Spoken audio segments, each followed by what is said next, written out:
What is up, YouTube, Facebook, Twitter, Apple, Spotify, and everyone tuned in on the Texas Sports Unfiltered app?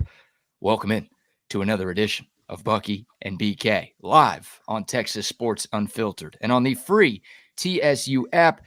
Today is Friday, November 1st, 2024, and the Buck and I are with you for the next 2 hours.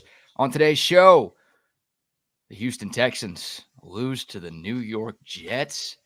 Is H-Town in some trouble? Plus, Howard Griffith of the Big Ten Network will join us at 8:30 to preview tomorrow's top 5 tilt between the Ohio State University and Penn State. We'll talk Big Ten and college football with Griff coming up in about half an hour. Our man Lee Sterling from Paramount Sports will join us at 9:15 to give us his winners of the upcoming football weekend. Of course, we will get the Bucks Gold Star locks of the week. We've got some Texas football to get into, some Longhorn basketball to get into, and Texas Tech apparently was not screwed by the Big 12. Oh, really? Yeah, the shocker of all shockers right there. All of those stories and more as we sit here on a football Friday on Bucky and BK. Happy Friday, my friend. How are you? Same to you, man. It's been a kind of a long week, and and it's not going to get to be that long this weekend. Obviously, you have things that you have to do, but boy, a week away from Texas football is a good thing.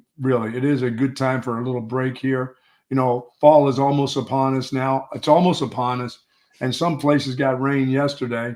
Others will get rain tomorrow and possibly today, but I got none. If you got rain out there, send some my way. The guy who's the rain caller gets absolutely nothing. I didn't even get drizzle. I'm hearing people talk about drizzle all around me. Henley. I'm like, I live in the borough of Dripping Springs. I got nothing. Man. I was here in downtown. It rained. Actually rained yesterday. I got about 20 minutes of downpour. In Oak Hill area, it's only around the corner from me. I got nothing. The Sunset Valley, Oak Hill area. I got about 20 minutes of hard rain. I'd say around 11 o'clock yesterday morning. And then after that, it was gone. It was just kind of sticky and humid the rest of the day. But we did get a little bit of rain. So I will tip my cap to you. Even though you didn't get the rain, you did bring the rain to folks around Austin, Texas. Yeah, well, I need to bring the rain to me. Oh, selfish now, aren't we? Yeah, weather is selfish. I put in a couple trees, like real trees. I'm not talking about shrubs. Thank you to Leaf Landscaping and Supply Company. I put in real live trees. I need the rain. I'm using up well water for this. Come on now. Give me rain or give me death of the trees. But now it sounds like tomorrow is a real good chance in this area. So, or maybe later on. It looks cloudy and it's cool and cloudy today. Yeah, I was going to ask for another weather forecast. Are you predicting more rain tomorrow? Yes, more rain tomorrow, like real rain for like the real people of Dripping Springs, not from where you live down there in the hamlets and the villages. I mean, in a real town. What are you saying? People who don't live in Dripping Springs aren't real people? I'm just saying they live in hamlets. We live in a town. This is a community here, Dripping Springs. You live in a hamlet. You live like in a village. We live in a society. We live in a society. That's a village down there in Oak Hill area. Whatever you say. With construction and highways to be, tunnels or whatever. What the hell is going on down there anyway? Well, I am Jewish, which means there are underground tunnels around here. I'm wondering I'm trying to figure out, is this and when I go down there through Oak Hill now, I'm like, is this going to be an underground tunnel? Is this like Boston now, tunneling to the airport? What's going on down there? I don't know. You're asking me about Austin construction. You think I can figure that out? You think anybody can figure that out? How many more years will that development be? I'm going to say at least 4. We'll see you in 2030. Dude, you and I will both be dead by the time this is done. Wow. Yeah. And tell me you're not going to get to drive on that for free. That's going to cost you 50 cents or $1 every time you get on that thing, right? I'm trying to find the back ways out of here to get to town now, because that's going to cost you. You're not going to travel. You can't be traveling all that money that's going to be spent to do that. That's going to end up being a tollway eventually, right? Somehow. You're talking about like 290 down south? Yeah. Oh, yeah. Yeah. Now, once all that's done, there's going to be some sort of express lane, you would think. Gosh. That you're going to have to pay for if you don't want to spend 2 hours of your day sitting down there. That's absolutely going to happen. which means I'm going to have to escape to 620, and that already is a super highway going through Lakeway. That is, I mean, that's a 2-hour ride to get all the way around, and then you got to go up near the dam. That's going to eventually turn into tollway. It's all going to be paid. Oh yeah, it's all going to be cha-ching, cha-ching. So when people tell you don't get rid of your change, don't and say that they're not going to be any coins anymore. Yeah, there is. There'll be little things you can throw coin into to get. No, they're not going to do that. We've got toll tags, and they'll take a picture of your license plate. Hey, keep your coins to shoot into the basket. Hey, I'll take your coins if you don't want them, but you're not going to be having to shoot them into any baskets ever again. By the way, I don't have a toll tag yet. Really? So you're just getting mailed bills every time you pay for me. I love it. I still have checks, so I love to send out checks. Oh, they hate you. They do, don't they? Killing trees. That's your middle finger. That's why I'm planting trees. There you go. You're paying it forward. That's good. Yeah, for sure. Good morning to soldiers at Fort Cavazos, Texas, the soldiers in the state of Texas, and all those that fight for us each and every day. Thank you so very much for the job that you do. We do appreciate that. To you and your families, do be safe out there. Hope everybody had a wonderful and happy Halloween. What a nice evening for Halloween. Yeah. And no, none of the kids came to my gate. They know better. Yeah, you would have egged their dad's car if they tried to take candy. We don't have children we don't do children in our neighborhood here in Dripping Springs. You shouldn't be doing children in any neighborhood. we have grandchildren and they don't come through this area. Dude, I went to a couple of different parties last night. Sick, I know. But the first party I went to was at my buddy's place. He lives pretty close to campus. And it's like a neighborhood block party that they had to where they literally shut down his entire street. And there were thousands of people and hundreds of kids just walking up. Yeah, walking up to each house. Like all of the homeowners were sitting on their porch, like just handing out candy. Dude, I've like never been a part of anything like this. Was it cool? The kids, it was cool. Yeah, everyone was dressed up. Parents were walking around. It was basically open container. So a lot of the parents had like cans of beer or bottles of wine. At the house we were at, we had some leftover bottles of wine. So we were literally just handing them out to the parents who had the most kids. Handing out wine, 34 wine and spirits to the kids? No, to the adults. We had candy for the kids, and then adult Halloween, we were handing out the wines to the adults. Here's your Kit Kat with a bottle of vodka, kids. Is that what you're doing? Wow. Yeah. It did feel a little weird when I walked the streets though, because I didn't have any kids. There were like 4 or 5 of my friends just walking up and down. It's like, should we be doing this? Everyone's looking at us right now like we're on a mission to do something. Maybe Did you have your rabbi outfit on? No, I was dressed as Captain Jack Sparrow last night. Yeah, the way the days are these days, walking around with a rabbi costume on could be a bad thing. Could be a bad thing. Yeah, I avoided that one. I dressed up as a pirate last night. Jack Sparrow? Yeah, it was fun, man. Like it was a good block party. We passed out. So it was like, I don't know, probably 20 or 25 of my friends at my buddy's place. And like to get into this party, you had to bring a bag of candy. So like everyone supported the trick-or-treaters who were coming by. That's awesome. At Cabo Bob's. Shout out to our sponsor, Cabo Bob's Catered.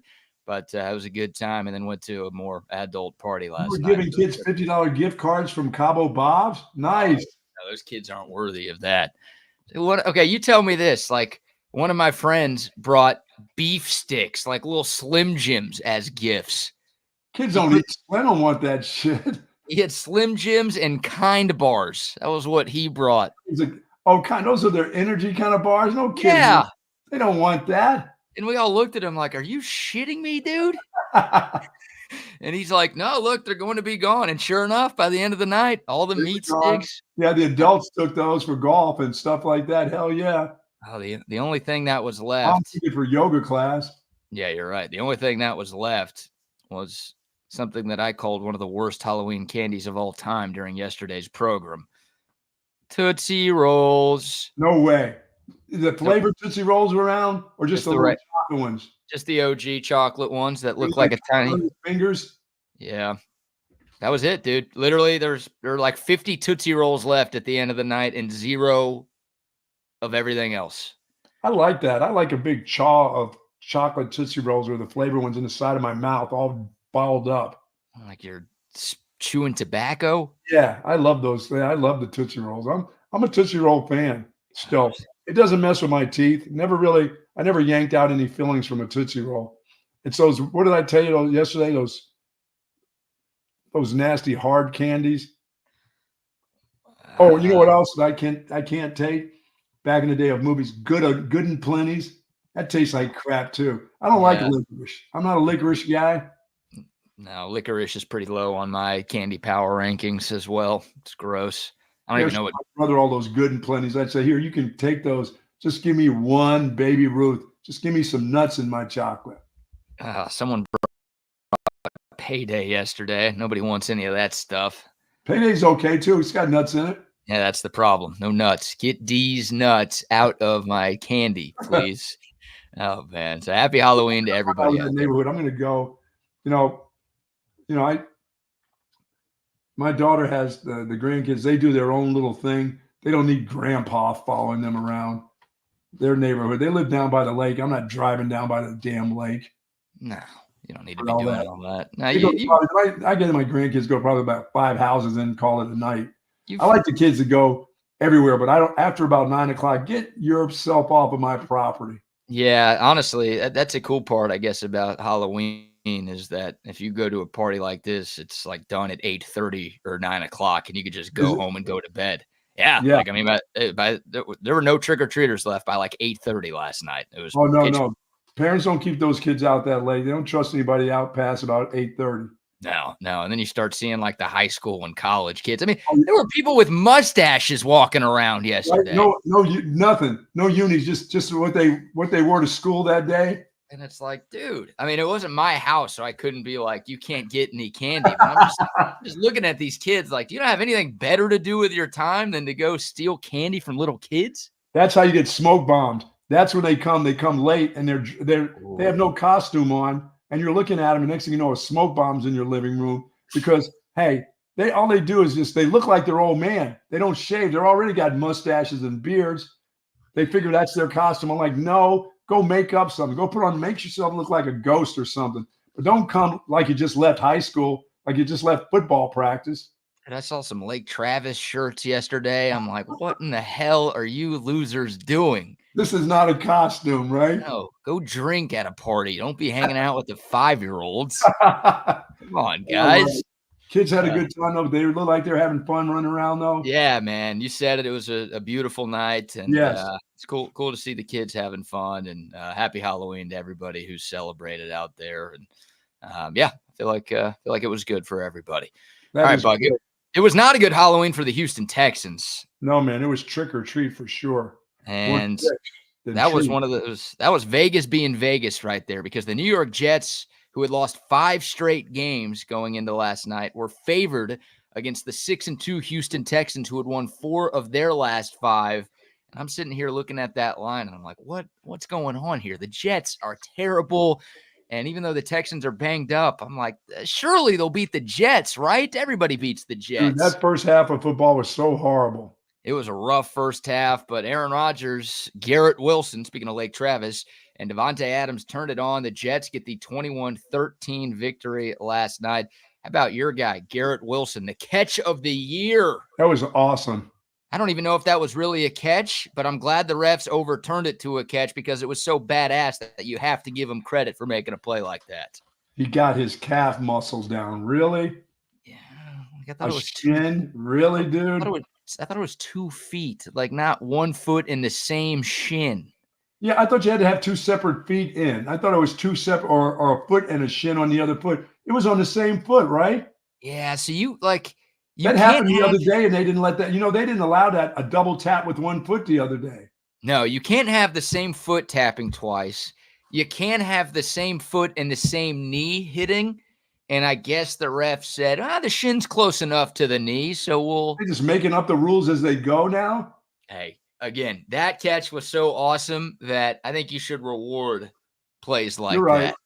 So I'm sure Texans fans don't feel the same way. And there are some of them who are not happy that that was overturned, right? It's not like they called that a catch on the field and then said, Right. oh, we don't have enough to overturn this. This was legitimately called incomplete. And then they're like, yeah, but it's kind of cool. So let's go back and change it.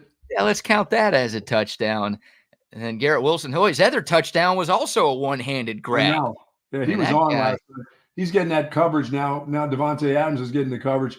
Garrett Wilson is getting the number twos on him. They're going to figure out they're going to have to switch that around when they play against the Jets. That guy's the number one. Garrett Wilson. Yes. Yeah, I think you're right. I mean, we know Devontae Adams has been one of the best receivers in football for years now, but I think at this stage of their careers, Garrett Wilson is more of a threat than Devontae Adams. And by the way, last night, BK, I believe that's about the only team that the Jets can beat right now because the Texans are so banged up. That looked like that talk about a turnstile for a fantastic quarterback. Is that guy going to be shell shocked by the end of this season? Are they going to just turn to somebody else and say, we can't have our quarterback, our future quarterback, just have his whole career just distinguished in year two because of, you know what I mean? That was bad. Yeah, CJ Stroud was sacked 8 times last night. Like if you thought Quinn Ewers was sacked a lot against Georgia, CJ Stroud was sacked more last night against the Jets. That O-line is terrible. Kenyon Green, who left the game at halftime with an injury. They might have made left the stadium. Yeah, he's terrible. I mean, Nick Caserio, the GM of the Texans, has done a great job, obviously, turning that franchise around, and he's hit on most of his high draft picks, including C.J. Stroud. But Kenyon Green, the former Aggie, that guy is a lost cause at this point, and he is a huge reason why that O-line stinks. But it's not just him. I mean, you give up 8 sacks, you can't just point the finger at one guy.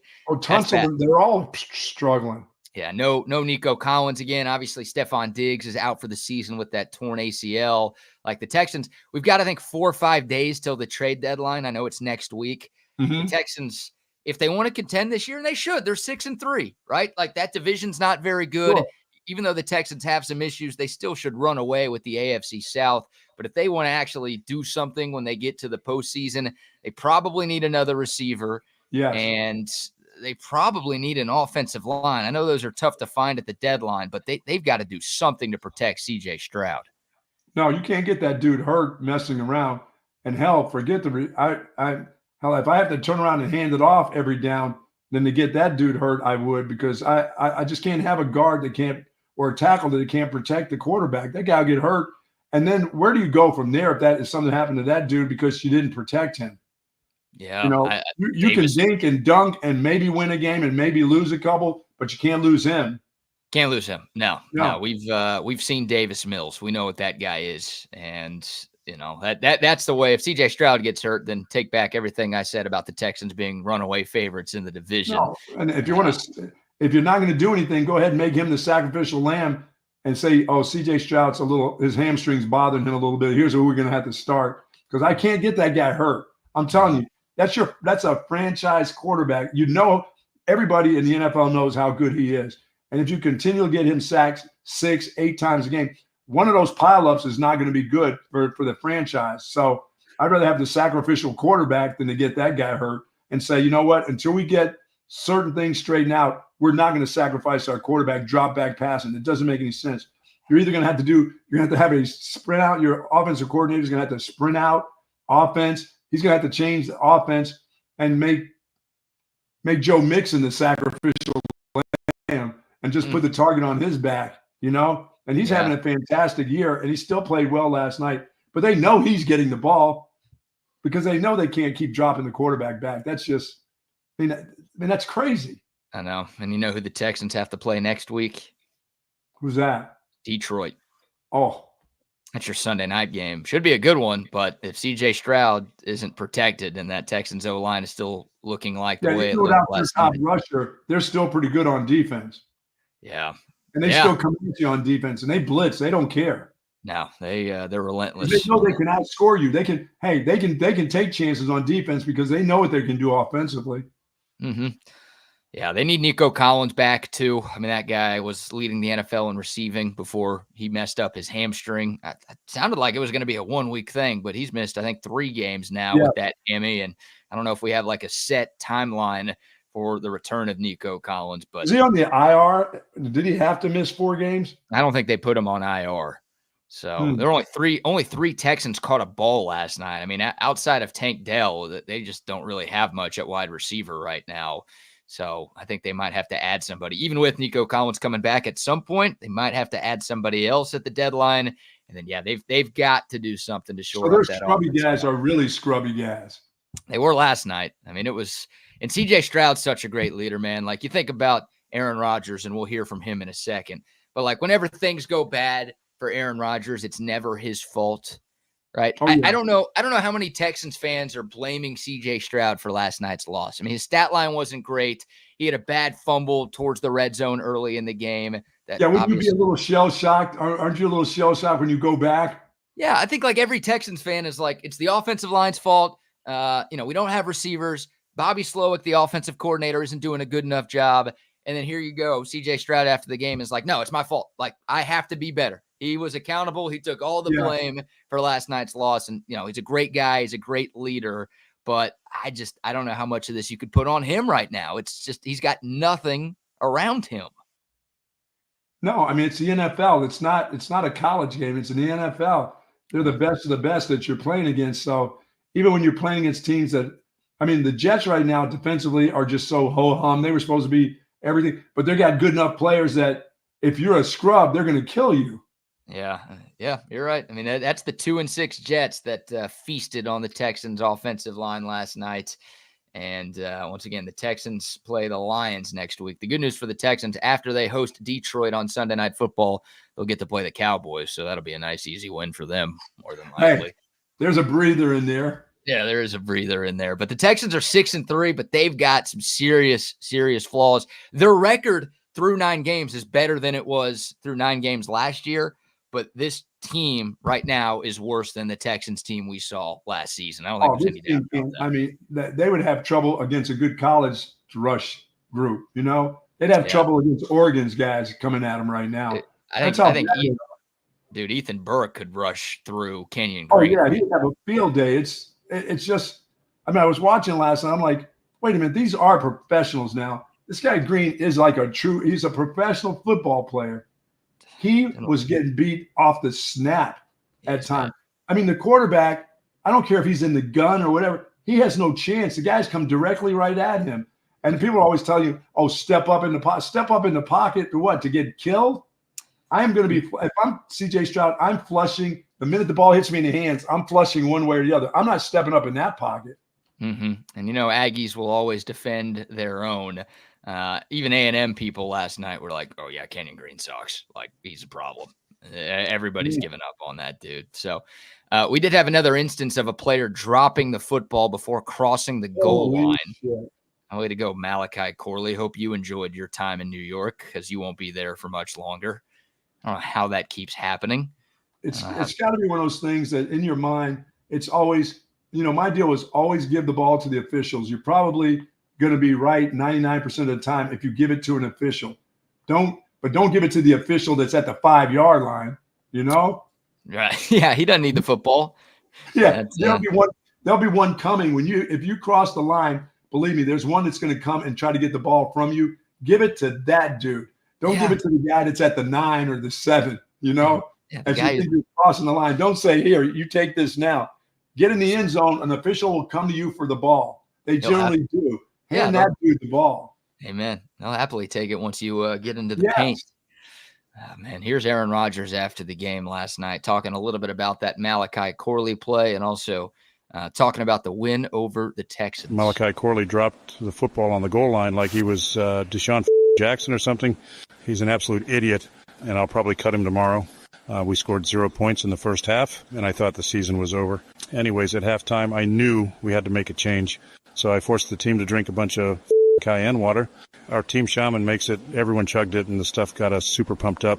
We went back out there and absolutely lit the Texans up in the second half. Garrett Wilson transformed into a prime Odell Beckham Jr. Did you see that jump man catch in the end zone? Christ, that gave me a damn boner. By the end of the game, I'd thrown 3 touchdown passes, and we sent the Texans packing. Everyone counted the Jets out, but we fired that bum, Robert Saleh, and we traded for Devontae. Aaron Rodgers, God of football, finally has the talent around him that he needs to win, and we're going to make a run for the playoffs. I can't wait to light up that damn lawn ornament, Kyler Murray, next week. See you guys then. Dude, they're not going anywhere. That guy still sucks. Oh, No, they're not going anywhere. You know why? Because number 20, still don't give it to him enough. They still rely on Aaron Rodgers to throw quick outs. You know, they got a lot. Once they get on the road, they're not going to be any good either. He called Robert Saleh a bum there. He called himself the god of football. At the beginning of that, he said called Kyler Murray a lawn ornament. I think he called him, a lawn ornament or a lawn gnome or a lawn man. Yeah. You can't talk about Kyler Murray like that little fella. Why would you say that about him? I feel like you can say Not that. so fast, midget. Not so fast. Wow. Thank you very much. He also said he is going to cut Malachi Corley today. So it won't be the Jets GM who is responsible for that. It will be Aaron Rodgers himself, the god of football, who makes the decision to release Malachi Corley after he dropped that should have been touchdown. By the way, those guys made great grabs, Rodgers, to help you out. I mean, great grabs. You're throwing it up for grabs into a pile to Garrett Wilson and just praying that guy can come down with the ball. Yeah, it wasn't like this was an unbelievable pass. No, I was 3rd and 16 too? Yeah, you could have thrown that pass to those two. Yeah, you're right. Unbelievable. Unbelievable. All right, Howard Griffith from the Big Ten Network is going to join us here in a few minutes. We'll get his thoughts on tomorrow's top 5 matchup between Ohio State and Penn State. We'll go around the Big Ten. We'll also go around the country and get Griff's thoughts on all of the biggest college football storylines heading into Week 10 of the CFB season. But before we shift gears, Buck, how about our first round of sponsor shout-outs? Folks, when it comes time to get that surgery, and you need to talk to somebody if it's going to be surgical or non-surgical, do talk to our experts and our friends at Texas Orthopedics. They are the very best. Spinal care, sports medicine, trauma care, joint replacement, rheumatology, and more. Dr. Christopher Daney, Dr. Christopher Stockton, they are dedicated orthopedic surgeons there, and their goal is to get you back into good health and the great quality of life that you deserve.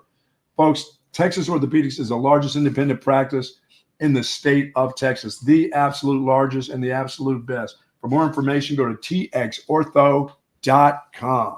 Absolutely. And a shout out to our newest partner here on Texas Sports Unfiltered, McCall Custom Homes. If you're ready to upgrade your kitchen, remodel your bathroom, or add some new life to your outdoor space, it's time to call our friends at McCall Custom Homes. They've been serving the Austin area as custom home builders and renovators for more than 40 years, family owned and operated. It's a father and son team with more than 50 years of combined experience. Go to their Facebook page, go to their Instagram, check out some of the great work they've done around Central Texas. Just search McCall Custom Homes. You can find some Google reviews online as well. And then reach out to our buddy Mike at 512-633-9580. That's 512-633-9580. Or you can email him at mike@mccallcustomhomes.com. Once again, if you're ready to upgrade your kitchen, remodel your bathroom, how about an outdoor kitchen? They can do all of that for you. It's McCall Custom Homes. We build value into your home. They add bathrooms. If you need a bathroom, an extra room added to your already existing home, they add that to it also. Whatever you need. Awesome. They got you covered. Yep. They are experts here. They know Austin. They're from Austin, and they will take care of you. And our good friends over at Woods Comfort Systems, I've got them coming next week to just make sure one more time. They've checked out my heating, so I'm thinking next week, BK, it could be fall, truly fall here in the 70s and low 80s next week, which will seem like it's 60 to us. But it's I'm going to have Woods Comfort Systems. They've been doing it. By the way, they don't have to comfort my plumbing because I plungered it myself. After a day and a half, I made it pop. I made that thing. You could hear when it went. And I don't know what it was, and it wasn't a turd. It was paper. I got it to work. But if you have problems with your plumbing and you're not able to plunge it yourself, but you know me, I'm a weatherer and a plumber myself now. Call on Woods Comfort Systems, folks. They are the best. They've been doing it for almost 70 years in Central Texas. Give them a call. I made it pop. Yeah, when you hit that plunger the right way, that toilet makes a little popping sound. That means you got the, I don't know. I'm not, generally, I've been around so many guys, but I also have sisters. They use a lot of toilet paper. So I was like a little girl the other day using so much toilet paper, and that's what clogged it up. It wasn't me being a turd or my turds. It was the extras of, generally I'm better than that. I don't have to use a lot, but remember, I'm a lefty now over these last 3 weeks, and it's a little different now. I don't have whatever those things are, those man wipes. I'm just a regular old guy. The dude wipes. Yeah, I don't, I use socks, leaves, bark, things like that. And so those are hard when they go down your toilet. So I think that's a regular move I don't think it's regular to use leaves or bark. Oh, it's not? I don't know. I'm an outdoorsy kind of guy, Unless you're the Geico caveman, you shouldn't be using stuff like that. Oh, man. WoodsComfortSystems.com, 512-842-5066. That's how you get a hold of them. Any HVAC or plumbing issues, they can take care of you. And now, how about a word from our great friends at Real Truck? Building a home for the people who are worth it. Stepping out, throwing in a line, and dropping the tailgate for a picnic, and finding far-off campsites with the people you're closest to. Upgrade your truck, Jeep, or Bronco with over 1 million parts and accessories, and bring your truck to life. Real Truck. Love that. Right. We are efforting Howard. I just texted him. He says he's about ready to go. So we'll get his thoughts on the game. We'll get your Gold Star locks later. But before we bring Griff on, Buck, I'm just curious how you're feeling about this Ohio State-Penn State game. Obviously the biggest game in college football tomorrow, number 4 at number 3. The Buckeyes, a 3-point road favorite. What are your big thoughts on this big-time matchup? That James Franklin will lose again. He'll come up small in a big game? Yeah, he'll come up small in that game. Their quarterback sounds like he's going to play. The big tight end / fullback, quarterback, running back, or whatever you want to name that guy. He really is a pain. Boy, he's a good athlete at 6'5", 250. I mean, that was a high school quarterback. That dude plays all the positions. Ohio State's going to have to look out for him when he's on the field at any time. I mean, that guy's a devastating blocker too. So it's just that I expect Ryan Day to find a way. They beat Penn State up every year. I think they're going to find another way to beat them. Their running game will keep them at bay. I don't know. And guess what? That dude wanted to go to Penn State. He's from Pennsylvania. He's not far from there. He wanted to be a Penn State quarterback, and they said no thanks to him. So he's got a little mad on. I don't know if it's enough, but if that guy if he plays out of his mind, it's going to be because they never recruited him. He's not happy about that. Oh, yeah. I didn't realize he was from Pennsylvania. Will Howard? Yeah, Will Howard's from PA. Yeah. Well, he spent 4 years at Kansas State and got the bag to transfer to Ohio State. He's been pretty good this season, 17 touchdowns to 4 interceptions. Didn't look great last week. Nobody on Ohio State looked great last week. They struggled against Nebraska, right? The Buckeyes were 24, 25-point favorites, and they needed a fourth quarter touchdown to win that game by 4. And I think as we're seeing about Nebraska, they're just a pain in the ass enough to cover the spreads with them right now. Well, they didn't against Indiana. Remember, they got boat raced by the Hoosiers the week before, and everyone's like, if they lose to Indiana like that, there's no way they got a shot against Ohio State. They almost went into the shoe and won that game, maybe a little bit of an overlook. I took the point. There was 25 points. Yeah, and I don't know if Ohio State is that kind of Ohio State team now to get you in the 50s and 60s the way they used to. They just don't, as you said, if Will Howard doesn't play great, they don't play great. It kind of feels like the stoppable force moves the movable object, because you've got Ryan Day, who's lost 4 straight against top 5 teams, against James Franklin, who's lost 10 straight against top 5 teams. So something's got to give in this one. I see our guest in the waiting room, Buck. I'll let you introduce him. Griff, what's up, brother? How you doing, man? I'm good, man. How you guys doing today? We're doing fantastic here. It's almost fall here in the state of Texas. And now when I say fall, it's still in the 80s and sometimes looking at 90s. What's it like in Chicago? We're not in the 60s yet, are we? Yes, we are. Definitely. We're in the 60s right now. We're probably below 60 at this particular point. What do we do? people here will say this is a great time for this is football weather. No, where you are is a good time for football weather, but you're just a step away from snow and sleet and freezing rain. Thanks. I mean, you just want to rub it in? I thought we were going to talk football. Oh man, I always have to talk to. You're so, and I know are you still riding that bike? Inside right now, a little too windy and chilly out there. I'm inside. Yeah, it's the exact opposite here, right? We're complaining that it's too hot. I mean, we had like low 90s last week, Griff, and you guys are hitting like 40s and 50s in wind. So we're complaining about different things right now. Yeah, but let me tell you this. It was 80 degrees earlier this week. Okay. Yeah. There you go. We'll take that. What did we do? Griff, the game this week coming up, I know it's been a fun college football season. You know, the 12-team playoff. I mean, all the things that are happening in the SEC, the Big Ten, the additions in the Big Ten. The season has been interesting, but now it comes down to some real football. And one of the games that everybody's looking at this week, the Penn State-Ohio State game, is special. But there's a couple others in the Big Ten too. Before I hit that Ohio State-Penn State game, is there a chance that Michigan State, you've been around there, Michigan State can beat Indiana? Can they beat Indiana this week at home? I think it's going to be tough for them. Indiana is, I mean, obviously, to me, probably the best story in college football right now. What Cinetti has been able to do and put together there.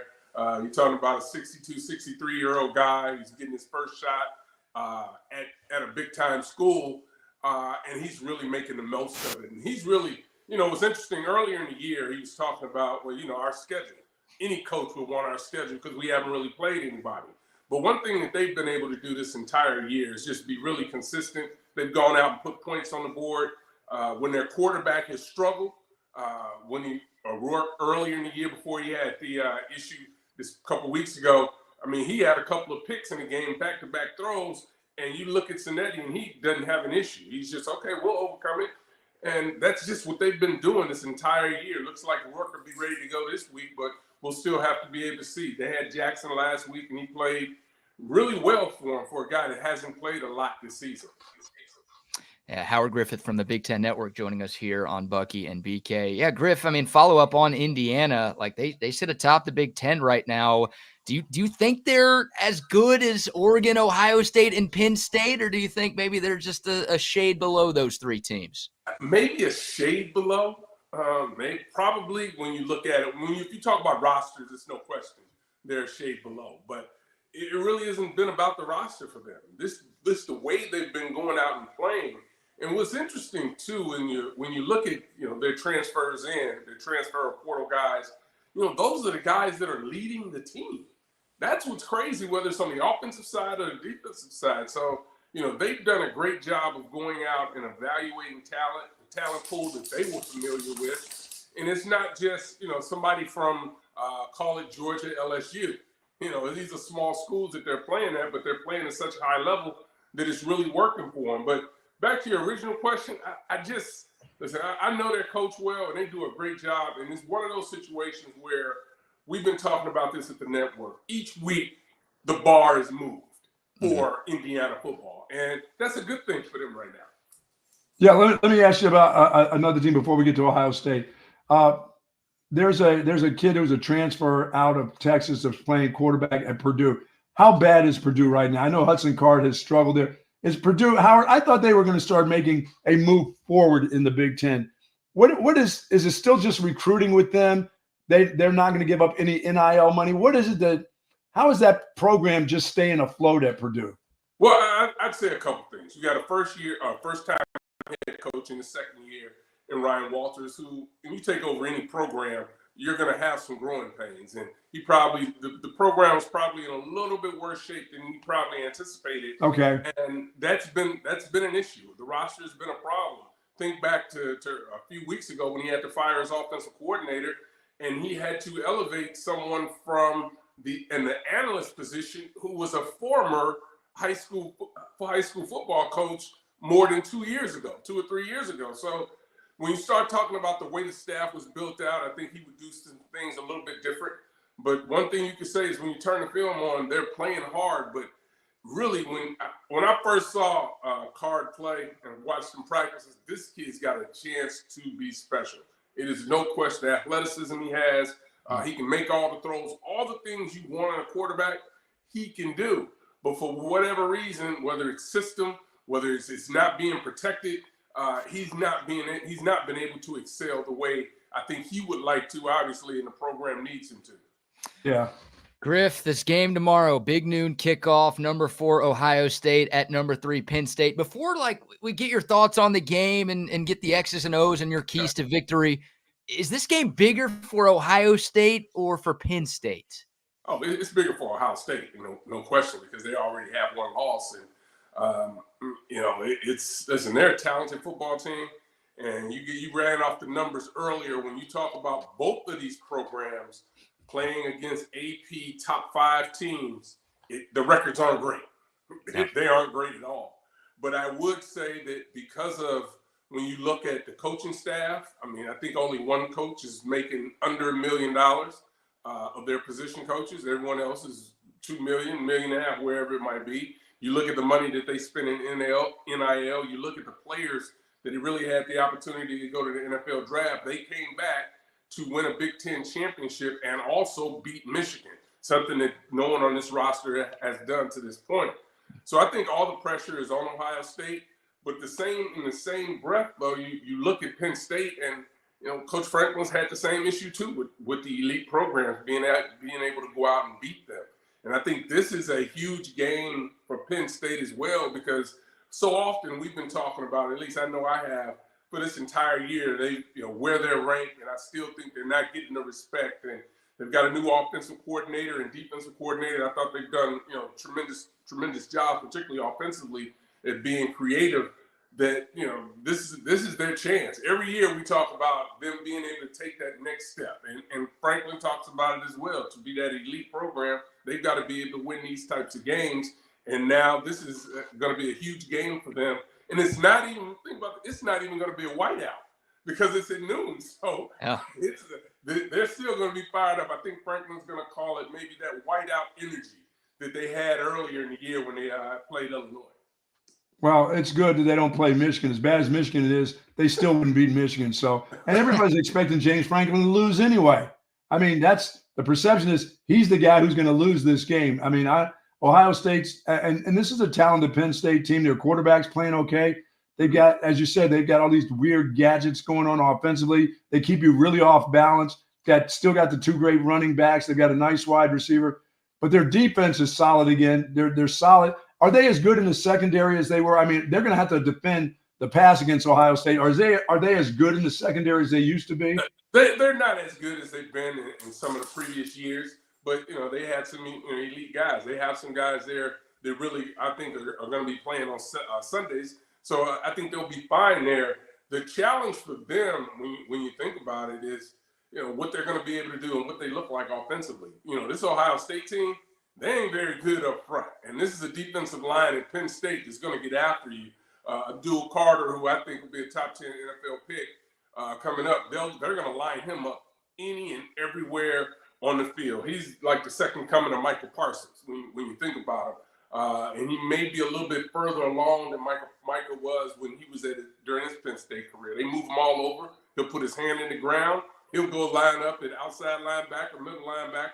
You have to be able to account for him. Howard Griffith at the Big Ten Network joining us here. So it's been 7 straight wins for Ohio State in this series, Griff.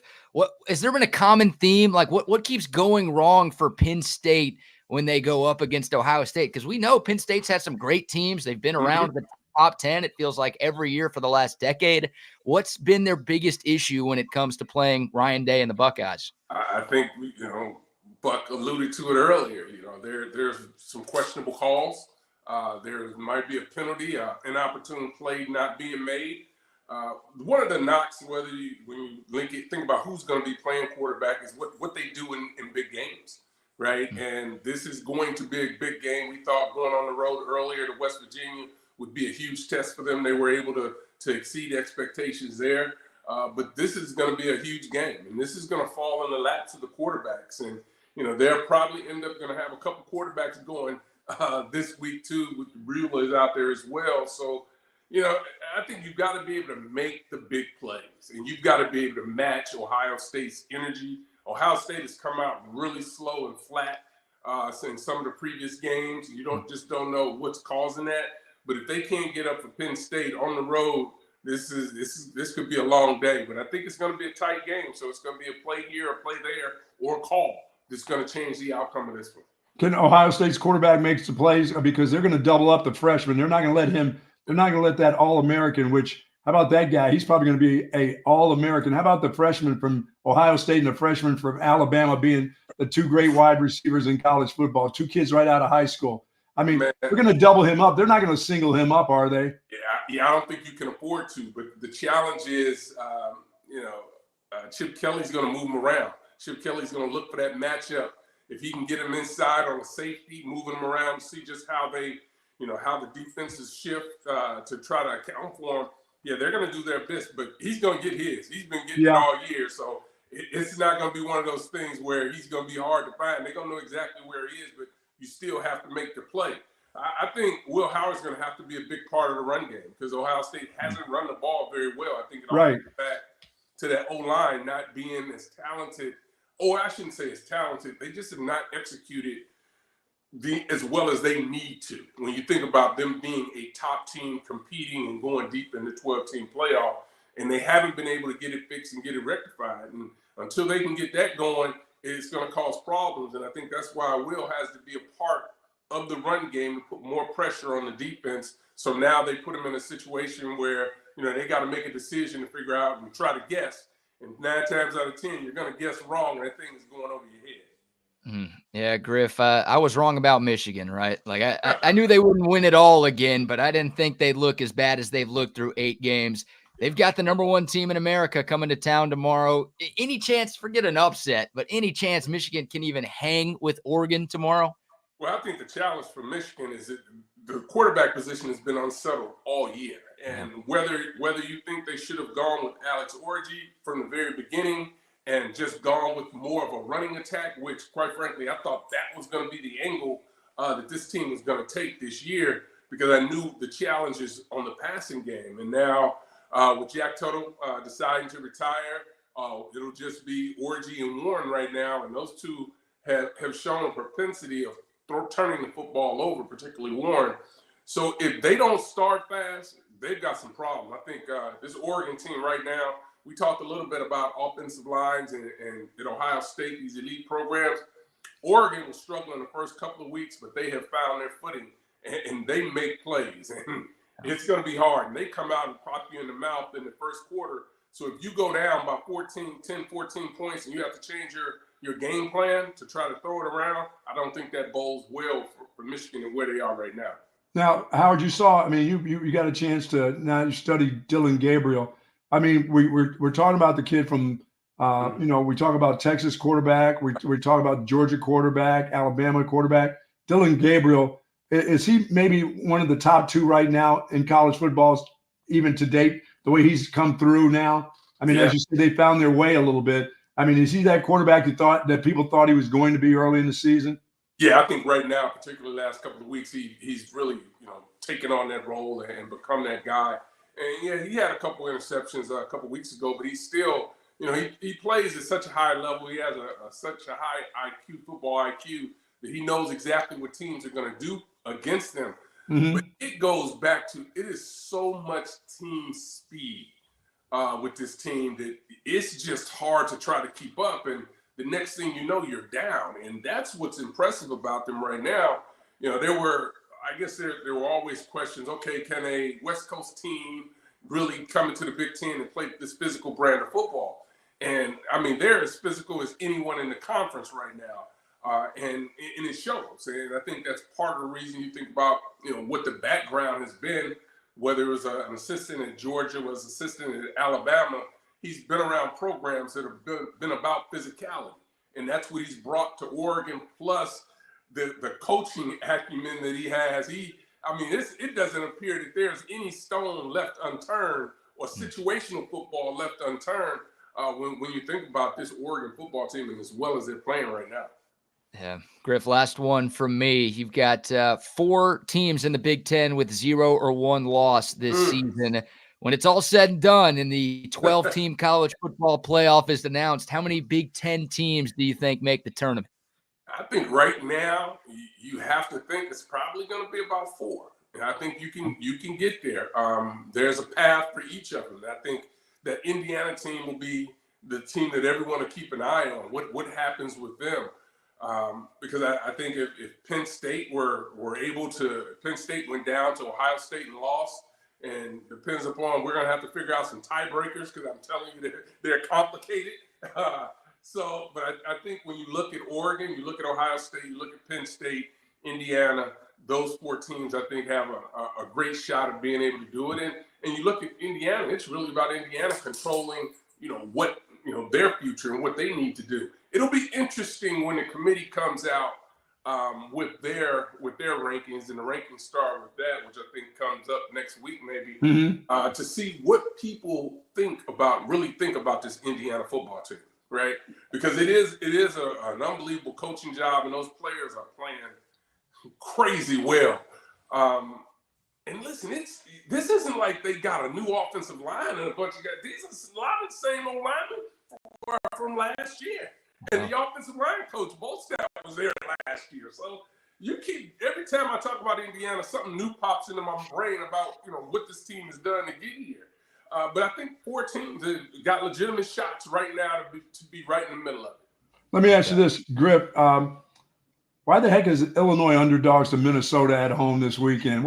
How is that? What's going on with Road to the Boat guy that they're a favorite going into Champaign? Man, I'm going to tell you, gambling, those gambling sites, they kind of get it. They know it. I don't know. If I had the answer, trust me, I wouldn't be doing this. I'd be running a casino somewhere. Oh my! I'm looking at Illinois. They're pretty salty at home. Yeah, they've done a really good job, and I think there were some injuries. They had a lot of injuries last week, but it appears that they're saying that they're healthy at this point. So we'll have to see. But this is going to be one of those games. If Illinois' offense really can hold up and protect the quarterback, they'll be in the mix. But this is when you think about Minnesota, man, they might play about 8, 9 defensive backs, and they just keep rolling them through. They got a freshman safety that's unbelievable, that's been a ball hawk for them and coming up with the football. But they just make plays, man. And this is a team that early in the year was lost some games and you're scratching your head, but it looks like PJ's got them rolling right now. And it's going to be a sneaky good game, man. I think the other sneaky good game, too, is figure out where Iowa is right now and just how they're going to continue to move forward versus Wisconsin. Yeah, I mean, the Iowa defense is what they always are. They're incredible. But now they can score some points. They can actually score more than 14. I mean, I don't know if they can do it consistently, but we'll see. Rip, my last deal is you've got a chance to see Texas play. You saw the Texas-Michigan game. Yeah. The quarterback has been okay. I mean, he hadn't been that top 4 or 5 draft pick at the offensive line. That's the thing that's been up and down. But what do you see of the Longhorns besides the defense? Defense can play here. Boy, I think as long as you got the defense, and I know you say besides the defense, but I think it really starts with them. And it's really been the team speed that they have, too. And offensively, I think they're right there, man. This is a team that I was really impressed early when I watched them play and watched them throw the ball around. They can get it done. And it really speaks to just what the recruiting has been like over the last couple of years for them there. And it's showing up, and they're being coached. And that's the thing. I remember when we go back to the summer, you're like, man, they've lost all these running backs. They've lost that. Right. And again, that's why you go right to recruiting. And I know a lot of people sit there and say 4 and 5 stars don't matter. And I'd say, okay, give me all the 4 and 5 stars. You take the rest of them, and we'll see how things work out. That's absolutely right. Now, give me the guys that that have talent and you can coach them up. But this is going to be such an exciting season once the playoffs get here, because there are teams out there that are well coached. It's going to be fascinating to see some of these big name programs that are going to go on the road to some venues that they haven't had to go to, and then are going to be able to host some games too as well, moving on. So, man, I don't want the season to end. I don't want to hurry up and get to the 12-team playoff, but man, I can't wait till that time gets going. Yeah. Griff, I can't believe Bucky didn't pass out earlier in our conversation when you said every assistant at Ohio State except for one is making 7 figures. I thought Buck was going to lose it there. Hey, Buck, man, blame your parents, man. You were born too early. Yeah, you know what? The thing about it is, Griff, Ohio State's nobody. We beat them every year where we were there. We never beat Michigan, but we beat the crap out of Ohio State. I don't know how. For some odd reason, they seem to be pretty easy. I think that was that John Cooper factor. Yeah, we had that going too. By the way, speaking of coach, I talked with John McAvick 2 weeks ago. I was driving down to Champaign. He's out in Vegas right now, and we were just talking. And he actually, it was a funny conversation because he sort of remembers the 8 touchdown game a whole lot different than the way I remember it. He said I was begging for some more carries to try to break the record. And I'm like, Coach, there's no way I was begging for more carries. That just wasn't me. He said, yeah, Howard, that's what happened. I said, Coach, you're 81. How do you even remember? He said, well, how do you remember? You're a fullback and running into a bunch of people. So I can't either. But he was good. It was good. I bet it was good to hear from him. He sound okay? Yeah, he sounded okay. Good. He was happy to talk with him. That's awesome. He still thinks he knows football, huh? Oh, absolutely. Of course he does. This is like you, Buck. Everybody still knows. You don't forget anything, bro. No, you don't forget. You don't forget it. You don't forget it. I feel still like I can get out there. I can coach a certain position, but I mean the rest of them. You can have the rest of those positions. I couldn't deal with it. I couldn't deal with the offensive linemen. I tell you, I talking to BK, I tell you, all these offensive linemen that jump off sides and all this stuff, Howard, just drives me out of my mind. You're the guy that knows the snap count. Illegal false starts to me it's just a lack of focus. I mean, and you can't, we're dealing with that at Texas right now. They got certain guys that jump off once a game, Howard. A guy will jump the gun. I'm like, how do you do that? The guy just told you what the snap count was. Yeah. You're the one who knows what the snap count is. How do you jump off? And it's at home. They do it at home. Trying to get that edge. Trying to there where you're not supposed to. Just take your time, relax, it'll be okay. Yeah, it's going to happen. Be crazy is when you come out of timeout. Yeah, and you get a penalty.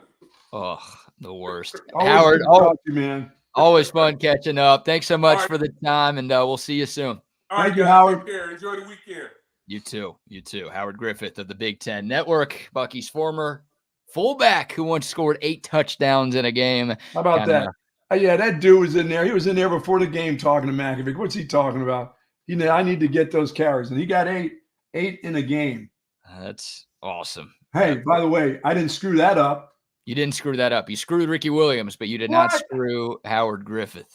Yeah, Ricky doesn't have 2 Super Bowl rings either.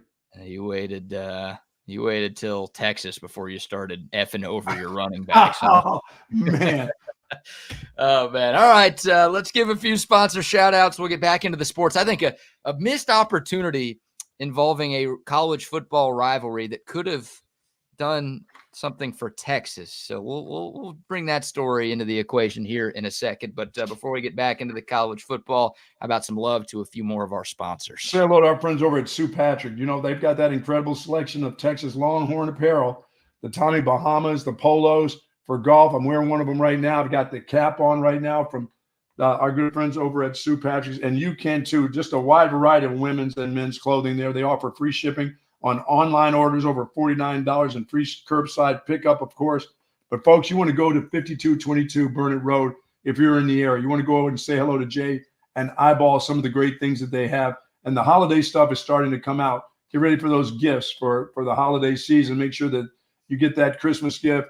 I mean, they got Longhorn scarves. So when it gets to be winter, you'll have a scarf, the long stocking socks for you. They got everything at Sue Patrick, everything you need, books, puzzles, like I said, everything is in there. Everything that you want, Texas, is in Sue Patrick. Go to SuePatrick.com and find out more information. Yes, indeed. And hopefully we'll be back out there next week doing another live show at Sue Patrick. Shout out to them. Also, now a word from our man Tom McKay and the crew at AV Consultations. Hi, this is Tom McKay with Audiovisual Consultations. Scientific data proves it. Size does matter. The bigger and wider your television is, the better. Football season is here, and the time is now to get your entire audio-video experience tuned up and ready. New flat screens, projection video, Dolby True HD surround, all the goodies at great prices and followed up with great service. So call us at 255-8678. That's 255-8678 or on the web at avconsultations.com. Love it. And our good friends over at Syntex Tickets. You know, if you need tickets for any event, any concert, Texas is playing out in Vegas. If you don't have your tickets, go to Syntex. Call Shelby over at Syntex Tickets. Promo code Syntex10 to get 10% off of your tickets. All kinds of concerts coming to the Moody Center, so be prepared. Circuit of the Americas. If you can't find your tickets, you will at Syntex Tickets. Yes, indeed. How about that? Texas basketball season. Just about Monday? Did you say Monday? First game for the men on Monday. Wow. The Longhorns will take on the Ohio State University at T-Mobile Arena in Vegas. Nice. That's game one for Rodney Terry's crew. I did see the Texas women had a scrimmage last night against UT Tyler. Final score, Longhorns 98, whatever UT Tyler is, 25. Oh. Good showing by the Longhorns. Rory Harmon back on the court for Texas, which is great news. And Vic Schaefer's squad starting the year ranked in the top 5. Great. And Rodney Terry's squad starting the year ranked at number 19. So some expectations for both the men and the women for the Texas basketball teams. And Texas volleyball. It's like a nice trip to Vegas for them, you know, to get started, get out there, not at home, kind of, you know, on the road, Vegas. Yeah, sounds like a good time. If I'm it's very random, right? Like, Texas and Ohio State playing in Vegas, whatever. Good for the kids. Good for the fans who are making the trip. Is that a tournament or just a game? I think that's just a game. Yeah. It's weird. Just a game. Just the season opener. It's the first It's one an that odd counts. opener. But the first time Texas fans will get to see Trey Johnson, who balled out in the 2 closed-door scrimmages that Texas had leading up to the season. We didn't really talk about that much, but Texas did play a couple of closed-door scrimmages to get ready for game 1 on Monday. Mm-hmm. They beat TCU 80-52 in the first one. Remember, TCU made the tournament last year. TCU and Texas had the exact same record last year, and Texas beat them 80-52 in a scrimmage in San Antonio. Trey Johnson, the stud freshman, led Texas in scoring in that one. And then the Longhorns played one more game to ramp up for the year. They beat Colorado 79-75. Trey Johnson apparently had 31 points in that game for the Longhorns. So look for a one-and-doner. Oh, no question. No, like, enjoy your 4 months of Trey Johnson, Texas fans, because that guy is on his way to the next level as soon as he can get there. But he's going to be a lot of fun. I think he's the best freshman Texas basketball has had since Kevin Durant. I'm not saying he's going to be Kevin Durant. Matter of fact, I'll tell you, he's not going to be Kevin Durant. But this guy is a special, special talent. Texas brought in a lot of good pieces from the transfer portal, you know, guys who have had success at the college level at other stops. But I think Trey Johnson, even though he's a true freshman, is going to be the leader of this team. Hell, we saw it. Big 12 basketball media days, Buck. Trey Johnson was there. How often do you see a true freshman in any sport at media days? Well, I hope he wasn't at the Big 12 media days, because that's going to screw us all up if he's at the Big 12 media day. You mean he's good enough to play in the Big 12 and the SEC? Good catch. My bad. Nope, he was not at Big 12 media days. But yeah, I think Kansas. He was at SEC media days, though. He was at SEC media days. Yeah, that's hopefully he was there. That's where he was supposed to be. Pretty good ranked teams, by the way, in the SEC. Yeah, I think Alabama's got to be one of the top. Alabama's ranked number 2 to start the year. It's Kansas number 1, Alabama 2, UConn 3. I think you've got 9 SEC teams ranked in the top 25. Man. Only 1 in the top 10, but you've got a ton in the 11 to 25 range. Obviously, Texas falls in that category too at number 19. But it's going to be tough, man. I mean, it's not as good as the Big 12, but it is still a really, really good and deep basketball league. I got to believe that UConn ticket is like that A&M ticket right now for football to get into that game. It's going to be standing room only for UConn coming to Austin. That's got to That's a great deal for both schools Yeah, to I play don't each know other in basketball. how it's going to be a lot of fun. That's on December 8th, so just over a month away. Oh yeah. I don't think anything's the Texas A&M football ticket, but you're right. Not should be a sellout crowd. It should be a madhouse at the Mood when the back-to-back defending champs come to town. I can't believe they're not number one, too. Yeah. Why is that? Why are they got a bunch of guys coming back, don't they? Or does it matter if they do or not? I don't think it does. From another team that's great. Right. Like they have more coming back this year than they did coming back last year. And we saw what they did last year. So I don't know. Look, Kansas, I'm a Kansas guy, obviously. The Jayhawks are loaded this season, but to me, anybody outside of UConn being number one makes no sense. What Danny Hurley has built up there. So, yep, college basketball gets going on Monday, and we'll be talking about it here on Texas Sports Unfiltered. All right. Okay, so Georgia, Florida is happening tomorrow, right? Yes. And, Georgia, the number 2 team in the country. They are big favorites against the Gators. We'll see what Lee Sterling thinks about that game. We'll see what you think about that game a little bit later. But we've got some news regarding the future of that rivalry. So they've been playing that game every year in Jacksonville for a long time now, and they'll play it in Jacksonville tomorrow, where the Jaguars play their NFL games. But Everbank Field, home of the Jags, is going through renovations the next couple of years. Yesterday, it was announced that Georgia and Florida will not play at Jacksonville the next couple of seasons. Instead, next year they'll play the game in Atlanta at Mercedes, where the Falcons play. And then in 2027, they'll play the game at Raymond James Stadium, where the Tampa Bay Buccaneers play. Okay. So people are pissed about this. Georgia, Florida, they had a golden opportunity here to make this a home and home. Just one time, right? Play the game 1 year in Athens, play the game 1 year in Gainesville, and then you go right back to Jacksonville where you've always played it. And instead, they're playing at 2 other NFL stadiums. Yeah, that's kind of strange. What are we doing here? That Georgia's home away from home there in Atlanta. Yeah. Yeah, you should have played that game. That should have been at your home fields. Put that on campus.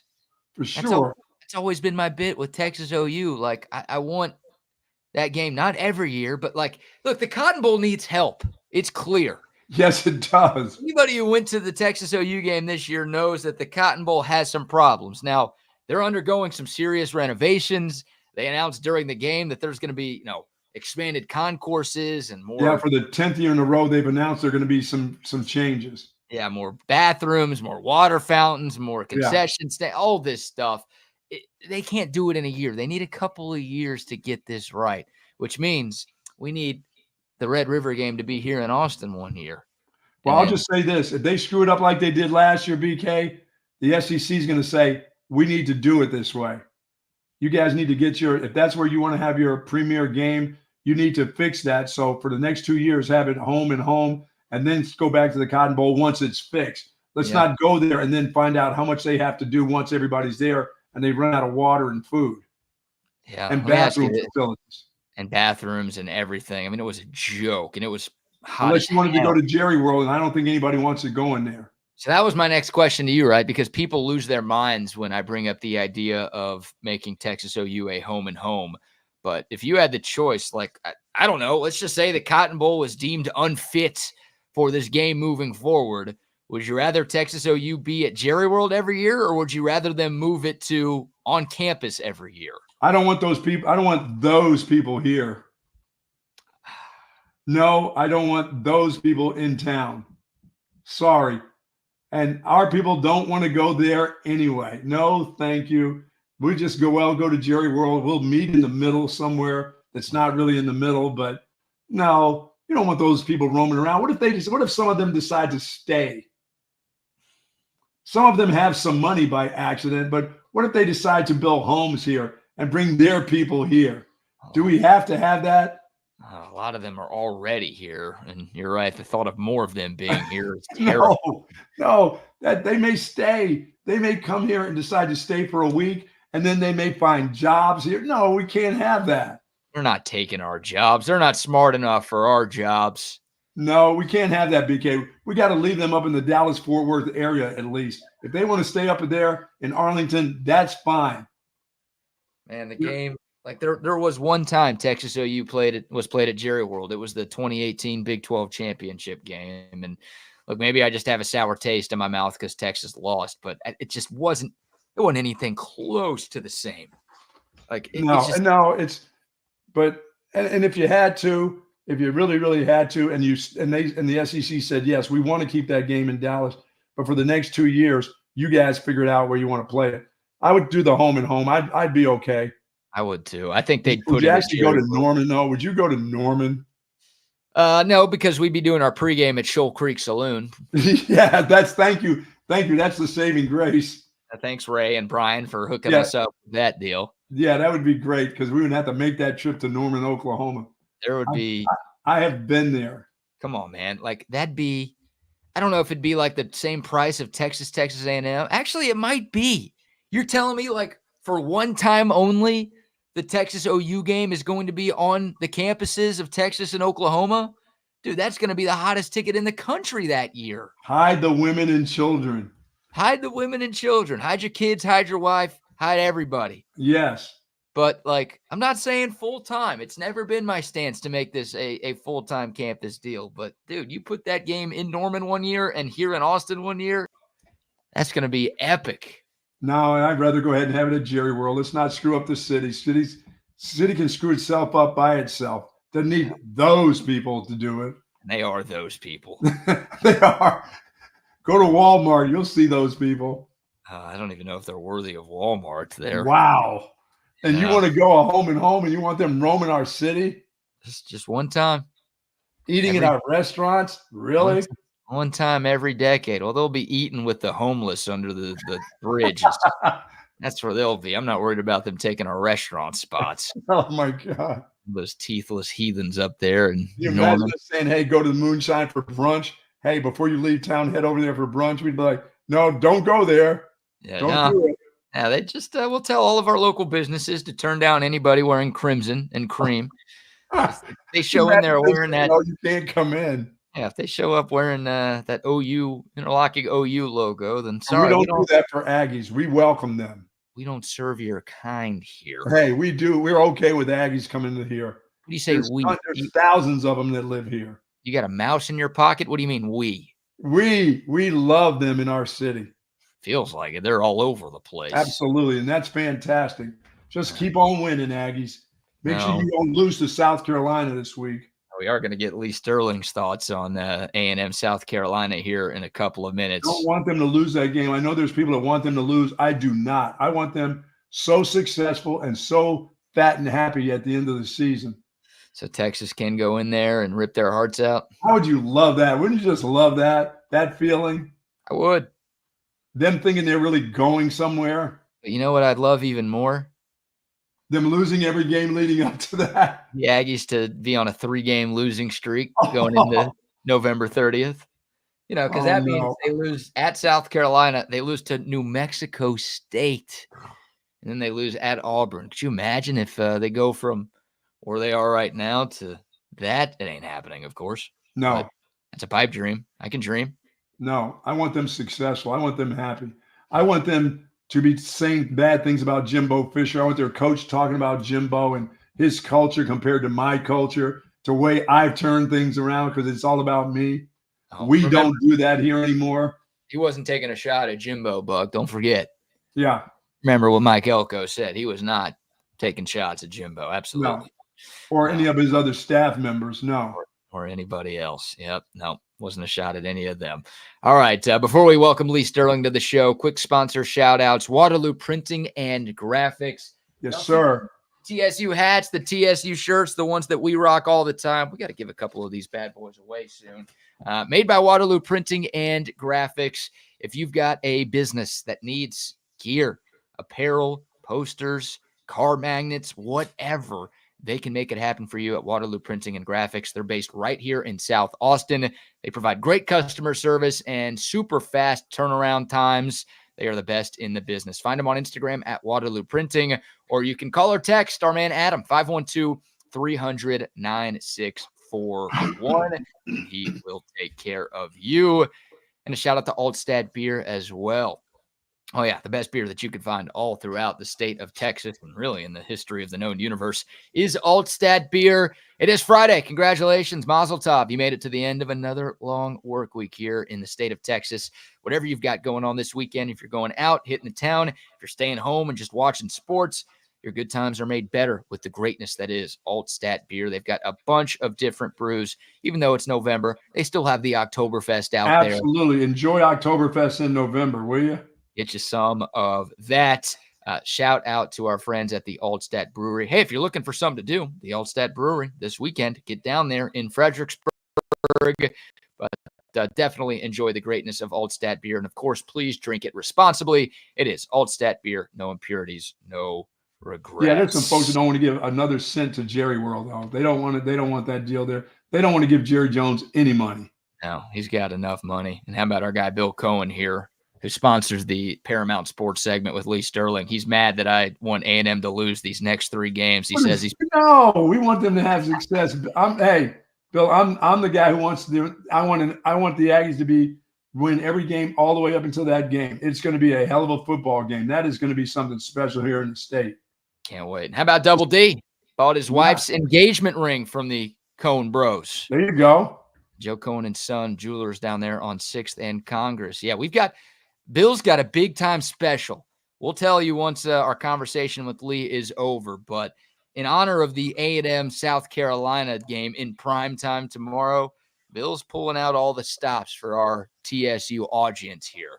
So if you've got some early holiday shopping that you want to do, or if you're planning on popping the question at some point in the not-too-distant future, stay tuned to what they've got going on. Very nice. Joe Cohen and Son Jewelers. It is a big-time deal. Checking my text to make sure that Lee Sterling hasn't reached out. We'll talk to him here in a second. He's got some thoughts on all of the biggest college football games of the day, of the weekend. Well, while we're talking about A&M, I know you're rooting for the Aggies tomorrow at South Carolina.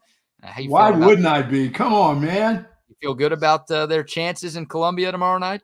I do. I feel like it's going to be I think that's going to be a fun. I've heard about the stadium in Columbia. I've been through it and seen it, but I've never been to a game there. I heard that place is out of sight at night there. So that should be, that should be fun. But the Aggies should be used to that because they're starting to pull in over 100,000 strong in these night games down in College Station. So that atmosphere won't bother them, but it should be a pretty good game. I hope it's not a snooze fest of no offense going on, but I got a feeling there will be some offensive displays. But I think South Carolina will probably figure out that they probably can't let the A&M quarterback go unnoticed. Like he's not really there, the kid Reed. I mean, I'm pretty sure South Carolina are a little bit more prepared than LSU was. Yeah, he might run. Marcel Reed might. Yeah, he may take off and run. Just might. All right, let's get the experts' thoughts. The man, the myth, the legend, the best handicapper in the history of the known universe, Lee Sterling from ParamountSports.com, joining us as he does every Friday morning. How are you, Lee? I'm good. Can't complain. No Texas game this weekend, so you just get to sit back, right? And I'm sure root against the Aggies, right? Well, one guy will be.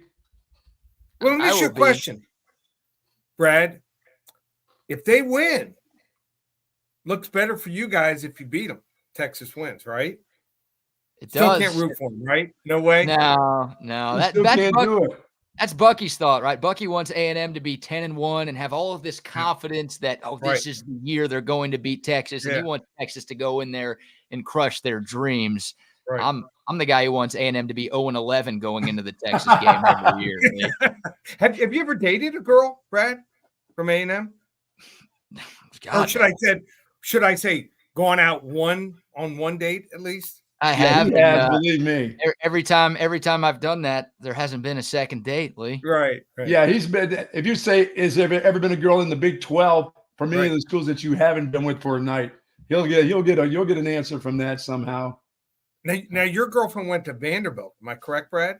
She did, yes, and our relationship is still alive because Texas won last week. Right there, you go. Did you watch the game with her? No, God, no chance. Yeah. No chance. Is she a football fan?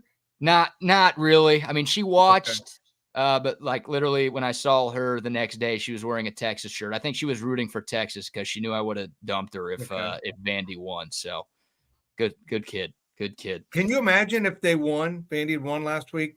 She might have been walking around with a Diego Pavia t-shirt, right? Hey, she could have had him. That he would have earned her. That's fine. That's fine. Great story, but all good things must come to an end, right? They still have a whole team. They don't have a whole team of Pavias at Vandy. They're still very much outmanned by most teams that they play against. They're a try-hard team that's got a talented, that has an offensive staff that knows how to work their quarterback. But other than that, Lee, some of the individual players, they're just okay.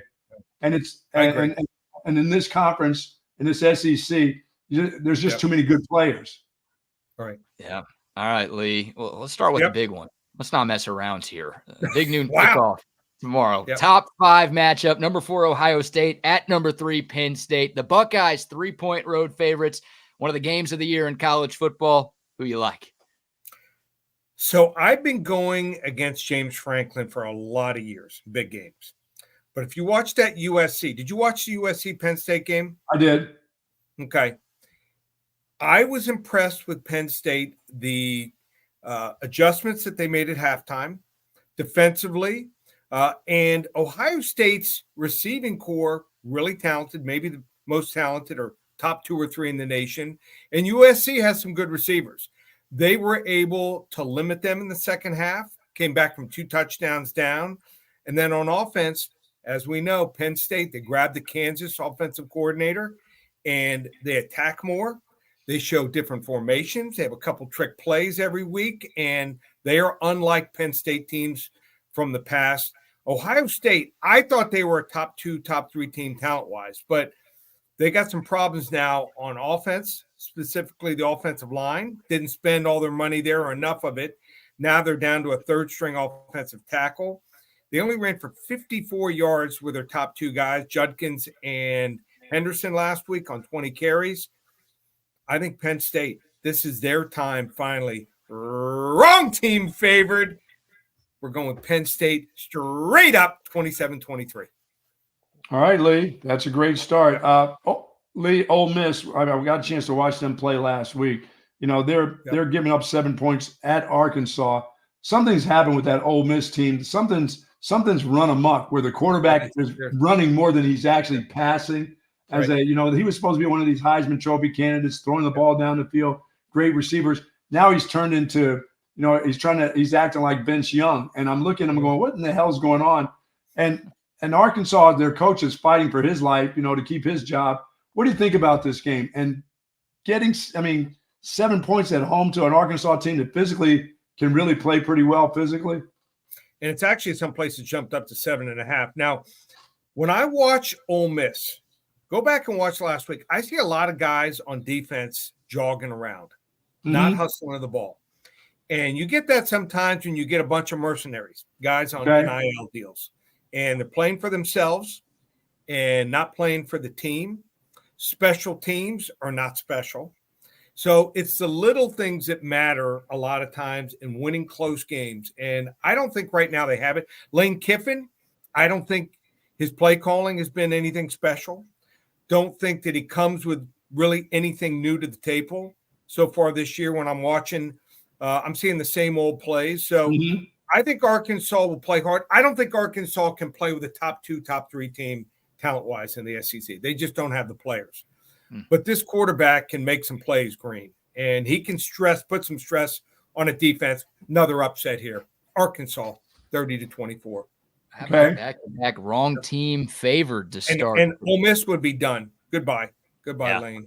3 losses for them, and who knows what the future holds for Joey Freshwater.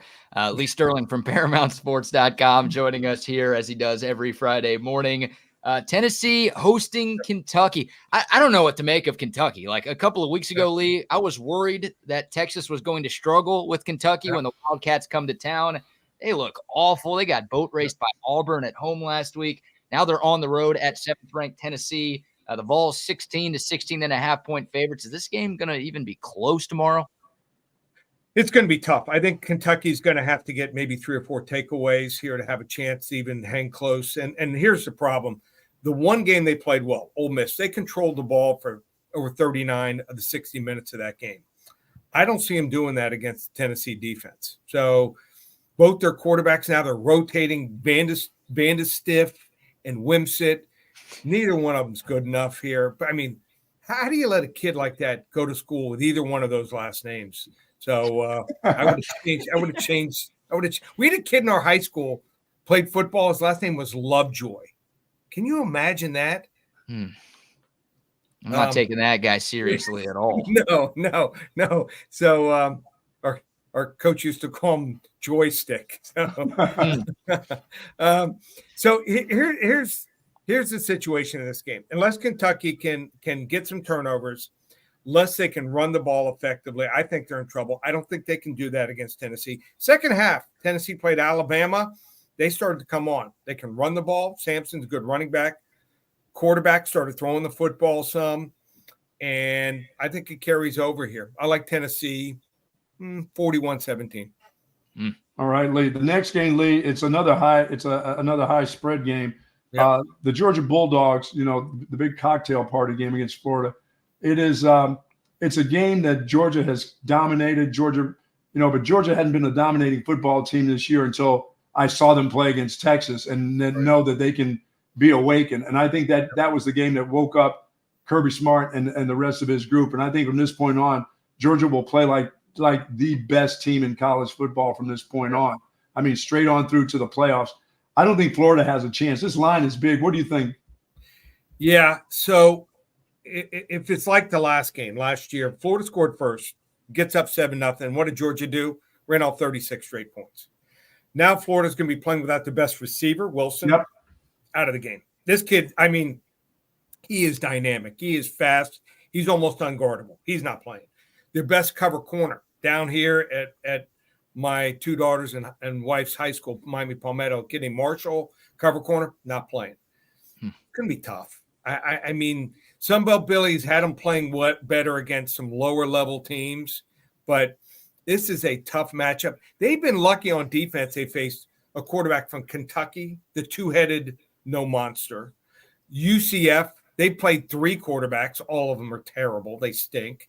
And I think there was a third team. Yeah, Mississippi State. They're no good either. So they just got lucky. Now they're going to face a first-round pick in Carson Beck here. I like Georgia, 45-20. The Dogs roll in Jacksonville. Yeah. All right. And how about this? Kirby Smart, 17-2 coming out of the bye week. Ooh. Yeah. Okay. I like those odds right there. Yeah. All right. The game that I'm most excited about tomorrow is not the game in Happy Valley. It's the game in Columbia, South Carolina. We know our guy Bill will be locked in tomorrow night. Yeah. A&M coming off that huge win over LSU. The Aggies in the top 10. They're playing lowly South Carolina, yet they're only 2-point favorites. What is Vegas seeing in this game, Lee? So Bill has been cocking off this week. I mean, did you hear he said he's going to put his money where his mouth is this weekend. Said he's going to step up. He has what's called the Gamecock Special. Ready for this? So today and tomorrow only, he said, anyone who mentions the Gamecock Special who comes into Joe Cohen and Son Jewelers, they get not 10, not 20. This is where Brad even gets excited. 40% off any new or in-stock purchase. 40. That'll get you going there, Brad, huh? Whoa. And you can also, he said you can use his layaway plans for the holidays. Gives you free gift wrapping. I can't wrap anything, and I know. No, I mean, their gift wrapping is unbelievable. Incredible. I mean, that's part of it. It's the presentation too, right? And free parking. Love free parking downtown. He's going to try to make it easy, he said, with a W at Williams-Brice Stadium. So that being said, I love what Mike Elko did. Mike Elko, with that insertion of Marcel Reed, was almost legendary. They were going nowhere in that game. He runs for 62 yards and 3 touchdowns. Reed just kept dropping back and running. Like you said, it was pathetic the way LSU played. And LSU can look great some weeks and terrible some other weeks, and they did not make any adjustments there. I don't think they were preparing at all for Reed, and that was a big mistake. They have had trouble, the Aggies, with dual threat quarterbacks. And Lenore Sellers, sometimes he's off target, sometimes he's pretty good. They list him at like 240. Trust me, he's 250, 255. He is a load here. He's going to bring it. They're looking for revenge. They lost last year 31-10. They're coming off a bye week here. A&M 2-5, the last 7 as a road favorite. Wrong team favorite. Gamecocks straight up 24-23 over Bill Cohen's Aggies. Wow. I'm worried Bill's going to pull the Gamecock special now after that pick. My goodness. Look, I am going to root for them to win 24-23. Got to be honest. I think South Carolina's going to win by 1, 2, 3 points. Okay. But how perfect would it be there if you have South Carolina, you're getting 2.5 points, but if you're rooting for a great game at the end of the year, they pull it out by 1 or 2 points. They don't cover, but they win the game and set up maybe a historic. Oh yeah. I mean, but this South Carolina team is going to be prepared for the quarterback. But A&M's defense, Lee, has enough guys, even for a big old strong running quarterback from South Carolina. That Aggie defense is the real deal. They've got a bunch of killer dogs on there, that can run from the linebacker position. Yep. They're not going to be like those goofballs from LSU and not prepared for a running quarterback. I mean, right. Or special teams. How about LSU? Oh. They missed 2 field goals, and then you snap it and hit the holder in the face mask. That was so embarrassing. They should have been up. They should have been up by 14, 17 at that. Yeah. I gotta get Bill to send you guys Aggie shirts with all the A&M. He loves Sarge. To him, when he wears anything with Sarge, they win. So you see him walking around with Sarge. I think it's a pretty good emblem. You agree, Sarge? It's an emblem. It's an emblem. Yeah. Lee, your free play. About the Cowboys on Sunday, trying to get off the schneid, taking on the Falcons. If folks want to get that play for free, how do they do it? Just call 800-400-9741. First 5 callers. We'll give them the game for free. I think there's a clear right side to this Atlanta and Dallas game. Does Atlanta roll, or can Dallas? There's a must-win game. Can they climb back and win a big one here over a dynamic team? 800-400-9741. And how about this? There's a lot of other huge games going on around the country. Hey, is the welcome back Manny signs up in Miami yet? Why do you say that, Bucky? I mean, for Manny D. I mean, Duke coming. Oh, that's right. Yeah. So the Duke is a chance, Lee. Against Miami. I don't think they can win, but let me tell you something. So there's no really good. I don't even know if they're going to shake hands before the game. If they meet each other, if they're close to midfield. Well, Mario took a shot when he came in and said, not word for word, but I'm paraphrasing, he wasn't left with much talent when he took over. And so that was a shot at Manny's recruiting. So that's one thing. And then on the other side, Manny was really devastated that he got fired. He's from Miami, even though he went to Florida State. And I think this was his dream job. And when he got fired, he was really disappointed. You don't think a coach, when they're fired, you hated to go against coaches, Bucky, were fired in their first game back against their old team. He's going to prepare his team. So he might have a couple tricks up his bag. So it should be a fun game, 11 a.m. your time. Check into that game. Going on same time as the Ohio State game. So gotta that's why you gotta have 3 TVs at all times. So that's what it's all about. And how about this? So many other big games like the NFL, we got Detroit and Green Bay. Do this. You want to check out the videos that I have, go to YouTube, follow me at Paramount Sports or TikTok. I'm on TikTok, Brad. Whoa. TikTok. Yeah, you haven't followed me I'm on TikTok. I had 20, 30,000 views on a couple of the games we did previews, and they're 1.5-minute previews tops. Nice. So check me out on TikTok at Paramount Sports. And If anyone that follows this week, tonight at 8 o'clock, we're going to draw one lucky winner from YouTube and TikTok. We're going to give him a 1-year all access pass. What that is full year of football, full year of basketball, baseball, hockey, and UFC. Over a $7,000 value. One winner, so you can sign up on both if you follow me on YouTube at Paramount Sports or on TikTok at Paramount Sports and have a chance to win a 1-year all access pass worth $7,000. And if you want to hop on board, we did lose last week for our clients, went 5-7 last week, but we did win last night big with big play on the Jets. You want to get every game. We don't call it November. We call it Dovember. 5 weeks of action, not $597 for Brad and all his buddies, $397. Just one place, ParamountSports.com. All right, give me before you go, Lee. Tell me, Juan Soto, is he making more than $700 million? I don't think he's going to make. You don't think he's going to get that much? I think he might. He might only because these owners are dumb. I mean, remember when they gave A-Rod that 10-year, $250 million? Has any contract, and he's young, has anything more than 7-year contract ever worked out for the team? I can't recall, but whatever Shohei's getting, it'll work. No, he's a great player, but I think you got to keep it at 7 years tops. Okay. Look at Stanton. He had a good series, had good playoffs. But did you see the way he ran around those bases? It looked like me. Yeah. Horrible. I mean, 10 years ago, he stole 13 bases and only thrown out once. He could run. I mean, it was like watching a sundial. It was that bad. He's lugging a trailer behind him, rounding third, it looked like. How do you let that guy go home? I don't know. Lee, you're the man. Right. Always enjoy it. We will talk to you next week. Thank you, Lee. Take care. Be safe. All right. Once again, the Gamecock special at Joe Cohen & Son Jewelers. About 40% off today and tomorrow only. Good time to make that engagement and talk to her tonight. Yeah. Talk to him tonight. Get it done. I didn't think I was going to be popping a question anytime soon, but I might have to now. Hey, save yourself some coin now.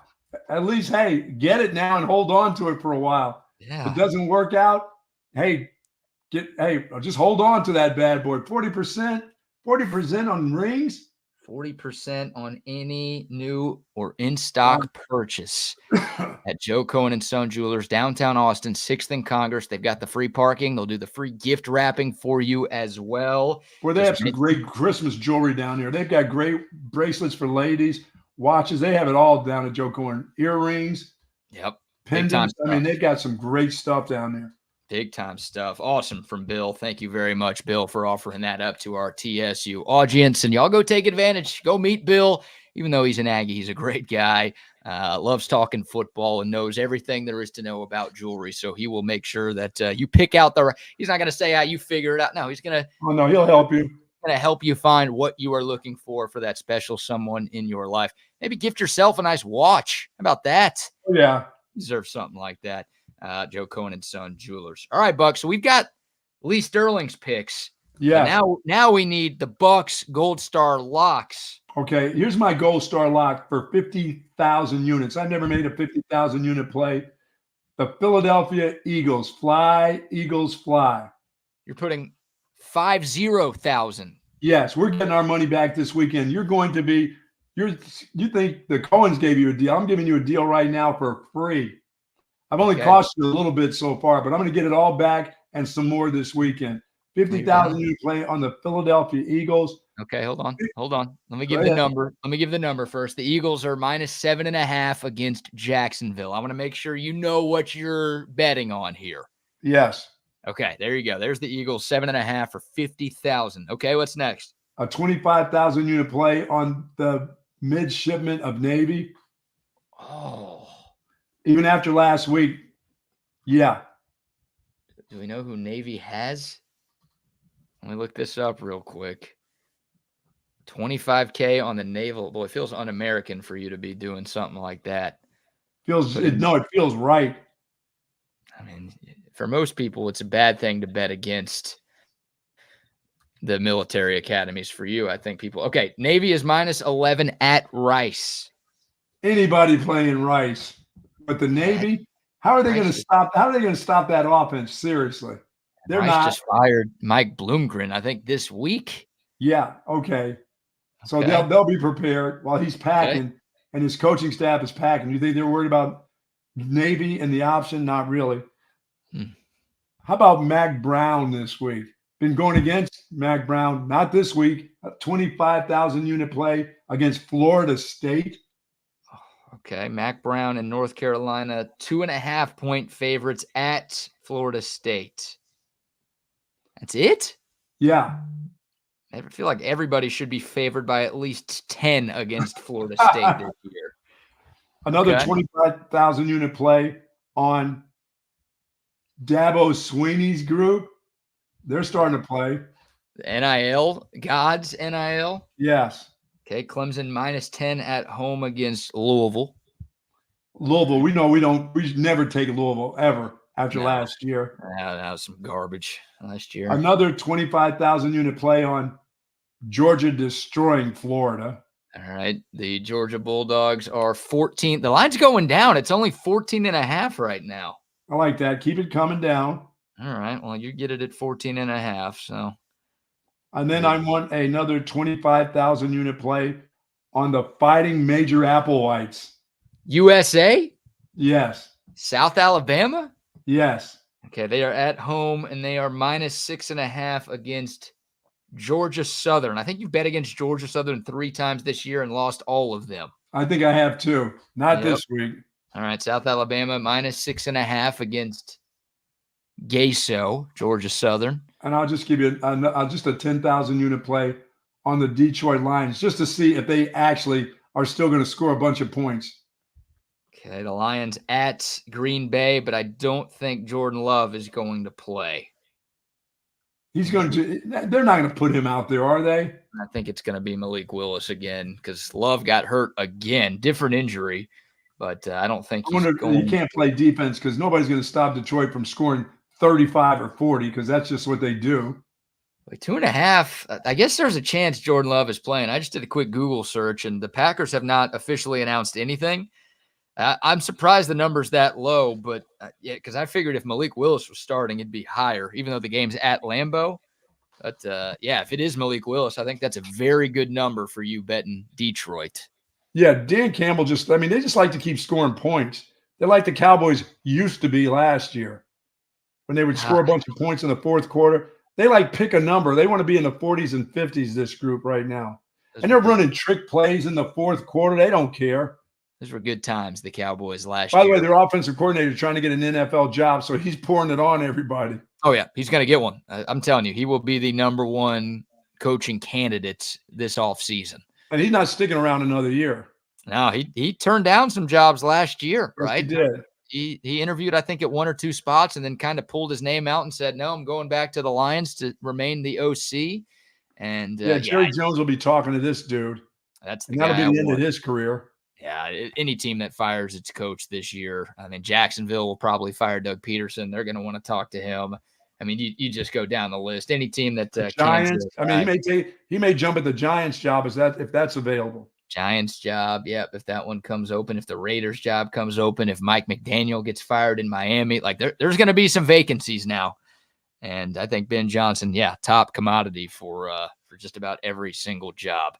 All right, is that it? No more? Just one NFL play? I also gave you the Eagles.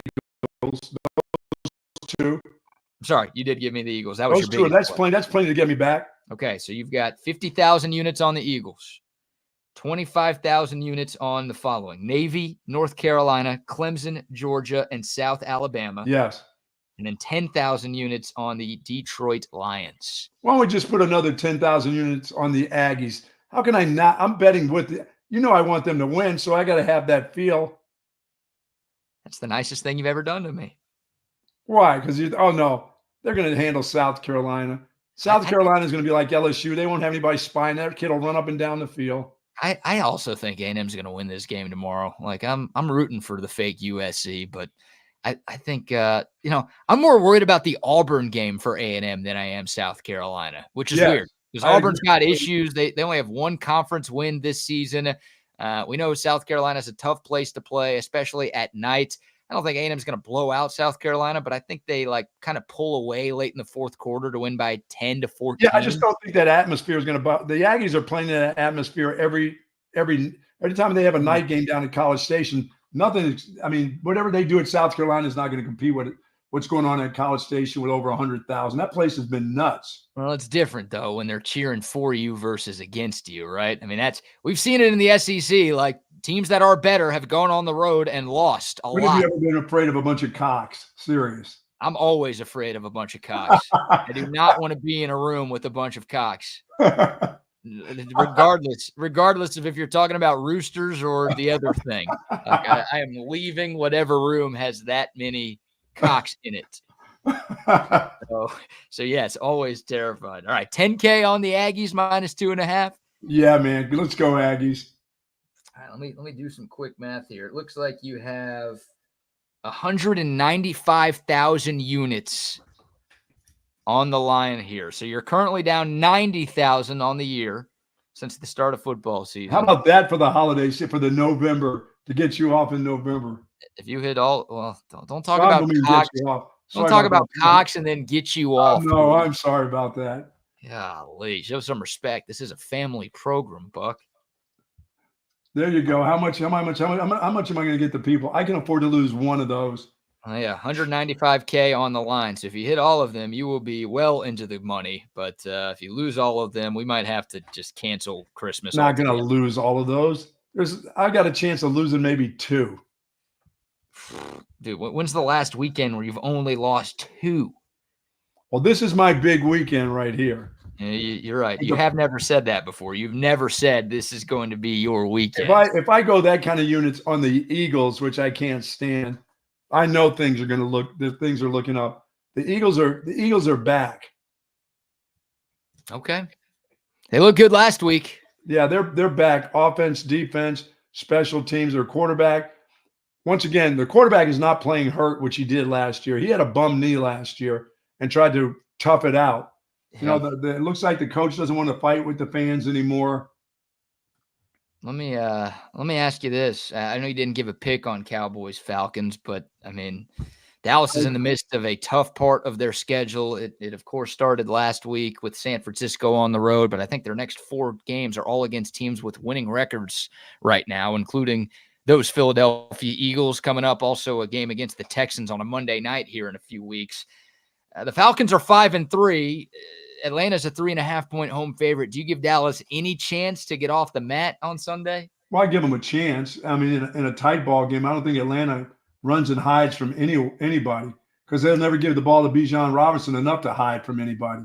They'll keep trying to throw it down the field with Kirk Cousins. You know, this offensive coordinator was supposed to – now he's giving it to him more than they did last year. You know, they get him involved, but they get Bijan involved in the passing game too, but they still don't hand him the ball enough. And against the Cowboys – if you don't hand off to Bijan Robinson against that Cowboys defensive line, you're nuts.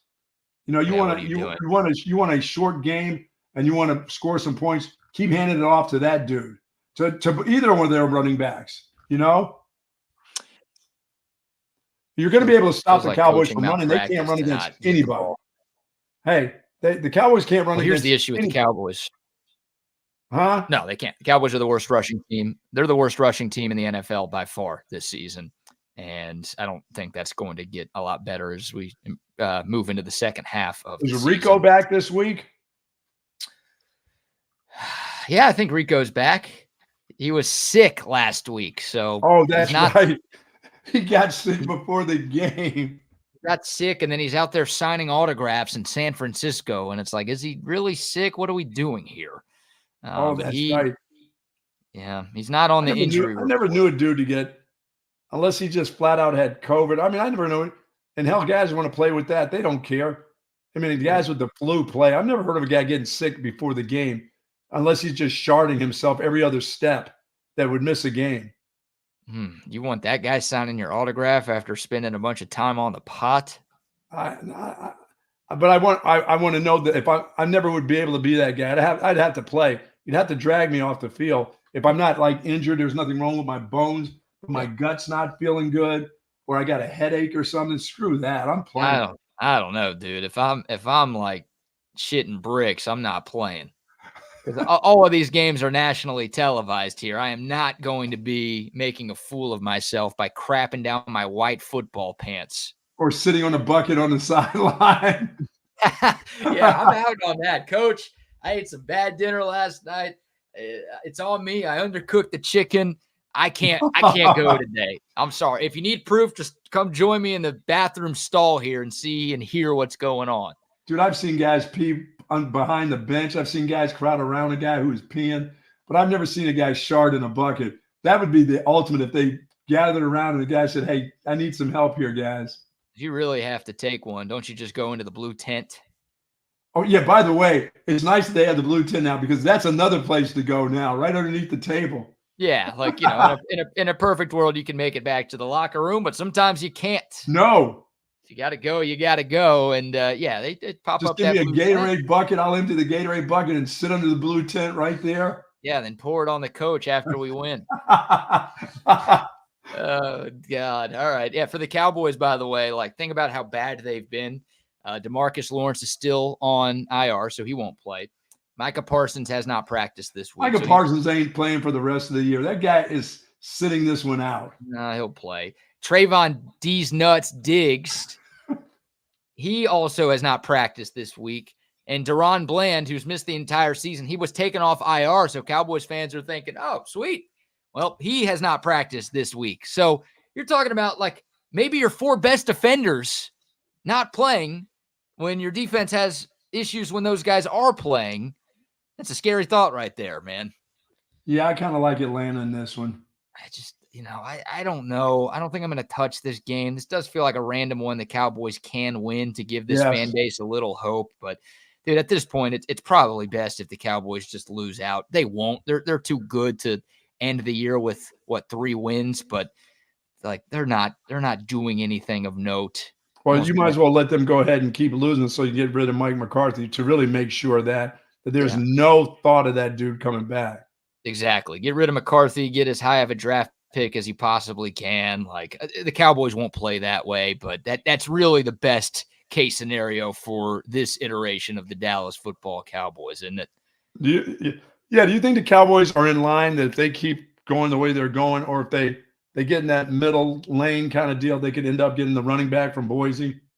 I hope not. Like, look, the Cowboys should have done a lot more. 2 things can be true, right? The Cowboys need to address their running back position in the offseason. Yes. They don't need to spend a first-round pick on a running back this offseason. So the Cowboys have to do something, whether it's a free agent or maybe a day 2 pick. I don't know if Ashton Jeanty makes it to day 2 if he continues to play. Ollie Gordon is going to be around this year. I don't want that guy. That guy's had a terrible season. Like, I don't know how much of it's his fault. I don't like running backs who have that much tread on their tires, and Ollie Gordon's been worked a lot at Oklahoma State the last couple of seasons. So I don't know. I haven't done too much draft prep just yet. But, like, yeah, I'd like the Cowboys to draft a running back, but give me somebody in the 2nd or 3rd round, and if that means missing out on the Boise State star, then I'm okay with it. And it looks like Brooks is coming back for this week. Yeah, that's the word on the street, right? Jonathan Brooks, hopefully making his NFL debut. I feel bad for him that he's got to play for the Panthers. I know, boy. How about coming back to that? I know. And Bryce Young is starting again because Andy Dalton's still recovering. Who are they playing this week? And when the guy's making his return? Well, it's the worst. It's the worst matchup in the NFL. Shit. Patriots are playing the Titans. That's probably your worst game. But you've got the 2-6 Saints who have lost 6 straight against the 1-7 Carolina Panthers. And that's in New Orleans? Carolina. Saints are 7-point road favorites. Saints defensive line. I don't know. I don't know if I like that for Brooks coming back. That's his first game. I don't like. Well, I wouldn't like it for him coming back against any defensive line with that team right now. No, not against a college D line either. All right, here a couple more sponsor shout outs before we wrap up the show. By the way, congrats to Brandon Aubrey. You know he's been on jury duty as of late. He and the jury found Daniel Rincones guilty of felony assault and have sentenced him to 65 years. Is that a long time? It doesn't feel like a short time. So the jury duty is over for Brandon Aubrey. He will be playing. He played last week, obviously, against the 49ers, but that jury stuff he's been doing is now in the rearview mirror. That's a real trial. 65 years for felony assault. Dang, Didn't even felonize a judge or something? Didn't even kill somebody, and you're getting 65 years? My gosh. All right, couple more sponsor shout-outs here, Buck. Our good friends over at 34 Wine and Spirits, like I said, if you got nothing going on this weekend when it comes to football except for watching, go head over to 34 Wine and Spirits on the Southwest Parkway. Pick up all your liquor, all your wine, all your mixed stuff or your mixed drinks, folks. Go head on over there. But if you're having a big party and getting ready for a big party for the remainder of the season, call on them. They are a wholesale distributors, and they will get it to you. 34 Wine and Spirits. Yes, indeed. The best liquor store in all of Central Texas. Much love to them. Also love to our friends at Parallel Lending. Hey, the markets, especially with an election coming up in a few days, markets are more and more volatile, seemingly by the day. The need to diversify your investments is more prevalent than ever before. Hey, investing in stocks and bonds, those are sound strategies, but the most savvy investors diversify their portfolios with alternative investments. Right now, the most popular alternative investment is investing in private credit. Parallel Lending is a lender that provides short-term business purpose loans backed by real estate.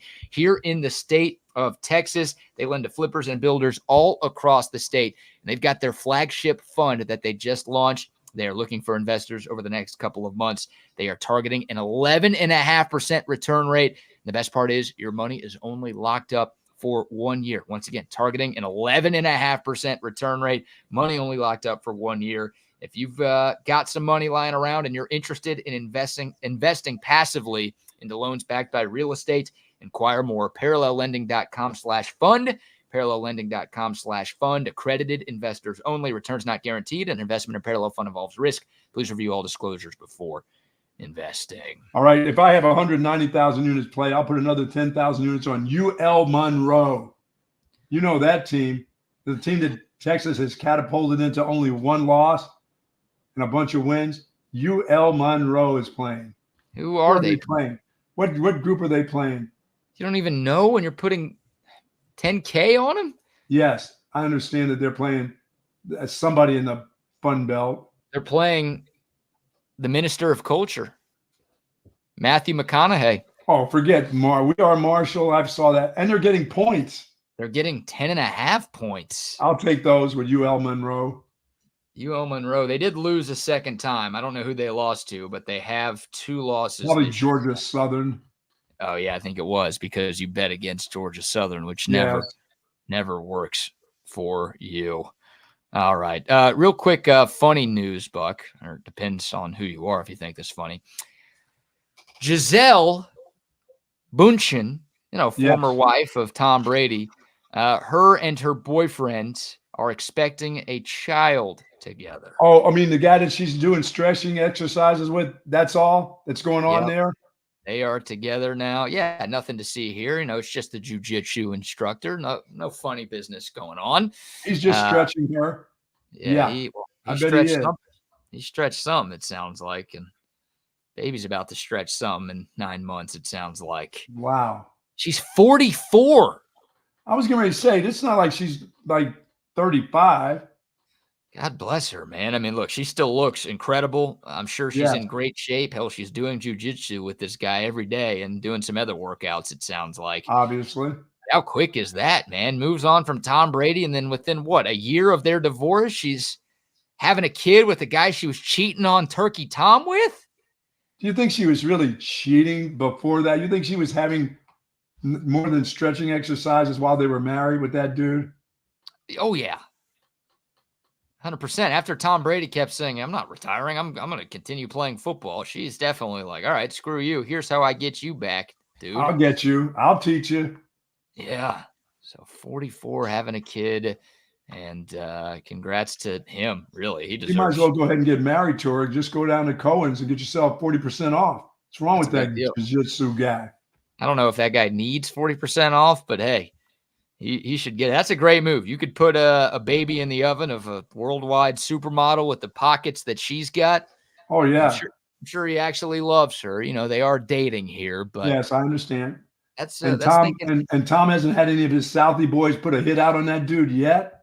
Not yet. That's thinking with both of your heads right there. Way to go, Wow. Joaquin. Good job there. And Tom, I don't know, but I did see a picture of Bill Belichick. I'm hoping I marked this one real quick. You know, Bill Belichick's dating like a 24-year-old. That's the one he's hiding. They show his car outside her apartment still. Yeah, where he's walking out half nude. The same one. They're still.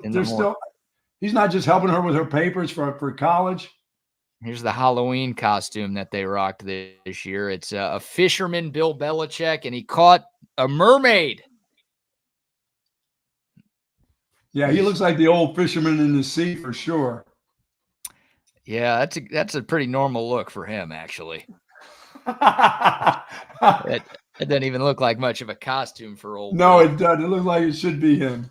That guy's living the dream, making a crap ton of money to talk about football and to date a girl 50 years younger than him. Life ain't too shabby for old Bill Belichick. And life ain't too shabby for the boys of Chaos Theory. We've got Double R and we've got Wags. Happy Friday, boys. Hey, happy day after Halloween. Looks like everybody survived and made it. Oh, BK had a great time. He was hanging out with kids and giving them candies and books and toothpaste and stuff. He had a great time with the kids. Put the candy down and let the little boy go. Yeah, when you say it like that, it doesn't sound as good. It doesn't. He said he's in a neighborhood full of kids. They were running around. What were you guys doing? Giving them Tito's? What was that stuff they were drinking? We were giving the parents bottles of wine.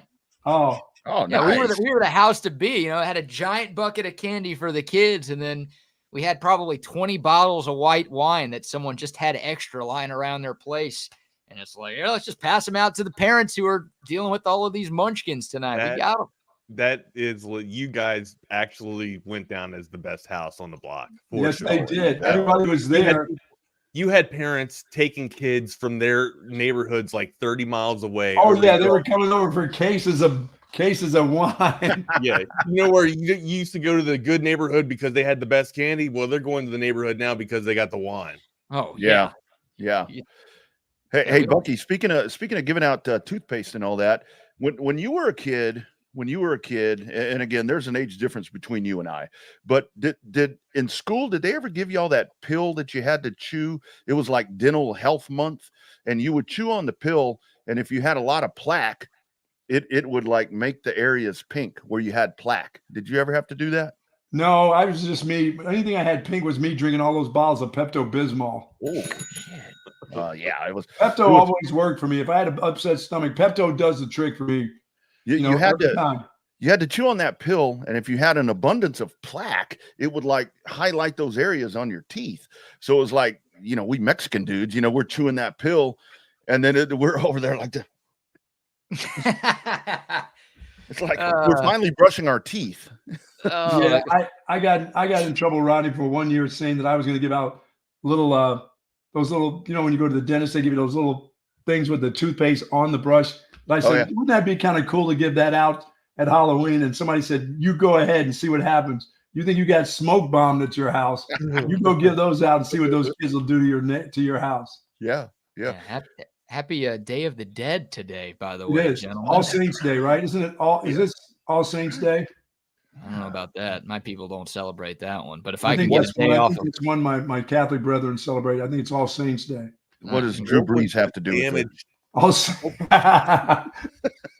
the damage done to the pocketbook for? Oh, never mind. Disregard. You said you didn't pay for the wine. You said the wine was just laying around. It was just, although some people had it down there for about 15, 20 years, just laying in their basement. In the cell. It's gaining potency though. Yeah. Right?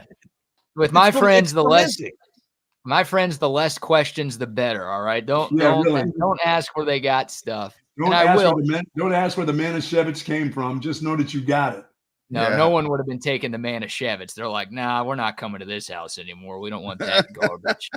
By the way, I did celebrate with BK a little bit. I don't know if it's a celebration, but it's the thought. I did I fast for a day, Rodney, and that was nice. The only thing I didn't do. I had to have water. My wife says you can do this with BK, but you got to have water, old man. You can't go a day. You're not a camel. You'll be laid out there on the sidewalk somewhere. But I made it. Felt good. Good stuff. Wait, BK, you guys can't drink water either? No food, no Holy drink shit. of any kind. Yeah. I thought at least you could hydrate. No hydration, man. It's tough. No. You're atoning, dude. That means you don't get there's nothing. You get to put nothing in your body. But I put water in mine. I want to do that with y'all next time. Beer count. Bring it on.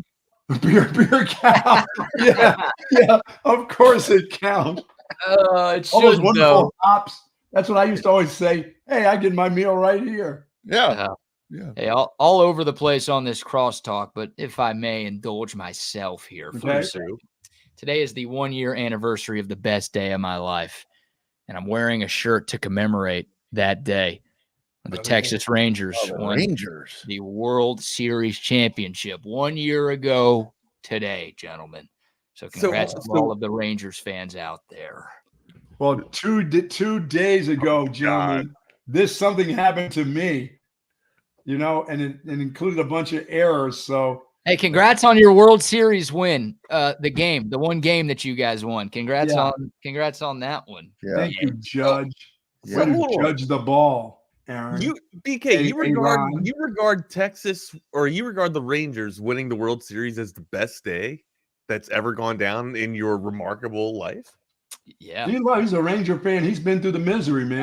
I can see that. I can see that. Like I've seen the Caps, hoist Lord Stanley, and I thought that would probably be the ultimate team win for a professional win that I follow, but because I think I've seen the Orioles go through so much misery, and because they're a mid-market ball club and it's hard to win in an FU salary cap type of era. Yeah, because they've never won championships in Baltimore, those guys. Yeah, right. Well, 83, right? But I mean, I don't remember the World Series, but I would say that's probably the best.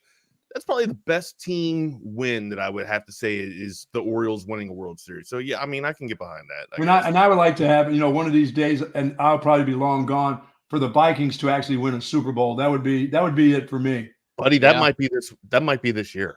Oh, come on, man. Way to go, Wags. That's what I want to hear. He ain't mono boy anymore. Come on, man. Did you see the Jets last night? Come on, man. Thank you for that hope. I love keeping hope alive, Wags. It's not mono boy, it's mono man.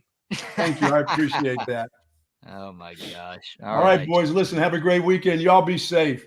You too, Buck. You too, man. Have a great one. Be good, guys. Take care. There they go. Here we are, man. They get it kicked off, and we get it cruising, get you steady and ready for the rest of your day on this Friday. Wonderful Friday, man. It is All Saints Day, November 1st. My partner in crime and I are going to take you around the clock here for another hour until we get you ready for It's Only an Hour with Jeff and Jordan. My name's Wags. That's Double R. You can find me on Twitter, not the fake Wags. You can find Double R on Twitter at the Rodney R, and then on Instaface at the _ Rodney R. I'm on Instaface at the Wagner Wire. If you're out and about, if you're mobile, trying to run off all that candy that you ate last night when you're trying to allow your kids to eat it, instead you were doing that magic test, testing it out to see if it was all good. Instead, you ate it. Yeah, you probably ate a few more pieces than you wanted to. Going out and hit us a follow, and then make sure you hit us up on that Coda text line, 512-222-9328. And again, smash that subscribe button if you hadn't done so already. Partner in crime, where you want to go first, my guy? My man, I do want to mention one thing right there when you were talking about the Coda text line. So if you are a car enthusiast, you don't even have to be a race fan. Make your way out to Circuit of the Americas this weekend. Very low profile event. It's called the Coda Speed Tour with the Sports Car Vintage Racing Association. Can you drive? Several different, I don't know, you'd have to go ask them. Several different divisions there of vintage race cars, and they have everything from spec Miatas to old vintage stock cars. I mean, you name it and they have it. There's probably 15, 18 different divisions that will be racing today. I mean, and the reason that I bring this up, are they racing the vintage stock cars too? Yeah. There's the really cool thing. I went to this a couple of years ago. I had a friend that comped me a pit pass, and I went out there, and they do vintage stock cars, and you see like Dale Earnhardt Jr.'s old number 8. all of these different race cars. There was an old Mike Skinner Lowe's car, and those are the cars that had balls, man. They go Those by are the box frame cars. Yeah, man. I mean, you name it. I mean, I just got results from one of the practices that's going on right now. You've got a Mazda Pro Formula. You've got this is a different one, but I was looking Miatas, every kind of sports car, everything that you can envision as a vintage race car is there this weekend. Highly recommend. Very affordable to go in there. You have free reign of the entire place.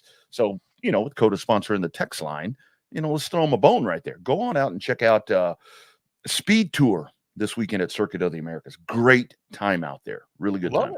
Love it, man. Maybe I'll check. Hey, you know what would be more enticing though is if they did let us get into cars and rev them up and check them out.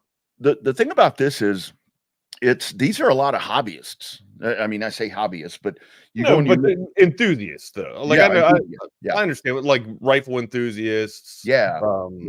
Collectors. Yeah. And you get a lot of these folks where they're not there to race. They're there to be on the track. And you can kind of walk through the pits, and there are a lot of people. I mean, there's a lot of Austin folks in here, Pflugerville, San Antonio. One of the divisions, the fastest guy was out of Bernie. So you can actually go over there and talk to these guys and look at their stuff. And I imagine there's a lot of people that are building a old model from the ground up, right? Or trying to restore a model from the ground up. Yeah. And that's essentially what most of these cars are, where they've taken this and they've rebuilt it and they just get out there and drive. It's really cool walking through the pits where you talk to these folks and they're like, man, I'm just here to be on the track. It's like, this thing can haul ass, but I don't plan to haul ass because I don't want to wreck this. Sure. Oh yeah, you put your life's work into trying to restore that damn thing, man. So dude, that's pretty wild, man. Yeah, it's pretty cool. Pretty cool stuff. Also, hey, you know what we didn't say yesterday, or did we mention it, or did we not? Did we talk about Ferrari getting back-to-back wins? Dude, those guys are rolling, man. Those guys are rolling. For people that were counting out Team Red and thinking that Red Bull and Mercedes were kind of going to run Ferrari off the track. Back-to-back wins for Team Ferrari. Now it's been two different drivers, right? Still, it's really cool. It's really cool with Formula One. I mean, that this year that you have seen. I mean, for Red Bull, McLaren's just. Oh, dude! I didn't expect this. Usually, it's Mercedes or Red Bull, right? And then McLaren just out of nowhere this year. I kind of thought that McLaren would have an upswing. I didn't think that it was going to be where you have a guy, that's able to come out and beat Max Verstappen, head to head. But I mean, it's been really cool this year because you did. I mean, Lewis got a win there on his way out of Mercedes. But right now, Ferrari is just rolling, and ironically, Lewis is heading to Ferrari. Ferrari, right? That'll be the big move. But let me ask you a question here then. If you have a huge jump, like you've seen with McLaren, just with a year's span, do people accept the anomaly, or is there rumbling and talks amongst the inner F1 universe that there might be some dirty play or some foul play going down? Formula One is so weird and so different from everything else in that the FIA can allow teams to make modifications because these are that's right. NASCAR you can't, but NASCAR it's all here's your parts, here's your shit, put your car together and let's go. So but really is the driver is really well, the differential. But with Formula One, it's like, okay, if you kind of really dig into Formula One, you'll read and you'll see, okay, for this race, I don't know, name the race, Mexico. For this race, modifications for Ferrari were allowed in the sense of all these different things, where everybody's still doing what they did the race before at Austin. So that's where that's different. And I like that because I think the one thing that's been lacking in Formula One is you do need to have a little bit of because it's always been one team that's kind of far out above everybody else. And that's been the cool thing about this year is that you have seen some parity. I mean, Max is going to be the champion. There's no doubt about it. But you have had, like you mentioned, you've had McLaren, Mercedes had a little bit right there. McLaren. Yeah, but I mean, we were a third of the season 2 years ago done with it, and we already knew that Verstappen was going to be the champion. That's how dominant he ran away from the field, right? Yeah, and that's where it's so odd right now with Red Bull, because you do have Max that has been, you want to say consistent. He hasn't been winning, so people think he's inconsistent because he hasn't been winning. But you look at his partner, Sergio Perez, Checo as they call him. I mean, that dude's horrible. I mean, he's 18th, 17th. I mean, he's just Red Bull has slipped. And I highly recommend, if you guys get a chance, go back and find, because you can watch all the Texas Sports Unfiltered videos and stuff. Go back and find the one that I did, Coda Weekend, Texas Speed Unthrottled, where I had Adam Stern on. We had a great discussion about Formula One and just some of the nuts and bolts about that. It was really good stuff. Go back and find that. I think you'll enjoy that. Right on, my dude. We also have some sound from the Micah Parsons, These Nuts podcast. My bad. But yeah, it's Micah Parsons talking about some of the what. Now you quarterback me through this here. So you have Micah Parsons, the Micah Parsons podcast, where he goes on every week and just, he's Micah. He's got a podcast like everybody else. He goes on and they discuss whatever. Well, this week, and I think frequently he has Trayvon Diggs on, These Nuts guy. I'm sure he'd probably have some of his own team. Yeah. And so they're having these discussions, and somehow the discussion got to where they were talking about Jalen Daniels and talking about, how he's asserted himself. And it's really weird because these guys are sitting here talking football and neither one of them is practicing right now. But still, the podcast must go on. So they're sitting here talking about Daniels, and somehow they start talking about the top 10 quarterbacks in the NFL. Top 10 quarterbacks in the NFL. Is Daniels one of the top 10 quarterbacks in the NFL? That is what started all of this, and then it goes to this. And you guys count. They're talking about current day right now. Right now in the NFL. So you guys, here's some sound from that podcast. You guys count the names and make note of the names mentioned here. Where would you rank him among quarterbacks right now? I would say he's definitely top 10. Higher. You think he's top 5? For sure. Who else you gonna put in there? Give us your top 5 right now. I'm gonna go him. I'm gonna go Mahomes. Marr. Gotta have Marr. Yeah. Lamar. Josh Allen. Jalen playing pretty good right now too. Jared Goff is a top 5 quarterback right now. And Matthew Stafford. I love how Matthew Stafford played the quarterback position. Sam Darnold could be in the top 5 conversation right now. Yeah, Sam Darnold looking crazy too. So it's hard. There's a lot of good quarterbacks right now. I can't give you a top 5 right now based on how everybody's performing. Yeah. It's just too hard. Where would you rank? Where's Dak? I was gonna say, I know who I didn't hear.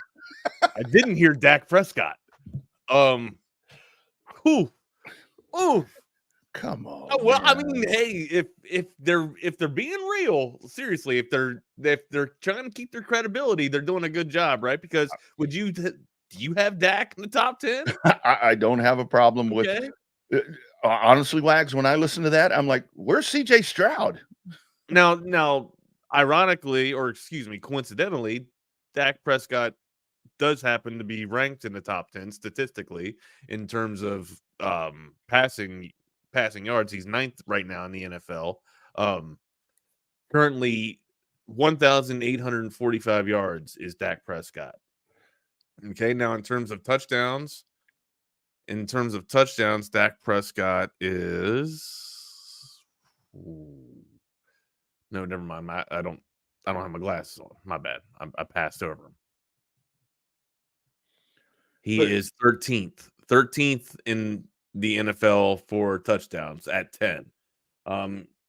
He's got 8 interceptions though, which it's not too good. But yeah, I mean, I don't know if Dak Prescott is necessarily a top 10 quarterback this year. He was lights out MVP last year. But this year he struggle bus, my guy, struggle bus. I'm sure there's still time to get off the struggle bus and right the ship here, but buddy, it's been pretty brutal so far, man. A name that I'm shocked they didn't mention either? Brock Purdy.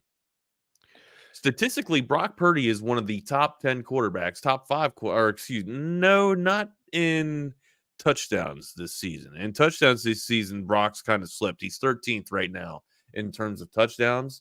But in yards, Brock Purdy is 6th. Now, he was toting around in the, at the top 3 spot in terms of a top 3 quarterback with yards for a while. But even with all the I won't say mishaps, the injuries that they've kind of placated the San Francisco 49ers. Brock Purdy's still been able to find a way to be able to put his game at the top level, right? And he's utilizing a lot of the toys, or maybe even just finding some old toys that are in that toy chest and, having a good time and playing with them there. George Kittle's kind of, reemerged and come to life. He didn't really go away too much, but there was a time where he wasn't exactly the focal point of the offense that he was beginning to become. Now, you could sit here and say, without the best running back in the NFL, CMC, you would think that Brock Purdy's game would start to grow and blossom even further, but he'd start throwing a lot more picks because they'd have to rely on that arm. Well, thankfully, they've had a blessing in disguise with Jordan Mason, or hell, maybe it's not even Mason, because Guerrero comes in and he's fantastic too. So it's probably just a product of the system. Fantastic offensive line, scheming with Shanahan. San Francisco is a pretty damn sound football team. But yeah, I'm just absolutely floored that these nuts didn't mention Brock Purdy. Nothing sexy about his game, but he gets the job done.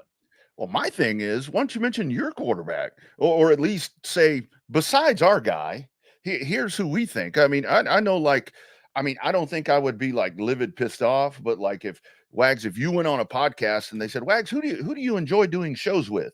And you were like, oh, well, Smash Simmons, BK Brad Kellner, Bucky Godbolt, Chad Hastings. You just start naming all these people off. I'd be like, hey, man. But I mean, guy, this all goes back to the Dallas Cowboy dysfunction. Unless that was done intentionally, unless that was a direct stab, just here's one, Dak, eat it, Well, and the whole thing with this is, I don't. Dak's numbers, yes, performing. Putting that aside, and the whole thing is, this just goes back to, with Atlanta this weekend for the Cowboys, it goes back to, Dak hasn't been exactly placed been given the right pieces in place to make this work, and he's got toys. He just doesn't have a run game. Yeah, and it's like he just. I don't know what the Cowboys are going to do here. I heard Bucky and BK talking about to where maybe this is where Dallas can come out and beat Atlanta. It is. Dallas seems sometimes to win the games that you least think. And the NFL is weird, Wags, because we said wrong team favored last night, and look what happened. I know. I am on record again, man. Whatever I say this year, just go the other way. Seriously, run. If I tell you Minnesota today, go somewhere else, man. I'm telling you right now. Well, and the thing about this last night, I think what became very apparent last night was, CJ Stroud's been getting hit in the mouth all night or all season long. Yeah, and last night it was really apparent. No Nico, no Stephon Diggs. Yeah, Joe Mixon looked good though. Absolutely. And you got to beef up. Tuesday is a big day. Lots of people are excited about Tuesday, Wags, because it's going to be a day that is going to revolutionize the country. Yeah, it is. It's the NFL trade deadline is Tuesday. Right. So that's what I'm looking forward to Tuesday about. But man, you got to go in there and you got to solidify that offensive line. You're going to get your guy killed back there. You're going to get that dude. After last night, do we need to eat some crow on Aaron Rodgers? And he had to do it on national TV. Did it right in front of her face. He looked pretty damn good. Now look, I was getting ready to say, he still kind of looked old last night, but he was still able to sidestep a lot of would-be sacks, right? He only got sacked twice last night. When he could have got sacked, I thought at least 4 or 5 times. Again, able to stay up on his feet, able to extend the play a little bit, and you saw the arm superiority and the arm strength. 3 touchdowns last night. One hell of a catch by Garrett Wilson. You want to talk about OBJ making one of those damn catches that you'll never forget about. Garrett Wilson put himself on the map with one of those last night. Just fantastic, sensational. And then Devontae Adams able to find the end zone with his old pal Aaron Rodgers again. I'll tell you what sucks though for the Jets is that running game is starting to diminish, right? We talked about how just how key it is to have a good ground and pound. Now the Jets are still, able to successfully run over 100 yards, but if you're talking fantasy sports and if you're talking a guy that wants to get his numbers, you'd like to think that Breece Hall is kind of a little bit disappointed here. Again, another game to where he's averaging over 4 yards a pop, almost 5 yards a pop, but still does not exceed or eclipse the 100-yard milestone there for the game. So only 15 totes. You like to think, again, the Jets kind of had this rolling down. There was a lot of mishaps for the Texans last night too. So I thought the Texans could have won the game. Again, the Jets didn't look or to me do anything that was that dominant. They kind of just got lucky, essentially. Which you need some luck every now and then. But yeah, don't let this win fool you here. This was a beaten up and bruised Houston Texans team that are trying to to nurse themselves back to health here, and the Jets took advantage of it. Yeah, this was, you could see this coming for Houston. I just didn't think it would happen against the Jets, and it happened to happen against the Jets, and the Jets found themselves, it seemed like, right there. But Houston is just so beat up, and they've been winning. They're really good in one-score ball games. That's the other part of it. Houston, them being Houston. But I mean, I hate to sound stupid, but their luck finally ran out in this thing. I mean, you're just that beat up that they weren't able to sustain. But they've got to figure out a way to with that offensive line, because I mean, with the division that they're in right now, I mean, the Colts aren't going to go away. And I'm here to tell you, with Papa Joe over there at quarterback, I said it the other day, I think that this is where Indianapolis can maybe make a run right here, although we're going to find out, because their next 4 games are a bitch when it comes to the Colts. So I don't know, but Houston, I think this is one where I was been waiting for this one to happen, because they just ran out. I mean, they just couldn't sustain. So, and for the Jets, yeah, Aaron Rodgers, he did. I mean, hey, I'm eating crow today. He looked great yesterday or last night. So I was watching some of the sports stuff this morning, and it's like, here's the Jets. Their season has turned on one catch. I'm not going to go that far yet. Right. Yeah. I'm not. Well, I mean, come on. Who was it? Can I take a guess who that was? Was that Greeny? Was that Mike Greenberg? Because no. Greenberg's a Jet fanatic. It's the show where the when I talked about Michelle Smallman that she comes on. Okay, I don't even know who the dudes are. I just know. I got you. I don't even. Yeah, you don't know. You wouldn't. I don't know, and I don't care who they are. Yeah, you don't care to know. No, Greeny is a huge Jet enthusiast. If you want to go with that word. Yeah, just absolutely. I can't stomach Mike Greenberg anymore. I used to like Mike and Mike, but you took the better talent, I thought, off of the damn show. So yeah.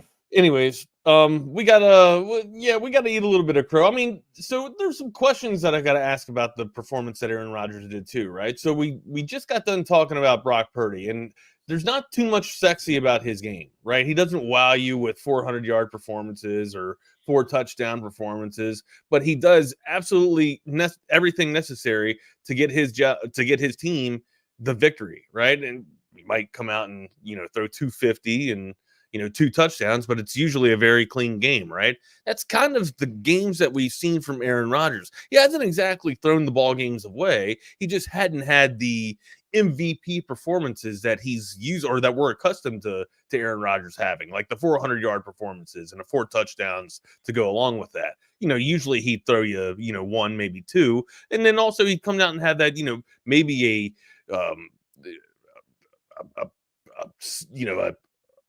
performance to where he throws the Hail Mary and it comes down and he's able to complete that, right? Like just a magical moment. You're not seeing too many of them. You did get to see one for the halftime, already this season. Actually, let me put my words in my mouth with that one. But still, is he doing just enough, like Brock Purdy is, to maybe make the Jets viable? I think the difference between the two guys is, I mean, you look at with the 49ers talking about Houston being beat up. I mean, 49ers, geez Louise. I mean, it's like, but they keep finding people. It's like they keep finding people that help. Again, we've been talking about culture, right? Yeah. This entire season. That's kind of been a really good theme, right? again, let's talk about culture in terms of San Francisco and in terms of Woody Johnson and the Jets. Yeah, that's the other part of that. And I think the big thing is with Aaron Rodgers is that he does have. I mean, if he can get cooking with Devontae Adams and Garrett Wilson, yeah, if he can get cooking with those dudes, I mean, yeah, they're scary. And you got to watch them. I mean, they're 3-6. The Bills are 6-2. So if they win the division, it's going to take a pretty big ass collapse from Buffalo. When you start looking at some of the other stuff right there, that they're in the hunt for the wild card race. And we've seen wild card teams come through and go and win Super Bowls. So maybe they can do that because Aaron Rodgers starts making those plays. I mean, the ability is still there. There's no doubt about it. But is he going to be able to do it? Is he going to be able to do it? As stupid as that sounds, I do feel like he gets better when the colder weather comes around. Mm-hmm. Does I he think not? so. I think so. That's when he makes a lot of those plays, his bones and muscles are a bit older. You know what I mean? Like the colder weather is supposed to heal your bones. In terms of if you're in the cryo, I don't know if you're in the cryo or not, but still. And you look at some of those teams in the AFC that you would kind of throw in there with the Jets if you're looking at the wild card picture. I mean, the Ravens right now are in the wild card picture because they're not leading the division. The Jets aren't going to beat them. But regardless, either or, if you don't have the Ravens, you're going to have the Steelers in a wild card. Right. One of the two. Now, I do think the Jets may be able to beat the Steelers, but they're not going to be able to. I don't know, dude. You liking Russ? I mean, I'm just liking the Steelers. It's not so much the quarterback play or the schemes from Arthur Smith. I'm just a badass head coach. It's TJ Watt. Honestly, it's TJ Watt. Like if TJ Watt's going to suit up for the Steelers, they got a 90% to win or a 90% chance to win. Okay, if TJ Watt plays, that's where I'm at right now. Like that, he is the steal of the Steelers, my dude. Yeah. So it's like we can look at the AFC and compare all these teams to each other and be like, okay, eventually, how would they measure up to Kansas City? Because it's like that's who they're going to play.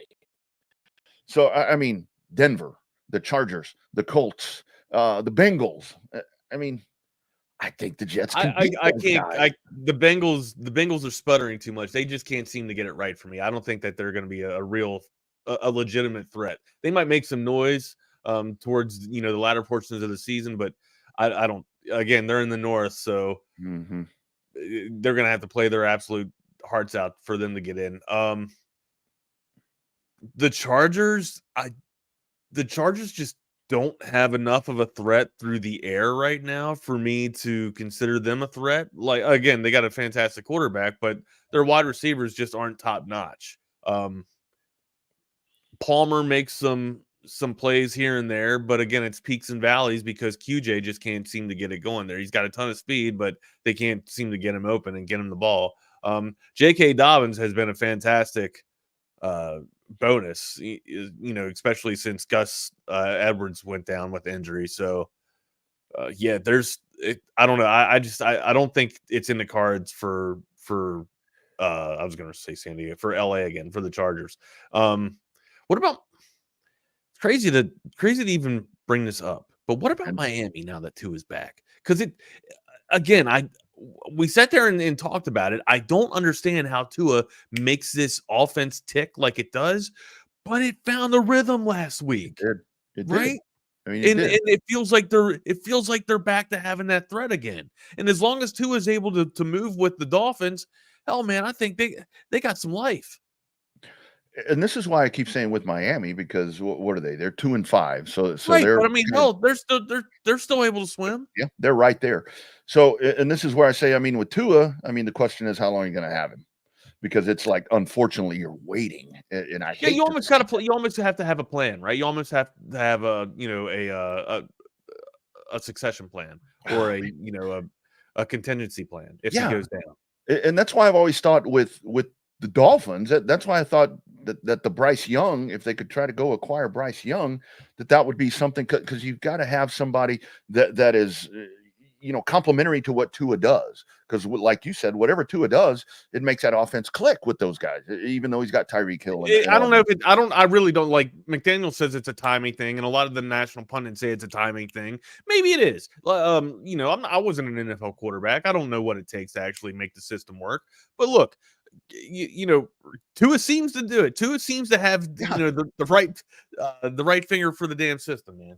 And that I've even thought about that, Wags, to where if I'm the Dallas Cowboys, I call Miami and you try to ship what's his name? Trey Lance. Trey Lance over there. Because I think he could operate that system. So get Trey Lance in there right now, kind of learn the system from Tua just in case something does. Yeah, have that dude ready to go. I know it was preseason, but the way Trey Lance played in the preseason, what would you have to give up for Trey Lance? Probably not very Miami. I don't think Miami's got that much draft lottery left or draft capital left, right? Probably not much. If you're the Cowboys, it's like, look, the deadline's coming up, I think, this week. Well, not that the Cowboys are going to make drastic moves, but if the Cowboys lose this week, I think it needs to be one of those things where it's like, you got to start looking to the future. Who the Dolphins have left? Because they gave a haul for Tunsil, did they not? Mm-hmm. They gave a haul for Tyreek Hill, right? Yeah. Trey Lance ain't gonna cost you nothing. You can give him a fourth. Duplicate the trade that Dallas made. Do that and get Dallas that dude in there. They'll want to get something off of it, right? Like they'll want to at least have something to collect from it to show that Dallas. I don't know, dude. The way they operate, I would think that Dallas has more draft capital than Miami does at this point. Oh man, the way the Cowboys operate. Again, I don't know these. I don't know the war rooms of these franchises like I should, but Wags, the way the Cowboys operate for somebody like Trey Lance, where there's been all the question about why'd you bring him in? What'd you get for Trey Lance? A fourth? Or what'd you get for Trey Lance? Yeah, a fourth. You gave a fourth to acquire him. Yeah. So I would think you're going to ask for at least a fourth to come back. But where's Trey Lance's stock gone since he's come to Dallas? Has it gone up or has it gone down? I think it's exactly where it was when he got there. Okay. In limbo. And the other part of it is, knowing the Cowboys, they would want a first or a second for Trey Lance. That's first and second and a bottle of Johnny Walker Green. That's right.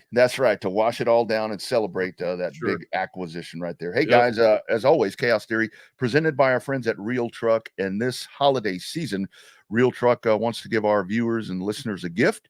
If you're looking for truck or Jeep accessories, or you as a gift for a friend, if you want to hook somebody up with some of that stuff, spend $100 or more on realtruck.com. Enter the promo code TSU, and you will get yourself a Real Truck cap.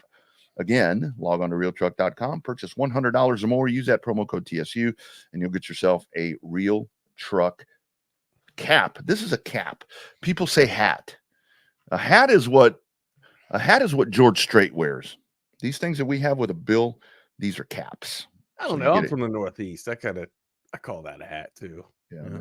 And they're not made to be worn like this. And I wore them like that. I definitely wore them like that. Come on, Romo. I've done it too. Here's a look at some of the Real Truck accessories you can find at Real Truck. Building a home for the people who are worth it. Stepping out, throwing in a line, and dropping the tailgate for a picnic. And finding far-off campsites with the people you're closest to. Upgrade your truck, Jeep, or Bronco with over 1 million parts and accessories. And bring your truck to life. Real Truck. There you go. Good stuff. Code to text line 222-9328. Our man Hoop Dog says, good morning, gentlemen. I'm in enemy territory for work. He's in College Station. He's in the CS, taking a client to Twin Peaks sporting his golf shirt from Sue Patrick. That's what I'm talking about. Hey, don't drink the water, though.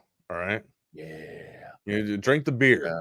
Drink the beer at Twin Peaks, 29 degrees, chilled to perfection, but don't drink the water. Okay? Yeah. Says he's not sure he's going to get crazy out there in Bryan or in College Station, wherever you're at, whichever town you're in. Yeah, those pipes get kind of nasty. So watch out. You're going to get the best service, Hoop Dog. I promise you. Twin Peaks is always going to take care of you. Yeah, they will take care of you for They sure. will take care of you. Now, if you're going to And, Wendy's, McDonald's, that's something else. We talked about the toys that you could put on your cars, but we'd be remiss if we didn't tell you about the cars itself, right? If you're looking for your next chariot, going out to the castle right out there off of 71 and look at Covert Bee Cave out there. Talk to them about a truck, Jeep, or buggy like that you just heard about in the damn Real Truck commercial, right? Well, hey, maybe they can help you find the chariot that awaits you for your kingdom. Explore the kingdom with Covert Bee Cave. Here is Covert. It's really a family experience. I walked in the showroom today and everybody greeted me by name. How are you doing? What's going on? How's everything going? From a price standpoint, from a customer service perspective, just conversation when you come in, it feels no pressure. I want to buy cars here. The family buying car experience, one of the best that you will ever have. Come and experience it for yourself. Covert, born and raised in Austin. It is one of the best experiences you'll have. I promise you that. But like Hayden says, go and experience it for yourself. Going out there to the kingdom that they have right off of 71. Make sure you tell them that Texas Sports Unfiltered sent you as well.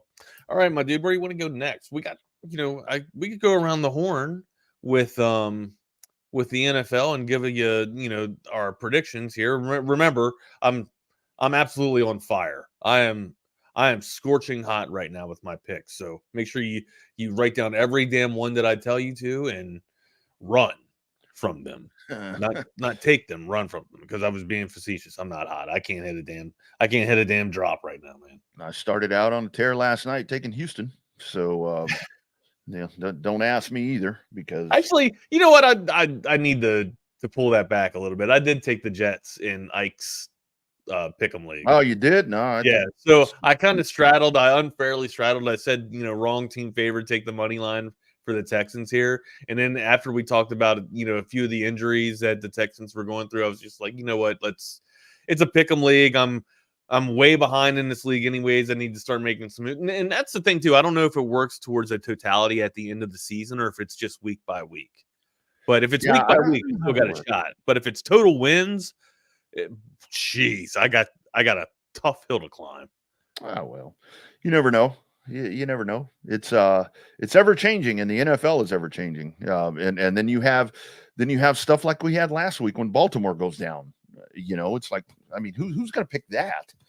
I mean, I don't know. And I think, and I really do think that this week it's going to be more of it. Wags. I mean, looking at the NFL schedule. Oh yeah, when it's colder weather comes too, man, it's going to be inclement weather with unpredictable football. That's usually the saying, or that's the saying that I would grow up to, anyways. Tank Dell last night. You want to talk about some of the people that shined out? Again, no Nico Collins, so the passing team is going to be hurt a little bit, and you started to see a little bit of the emergence from the ground and pound with Joe Mixon there. But Tank Dell having himself a nice little game for all you fantasy sports goers out there. Yeah, and that's a guy right there that's kind of in the I mean, that's another guy. He got shot too, or stabbed. What was that? No, he got shot. He got shot. God. Oh, I forgot about that. I mean, maybe I guess that gets undersold or undertold rather, because Pearsall it's been a bigger story. Yeah. Well, I mean, it's the fact that Pearsall also disarmed the assailant, or not, or hell, it would be the would-be thief, right? The would-be thief, and then took his life, right? I'm pretty sure the would-be thief died in the exchange. So I think that's the one that gets told the most, instead of the one that Tank Dell was just going to a party and getting shot.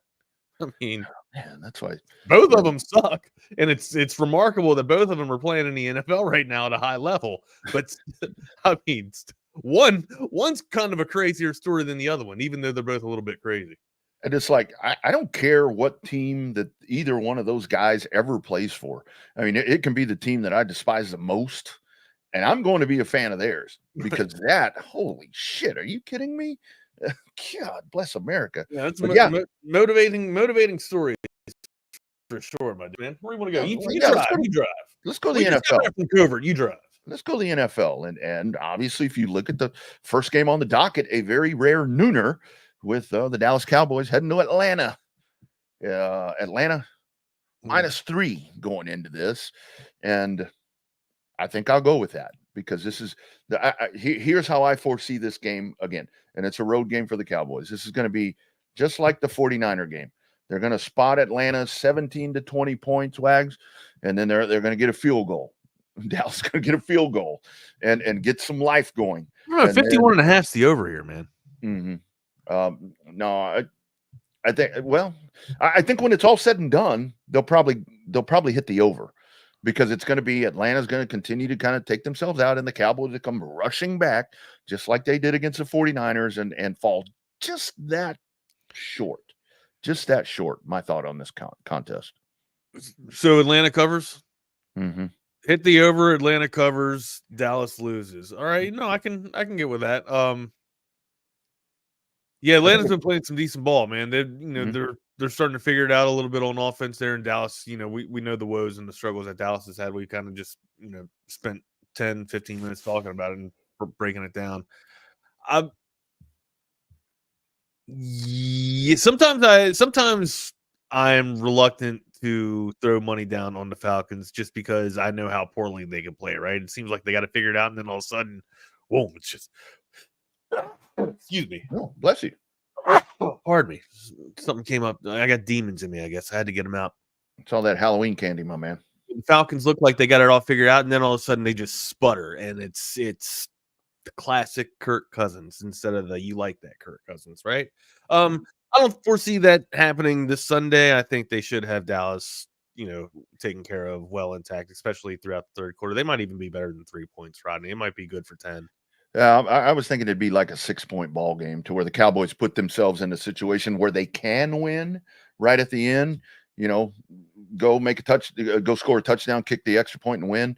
But then fall short. I mean, the biggest thing that I go back to with Atlanta, and it's funny that we had this conversation last year. Dallas don't even have some of their best defensive players that are they're going to be out there rolling. I mean, they're deep. Like I don't know if you heard what BK was talking about, but their defense is pretty damn tumultuous right now, and you're going to sit here and miss some of the better players on the roster, and the defense hadn't exactly been performing top notch either. Yeah. So I mean, it's very weird to me that this is game 9 on the season for Atlanta. I mean, this isn't weird because unfortunately this has been what has happened. I mean, we're going into the 9th game of the year and Bijan Robinson has 546 yards.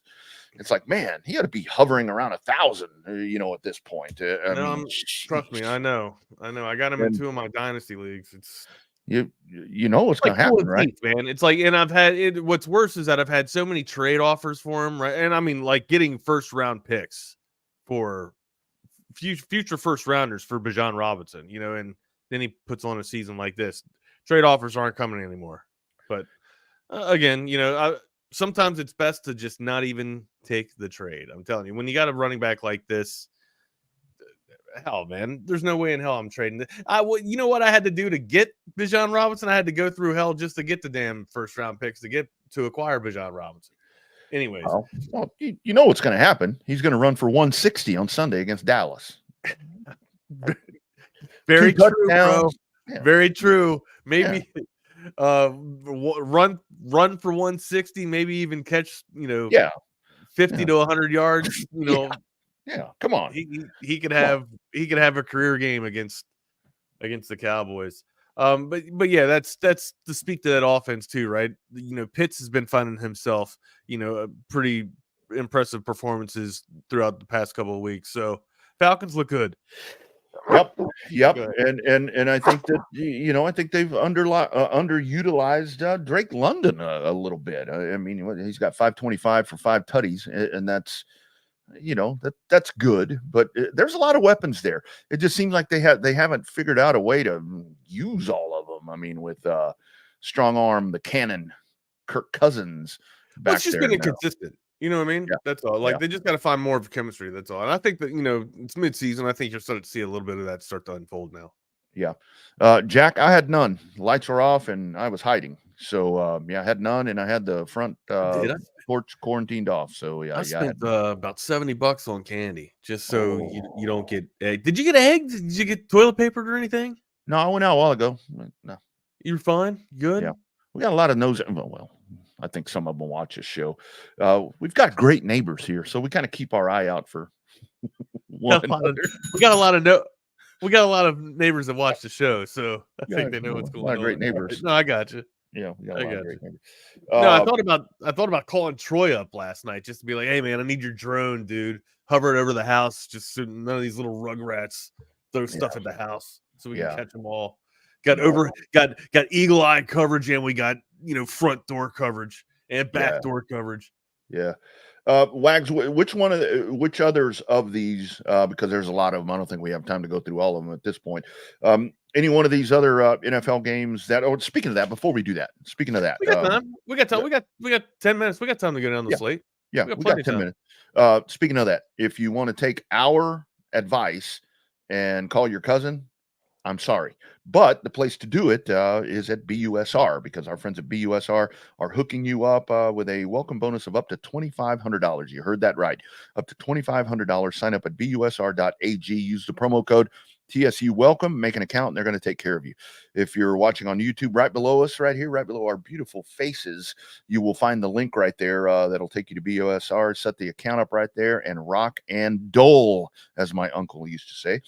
Bet on NFL and college football action all season long. Turn those snacks into stacks with our friends at busr.ag, promo code TSU Welcome. Again, that's busr.ag, promo code TSU Welcome. How about that? Double D had adult beverages for the parents too.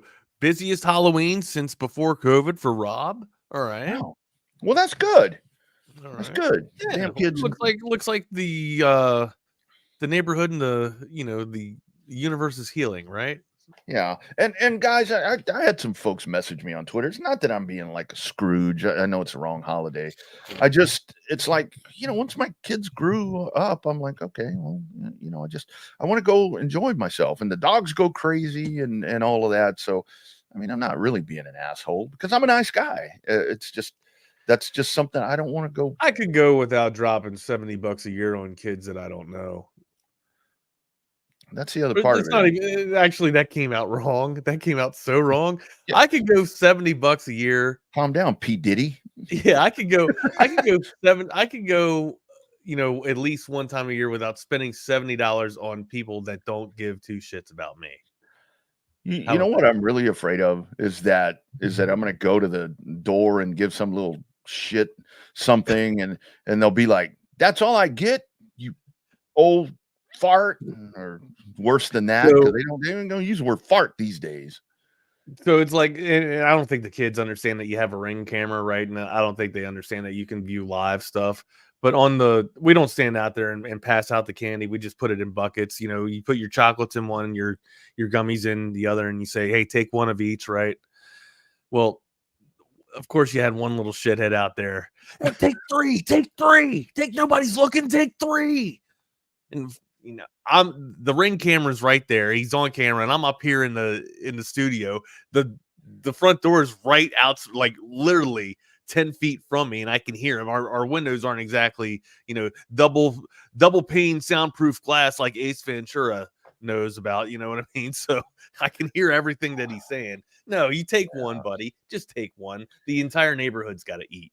Yeah, it's one of those things to where it's like, having the real estate background that I did, if a kiddo comes to me, because you get a lot of people knocking on doors around here to sell you, to fix your roof or to cut your trees or whatever but if a kiddo comes up and they have their stuff, I'm going to answer the door if I see it's a kiddo, because to have the balls, I mean that literally, to go knock on somebody's door. I mean, that's when the kiddos are doing it. I'm like, okay, so I'm going to go answer the door and listen to them or whatever. But I had, it was a while back, somebody was selling, I think it was candy bars or something like that. And it was a young girl. I mean, she's probably. They put the paper up. They put the paper up on the door instead of coming to the door and saying hi and introducing themselves. She was like 12 years old, and I opened the door and she's looking in, because if you look in my front door, you can see Tom McKay's video games parked over there. And she was like, "Oh, hey, my dad has an Atari system and all this." And like, I think she was hinting around about wanting to come inside. And I'm like, no, you ain't coming in here. That's just not the right look. No, it doesn't happen like that anymore. I'm not inviting you into my crib over here. You don't need to. You ain't touching my Atari. Literally, for crying out loud. So yeah, not happening. Anyway, but no, I didn't. There were kids walking by. I just I had a kid try to sell me something and didn't even give me the pitch. Just tried to write it on the paper and be like, "Hey, if you could, sign up for this, that'd be great. Just pass it off to my mom if you want." I'm like, "Are you kidding me? No, I'm not doing what is that? I'm not going to reinforce a sales pitch like that. No way. Absolutely not. Get out there and do it and beat feet the hard way, man." Yeah, come on, man. Come on, man. Be better. Raise your kids better. All right, where do you want to go to? I mean, let's continue the slate. Come on, Double R. Let's get through it. Yeah. All right. Miami at Buffalo. That is a road game for the we're talking about Tua. Here we go. Let's get a test here with a very quiet Buffalo team that is sitting in a really good spot right now. I don't know if I can give the tip of the hat right now to the Dolphins and think that they can get by on 6 right now. Not on the road. I think Buffalo's probably even better than 6, right? Buffalo seems to have it figured out. They're playing some pretty decent ball, but like you said, quietly at 6-2. Maybe if Miami had Tua for a couple more weeks, if he was back in the fray for a couple more weeks, and I maybe felt I would maybe feel a little bit more comfortable with thinking the fish could swim with the Buffalo here. But no, I don't think that's going to happen here. I think Buffalo has that pretty much in sound. I think they're good for 6, probably even good for 10. Yeah, absolutely. You got the Raiders at Cincinnati. It's Cincinnati -7. I don't know about that one, man. It's because it's in Cincinnati, right? Yeah. Because it's in Cincinnati that they're getting such a, like maybe three sounds a little bit more realistic for both of these two teams. Like this is a Ravens team that went on the road and a Raiders team that went on the road and beat the Ravens. Now I know that they've had some injury come up and bite them in the ass since then, but still, this is a team that knows how to get it done on the road. And you'd like to think that Coach Pierce is going to be ready to have them boys go out there and play against those Bengals. Without T. Higgins, for Cincinnati too. Now maybe that's going to be easier for Joe Burrow to hone in on his number one target, but also that's got to be good for the opposition too, because they know that they can put a little bit more of their focal points on Jamar Chase, and whoever's going to travel with Chase can have a little bit of reprieve because maybe they don't have to travel with T. Higgins as well, or the other defensive back travel with Higgins as well. So again, it looks to be like the Ravens, or excuse me, I said it again, the Raiders can prepare a little bit better for Cincinnati going into this week. Yeah, I don't think Cincinnati's going to cover. I mean, you just don't know what you're going to get with the Bengals. 7 points is a pretty big haul for the Raiders. Yeah, it is. And Cincinnati's got to get going. I mean, because I don't think I certainly know they didn't foresee Pittsburgh being at the top of that division right there. They can score though. That's Cincinnati can score. That's the thing. They can. The Los Angeles Chargers go to Cleveland, -1.5 for the Chargers. 2 really good running games. Yeah. Right. Yeah. And so let's see the test with Cleveland. I mean, with Jameis Winston, I mean, did they really make the turn? I mean, was that the problem? I mean, you still got Myles Garrett and you still got all that on defense for the Browns, but I mean, -1.5 for the Chargers. In Cleveland. I have a sneaking suspicion Cleveland's going to win this game, to be honest with you. I think Cleveland wins too. Maybe wrong team favorite here, but here's one thing that's for sure. Take the under, I would think. Oh, yeah. 41.5, take the under here. 41's not a lot of points either, though, right? But again, I don't think that there's going to be 6 touchdowns in this game. Yeah. No, I don't think so either. I think Cleveland wins, take the under. Or seven touchdowns. Sorry, yeah. I got the math wrong. Yeah. New England at Tennessee. Boy, that's going to be a good one. What do we have here? Tennessee -3.5. I'm taking New England. So am I, dude. Wrong. Is Will Levis playing quarterback for the Titans? If so, I'm taking New England. Yeah. 37.5. The over/under seems. It might be Mason Rudolph. Mason Rudolph still might be at the helm for Tennessee, but yeah, clearly Mike Vrabel was not the problem. Okay, Mike Vrabel was not the problem in Tennessee. That's right. Washington on the road to take on your New York Football Giants at MetLife Stadium. Washington -4. Kidding me? The Giants figured it out. They figured it out, man. Yeah. No, they didn't. No, they did not. Jaden Daniels and company, the Commanders are going to take care of business on Sunday against the Giants. Yeah, I think no they way, cover no that. how. They cover that easily. Over under 45.5. Ooh, I don't know. A lot of that's going to be that might be. Giants do have a pretty decent defense. Mm-hmm. Yeah. That might be a tricky number. 44.5 could be tricky there. I would if you're looking for over under, I'd kind of stay away from that. Maybe flex and tease. Washington's 4 up to 6 or maybe 6.5. Mm-hmm. Yeah, I would stay away from the over under here and focus on the team score here. Maybe go with the tease. Tease it up. Yeah. Tease that score up a little bit here. Yeah. Bank of America Stadium, Charlotte, North Carolina, New Orleans at the Panthers -7.5. New Orleans. I think I got New Orleans here. Yeah, I think so too. New Orleans needs to get their shit together. Yeah, but I think Carr's coming back, right? And Rattler hadn't been. I think he's too supposed bad, to be back this week. Yeah, I think Carr comes back this week. Yeah. Then we head over to Lincoln Financial, Jacksonville at Philadelphia. Philadelphia -7.5. I'm like, that's it? That's it? Sorry, I missed all that, man. What was that? I had 3 sneezes. What happened? Jacksonville at Philadelphia with Philadelphia -7.5. We skip over Broncos Ravens. Oh, did I miss them? Oh, sorry. Denver at Baltimore. Find out how good Denver is. Yeah, Denver. that was the last noon game there. Yeah. I would like to think that Baltimore can handle the surging Bo Nixes of the Broncos here, the Denver Broncos, with the play that Bo Nix is having here. 8.5. 8.5's a tough little score there. Maybe even I was gonna say maybe tease it up to 10, but the Broncos have been playing decent, and the Ravens defense has kind of sputtered a little bit here. Going up against Cleveland, that gives me a little bit of concern.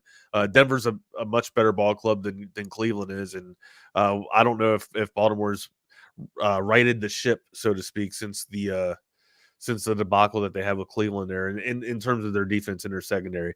I would think that 8.5 could be a little bit daunting.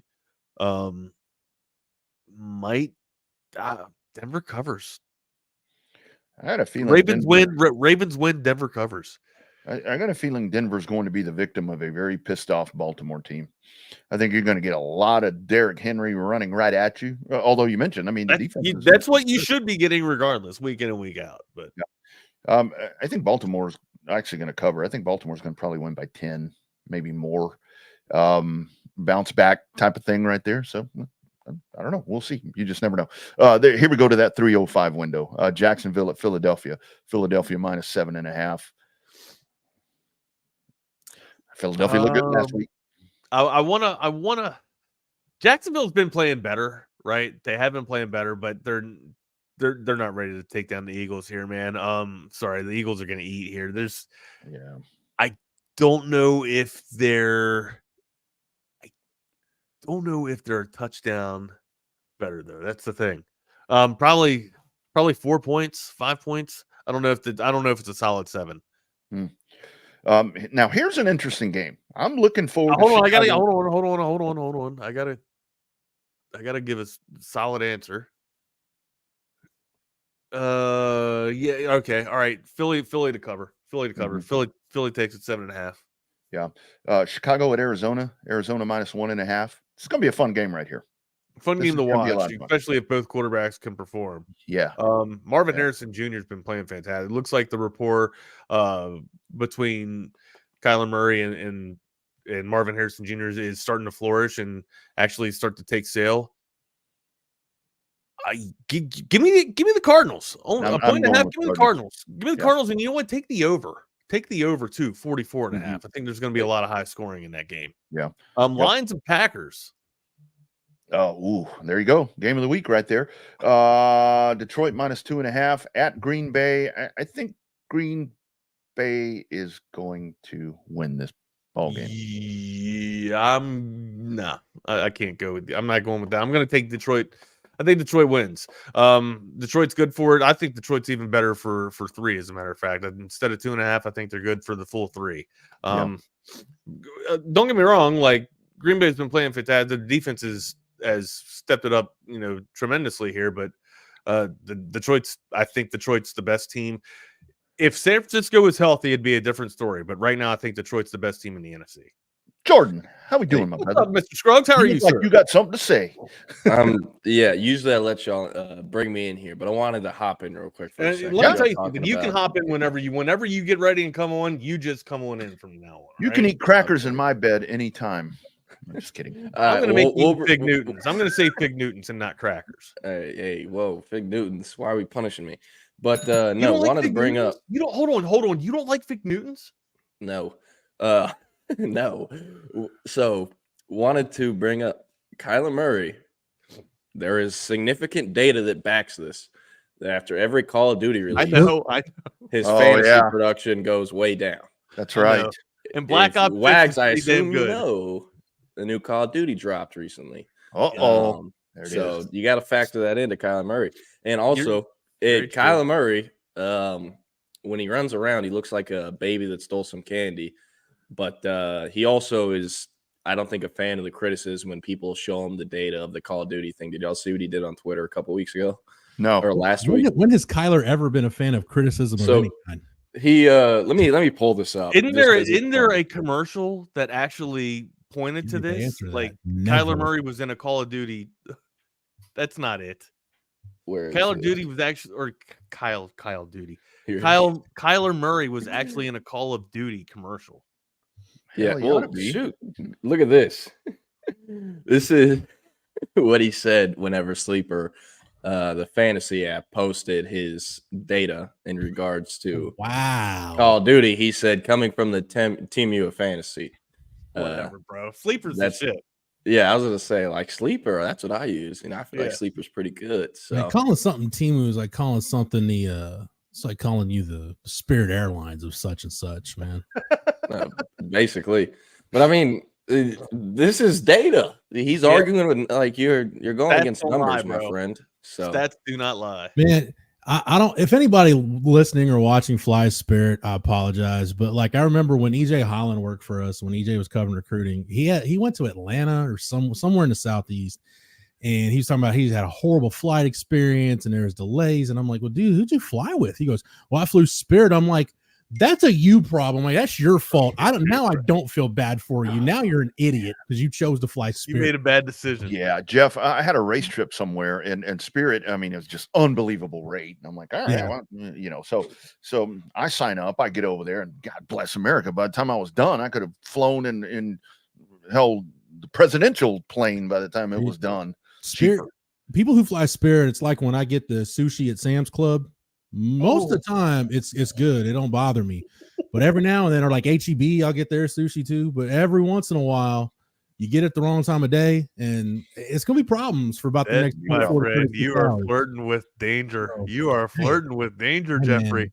Dude, I'm telling you, what saves me, Wags, I don't get anything exotic. I just get like either the California roll, or maybe the Philly roll. You know, just maybe some pot stickers if I got a wild hair, but you know. Yeah. Hey, HEB brisket queso, brand new, just came out. Try it. There you go. Good. Real quick shout out to the hockey front before we get off of here, man. The Capitals are melting the ice. I don't know if you guys have paid attention to the young season so far. Capitals 7-2. We're able to pot 3 in the third last night to take down the Montreal Canadiens. And again, we're not washing this sweater until we lose. So the Capitals, we're gonna ride it out. Well, we don't do much active stuff in this sweater. We just kind of wear it around when it gets colder. Wags, I have no beef towards any NHL franchise whatsoever. Go Stars. Go Stars. Hell yes. All right, Jen. Y'all have a great weekend, man. Be good. Have a good weekend. Thank you. You guys as well. Thank you to the Chaos Theory crew, Wags and Rodney, for their broadcast week. He is Jordan Scruggs. I am Jeff Howe. It's only an hour. Jordan, I'm having a good day today. My daughter, I had to go watch my daughter do a little program at school. They had to do chapel every Friday morning, and she had to sing a couple songs. So I stopped by there this morning and went to Target for something unrelated, not for what I bought. and I ended up they were restocking the football cards. I'm like, wow, I never get here for a restock. And one Target of as football cards. Yeah, one of my favorite products of the year, Prestige, came out and bought a box, and I'm like, you know what? I'll just buy it. And I got not one, not two, but 3 Longhorn rookies in the box: A.D. Mitchell, Tavondre Sweat, and Jonathan Brooks, who in this product is a short print. I got it in the box. So hey, is that a TCU game? that is the TCU game. Yeah, you sure? Damn, I'm good. You sure Panini isn't swiping your photos, Jordan? Shit, they might have. I recognized it right away because I was literally in the back of the end zone next to the goalposts on both sides of the end zone that entire game. So, and I don't know where the AD one is from, but I know the Tavondre Sweat one is from the Big 12 championship game because he's holding the ball about to do the Heisman pose. Yeah. So you flipping those? That's your daughter's Christmas gift money? No, you know what? I'm messing with you. No, seriously, I do flip some. I flipped an Anthony. Actually, I randomly bought. It was when the second edition of the Bowman University football product came out. It was the Chrome. The first time they had the Chrome product, and I pulled like an Anthony Richardson. It was a case hit, and I flipped it for like a quick $50. Damn, lucky. Yeah. CJ Stroud did his Anthony Richardson impersonation last night, maybe for Halloween. But Man, hey, I got thinking about the NFL draft. I just want to get your take on this because, like, I think even in recruiting, we overanalyze the quarterbacks. We just nitpick them apart to where by the time you get it, they get to campus, you feel like, okay, this guy's got so major flaws. I don't know how he's going to make it. Unless it's even like Arch, you just wonder, like, all right, is it really going to work? And I think now we all see it's going to work.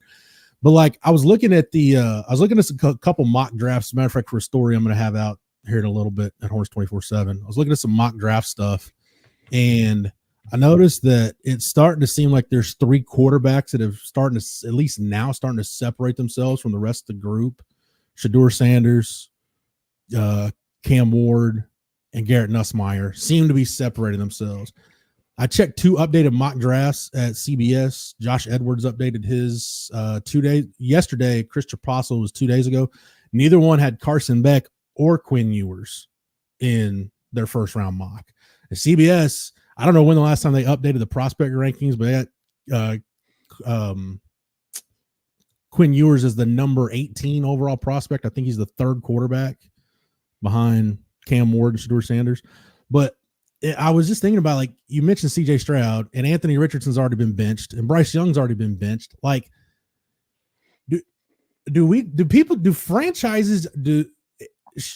I'm shocked. Let me say this. I'm shocked franchises seem to have the same knee-jerk reactions that fans do. It seems like they're way too quick to give up on quarterbacks.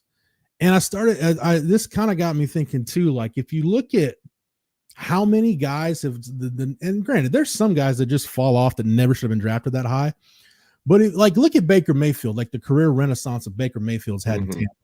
Or man, even look at like what Jameis is doing in Cleveland. Like, those are guys that were giving up on him. Marcus Mariota got multiple opportunities to start. And CB makes an interesting point right here. Says the NFL has a quarterback development problem. And Jordan, I don't know if you notice where this starts. Does it start in high school? Does it start in college? Like, is it private coaches that are doing the wrong thing? I'm trying to put my finger down on where, because it seems like everybody's too quick to just push quarterbacks aside and decide that this guy's garbage, we can't help him. But I think CB's right. And I've heard Joel Klatt say this. I've heard Tom Brady talk about it. Like, there's a quarterback development problem in football right now. And I don't know where it starts. I don't know if you've thought about it and figured out where it starts. Yeah. That's kind of been a discussion I keep seeing on Twitter. And people are like, the NFL is not in charge of developing. They're not. The college football is supposed to be their free developmental league because that's what it is. So I don't know. I see both sides of the argument, but I mean, each case is different. Anthony Richardson, them benching him, like, if he doesn't tap his head and come out for a play, is he getting benched? No. Maybe not. So with him, I also think like Rob Tendre said, sorry if I butchered your name. You said everyone knew Richardson was a developmental pick, and yet somehow they always forgot about that. Right? Yeah. Joe Flacco has how many years left where he can actually throw a football in the NFL at an NFL level? Less than the fingers on my hand, right? Yeah. Yeah. What they should have done retroactively, and they're probably thinking this now, they should have just had Flacco play the entire year and had Richardson sit on the bench. Why? Well, let me read you this tweet. This is from a few days ago. Anthony Richardson is 6 months younger than Carson Beck, 3 days older than Cam Ward, 3 months older than Shedeur Sanders, and started less games, college and NFL combined, than any of them.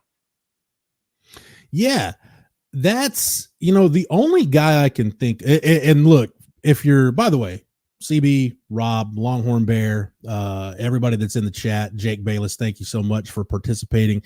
If you're watching on YouTube, Twitter, thank you so much for following the program. And if you're just listening audio only, thank you for supporting Texas Sports Unfiltered. But I just got to thinking, everybody, what were we just talking? We were talking about Anthony Richardson, and I was thinking about, the only guy I can, if anybody can find one, then please feel free. But the only guy I can think of that didn't start a lot of college games, very, very little college starting experience, got to the NFL and had immediate success was Mark Sanchez. But there's a huge caveat to that, where those Jets teams under Rex Ryan were so good and so ground and pound defensive focused that they just needed Mark Sanchez to not screw it up. So it's not He like basically is Brock Purdy, is what you're saying. Yeah, I'd say even Purdy's doing more now under Kyle Shanahan than Mark Sanchez was doing at that point. But other than Mark Sanchez, I can't think of any quarterback that was the question mark about them. And it's almost like I'm starting to think that, like, starting experience in college, it's almost like when you talk about a quarterback, well, yeah, he's not very accurate. The completion percentage isn't that great, but I'm like, I don't need to hear another but. If you're telling me he has a problem getting the football to other people, that is the crux of your job as a quarterback. Like, what are we doing here? Yeah. By the way, Anthony Richardson played in 32 games in high school, threw 37 touchdown passes, 19 picks. In college, he played in 24 games and threw 24 touchdowns and 15 picks. All right. So this dude arrived at the NFL with 56 games of experience. Yeah. You know what's crazy? Keelan Russell will leave high school just from his sophomore, junior, and senior year alone, will have 45, if not 48 career starts, because Duncanville will sometimes – teams won't schedule them in non-district, so they only play 2, and they have 9 games in regular season instead of 10. But you got to go 6 rounds deep to make it to state, and Duncanville's going back to state, and they're going to beat North Shore again. At least that's what I think happens. So fascinating, for Anthony Richardson.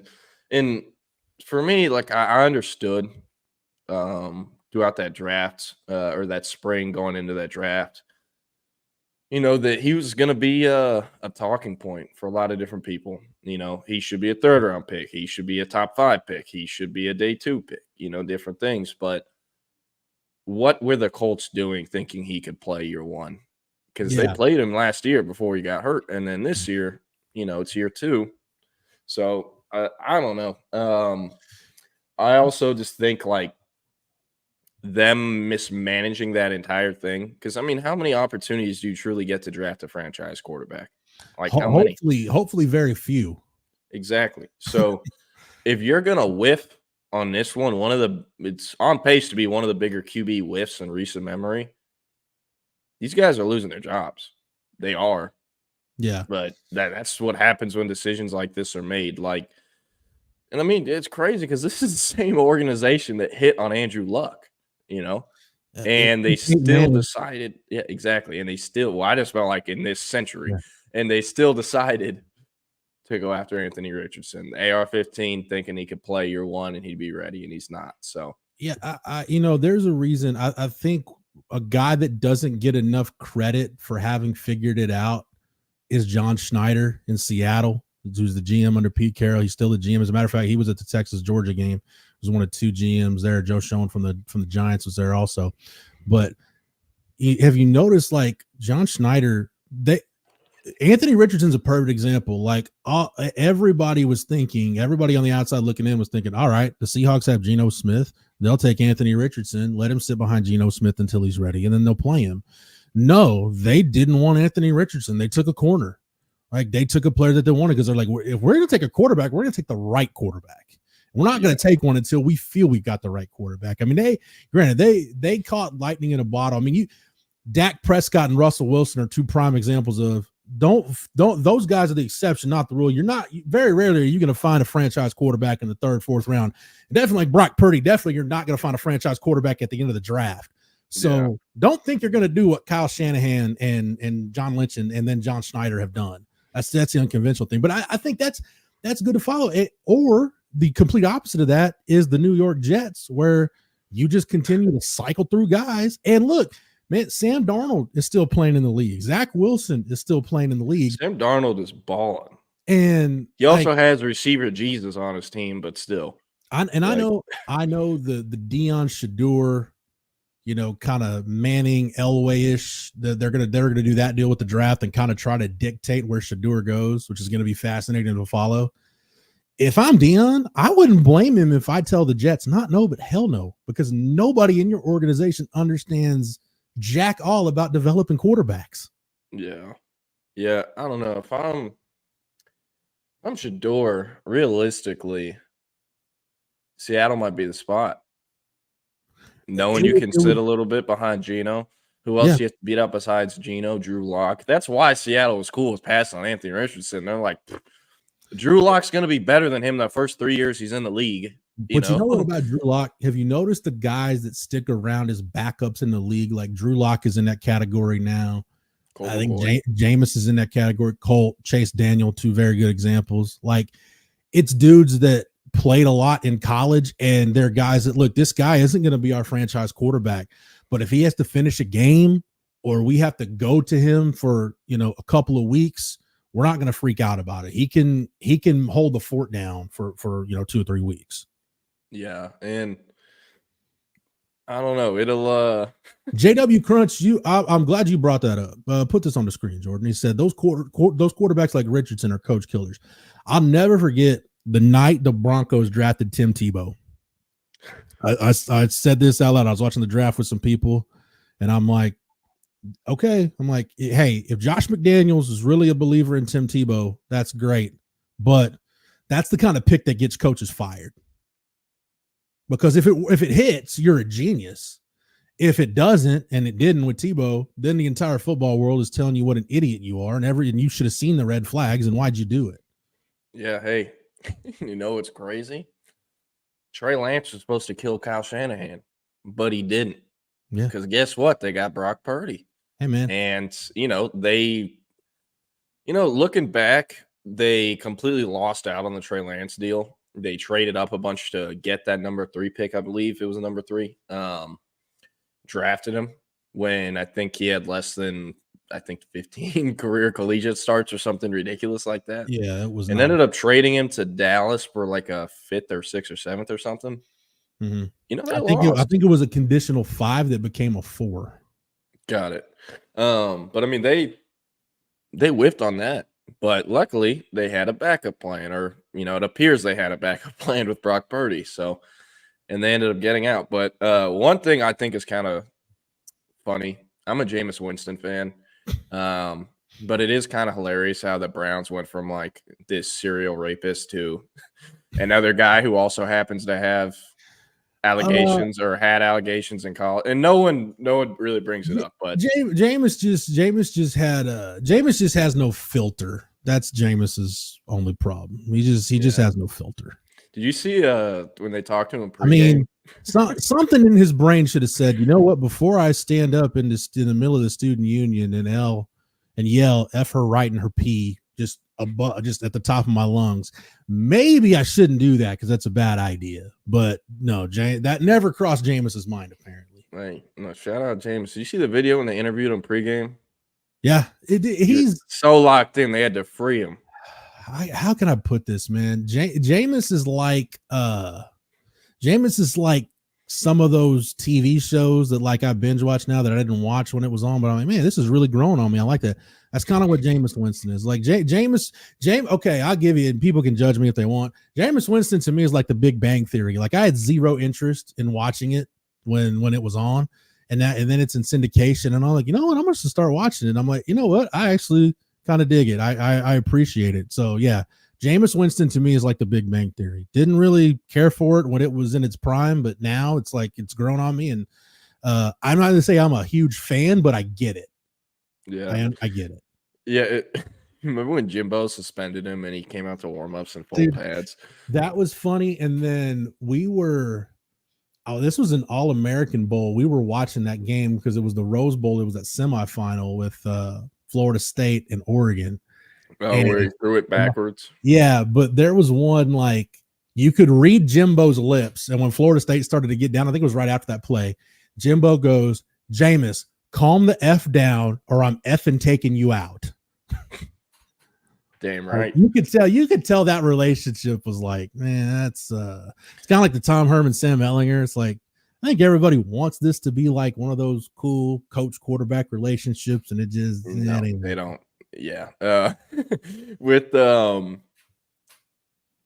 you seen the video when he goes back home in Alabama and he's it's like the house he grew up in. He's like, "Nah, you don't want to go over here. That's where we do all the pissing." I don't know. Great guy. I mean, he could there's no way they could ever stick him on a broadcast crew, but if I could listen to him narrate a few different things the rest of my life, I wouldn't mind it. I've got a feeling Jameis is gonna be. Yeah, I know Cam Newton has a podcast. There are guys with podcasts. Jameis's future is in the podcast game. That's 100% where it's at for him. Where he could just. I feel like he'll get into like motivational speaking at some point too. Just press. You know what, man? It's so entertaining. Just press record and just. That's where not having a filter helps you when you're doing a podcast or you're doing like something live like we're doing and you don't have a filter. It's just. Man, sometimes diarrhea of the mouth can be cathartic. I don't know why this can get out. I don't know why this made me think of this, but you Thank talking you, about podcasts. I don't think I didn't see that. I saw it. You talking about podcasts and Jameis made me think. Did you see that video of Clinton Portis where he talked about why he committed to Miami? Yeah. Like, I know Jameis has a few of those stories, but. Yeah, no, Portis hit the Jamon tap back in the day. Jake Bayless has a good one, or has a good point here. He says, everyone wants to see Gotti box scores and needs instant gratification. I can only imagine how Cowboys fans would have reacted to Peyton Manning's rookie season, where he led the league in interceptions. Yeah, that's the thing. Like, I don't think Anthony Richardson, to be honest, is ever going to be the number one QB in the league or a potential Hall of Famer at quarterback. If I'm wrong, I guess it's a freezing cold take, whatever. But, folks forget Devontae Adams led the league in drops early in his career. People forget that. These guys can get better. Anthony Richardson can get better. Now, is Anthony Richardson going to, again, become a potential Hall of Famer or Peyton Manning level guy or Devontae Adams level guy? But as a quarterback, don't feel great about it. But, these guys still do have time. So, yeah, I'll say this about the instant gratification, too. Some of those guys like Peyton, it's a good thing Peyton came along before there was social media, before there was really before online, forums, message boards had really kind of boomed, but it was like right before they were prime time. He came along when you didn't have the constant scrutiny around you. And I think too, because of the environment he grew up in, because he started a bunch of games at Tennessee in the SEC, and because he was with an organization that knew how to build a franchise and develop a quarterback too, because Bill Polian had come from Buffalo where he had Jim Kelly, and they hired a good coach for him in Jim Mora. They put talent around him. They drafted Edgerrin James the next year, and 2 years later they drafted Reggie Wayne and just they were patient and built it around him. There's just not that patience anymore. I think the other thing too is like Dak Prescott and Russell Wilson have doomed everybody's view of rookie quarterbacks. And I think Mahomes has too, because if you look at the success those guys had on rookie contracts and the fact that's Mahomes didn't play till year 2. But he was on his rookie contract when he started doing well.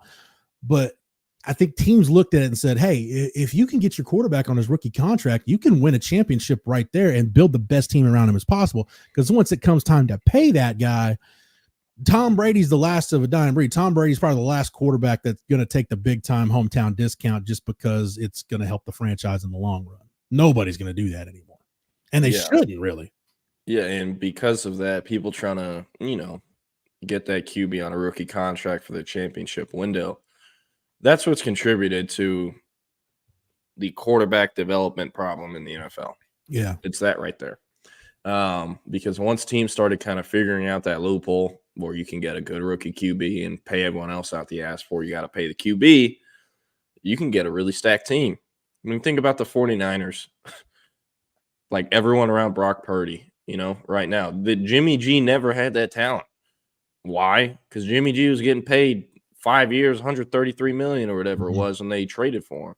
Yeah. And I won't lie, I was pissed when they traded for him. I think it was actually on Halloween or late October whenever they did it, when the 49ers traded for Jimmy G.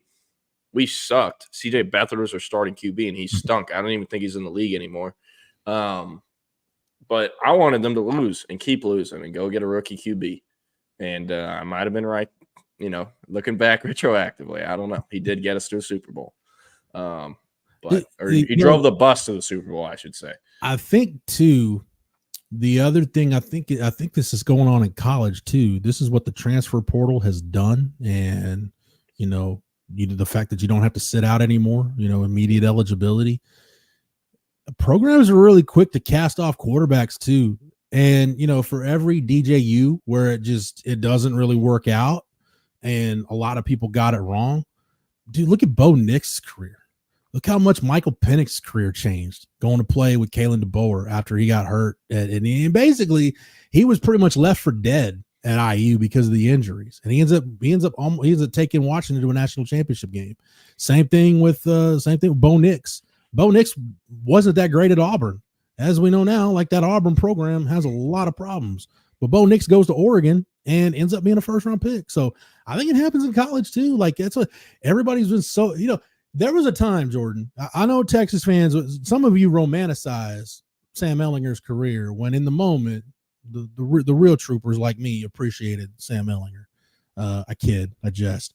But there were a lot of Texas fans, and you know who you are, that convinced themselves that Casey Thompson should have been playing instead of Sam Ehlinger. That was a thing. That was a thing. Everybody's just so quick it's just no different than the Quinn Arch conversation people are having now. Everybody's just so quick to move on to the next guy. At the first sign that it looks like the guy that's in place might have hit a wall in his development or might be struggling a little bit. Let's get rid of him. Go on to the next guy. He can portal out. He can do whatever. Like think about how quick OU fans moved on from Jackson Arnold. Shit, how quick they moved on from Spencer Rattler. I mean, Spencer Rattler was in his own stadium where pretty much the entire stadium is chanting to Lincoln Riley to put the backup in. Like everybody's just so quick to move on. Jackson Arnold, man. For a while there, it looks like he was going in the portal. However, I think it's the other Oklahoma quarterback who will be in the portal come December. And that will be interesting considering Michael Hawkins' little brother is a senior at Frisco Emerson and is a 3-star cornerback. Where's he committed to? Oklahoma. Just like his brother played there and his daddy did. So I'm curious what's going to happen there. True. And also I talked to the high school game I went to last night. I went to with Colin Kennedy. He picked me up. We carpooled and went and saw Prosper. But we were talking about the OC search, and he thinks there's a chance they might not do it till after the portal window closes and the playoffs are over. And I was like, what? And he was like, yeah, they don't really seem in a rush. And I was like, that ain't good. That's not good. That's certainly a decision. Yeah. So I don't know. I mean, you know how coaching searches work. Stuff changes minute by minute. It's like covering the transfer portal. So, they could have a guy by next week. I doubt it. But, it's going to be very curious how that impacts kind of the QB situation and all that. Because, even though John Finley, Jackson Arnold, I think, had a really good offensive game plan and Jackson Arnold played really well versus Ole Miss. John Finley's not coming back next year, at least as a play caller. So, Yeah, I think, as a matter of fact, Chris Dukes, who's an editor over at CBS, Chris is my best friend. He's been on this show with us a couple times. We're talking about it. Joe John Finley probably needs to do what Major Applewhite did at Texas and what Josh Heupel did at OU. It's cool to be at your alma mater, but at some point, if you want to grow as a coach, you gotta leave the nest and go do your own thing. And Joe John Finley, DeMarco Murray. Is DeMarco Murray even going to be coaching next year? Yeah, that's the deal. In my opinion, the only coach on that offensive staff that has a valid pass, a valid excuse for this year is Emmett Jones. Emmett Jones can't control his top 5 receivers getting hurt. That's kind of like, how you almost want to give Tashard Choice a raise just because he's managed to not let this backfield crumble after losing. I mean, look, dude, again, you get Velton Gardner as an insurance policy, and then dude gets a freak eye injury and he's out. Man, you just if it wasn't for bad luck, they'd have no luck at all in that running back room. And Blue and Wisner have been banged up at various points. Yeah, UT Parking said for a brief moment during the Alamo Bowl in 2020, I did think Casey Thompson was a revelation. Let's just revisit the Alamo Bowl for a sec because it fooled all of us. That Alfred Collins was so freaking bad, though. They were so bad. Yeah, I remember 3 minutes into the game, me and my dad is being like, "Yo, how did this Colorado team make a bowl game? Who are they playing in the Pac-12 or in non-conference?" I've been gathering some notes for a story I'm working on COVID eligibility, and I was looking at the Pac-12 standings, why it was worth it to give guys basically for the NCAA in terms of eligibility to pretend, okay, for all intents and purposes, the 2020 season didn't happen, right? You just get that year back. There were some Pac-12 teams that played 4 games. Yeah. 4. Michigan and Ohio State didn't play that year. Yeah. But no, the Alamo Bowl is a wild time to think about because, Hudson Card, he made some plays when he came in as a third stringer. And, think about Alfred Collins. Alfred Collins had the highlight of his career in that game. Yeah. That interception as a true freshman. Man, and also that was Sam Ehlinger's last game at Texas. That was Tom Herman's last game at Texas. Mm-hmm. Monumental time. Didn't they send David Benda home or someone else home? That was the year before. A couple weeks ago. I forgot who got sent home with Benda, but yeah, Benda. If Texas goes back to the Alamo Bowl while I'm covering them, I'm not going. Just so you know, I might not watch. I can't stand the Alamo Bowl. Hey, I'm right there with you, man. I know there's some good people down in San Antonio and South Texas that love getting a Texas home game for them. But dude, I've had my fill on the Alamo Dome. I love the Alamo Dome for high school stuff, but for college or anything else, I'd rather kind of die. But I'm going there at the end of this month, almost every single year. Every single year I've been covering high school football. There's either a triple header on Friday or Saturday, or both days after Thanksgiving for playoffs. So seen a bunch of great games, and my family this year is doing a Thanksgiving in Fredericksburg. First time we've done Thanksgiving outside of our house. So puts me a little close to the Alamo Dome, which will be nice because, again, I almost always go to those games. Airbnb or what? Yeah, I think so. I think our cousins or something too. I really don't know. I need to look at the itinerary. Itinerary. Yeah, or whatever my stepmom said. I haven't opened any of the emails my aunt or stepmom or any of them sent me. Yeah, Jordan highfalutin for his Thanksgiving. He's not slumming it with the rest of you. Speaking, I actually have a hilarious story. I grew up in Lake Travis. As most people know, the mean streets. Not the mean streets. But affluent area, Austin. Spent a lot of time in Westlake too.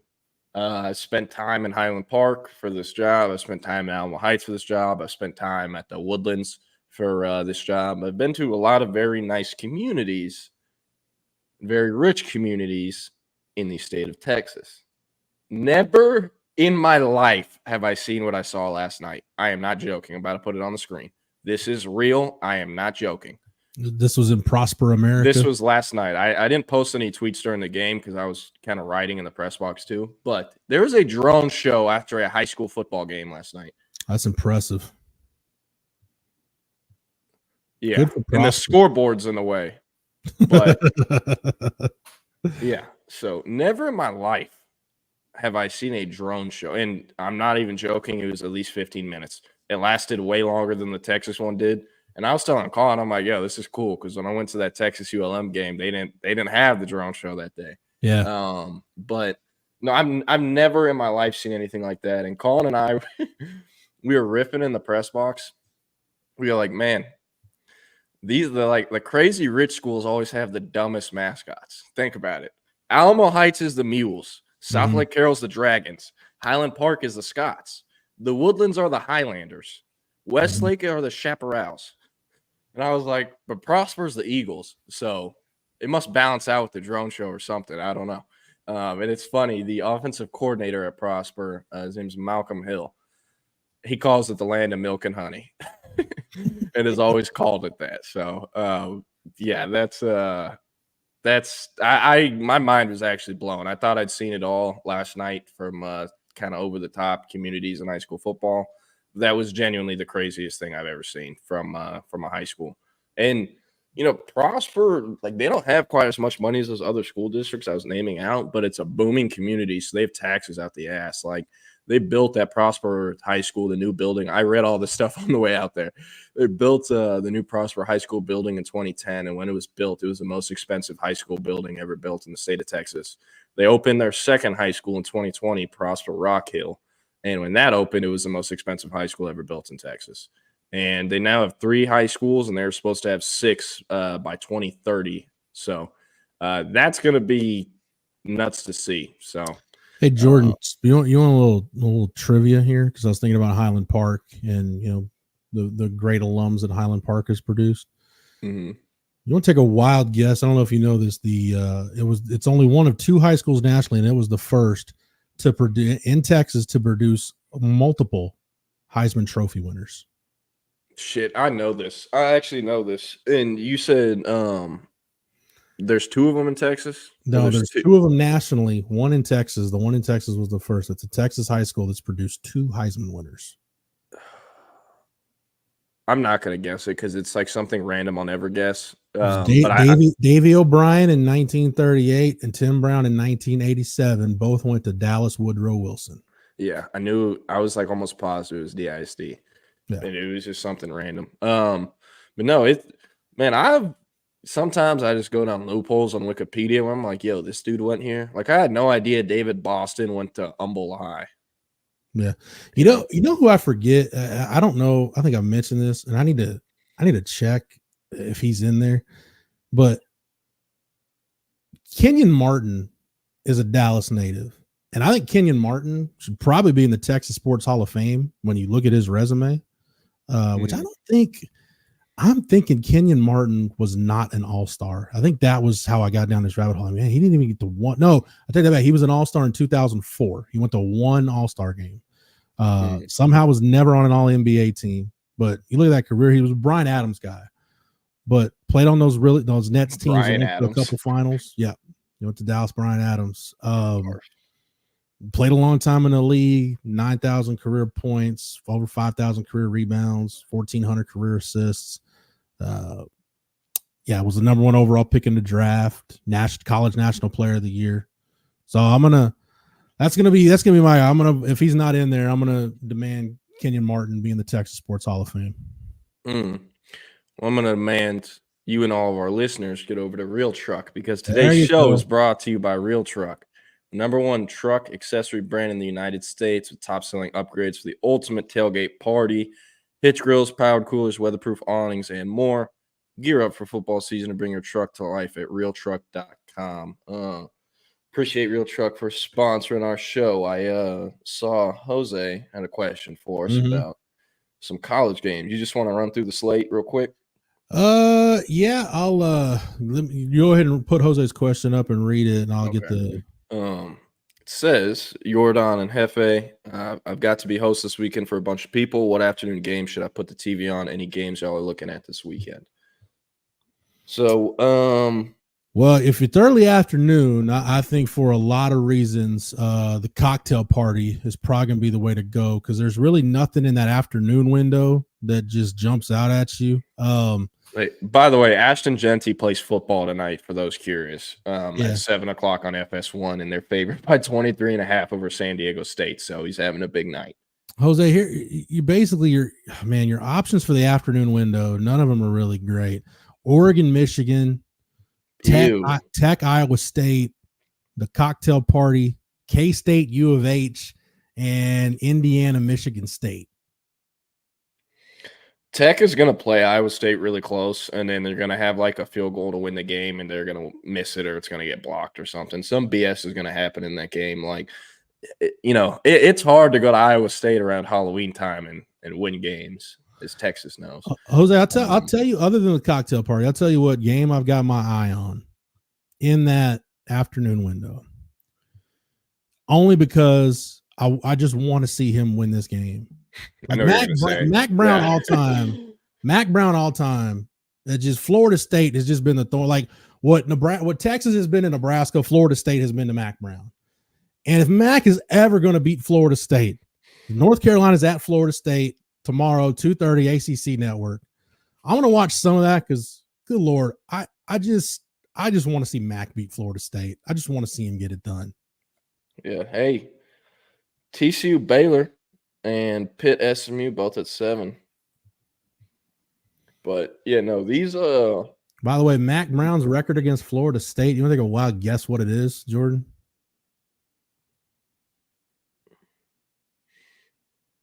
0-6. How about 0-11? Damn. Mac Brown I was just trying to think. I know he hasn't Florida State. I was like, I know he hasn't beaten them, but I don't know how many times he's played them. Yeah, these 2:30 games kind of stink. Like Oregon, Michigan, I don't want to watch that. Florida, Georgia, I don't want to watch that. Tech, Iowa State, I don't want to watch that. Indiana, Michigan State, ugh. K-State, Houston, ugh. UCLA, Nebraska, ugh. Like I said, man, the cocktail party's probably your best option. Yeah. I think did Jose just say he's turning the TV off? I'm just gonna leave the TV off. Yeah, I don't blame you, my friend. Oh, by the way, Jose, if I were you, I would just put it on the cocktail party and just leave it there because it's gonna bleed into A&M South Carolina anyway. So I would just do that. Arizona State at Oklahoma State, sneaky banger right there. Kim Scatabo dude, I just walk into Boone Pickens and run the shit out of that football. I'm so glad that I don't have to pay attention to what's happening in the Big 12 anymore, because that's the kind of game that, man, if I had to pay attention to that, dude, I'd be really pissed off with my college football Saturday. Yeah, if I had to keep tabs on Oklahoma State and Arizona State. You know what's kind of nuts? A&M and South Carolina, I'm just looking at this kind of preview deal. Yeah. The leading receiver for both teams heading into this game is Noah Thomas. He has 22 receptions for 343 yards and 3 touchdowns in 7 games or 8 games. Their leading receiver averages less than 50 yards a game. I don't know. I thought that was curious. I'm about to look at Texas numbers. Yeah. So maybe I'm making myself look stupid. No, South Carolina, as we know, they're not the passing game's not that proficient with Sellers, but they can run the ball. Yeah. Yeah, there's currently Gunnar Helm and Bond have more yards than Noah Thomas. But also, like, Texas spreads the ball out more. They have a deeper receiver room than A&M. A&M has, like, 4 guys that actually play a receiver. And the ones that get passes are Johnny Walker and Noah Thomas. So, yeah. And I actually like Johnny Walker a lot as an NFL draft prospect. I think he can be successful in the NFL. The other guys I'm not wild about. I think it's kind of nuts that they have Terry Bussey and like he averages like 0.2 touches per game. Like just throw him a slant or a screen. It's going to be more productive than at least one of the plays you call that game. It's not hard. Like, do A&M fans secretly hope that Colin Klein gets a head coaching job this offseason so they can hire another offensive coordinator? I'm serious. Like, because his offense, there's nothing really dynamic about it. It's just really effective. I mean, and it's kind of the one thing I really like about Colin Klein as an OC, he's able to adjust to the talent he has and knows who needs to get the football, which it's an underappreciated quality in an offensive coordinator, knowing who needs to get the football. I know you just threw the Terry Bussey thing out there, but Yeah. that's that's one of those deals where Does Colin Klein get hired after this year? I don't know. I'm just saying, are there some Aggies that secretly hope, hey, fire Colin Klein? If Colin Klein goes somewhere else, and then I don't know, maybe they've got the GJ Kinney offensive coordinator fantasy too. Yeah. Hey, who's apparently interested in the Rice job? I want who is because I haven't been paying attention to candidates for that, but it's the Miami OC, but I don't know how real it is because all the reports are saying he was who reached out to Rice to initiate it. So the Shannon Dawson. Yeah, I was blanking on his name. But. Yeah, I don't. That's not I'm trying to be careful with the way I word this. That's not a great job just because of the infrastructure and facilities at Rice aren't going to change. It is what it is. Yeah, and you can only recruit like 1% of kids in the entire country. Exactly. But you know, it's not impossible to succeed there. I mean, David Bailiff won 10 games there. Todd Graham took a team to a bowl game. Like it's not impossible to do well at Rice. What I'm curious is, do you know who the Rice linebackers coach is? Is John Kay coaching linebackers? This is either second or third year. He left North Shore to go coach at. Yeah, he left North Shore to go coach at Rice, and now is a potential of being fired if they clean out the entire staff. Because, more likely than not, they're probably going to bring in a new staff for that. You kind of have to at a school like Rice, I feel like. Maybe not. That was the first thing I thought of when I saw that Rice had fired their coach or he resigned or whatever it was. What's Kay going to do? Because it's not like he can just come back to North Shore and be like, yo, I'm head coach again, and I guess do what Mathis kind of did in DeSoto in 2017. But I don't see John Kay doing that. So I am very curious how that'll work. Rice obviously hasn't been amazing in these last 2 years, so I don't know how that would work for him getting another job in college. But, I'm sure the UIL or someone would give him a gig. He's a legend. He's got rings. So – or Houston, like Willie Fritz would be stupid not to make John Kay like his director of high school relations or just some BS title where he can help recruit Houston. There's very few people in Houston that have more respect than John Kay. I wonder, at least on the high school football scene. Sorry. Does Rice and this because you look at the way the recruiting department set up. Like Marvin Nash is a Texas high school coach. Like he's their director of recruiting operations, and they've got they've got people with ties to the state in their recruiting department. I actually think their recruiting department does a good job. I wonder, do they hire a guy take a guy like Drew Svoboda from North Texas as an assistant, because he's former head coach at Klein Collins. He's been in multiple college jobs. He was with Nick Saban at Alabama for 2 years. And you do that and just kind of go all in on saying, hey, we're going to be a team that represents not just on the field, but off the field, the best and brightest that Houston and the state of Texas have to offer. And basically kind of recruit Texas, kind of like the service academies do. I think the service academies do a really good job of finding talent in Texas, at least identifying it. I just wonder if they do all that and just try to be like, hey, no, we're going to take care of Houston first and foremost. Get somebody in there that really understands Greater Houston. Yeah. Sorry, I looked up some stuff on Chandler Morris, just to remember how long he's been in school for. He's at OU for 1 year during the COVID year, TCU 3 years, and this is his first year at UNT. So he actually has 2 years left of eligibility, I believe.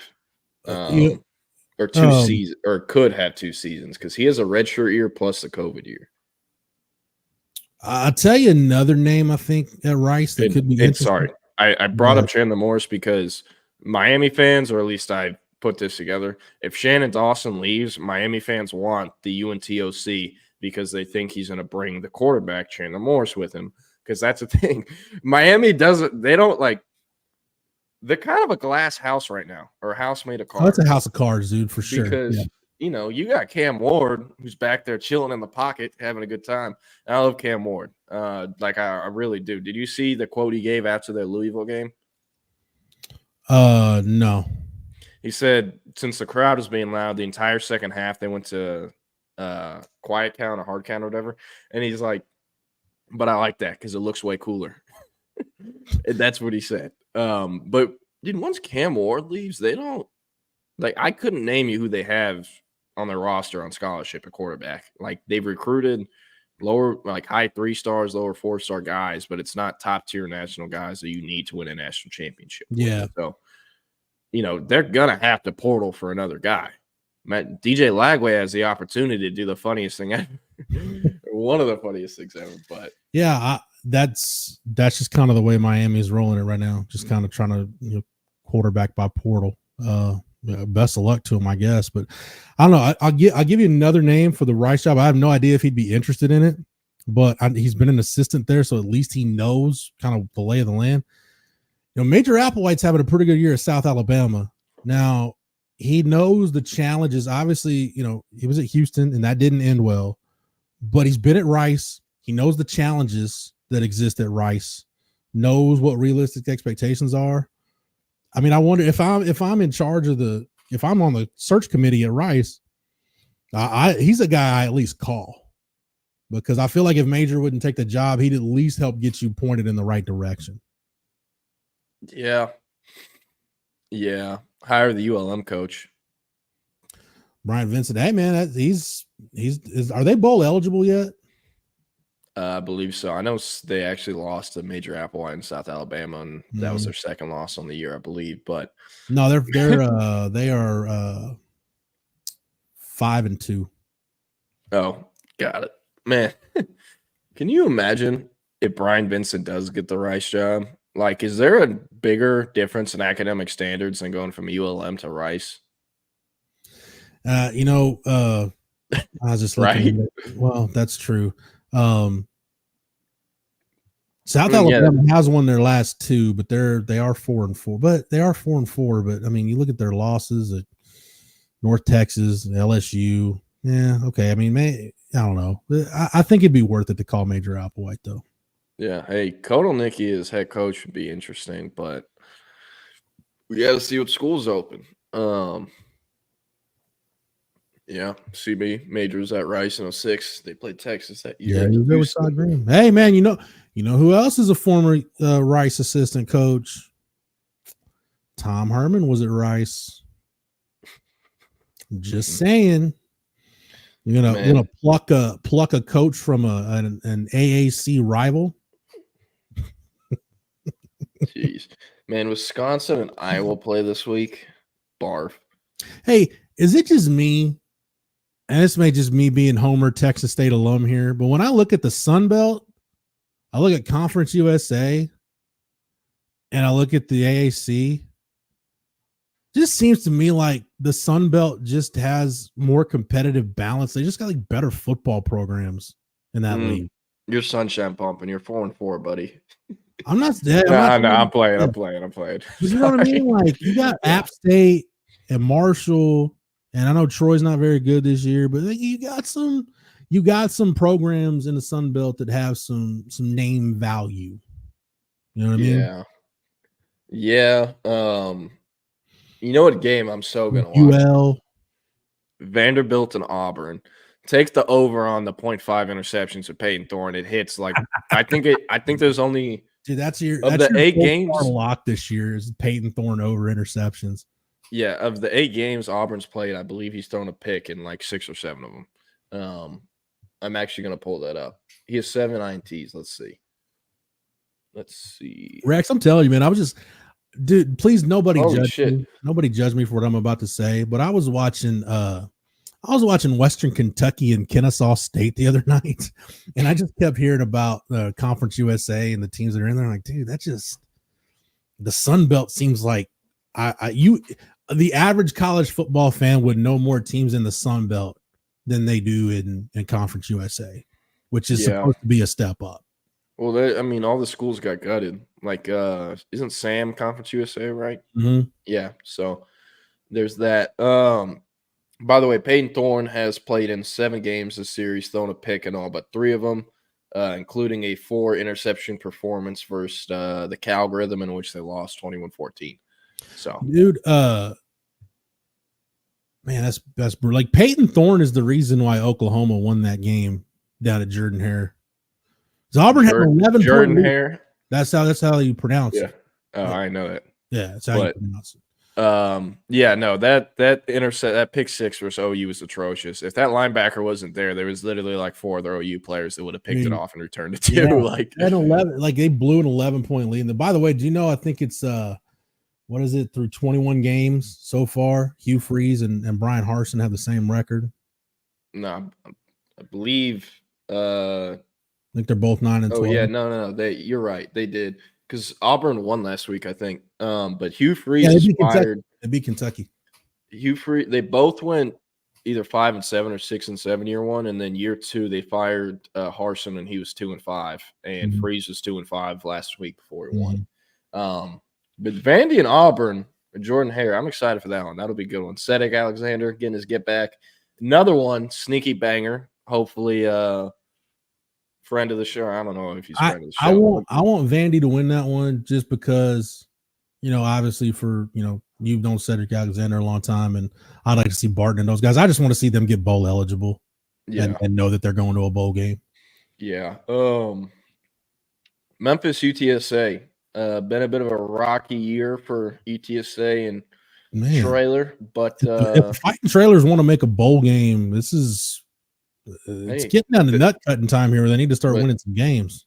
They beat Memphis. That pretty much officially will knock Memphis out of the CFP hunt. They'll have 2 losses then. Yeah. By the way, Vandy's remaining games at Auburn this weekend, South Carolina and Nashville the next weekend, at LSU November 23rd, and at Tennessee at home in Nashville November 30th. So they're going to get bowl eligible. They're going to have to win this week or South Carolina because those teams are much easier to beat than LSU or Tennessee. But you know what? I would not doubt just the way things have gone for Shane Beamer at South Carolina. I would not doubt it for a second if South Carolina beat A&M on Saturday and then turned right around and lost to Vanderbilt. Yeah.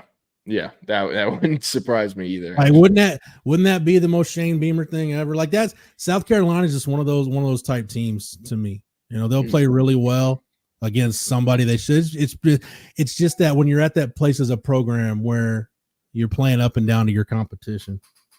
Hey, Stanford, NC State, a little ACC matchup. Hey, can I give you the hypothetical Eric gave me?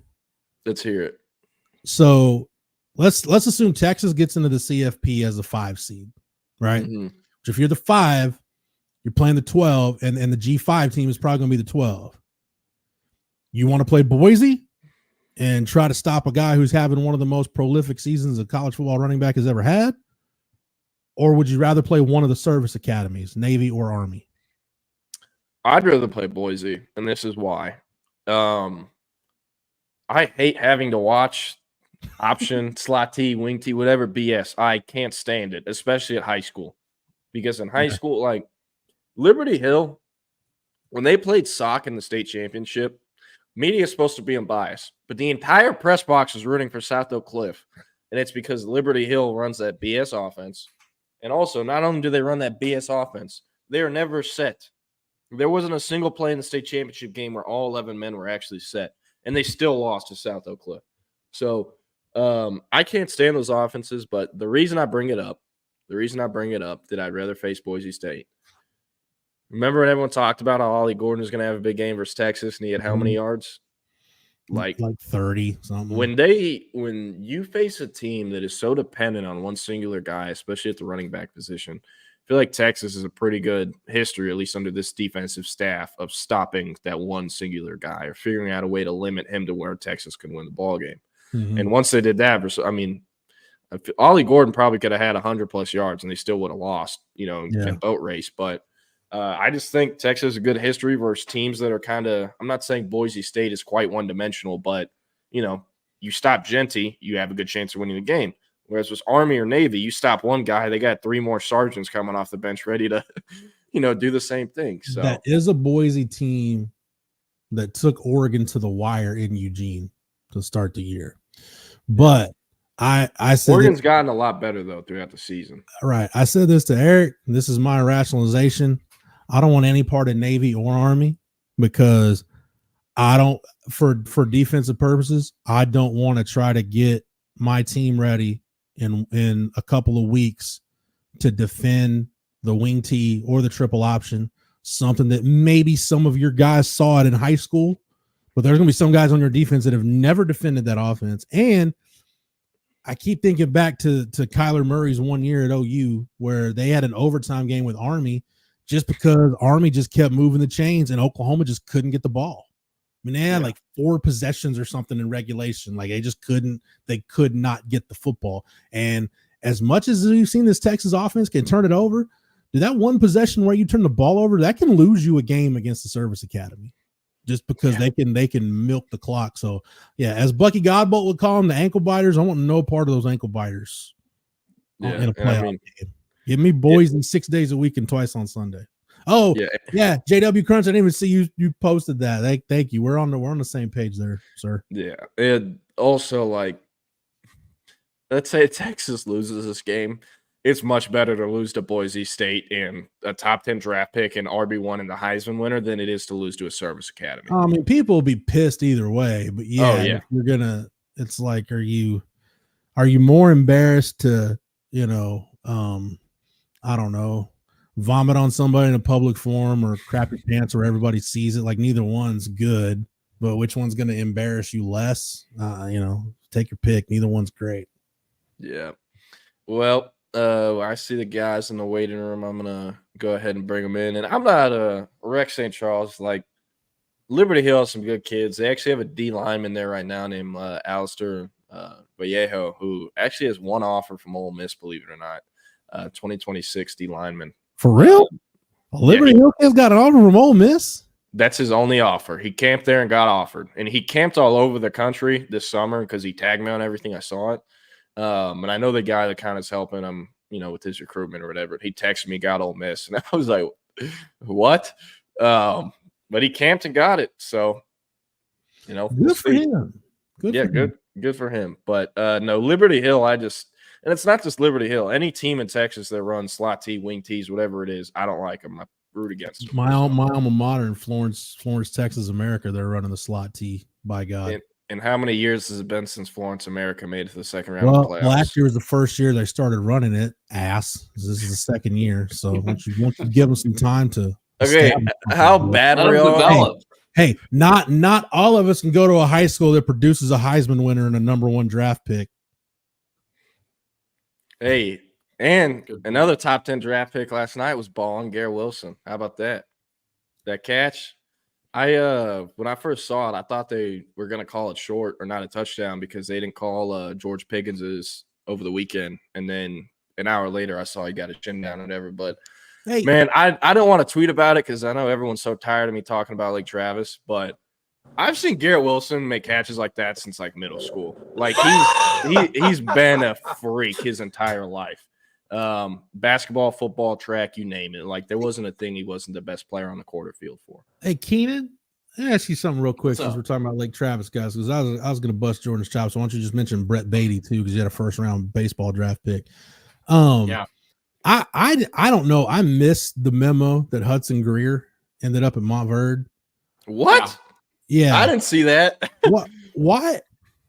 He committed to Creighton, and no disrespect to Creighton, it's a good program, but it seemed like his recruitment kind of, I don't know, like it was all Texas, and then it kind of fell off. I don't know if you followed that at all, but if there was anything with you could. I heard some SEC schools were interested too. I heard Arkansas and Alabama were interested. I don't know if they offered ever, but yeah, I wasn't super. I had never really got the note, like the vibe that he was a Texas lock at any point, really. Creighton surprised me a little bit, but I mean, I didn't follow it super closely. I just never heard like he's a Texas lock. I didn't hear that at all. So maybe it's her, but I heard. Speaking of which, basketball recruiting today at 5. John Clark, four-star forward. We got him ranked as the number 6 center prospect in the country. He's at Link Academy, but he was at Klein Kane before that. He's a Houston kid. Going to make his decision at 5 o'clock. Seems like things are trending pretty well for the Beavos in that recruitment. Hey, could be the next the Hurricanes, Klein Kane Hurricane to join Matthew Gold and Shane Blue in Austin. Perhaps. I mean, well, he might not. There's a chance he might not join either of them in Austin. I said potentially. I said potentially. So yeah. So maybe they're I've both heard good there. things about Clark too. Yeah. Yeah. Well, you want to give a quick rundown, Keenan, or is that all you got? I don't want to I'm hearing good things. Let's just leave it at that. I'm hearing good things for the Longhorns on that recruitment. Yeah. Jason, how you doing, man? I didn't mean to leave you hanging over there in the bottom left corner. You're good. You're good. I three am hearing great things about the John Clark recruitment. So hopefully some good news at 5. I'm doing great. I'm happy to talk Texas hoops today and a little college football and surviving out here. It's a little colder than Austin, but doing well. Hey, before we leave, I'm just getting Jordan. I thought about it. I slept on it last night, and I was in the shower this morning getting ready to start my day, and I was like, you know what? I'm kind of with Jordan. Jordan's kind of pushed me to the direction of I'm not only convinced that Ohio State's going to beat Penn State tomorrow, I'm convinced it's going to be probably by 2 or 3 scores. Yeah, duh. It's James Franklin. Look, man, I'll be rooting for James Franklin, but my heart is telling me to go with Penn State. Common sense and rationality is telling me it's going to be Ohio State probably by 2 or 3 touchdowns. Yeah, Ryan Day needs this win. I bet he's tired of his entire fan base leaking his address and calling him a terrorist. Like, he loses this game, they actually show up to his house. Probably. Because his address is all over Ohio State Twitter. I'm not joking. Like, they get close in the fourth quarter, Ohio State fans will literally post his address. Like the list of coaches, the list of coaches that have beaten Ryan Day, it's like, what is it? Mario Cristobal, I think, beat him once. Kirby Smart, Lanning, and Harbaugh. Yeah, Lanning and Harbaugh. That's it. It's not a lot. It's not like he's been the worst coach Ohio State's ever had, but I don't know. Expecting that fan base to act rationally about anything, you're trying to apply logic to an illogical situation because those a-holes don't know how to behave. All right, Keenan, Jason, this is where we leave you. Everybody have a great weekend, no matter what you're doing, especially if you're out, enjoying the football weekend. Enjoy it safely. Hopefully we see everybody back on Monday again. Thank you to Real Truck for sponsoring today's show. This is where we kick it over to False Start. Keenan, Jason, take it away. Everybody, enjoy the rest of your Friday. Happy Friday.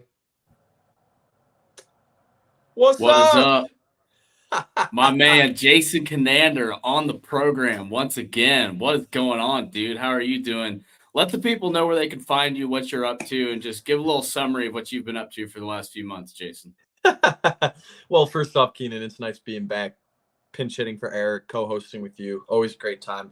I'm out here in Manhattan, Kansas, doing local news, reporting on sports for 13 News, a CBS affiliate. It's a wonderful station, and really excited about some of the sports going on out here. I covered the Sunflower Showdown last weekend. Wonderful game between K-State and KU. And then college basketball season starting next week with K-State men, K-State women tipping off their action. Unfortunately, I won't be there on Tuesday night because I have to cover election night, which is interesting to say the least, but doing well. Weird. You can find my stuff where you always can on Twitter, and happy to be on today. Hell yeah, man. We're going to get into a lot of hoops stuff today as my friend Jason is a major hoops head. Lots of college basketball stuff. Horns tip Monday night in Las Vegas against the Ohio State Buckeyes. Before we get into a general Texas basketball preview, I'm going to give you my thoughts on Ohio State real quick, and then I want your thoughts as well. This backcourt is very legit for Ohio State, man. Bruce Thornton and Meechie Johnson are both very high volume scorers. They both averaged, I believe, over 15 points per game last year. Meechie's a transfer from Ohio State to South Carolina and then back to Ohio State. So he's back for his 5th year with the Buckeyes, which is a really interesting situation. But yeah, I mean, they got Sean Stewart out of Duke to play power forward. He didn't play much last year. But what are your thoughts on Ohio State in general, and how do you think Texas matches up with them? It's a talented roster, right? Like this is college basketball in 2024. Like you kind of have this hodgepodge group of guys who you've seen perform at different levels, whether it be high school or mid-major or high major. And we're going to see how they fit. on Monday in Las Vegas. And on the surface, I think Texas matches up pretty well here. Like they're gonna have the lockdown defender who's gonna be on Michi Johnson the whole game. I think it's gonna be Kendall Weaver.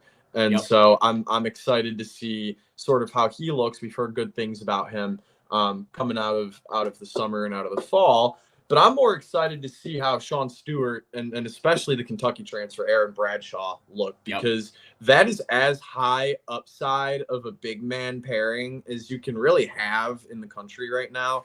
But neither of those guys did anything last year. And so it's kind of like you're taking two flyers on two guys who were great in high school, not so great last year. And now we're going to see how they fit. I believe in Jake Diebler, the new Ohio State coach. He took the interim tag off of him. He really galvanized those troops down the stretch last year. But I think Texas is going to win this game. Just the firepower for the Longhorns, some of the veteran pieces. And I think defensively, like if Caden Shedrick plays 20-plus minutes, I feel good about Kaluma on Stewart. But if Shedrick plays 20-plus minutes and can lock down Bradshaw, there's no reason why Texas won't win this game. Yeah, I agree with you. I'm very interested to see if Tremont Mark plays, because I think that's going to be a big – I think that's going to be a big – yeah, I think that's going to be very important because, you know, I've been saying all year, I think that Trey and Mark will be the top scorers on this team. Like Mark averaged 16 and a half-ish, 16 in the SEC last year. I believe he was top 10 in SEC scoring or like right around there for Arkansas last season. And that was another thing about that is that Arkansas team had bad spacing. Like that was not a good Arkansas team last year. They were really tough to watch. They were really bad defensively. Really bad. The defensive chemistry was awful on that team last season. But Mark is a great scorer, man. And another thing that's interesting is I'm wondering how they're going to manage the offensive sets. Like, because if you look last year, they ran a lot of high horn stuff, like a lot of two guys at the top of the post. Texas did. But Tremont Mark is so much of his game relies on these mid-range pull-ups from the elbows, right? I think like a third of his shots last year were mid-range elbow pull-ups. I think that's a synergy stat that I pulled at some Trey point. Johnson shot too. Trey Johnson is a jump shot first kind of guy.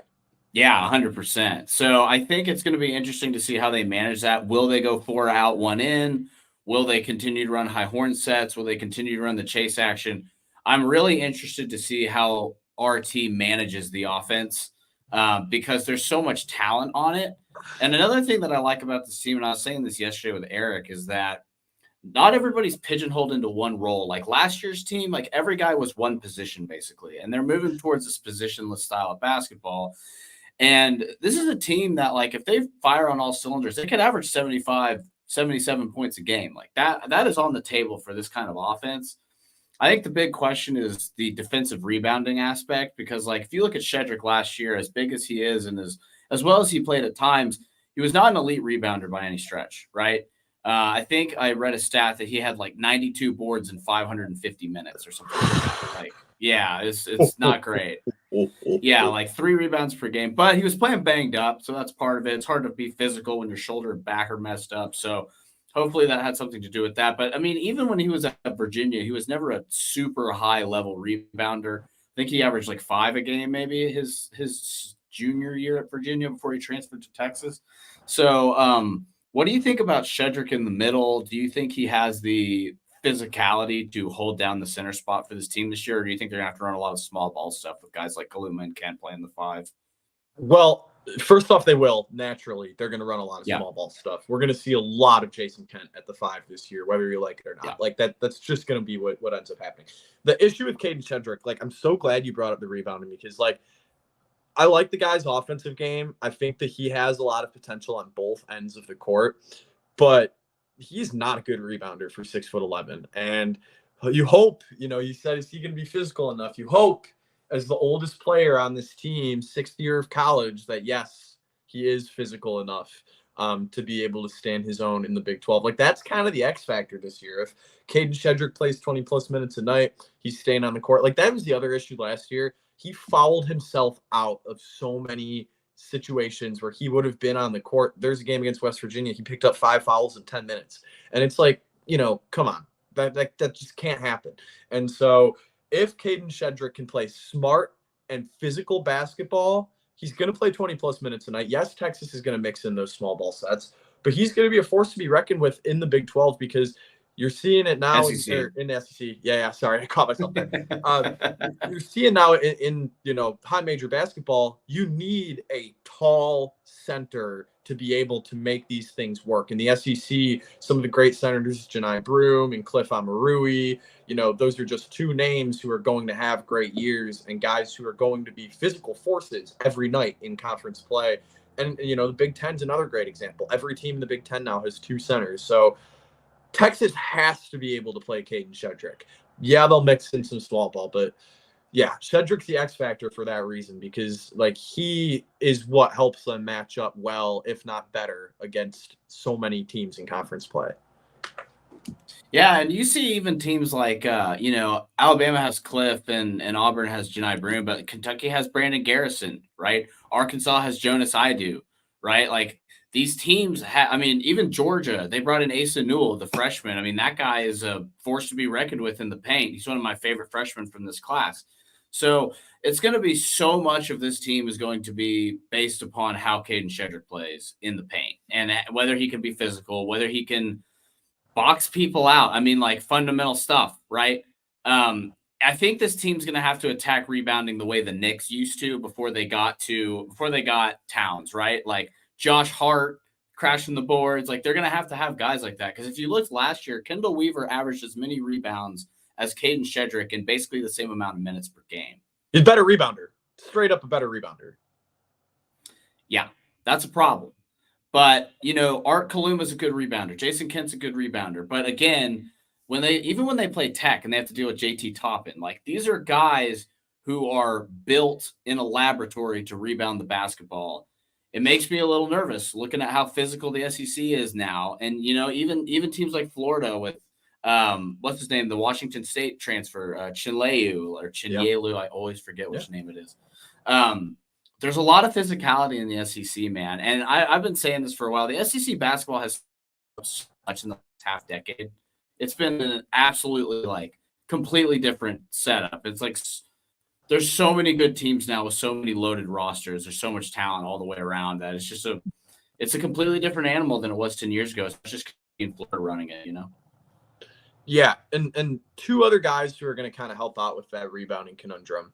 I think we're going to see more Zarek Onyema than we're maybe expecting to in non-conference play. At least, first off, why not? They're playing 7 of the 12 worst Ken Pom teams in the country last season during conference play, which is appalling in its own right. But what you can do in those games is let guys like Onyema and Devon Pryor and Malik Presley play. Those are valuable minutes for them. Those are developmental minutes. I think that we're going to see some Zarek Onyema.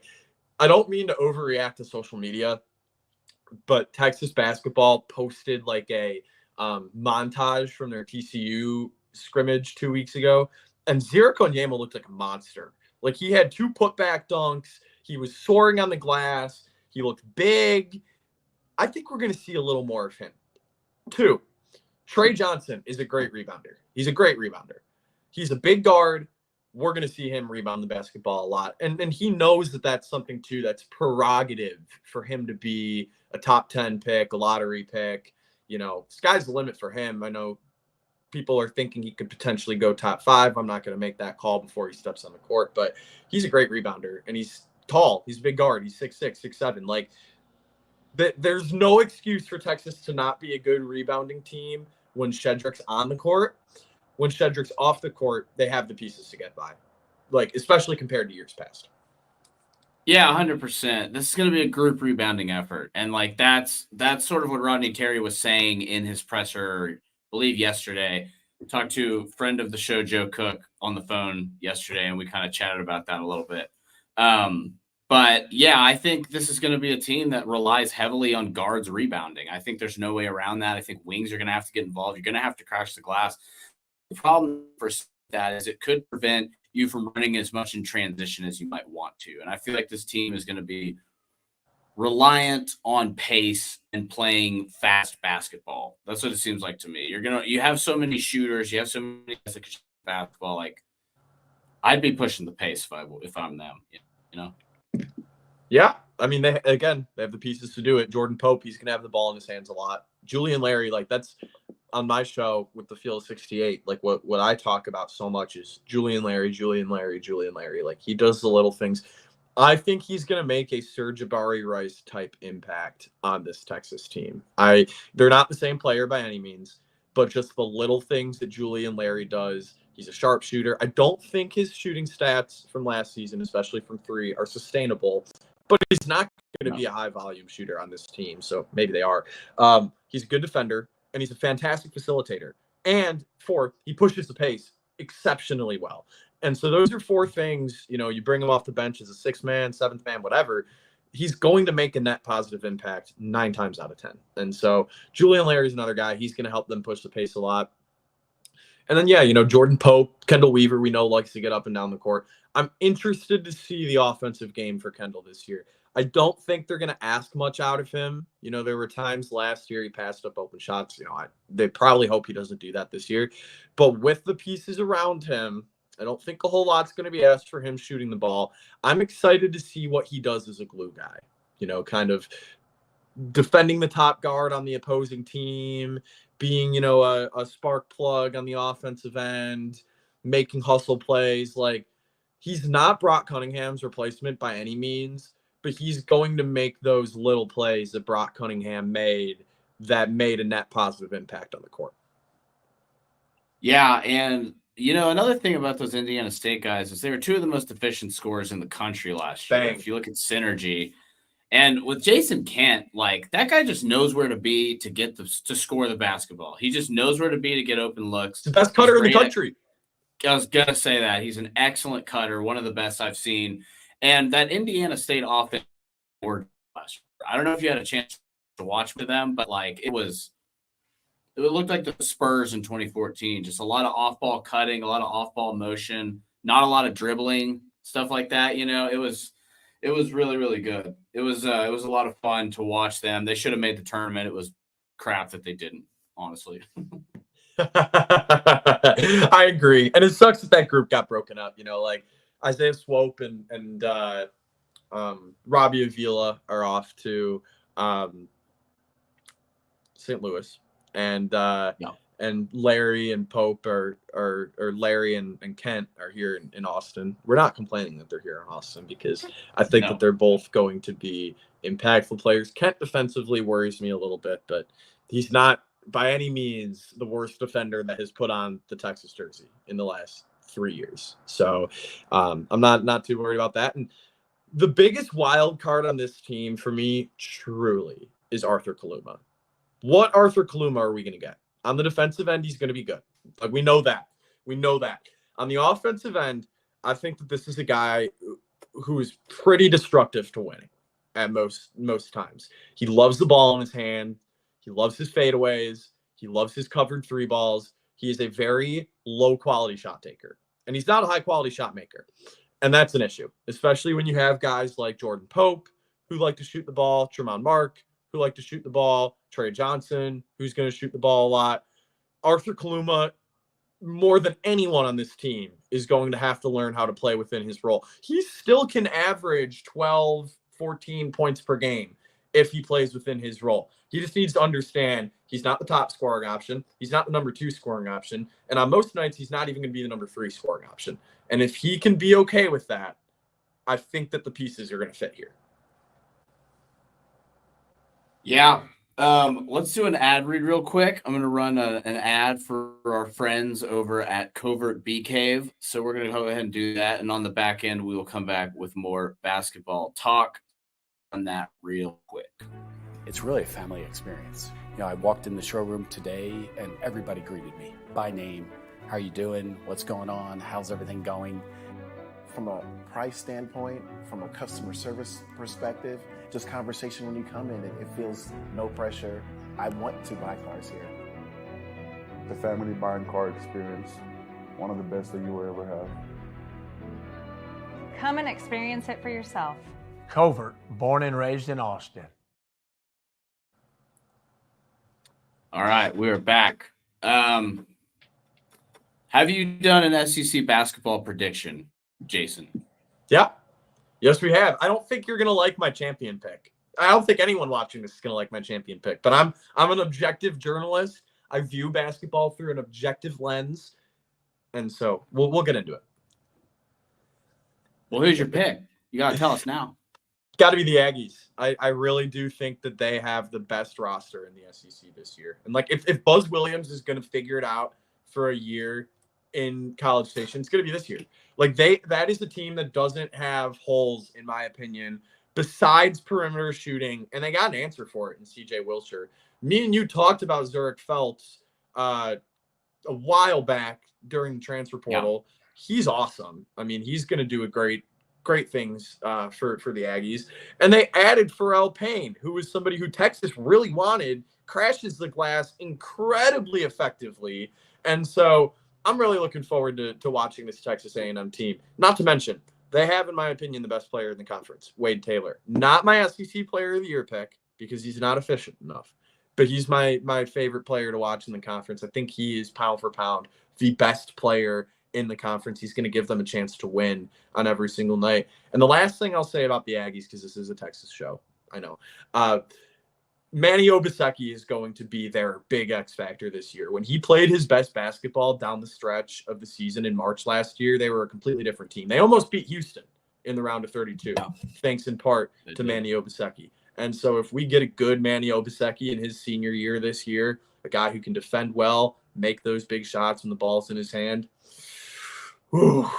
this Texas A&M team's going to be a tough out. My pick is pretty chalky, man. I think this Alabama roster is just stupid loaded. I just Sears at the point. I mean, I love Houston Mallett from Pepperdine. I love Darian Reed, the prolific prep recruit. I love Cliff Omarui. I love Jaron Stevenson and Grant Nelson as the two power forwards. I feel like Grant will start, but I love Jaron as well. I'm just really impressed with the talent they've been able to build. And I think Nate Oates is the coaching advantage for every team in the SEC. I think Nate Oates is as good as it gets as far as just drawing up plays and getting points. I think they're going to be efficient. I think they're going to rebound well because I think Stevenson's going to take a huge leap this year. And my hot take is I think he's going to be a first-round pick in this draft, Jaron Stevenson. I don't think that's a hot take. I don't like think so? That. Well, because I like him too. Maybe in the grand scheme of NBA draft, that's a hot take. But like based on how he looked in the NCAA tournament and some of the flashes that we got in conference play, like if he has the ball in his hands a lot, you know, as much as you can ask for a guy at 6'11", like you hope the addition of Cliff Omarui doesn't take away from his development. I think it'll help. But I agree. Like Jaron Stevenson is just the perfect toolsy big that the NBA guys love. And I think he's due for a big year. He reminds me of another Jaron Jackson a little bit. He's got a little Jaron Jackson to his game, I think. As far as a rim running guy that can kind of spread the floor a little bit. One of my other favorite teams right now, I like Arkansas, man. I think Arkansas looked really good in that scrimmage against Kansas or scrimmage exhibition, whatever you want to call it. Boogie Fland is going to be the guy that everybody is obsessed with halfway through the season because he's such an advanced shot maker. He's only 6'2", but the handles are crazy. The shot making is crazy. He's going to have guys around him. I love the Jonas Aidoo pickup. I think that was huge for Arkansas, like giving them some paint presence. I like Adu Thiero. I just wrote about Adu Thiero, and he shows flashes defensively. He's not quite all there yet. He hasn't put it all together. Sometimes he gets caught out of place. Sometimes he gets caught ball watching. But I do like a lot of the things that he brings to the table as far as an athletic wing that can kind of rebound for you and finish plays. I really like John L. Davis. I think that guy is one of the better. It's funny, they have two. They have a John L. and a John Ul in their backcourt, and Boogie and Nelly. I have Arkansas as my number 2 team in the conference. Again, it's very chalky, I know, but I really like Arkansas this year. I think Calipari I think he gets a lot of unwarranted flack about his X's and O's that I don't think are like, I think he's pretty good with X's and O's. I really do. I think he gets a lot of flack. I think they got muscled out by a team with a bunch of 5th-year seniors last year in Oakland. And I think that, he made some interesting personnel decisions as far as like not starting Reed Shepherd, but I really like Arkansas this year. What are your thoughts on the Hogs? Oh, I'm excited to watch them, man. First off, I got to start with the bigs. Like, I'm excited to see what Cal does with Adu and Zvonimir Visic. Like, those two, if they play well, I mean, we know Adu is going to play well. He's done it at an SEC level before. But if Big Z, that debut that he had last year, and then he kind of disappeared, like, for the rest of the season, if he can play, like, half that exciting and be that kind of force on both ends of the court, like, that's a huge difference maker for them. I can't believe, DJ Wagner is quite possibly, he could be the best guard on this team, not named John L. Davis. He probably should be if they want to reach their highest ceiling. He's probably due for a big year. I didn't love what I saw from him last year. I think the pressure amazingly is going to be lower now at Arkansas. Like, yes, he's still playing under the same coach, same conference, but the pressure is lower at Arkansas than at Kentucky. And with a year under his belt, I'm excited to see how he plays. And John L. Davis is actually my SEC Player of the Year prediction. Like, I think that he's just such a force on offense, scores at all three levels, and he's like the perfect Calipari player. Like, Coach Cal teams are at their best. Like, I know he loves, we know that he loves to share the rock, but Kentucky teams are at their best when there's a number one option, when there's a lead scorer, and Cal teams, not Kentucky teams. And this year it's going to be John L. Davis. I think that John L. Davis is going to average close to 20 points per game this year in the SEC, that's first team All-American numbers. And so I'm looking forward to watching the Hogs, another team who I really have my eyes on. And I'm not so sure how many other people are really paying attention to this team right now, but Ole Miss is a team that I think is going to have a good year. I mean, first off, they have like 1,000 seniors. I mean, this is a Chris Beard team to a T. He has some interesting pieces here, like Malik Dia, who is someone who Texas is really interested in.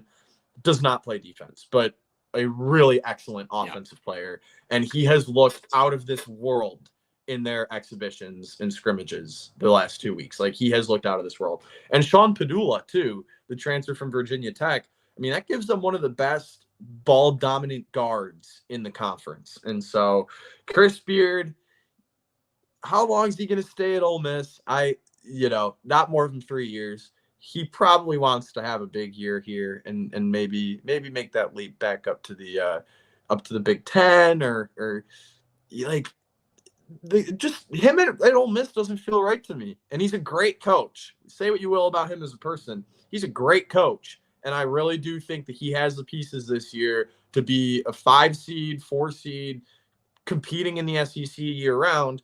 And then he's going to leave. I have Ole Miss as my 5th team in the SEC. So I agree with you. I think they're going to be top 3rd. I like the way you think. Yeah. I mean, they just are top 4th in the league, I should say, whatever, around there. Really like their roster. Really like Brown Jones. Is it Brown Jones? It's Michael Brown Jones, or is it Michael Jones? Yeah, Mikhail Brown Jones. I've got my scholarship tracker pulled up right now, actually. And perfect. So this is like the absolute every conference, and so I can never forget who's on what team when I have this. Beautiful.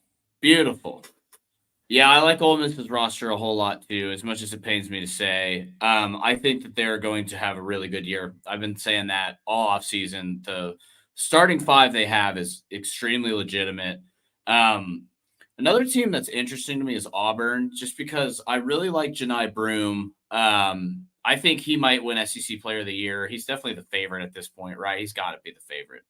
Mark Sears Sears or him. It's those Broom, 2 guys. Man, that guy can play. And he was doing it in like 24 minutes a game last year. You know what I mean? Like, he wasn't playing 30 minutes. I don't get that. I don't get why Pearl doesn't play him 30. Like, if you told Janai Broom, hey, we're going to play you 35 minutes, I'm sure he'd look Coach Pearl in the eyes and say, hell yeah, and go give you a great effort and be a net positive on both ends of the court and dominate 9 times out of 10. I agree with you, but I also like Dylan Cardwell. They lost some guys for sure, but I like Tahad Pettifat. He's like 6'1", but dude can play. He's got great handles. He can shoot. Auburn looks like a team that could win the SEC championship to me this year. I don't know that they will, but they look like a team that can absolutely compete for it. They have the roster to do it. Chad Baker-Mazara is back as well. That guy's a really good wing. I really like Auburn's roster. There's a lot of random players in the SEC that I really like for NBA stuff, right? Because I write about the NBA draft, and that's like one of my beats. And like Colin Murray-Boyles, dude, I love watching that guy play. Have you seen the defensive instincts on that guy are outrageous? They're outrageous. I just hope that he doesn't have a truly great season that gets lost on a bad South Carolina team. Yeah. I think that compared to other teams in the conference, they don't have the talent to match most nights. But I love CMB. No. I mean, that's a future first round pick. That's honestly, like, if they can somehow, some way make the tournament, he's a lottery pick. Like, those two things go hand in hand. 100%. I've been saying I have him 14th on my board right now, and this is a strong class. Good draft, especially freshmen. Bro, this freshman class is so good, man, including the international guys, the 18, you're like, Nolan Traore and guys like that, but like Hugo Gonzalez, like Thomas Slavovicic just got cleared yesterday. Like, 100%. I can't pronounce his name, but Jakučionis, the Lithuanian point guard. Jakučionis. People think he's gonna. Yeah. People think he could be the best freshman in the country this year. Like, that's how highly they're. Sam Viceni, I think it was Sam Viceni. I was reading his mock draft. It was either him or another one of the really, really big NBA draft guys. They had him 5 before he stepped on the court yet. Like, that's crazy that we have international talent like that playing in college basketball. It's great for the sport. I know people are going to hate it great. Down the stretch when it hurts their team. Like when Big Z's hitting the dream shake down in the low post. But this is really good for basketball. This is really. I think so too. And like, it's funny.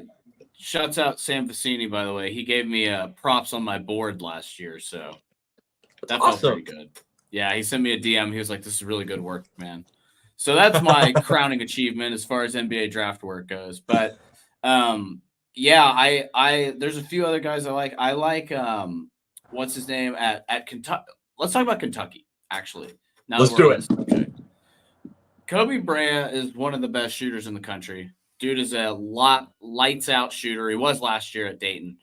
Otega Owe from Oklahoma transfer. Brandon Garrison transfer. This is another transfer heavy team at Kentucky. What are your thoughts on the Wildcats, man? New head coach and Mark Pope. They got a new point guard. They got a whole new roster out there in Lexington. So we did our predictions episode at the Field of 68 for Hook'em Hoops 2 days ago, and my big SEC hot check take it out, guys. Yeah, check it out. That's my big hot take is that Kentucky's going to be no better than a 9 seed. I think that they're going to be firmly on the bubble in February and March. I'm not ready to say that they missed the tournament because I think Mark Pope's a great coach, but my feelings on this Kentucky roster are a bunch of good players, not one great player. I think Travis Perry might end up being a great player, and Colin Chandler is a freshman who I really like. But the issue with Colin Chandler, like, he has not played basketball in 2 years. He was on a Mormon mission. He's not going to be an impact guy this year, even in his best of years. It's just not going to happen. Kobe Bryant, like, lights out shooter, best 3-point shooter in the country last year. One of the worst defenders in the country, pound for pound. And then you have like a bunch of chaos agents on this team, like Amari Williams from Drexel. I like what he does on the defensive end. I don't like what he does on the offensive end. Lamont Butler, kind of the same deal for me with him there. And Kirk Kriisa is like the definition of a chaotic basketball player. I like watching him. I don't think Kentucky fans are going to like watching him. And then Brandon Garrison, like, that's kind of the big X factor for me. He's the most talented player on that team from a recruiting standpoint. I think size is going to matter a lot in the SEC. And he's short. He's like 6'9", and he's a true center, like an old-fashioned center. So these are a bunch of pieces that I don't think are great anyway, and I don't see how they fit right now. I could see how they figure out 5 to 7 players who are playing well and put it together, and they're competitive, just about every night. But like, this is not going to be your father's Kentucky basketball team, or I guess like your brother's Kentucky basketball team of the last 10 or so years. Like, these guys aren't going to be that good. Yeah, I think that's a fair point. It's just like it's a big combination of a bunch of dudes who are, like you said, good, not great. They don't have a single guy that they can rely on for really anything. They have Kobe Bryant who can shoot, but they don't have like a consistent playmaker. They don't have like, I don't works personnel standpoint as far as running the offense consistently goes. You know what I mean? I don't see it either. And, you know, their point guard this year is going to be Lamont Butler. And Lamont Butler, unfortunately, because I do think he's a good basketball player, his career is defined by one play, and it always will be. And it was the buzzer beater in the Final Four against FAU, one of the coolest plays of all time. Like, I mean, who wouldn't want their career to be defined by that? But what I mean by that is, like, he's not going to put together the type of season, like, where people are like, yeah, that's the Lamont Butler that I remember. Like, he's not going to hit the level that makes him more than just a guy who hit the shot to bring San Diego State to the national championship. And that kind of stinks because I think that he's a good basketball player. Jackson Robinson, too, is like another guy. Yeah. Mark Pope loves Jackson Robinson. He probably could have went to the NBA this year. I don't think he would have been a first-round pick because there are some, like, glaring holes in his game. But that's a guy, looking at this roster right now, he'd probably be my pick to have the highest usage. Probably. Either him or Otega Owe. And the issue with Otega Owe, too, is the size. Like, they don't have guys that have good size this year. And that's really going to matter in the SEC. I'm interested to see, how Mark Pope recruits. Like, they're in the lead for some of the biggest, blue chip guys. Like, Caden Lewis is one guy who, like, everyone is convinced is going to end up at Kentucky next year. I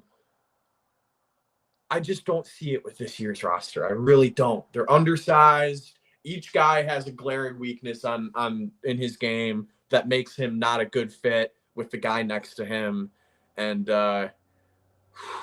expectations, too. That's what you always got to remember at Kentucky. Killed Cal. That's why he's at Arkansas now. Let's talk about Tennessee, Jason. Woo!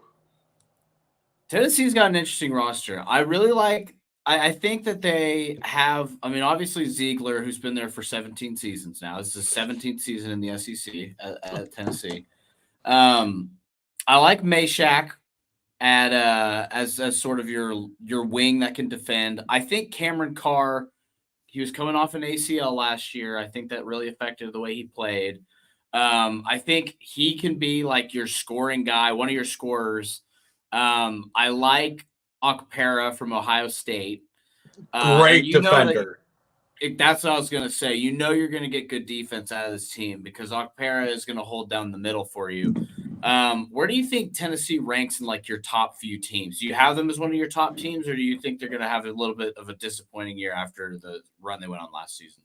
No, they're going to be good this year. They're going to be good this year. I loved what they did in the portal for the second straight year. And even though they lost to Waka and Adu, yeah, it's kind of tough when you lose your two bigs, but when you bring in Felix Okpara, who is a all-world defender, and then you bring in Igor Milicic from Charlotte, who is a score-first big, but he's really good at it. And they're kind of flaunting him as one of their top scoring options, usage, ball in the hand. I'm interested to see what he does this year. Another guy who is really an excellent defender is Jamon Meshack. He can really play great defense. And lastly, the guy who I think is going to be the best player on this team is Chaz Lanier, the transfer out of North Florida. Like, if you could make in a lab the next version of Dalton Connect, I think they did.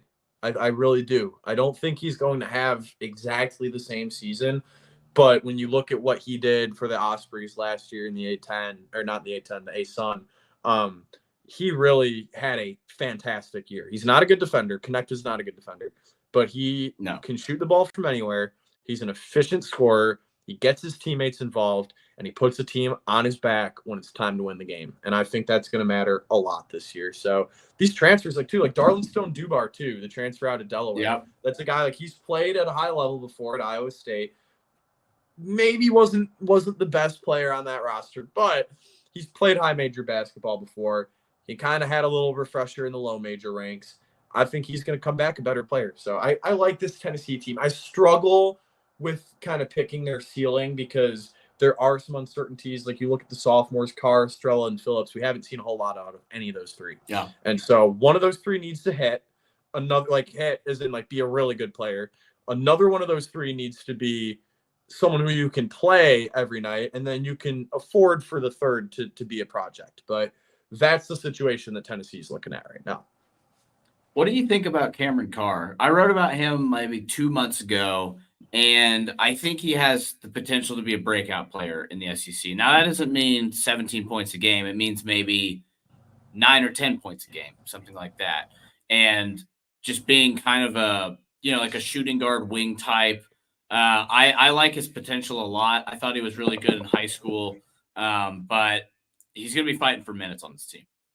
Yeah, like that's the thing. And if a guy like Cameron Carr, you got to wonder, would it have been better to maybe transfer down a level and be a top scoring option for one of the better mid-majors, former top 50 recruit in the country? With Cameron Carr, the thing that will get him on the court in the early part of the season is his size. He's 6'5". He's a big guard. He can guard, most of the players on the court, but he's going to need to shoot to stay on the court because that's what Tennessee needs. When you look at this team, there are good players, but the only places that I really feel good about getting shooting from are Lanier, Milicic on most nights, and Dubar on some nights. And so they need shooting. That's Cameron Carr's in, so to speak, to playing real minutes on this Tennessee team is shooting the hell out of the basketball and being the type of offensive piece that Tennessee can't afford to take off the court because they just aren't deep enough offensively to survive otherwise. Totally agree with you. Let's get into our final four picks. I'm really curious to hear what you have on this because mine's kind of chalky, and I typically don't go full chalk, but this year it seems like there's a few teams that are just a cut above everybody else. Give me your four, and I'll give you mine. All right. So first off, I've got my chalkiest pick here is Duke. I think that Cooper Flagg is going to take the college basketball world by storm. I kind of dislike saying that because it's not a hot take. This is something that people should be fully prepared for. This dude's going to be so good. He's going to get the Zion treatment. They should make the Final Four with the team that they have this year. Then I've got Creighton out of the Big East. I really love their vets. I think that Ryan Kalkbrenner is the best big in the country. And last year, the best big in the country made the national championship. So with the way that college basketball is played now, I think that having a guy like Kalkbrenner, and he's a 3-time Big East Defensive Player of the Year. That's crazy, crazy, crazy, crazy. That is crazy. Love the Blue Jays this year. My third pick is Illinois. That's my sleeper. I really love Brad Underwood's team this year. Talent everywhere, just oozing with talent. And they finally have a point guard. I don't think simply having a point guard would have fixed the 30-0 run that they gave up against UConn in the Elite Eight last year. But now they have Kylan Boswell, who is a true pound-for-pound point guard. And it's just going to make things flow so much easier for the Illini this year. And I've got them in the Final Four. And then my last Final Four team, and also my national champion pick, is the Iowa State Cyclones. I love TJ Otzelberger as a coach. I think that he added 4 of the best defensive pieces in the portal, period, this summer with Deshaun Jackson and Joshua Jefferson and Brandon Chapman. Those are guys who have played really big minutes on teams who were in just about every single game. And not to mention they return their 4 best players, which is exceptionally rare in college basketball. Tamin Lipsey, all-world point guard. Curtis Jones, we've heard the same things about all summer. Keshawn Gilbert was their best player in the Big 12 tournament. And their best NBA prospect is Milan Momcilovic, who could possibly be a first-round pick after this year. So I'm all in on the Cyclones. I love what Otzelberger's building in Ames. They're my national champion pick. I like all of those. I think Illinois, they got an underrated. I like Will Riley a lot. He's a freshman wing, Canadian 5-star. He reclassified from 25 to 24 just to play for this Illinois team. Really like his potential. I think he's really good scoring, kind of a I don't know who I'd compare him to, but he's just a big scoring wing. You know, he's like 6'7", 6'8", something like that. He's got size. He can shoot the ball really well. He can do it off the bounce. Like, he can kind of do a lot of things. I scouted him for a piece like 2 months ago, maybe. I did a piece on the Illinois freshman, and Kasparas Jakuc-Jonas, man, that dude is for real. For real. He played against Nolan Traore in a game, the Lithuania versus France game, and he went nuts. He had like 36 points. Yeah, and really quick before you, because I really want to hear your for it. Final Four pick. Like, do you agree with me that Illinois has 2 lottery picks on their roster right now? Yeah, I do. That's a good sign, Jason. It's a good sign for your team when you got 2 lottery picks on the same squad. ILL. Yeah. Let's hear your 4. I got Alabama. I just think they're super loaded. I think they have the best roster in the country, personally. I think it's as good as Duke's, if not better. I really do, because they have so much veteran presence on that team. I mean, the Duke probably has more talent, but Alabama has the experience of a team that just went to the Final Four and brought back a bunch of dudes, and they got Nate Oates, and it's tough to trust. The only reason I don't have Duke in there is because I like Shire, and I think he's a good coach, but it's tough this early on in your career to make the Final Four. It just is. I know we've seen guys do it. We saw Hubert Davis do it, but like, it's not super common for that to happen. So I got them. I also have Iowa State. I like Iowa State quite a bit. I think Tamin Lipsey could be like a Big 12 Player of the Year type of guy. Yeah. I have. Let me pull it up actually. Oh no, I remember. So I have Houston. Love Houston's roster, even though they lost Jamal. I just think their defensive system is so good. They just do it right, man. They just lock people down on the perimeter. They play tight defense. I really like Terrence Arsenault. I like a lot of the pieces they have. Arsenault's been developing. I think he's going to be a real star this year for them. They got Tugler at center, power forward, whatever you want to call it, big. And then my 4th one has been a debate for a while. I'm picking between Gonzaga, who I really like. I think Gonzaga's roster is just absolutely loaded this year. And, I'll just go with Gonzaga. I'll go with Gonzaga on that. I just think they're going to destroy the West Coast Conference. And there are other West Coast Conference teams I like. I think Washington State's got a good roster this year. Like, I think they're going to be competitive with Cedric Coward and guys like that. I think St. Mary's is going to be good this year too. But, man, Graham Ike, Ryan Nemhard, Nolan Hickman, Steele Venters, who was it was Eastern Washington's. He got hurt again. Oh, he's out. He ruptured his Achilles. Yeah. Oh my God. But they still have even without so many him. good pieces. Exactly. Even without him, I didn't hear that. That must have just happened. When did that happen? It happened a few weeks ago. It wow. happened in practice. He didn't even get to play in their scrimmages, which sucks. That does suck, because he was so great at Eastern. Yes. He really was. And Eastern was a lot of fun last year, man. Like, that was a good team. Like, David Riley knows what he's doing, man. He's at Washington State now. He's doing a great. I think they're going to be really competitive this year, actually. I love that take. Yeah, I like Washington State. They're projected 5th in the West Coast Conference this year, and I think that's a little low for them. I think they should probably be like maybe 4th. I don't know. West Coast Conference is competitive. Maybe 3, yeah. I like St. Mary's a lot too, but yeah, man. So those are my 4 Final Four picks. It was Alabama, Iowa State, Houston, and Gonzaga. Those are my 4. That's great. No shame in having a chalky Final Four, because preseason predictions don't matter at all. There's shame in having a chalky Final Four in March. Like, when the big personalities like post their bracket and it's like 3 1s and a 2. It's like, come on, like anyone can make those predictions, when you've seen a whole season of the team. But I love those picks. Houston, probably the best roster in the country from a fit standpoint. Gonzaga, like, if they're going to win a national championship with Mark Few, it has to be this year.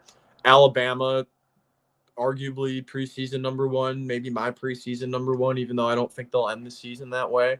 And then Iowa State, our mutual pick. I love your Final Four, man. I think that's fantastic. Yeah, man. I'm really excited for the season. Let's get into a couple. We only got a couple of minutes left, so we don't have a ton of time. But who are some sleepers you have for National Player of the Year? That's gonna be my last question to you. Some sleepers. Sorry putting you on the spot there. You're totally fine, man. Like, this is a question truly that like makes my head want to explode. Like, there's so many different players, all this. But my sleeper really for National Player of the Year, or my pick, honestly, I think is going to be Ryan Kalkbrenner, just because he's the best defender in the Big East. He's the best defensive center in the country, and he's a great offensive player. If Creighton, and I think that they have the best chance to challenge UConn this year in the Big East, and if they do, it'll be hard to not put their best player at least as a first-team All-American, at least. And so that's one sleeper for me. Like, I could see a couple of guards maybe in the SEC making a run at it, like Wade Taylor. Wade Taylor is National Player of the Year, would really surprise people. But yeah, that's another one. And it's, maybe those two. Actually, here's my third sleeper. Freshman that nobody outside the Big 12 is talking about for whatever reason. This dude is, if there's a freshman, in my opinion, I know we love the Rutgers guys, but if there's a freshman who is going to challenge Cooper Flagg for the best freshman in the country, I think I know who you're going to say. VJ Edgecombe. It's going to be VJ Edgecombe. He played for the Bahamian national team this summer against NBA players and was their best player. He was their best player. By far. This dude is, like, Baylor's brought in good freshmen before. Kendall Brown, Keontae George, Jacoby Walter, Yves Misi. He's going to be the best one. He's going to be the best one, hands down. I cannot wait to watch VJ Edgecombe. So I don't think he can win National Player of the Year, but while we're getting more comfortable throwing freshmen out there, Cooper Flagg, I've seen Ace Bailey's name get thrown out there, which is kind of ridiculous, but whatever.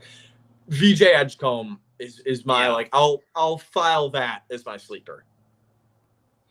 I think Harper has a better shot at it than Ace does. I think Harper's more ready-made for college right now than Ace Bailey. That's just my take.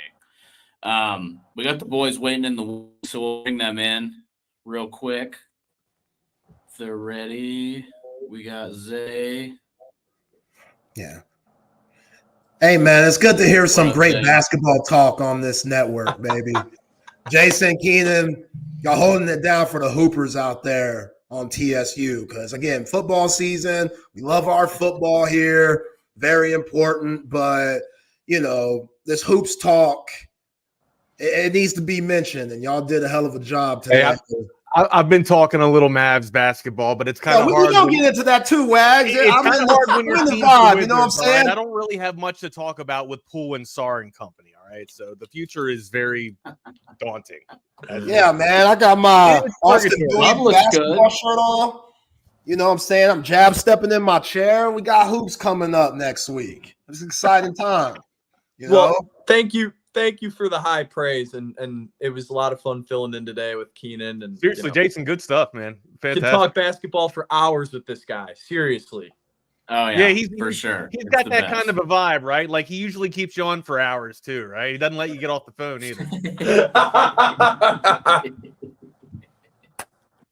All right, guys, I got to get back to the office. It's not that you want to get off the phone with him. I'm just saying. I do talk a lot. Jason, thank you so much for filling in, dude. You did an excellent job, as you always do. Bang up job, brother. We will catch you guys on Monday. It'll be me and Joe Londergan, I believe. We'll see. Well, you never really know till the day comes. But with that, we will sign off. Peace out, gentlemen. Thanks, fellas. Y'all have a good weekend. Adam Wagner. Hello there, friend. The great Adam Wagner, the great gamer. Now you're talking shit. Now you're lying. Hey, I ain't lying, man. Come on. Thank you very much. Fantasy guru, gamer head, all things, everything, former Jack of all Marine, trades, master of none. Marine, jack of all trades, man. Come on, you're one of a kind, my guy. Thank you, man. Appreciate you So jumping are on. you. You're a very unique character yourself. I appreciate it, man. Appreciate you jumping on. Hello, Together everybody. again, dude. Together again. Hey, I do not mind if Chip is ever out. Love my man Chip. We know that he has his college reunion down at SMU. Them former Mustangs are going to get turned up this weekend in D-Town. So he has the great Adam Wagner and the great Cole Thompson from 2 to 3 fill in on Chip and Zay. Happy Friday, everyone. I am Zay Collier.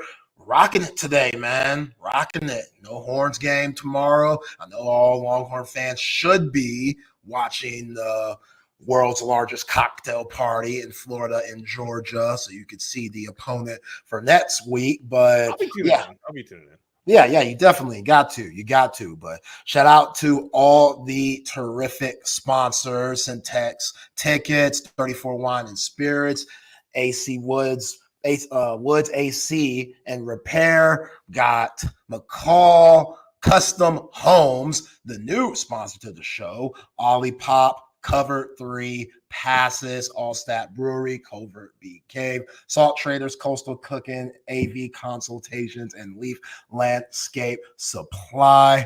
Yeah, Wags, one thing about you and I was going through, see the topics for today. And yeah, we're going to hit the game last night. Texans took a tough one to the chin against the New York Jets, who have been really struggling. So for them to bounce back, of course, they need a ATX native to help them bounce back, and Garrett Wilson with the show that he put on yesterday. But sizzling. Dude, he's ridiculous. Did I ever tell you the time I can't remember who they were playing, but it was the only time that I ever saw him play at Lake Travis. And it was a simple 10-yard button hook, or they don't call them button hooks anymore. It's 10-yard curl route. And he had what looked like the entire damn defense closing in on him. He caught it right in the middle of the no zone, right in the middle, right behind the linebacker and right in front of the 2 high safety, right? They were running 2 high safety that time. You had 2 safeties coming down on him. You had the cornerbacks coming in too, and the middle linebacker trying to scrape up to get his ass. He took off. He looked like Jerry Rice. And when I say that, when he ran, his head didn't move. Rice. He ran like Jerry Rice, the posture of Jerry Rice. His head didn't. It's almost like you could put a wine glass on Garrett Wilson's helmet that night, and it wouldn't have spilled a drop. And he ran away from all 6 defenders, effortlessly on just a simple 10-yard curl route. I turned right to Stu, and I was just like, "This kid's going pro." That like this. It was that easy to tell, huh? You know when you see like you see Deuce Vaughn. I had the privilege of calling Deuce Vaughn for 4 years. I knew immediately that he was going to be a Saturday player, just on the instincts and how they read and how ballers read angles on the gridiron, right? It's just you got it or you don't. People know, really good running backs know how to slide tackles, how to slide a tackle and not, take a hit full on, right? Deuce Vaughn was that guy. As small as he was, he packed hell of a might in his blows, right? Because he finished runs. And also when he took a hit, he slipped the tackle. He made it so that he didn't take on a full-fledged tackle, which really saved him a lot of leeway. Yeah. You were the first person to ever put me on Deuce Vaughn during your days covering Cedar Ridge. I'll never forget those conversations we had. You were like, dude, Zay, there's this little short guy playing running back at Cedar Ridge. He is special. And then you're like, I hope Tom Herman takes a look at him. And clearly that wasn't the case. What I said, if he gets out of here, man, he's going to be cutting up the Longhorns. Yeah. And he is 0-3 against Texas, but still, like when he played against the Horns, you had to worry about. He had a day. 22. He had a day. Yeah. And Garrett Wilson. Yeah, Garrett Wilson was. I mean, he was that smooth with it, dude. And I mean, last night. I mean, OBJ will still have probably the most craziest catch of all times on Monday night against the Cowboys, which still resulted in a loss, right? But I mean, this catch that Garrett Wilson had last night for the tutty, that's got to be easily top 10 of best all-time catches I've ever seen, contending for a top 5 bid. Yeah, it was ridiculous, man. Like He's special. And there was a lot of talk about him being checked out, due to Devontae Adams coming in. And you saw all the ridiculous memes and haters out there because everybody knows Aaron Rodgers and Devontae Adams. They're basically brothers and stuff. So, yeah, they're definitely dapping each other up and stuff. And Aaron Rodgers has been trying to get Devontae Adams to New York for the last few years now. But Garrett Wilson, man, I'm still hurt. I remember that video that he put out when he was at UT for a visit. And he was literally wearing the UT uniform. And in the video, it was for somebody else. I want to say it was for my man Elijah Higgins, Bowie alum. And Elijah, which is doing well, went to Stanford, and now he's tight end playing with Kyler Murray at Arizona. Shout out to Elijah. That's my guy representing South ATX. But it was during their visit, and Elijah was on, Snapchat stories or Instagram stories. I'm pretty sure it was Instagram. And you could hear Garrett Wilson in the background saying, I don't even mess with Texas like that, man. I had to come on this trip. I was forced to be here. And it's like, bro, how are we letting guys that talented get out the ATX? And look, he is from Ohio originally. Right. That's where, he was there first, right? Yeah, he was there first. So he was born in Ohio. His dad got a job. They moved to Lake Travis, and then the rest was history. So in a way, he's always been a Buckeye. But usually you could convince folks, like usually the brand of Texas, once you get down, especially in seventh grade, you don't know nothing. Like you're around your homies, you see what Texas is like, but we all know Herman era, Strong era. It was such rough times. Garrett Wilson's over here looking like, bruh, I'm an NFL player. Right. They're gonna mess up the trajectory for me. I'm not having that. Meanwhile, you got Urban Meyer, Urban Meyer and Ryan Day, they're putting in wide receivers out the yin yang. So I can't blame the brother for making that decision. It just hurts a little bit seeing what Garrett Wilson did at Lake Travis all of those years. And my first time seeing him wasn't even football, Wags. It was on the basketball court. Yes. I went to the Bowie Lake Travis game. Pops was coaching at the time. They had on my dad's team that year, their point guard was first team all district. Heck of a player. Gosh, I'm losing his name right now. Josh Wainwright. Shout out Josh Wainwright. Great parents. His dad actually was roommates with like Adam Silver, commissioner of the NBA back in their law school days. So they're always going. Did he go to Duke? I don't know. Because Silver went to Duke, dude. Oh, well, it was law school, so I don't know where. Did he go to Duke Law School? I don't know. I don't know. But either way. He's not really known for law. Yeah, okay. Well, either way, they know each other. They were roommates one at a time. So Josh, he ended up playing football at Columbia, solid career there. But he was a good basketball player as well. Again, first team all district in basketball. Garrett Wilson, as a freaking freshman, held him to like 6 points. Okay. Yeah. Was just locking up as a freshman, just locking up. That ain't even his sport. Yeah, not even his main sport. He loved basketball too. His pops played basketball. His pops was a D1 athlete in basketball. And they just let him know at Lake Travis, like, hey, as good as Garrett is in basketball, hell of an athlete, the pigskin, if he takes that serious and 100% locked into that. Ticket. He can write his own ticket. Yeah, he could be special. And when I saw those catches last night, those were the first things that I thought about because I know CC, my pops, he was so thankful when Garrett Wilson got out of the league. Didn't play basketball his senior year because he wanted to get to Columbus that January as an early enrollee. And, I think they beat Lake Travis that year in the playoffs, and if Garrett Wilson was there, that probably doesn't happen. So, right. Oh yeah, he's impressive, man. That was a solid win by the Jets. It seemed like a much needed win too, right? Now I don't know if the win last night convinced me enough that the Jets are a formidable foe to where they can get in and dance on the playoffs. Like they got a lot of holes right now. Of course, I said this before a couple of hours ago. They're able to muster up over 100 yards, but still, you have one of the most talented backs in your backfield, and you're underutilizing him, right? Almost 5 yards per carry last night, on 15 totes, and he didn't even eclipse 100 yards. He needs more carries, all right? Or you need to get him involved a little bit more in your passing game too, because he's that much of a dynamic threat. You get him involved, that just opens up a little bit more of the secondary for Garrett Wilson and Devontae Adams to carve up. This Jets team can be absolutely deadly if they utilize their offense correctly and fire on all cylinders. And right now, it relies a lot on the ground and pound, and that's just become lethargic. Yeah, obviously with everything going on with Robert Saleh, and you bring in, Jeff Ulbrich, you're trying to change the culture a little bit. And Ulbrich, it's still going to be Saleh's culture for a while. Does the culture need changing though?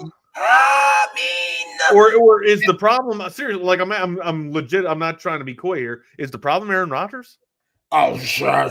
Now that's a different story, because yes, you could definitely say it's him, but also that's a Hall of Fame quarterback. Right. No, I mean he looked fantastic. He's kind of got like Brock.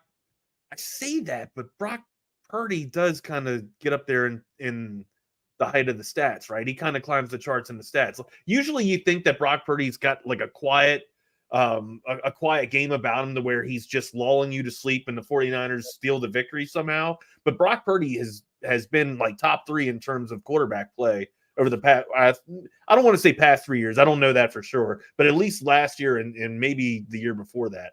Brock Purdy's been playing pretty damn good. His touchdown and interception ratio is fantastic. Is that kind of the road or the route that Aaron Rodgers is taking now, to where he's not really going with the 400 yards and 4 touchdowns? I kind of talked a little bit about this too this morning as well, but it's not like the 4 touchdowns and 400-yard games that he had at the MVP level, right? If he manages and just kind of has the mid 250, 2 touchdowns, clean ball game, no interceptions, don't give the opposition any more chances, do the Jets kind of coast and sail into the playoffs and prove me wrong here? I mean, playoffs, I think it's one game at a time for those guys. But, Rodgers, big reason why we're not seeing those big yardage games anymore, and this is the whole NFL, it's just because of how defense are playing guys. Like, nobody's allowing deep stuff. Yeah, they're allowing a lot underneath. Yeah, everything's underneath. Like Steve Sarkisian, he's been on the presser talking about it because everybody wants him to take the deep ball and stuff. And everybody's wondering about Quinn Ewers' stats. Quinn Ewers throwing a lot of short stuff and letting his fast wide receivers do most of the work. And Sark was like, if y'all scooted the hell up, then I go deep. But we got to take it. Why would I throw in the blanket coverage? Why? What's the point? Why would I throw in the 2 guys double coverage when they're waiting for me, when I could take the underneath stuff and get yards after the catch? It's not the prettiest thing. Fans definitely don't want to see it. Like, we love the deep ball. Chicks dig the deep ball. You know what I'm saying? Yeah, when you can go deep, you can make an impact. You can make an impact. You can make an impact. Exactly. So, it is weird to see guys like Patrick Mahomes and guys like Justin Herbert and guys like Aaron Rodgers, who have such big arms, not being able to use that. But, hey, the defense, they're not giving any favors in this era of the NFL. You can't touch no damn body. You know what I'm saying? It's just it's so hard. There is now, how baseball's got a strike zone? There is a hit zone in football. Oh, like if you don't hit the wide receiver chest high and in the waist, you're getting a flag. Yo, let's rewind back. That's a good point. Let's rewind back to Vernon Broughton's cheap shot. He won't be, well, I do. I'm going to say air quotes, cheap shot, because I think they should make a rule. If the quarterback leaves his feet, fair game. Fair game. Now, look, Vernon Broughton. Yes, because he's the aggressor. I agree. Why are you leaving your feet? You're in the air now. I'm 300-something pounds. It's hard to just control this weight when I'm going full speed. If I'm Vernon Broughton. Is it not considered targeting when the defender leaves his feet? Seriously. Yes, it's still considered targeting. It's if you considered still that helmet to helmet. terminology for targeting when the defender leaves his feet to lead with the crown of his head, right? Right? Hey, I know I'm flirting with it here, but the offensive person is becoming the aggressor there, and he's leaving his feet. He could put the crown down if he wanted to. For a quarterback, it's hard to say because again, it's in the throwing motion. Like David Benda got hit with unnecessary roughness in the Oklahoma game on Michael Hawkins Jr. He just didn't hit in the helmet. But right now I'm thinking of the Lamar Jackson run that he had this past weekend where he ran and jumped and hurled it and split two defenders and kind of, knocked the one defender out. Yeah, fair game. It's fair game. As long as you're not like leaving your feet, you know what I'm saying? It should be fair game. And again, if I saw it on the other side, if I saw a Vanderbilt guy hit Quinn Ewers when he was there trying to do something, I'd be petty and be like, throw the flag, ref. Get his ass out of here. Get his punk ass out the game. You know what I'm saying? But that's just sports and being a fan of your team. But yeah, being passionate. Yeah, you can't touch nobody. So if these defenses have to make you dink and dunk and keep everything in front of you and hope that on a 10, 11 play drive, you can make a mistake and get you in the red zone to where it's easier to play D because you don't have as much space, then the defensive coordinator needs to make that move. I have nothing wrong with it. Like, I always bring up Mel Kiper Jr. because he was one of the ones to go out and say they need to get rid of too high safety. They need to make it illegal in football so we can get the deep ball back. And it's like, dude, that's so preposterous. Like, come on. Let's. So is his hair though. His hair is preposterous. I think his hair is clean, man. For a white dude, he's rocking that thing. He's had it for a minute, and he's got that widow's peak prominent, man. He's got that prominent. Yeah. He be clean on the 4-letter network, but yeah, the Texans. You can look at. He's a Baltimore dude. You know that, right? I did not. You can hear it in his accent. Oh yeah, gonna do it. He's got a really strong arm. He's gonna have. He doesn't slow down. He doesn't take a break. He doesn't take a pause, man. He just keeps rambling on, bro. Why don't you have a Baltimore accent? I've never noticed it with all the Marines that I have been around and lived with. Okay, just because you've traveled and been around. Sometimes I'll slip into a Detroit a Midwest accent because I've lived with a Midwest dude for about 8 years, and then. When I go home, like O's right there. When I go home, you'll hear my Baltimore O come out, and down the ocean and Hun and all the harbor talk, as I like to call it, the terminology. But yeah, I got a mud accent, my dude. And now I've for the life of me, I've almost gotten out of this Texas accent here. I've tried to get out of my mom used to say that I was slipping into one of those Southern dudes when I'd go home or she'd hear from me. So I've tried to get back. Nothing's wrong with it, but I've tried to get a little bit back to my original East Coast roots. Okay. Nothing's wrong. Matt McConaughey will prove, full-heartedly that there's nothing wrong with the Southern accent. Yeah, man, not at all. Yeah, you own all your accents. It's smooth. It's smooth. It's smooth there. It's rugged. It's, as she likes to say, I think her favorite accent is actually the Australian. Paul Hogan. She had a thing for Paul Hogan, Crocodile Dundee. Do you remember that dude? You remember that dude? Yeah, she's like, I do. If you could only talk like an Australian, man, you'd win every damn woman over. Get the hell out of here. Of course, your mother's your biggest fan anyways, right? Your mother's always your biggest fan. That's true, but your mom might have something there because Australian dudes. What, Thunder from Down Under, huh? Oh, yeah.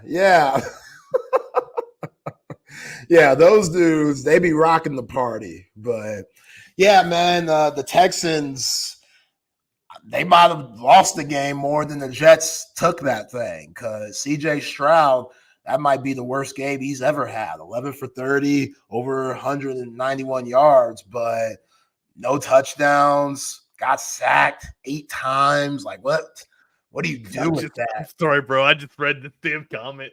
Lost. Which one? Not that there's anything wrong with slipping into a Southern dude. Nah, man, to each their own. I mean, hell, sometimes it gets cold. That's all right. Sorry, go ahead, man. No, you're good. ADHD, bro. ADHD. PSA. Take your meds. We all got ADHD to some extent. For sure. Degree on how bad it is. But yeah, CJ Stroud, when the season came out, or excuse me, when the schedule came out, you looked at the Texans schedule, you're like, man, this is top 5 toughest schedules in the NFL. And now they're dealing with the adversity of losing Stephon Diggs for the rest of the season. And, Stephon Diggs. And Nico, bro. I would say Nico was probably his number one asset.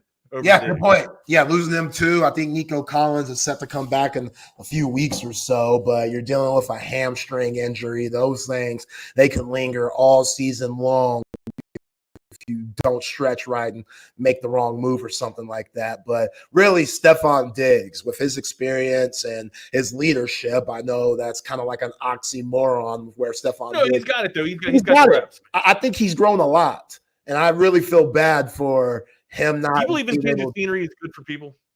Depends. Okay.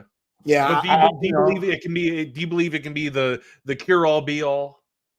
Yeah, I think it all depends on the situation that you're falling into. Just because I look at the NBA right now and Damian Lillard, that dude's been a king in Portland, but it just hasn't gone his way. He hasn't been on enough teams for him to really taste what the NBA Finals is. Never been to an NBA Finals. The closest he got to was a Western Conference Finals. So he felt like, you know what? I'm at a point where I need to win. Let me go to Milwaukee and be with a top 75 player and Giannis Antetokounmpo. And now it ain't working.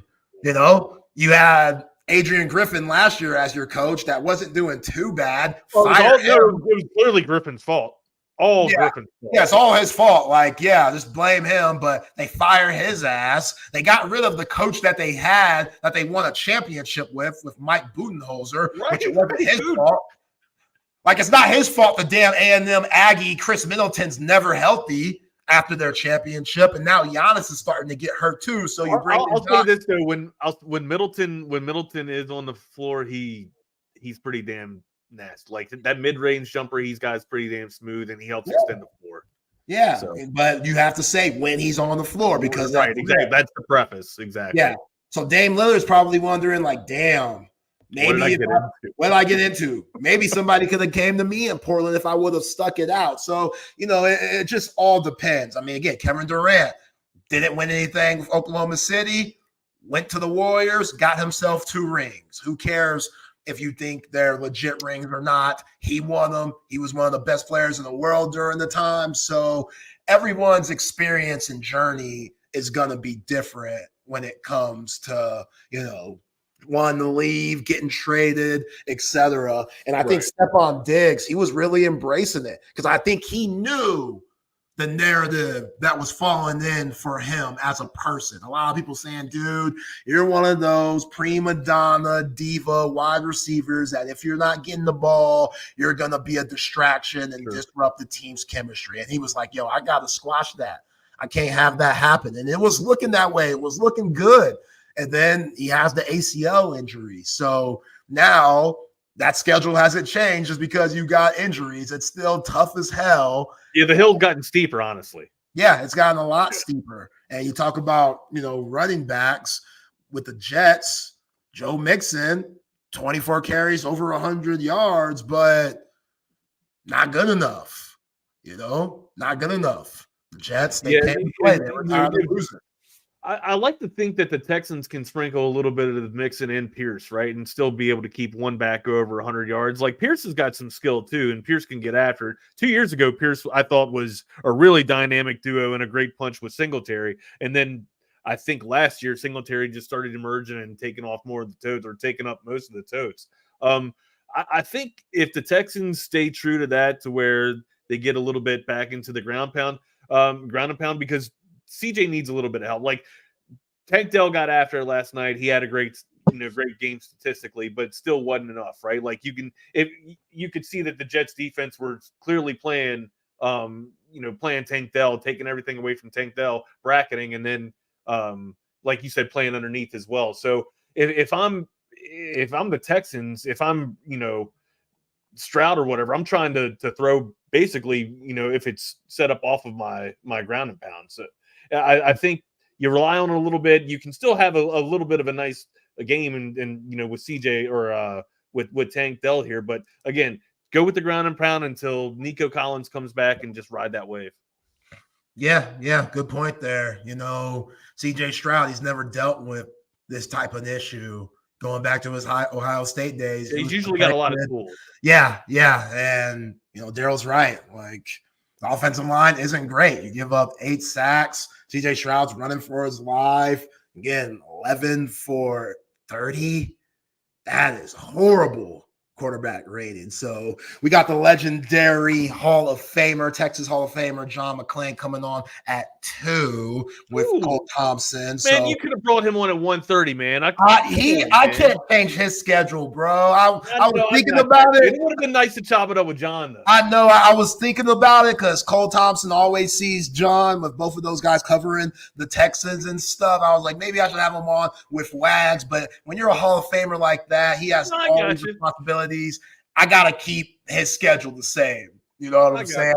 Like you don't want to taint John with my blood, right? No, it's not that. Damn it! It's just I ain't shit Wags compared to John McClain. You kidding me? Like John McClain. Like I want to chop it up with John. I want to McClain time. Yeah, John McClain's like Troy Aikman, and I'm like Brock Osweiler. Basically, when it comes to that, like I gotta know my role, and I'm good with that. So, John, it's an honor for him to jump on the show, no matter what. And again, I know he has all these responsibilities and shows. Sure, busy dude, very busy dude. But going back to Aaron Rodgers being the problem and stuff, like I hate that. I hate that for him, and it's his fault, 100%. Yeah, he's the reason why he's just, he can be just a horrible personality, a blame guy, very passive aggressive. Like when he kind of shoved Robert Saleh one of the first few games of the season on the sideline, and that went viral. Like that was a weird moment. And look, Tom Brady, it wasn't like he was just a saint and easy to get along with. But Tom Brady knew when he had to turn it up and get after guys, and he knew when to take a step back and use his play as leadership.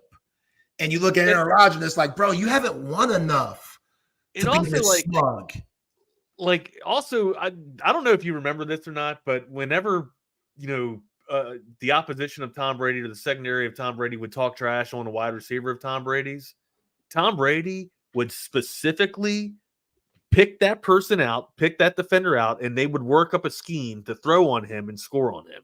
And then I don't know if you remember this or not, but Tom Brady actually went and met a defender I can't remember who the defender was. And he was just like, we're going to do this all damn day to you, bro. All day. That's the difference between when Aaron Rodgers gets into the end zone, it's a discount double check, right? Like when Tom Brady does it, Tom Brady's doing it for his teammates, right? I don't know if Rodgers is like that. Rodgers is kind of a me guy, or seems like a me guy. I don't really know him, as a best friend, so per se. I don't know if he would give me the time of day.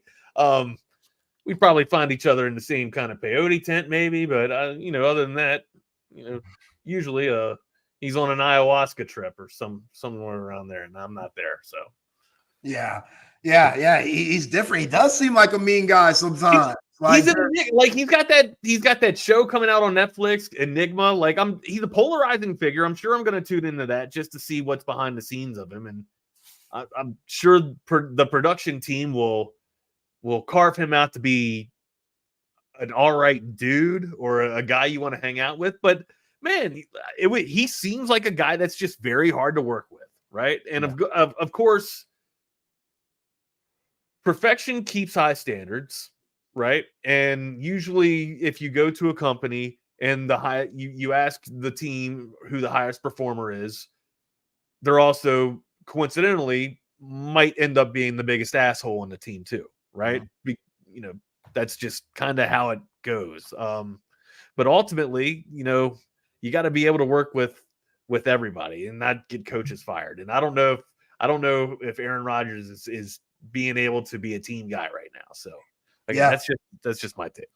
Yeah, absolutely. And I used to like Rodgers. I was kind of a fan of Rodgers. I love his game, play, right? But I'm a fan of his attitude. Like I'm a fan of I don't give a shit. I'm a fan of my character and not my reputation, right? Like as long as my character's good, I don't give a shit about my reputation. I know I'm a good person.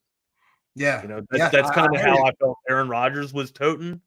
But I don't know. He's kind of portraying himself like a dick. Right. yeah. And to segue a little bit from college football, Shedeur Sanders, he has like just a weird aura about him, which was like, dude, we get it. You're Deion's son. You'll never be able to hide that. It's in you. That swagger is in you. We want you to have that. It's probably a big reason why you're a really good player. But to what you're saying, you got to be able to work with everybody and anybody. And when you go to the NFL and you're dealing with grown men, like the things I've been hearing Shedeur say to his college teammates, he'd be like, bitch, catch the ball. Like talking to his guys, like, man, I ain't trying to hear that. Yeah. I ain't trying to hear no excuse. Catch the damn ball. And I'm like, yo, bro. Walk it back a little bit, man. Like, if your daddy wasn't the coach, you wouldn't be talking like this. Yeah. So when you get to the NFL, you better be a sponge. You better be willing to learn, and you better be with this. You better have a mindset of, I don't know everything. I got to get better. I got to really learn these guys off the field just as much as I do on the field and prove to them, guys that have played 6, 7, 8, 9 years in the league, that this isn't an entitlement situation. Because this is a straight up, I'm good, I deserve this, and I'm going to prove to y'all that I could be the leader and face of your franchise. Right. I was going to say it does feel a little bit like nepotism, but the dude can ball out. Like there's times where he goes and he has like 400-yard games and he has 4 touchdowns in the game. Like, but then he makes really poor decisions. There's throws that he makes that some high schoolers don't make, right? But then there's throws that he makes that only a Sunday quarterback can make. So he's got the absolute wherewithal and the ability to do it. He's just got to get the decision process down a little bit, and usually Zay, that just comes with reps and game film. But yeah, like leadership, it's more than just your ability to throw the ball and get first downs and score, right? And it's looking at all 10 other gentlemen in the huddle or 10 other players in the huddle and saying, hey man, we all got one mindset, man, and I know we're all hurting, and let's finish as a team, dude, and not have individual Superman type of mentality, dude. Like it just sucks. Like poor leadership is very cancerous, and once it's on your team, it's very hard to get rid of. Yeah, you as anybody knows about leaders with your time in the military, where you were one and you have to be. It's got to be selfless leadership. That's what team leadership is. Selfless leadership. And it's so important at the quarterback position. I mean, it's clearly good to have them all around, but if it's not at the quarterback position, then you're the general. You are the field generals, eh? Yeah. And I think, guys like Russell Wilson, as good of a leader that he's been, there's certain things that you hear about Richard Sherman and Marshawn Lynch about how, he wasn't the most relatable guy. He was a little more cool with the coaches in the front office than he was in the locker room. Yeah, a corporate dude, right? That's you got to have that balance. You got to have that balance. Like Patrick Mahomes, I heard Xavier Worthy, he had an interview recently, and they were asking him about Patrick Mahomes and what he's like. And Xavier Worthy was like, he doesn't treat me like a rookie. They asked him about, do you get like a rookie hazing or anything, which I'm sure they were trying to get to, like, is there like a Texas Tech rivalry thing where he gives you a hard time? And Xavier Worthy was like, no, he treats me like a pro. He treats me like I should be here. He holds me accountable, and I appreciate that. You know what I'm saying? And if you're Patrick Mahomes, you could come in and be like, oh, here's just another guy. Like, I'm going to be here for the rest of my career. There's just another guy that's a part of my story. Right. But he's like, no, I got to really learn who this guy is, because if I could get everything out of this guy, then he's going to know that I'm a good person and I actually care for him more than just football. Right. You know what I'm It's saying? more just a player to play. It's more of a camaraderie between men instead of just a Yeah. player to player, right? Yeah. And I think Quinn Ewers, I think he does a terrific job at that. Like when you see Quinn Ewers celebrating with his teammates and he's hitting the boom, and him and DeAndre Moore, they had a little dance after one of his touchdowns this past Saturday against Vanderbilt. You're like, okay, Quinn, he gets it. Like he gets, that type of leadership role of just being a good teammate with all. And you also got to know how to lead in different ways too, right? Like leadership doesn't just come in one shape or form. It doesn't have a template, right? Like the way I talk to someone else, I might have to talk to somebody else completely different to get them motivated or to get them to feel like they're contributing or they're of value, right? Yeah, that's how it is.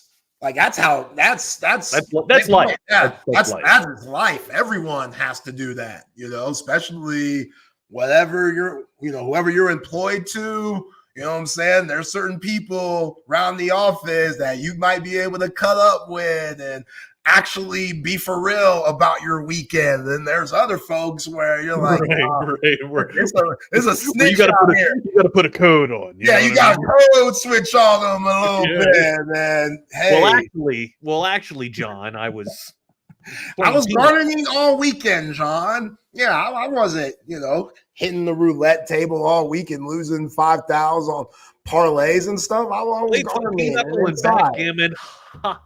With the car show. Oh man, we got John McClain coming on at 2, along with Cole Thompson, who will be co-hosting after Wags gets off at 2. Wags, let me ask you about this Texas football team coming into the bye week. We had phase 1. Phase 1 was basically perfection. Phase 2 got a little murky, obviously with Georgia and the loss. You go into Nashville last week with Vanderbilt, and the game was way too close for comfort. Now you got a bye going into phase 3 with 3 games left from Florida, Arkansas, Kentucky, and the Aggies. How you feeling about this Texas team? I feel good. I feel like complacency might have set in a little bit. We got through the gauntlet, but you can't. I will be paying attention to Florida and Georgia this weekend. Okay, I think Florida is starting to figure it out. But I do not think that they have the Joes to contend with us. I didn't think that Vanderbilt had the Joes to contend with us either. And look what happened. It was a 3-point ball game. Well, they scored their last touchdown very, very late in the ball game. So you could maybe say it was 10 or even 17 if you really want to go back and go into, penalties. But be that as it may, I feel decent that we can finish out. Again, complacency kind of set in a little bit. Sarkisian addressed that. And we'll see how we can kind of address the schemes on the offensive line to allow for better pass protection. It seemed like the rest of the opposition figured something out in terms of game film. They exposed it and kind of exploited that a little bit, against Texas. And we'll see if, Flood and company can shore it up. And I have every bit of confidence that we can. I got a lot of concern for Texas A&M now. I think Marcel Reed is going to be a problem. I know traditionally we do tend to do okay against dual threat quarterbacks. It's just the game that we had against Oklahoma with Dylan Gabriel gave me a lot of scare. Quarterback was able to carve it up inside the hash marks and, off tackle too, which it's just that can't happen. In a one-on-one situation, your linebacker's got to be able to take out the quarterback. Put 2 spy on him if you have to. I think Marcel Reed is not much of I haven't seen too much of a threat through the air with him, but on the ground, he can get after. Like he can be a threat. He can be a nightmare, honestly. A&M is playing fantastic ball right now. They're trending up and we're kind of plateauing. Need to address that, need to fix that because they're the only ranked team right now. They're the only ranked team on the schedule. Thanksgiving is going to be very, very interesting if the trajectory starts to keep going this way or it continues to go this way. Yeah, still a lot of season to be played. I've never experienced this. It's fun. When I got to Texas was the last time that they did this, was the Tucker kick. Right. Yeah, it's been a long time, man. Yeah, it's been a long time since this Texas team had aspirations of hopefully playing for a national championship. And, last year they did for sure with the team that lost to Washington in the college football playoff. But, with this team, it's going to be very odd if somehow they lose to Texas A&M. They won't have any ranked wins. Bro, we will never hear the end of it either. Yeah, so you're 10-2, no ranked wins. I still think they're in the college football playoff just because of the eye test, and most of that goes to the defense. I don't know. I think A&M squeezes in. I do too, but I think you might just get 3 SEC teams. Okay. Whether it's Georgia, again, Tennessee, they can definitely put the best 12 in, right? Yeah, the whole best 12 in. We'll see. Like BYU and Iowa State can mess things up a lot. And so can Indiana. So can game this weekend's tip of my tongue. Pitt, SMU. Making that thing up. That's a huge game. The loser of that game's out. No matter what. I didn't think about that game. I've been so focused on Penn State and the Buckeyes that I didn't even think about SMU. Dude, that's a weird game that could shake a lot of things up because I don't see the committee putting in 3 ACC teams. Too weak. But if SMU somehow finesses their way to the championship and wins it, you got to have a conversation. Whoever they beat, whoever's not playing in that game right now, you're thinking it's going to be Clemson, Miami. But whoever's not playing in that game, it's probably going to be automatically out. And they're going to use the eye test, most likely to determine that, and the schedule, and just to respect that the Big Ten and SEC. What's the eye test? You're not in the SEC. You're not in the SEC. Yeah. You don't have those guys. You don't have a big name guy. You know what I'm saying? That's why Colorado, look out. Iowa State, BYU, don't mess up. Because the committee would love to have those Buffaloes in. You feel like BYU can make this thing actually work?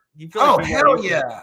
Okay. Yes, them Mormons are playing. They're fun to watch. They're wild, man. They're fun to watch. Yeah, they got the Jewish quarterback doing his thing, man. Provo gets crazy, bro. It does. It's such a hard place to play. Texas fans know that. Taysom Hill used to light our ass up. Yeah, this too. Joe K. I don't know if you just saw this. Joe K. brings up a really good. Arkansas scares the shit out of me too. Arkansas is a team. They can put up the number. They can put up the points. It don't matter what type of defense you're running. PK's got his hands full against Arkansas that week. Oh yeah.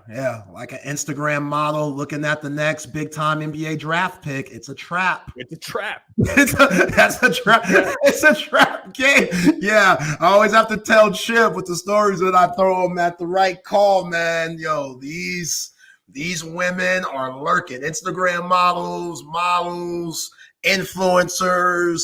They know it's only enough to get you to that OnlyFans. Oh yeah. Trey Johnson right now. Trey Johnson. I don't know your relationship situation. New freshman guard, University of Texas, that most likely is going to be one and done for Rodney Terry. Just you see them DMs and stuff. Don't pay them no mind, bro. Don't just focus on this year. Gonna make your knees weak. Yeah, man. Just focus on this year, man. Even some of them girls on West Campus, be careful, because Go take you down. Gonna take you down. Yeah.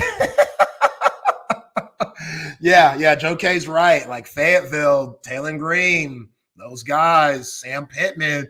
He might have saved his job just because they're competitive and they got that big win against the Vols earlier in the year. So, yeah, going up there, it's going to be nuts. How do you feel about Kentucky? I mean, Kentucky's been playing some decent ball. Stoops has got them. Yeah, they're losing a lot. They've had a tough schedule, but I mean, they played Georgia pretty damn sound.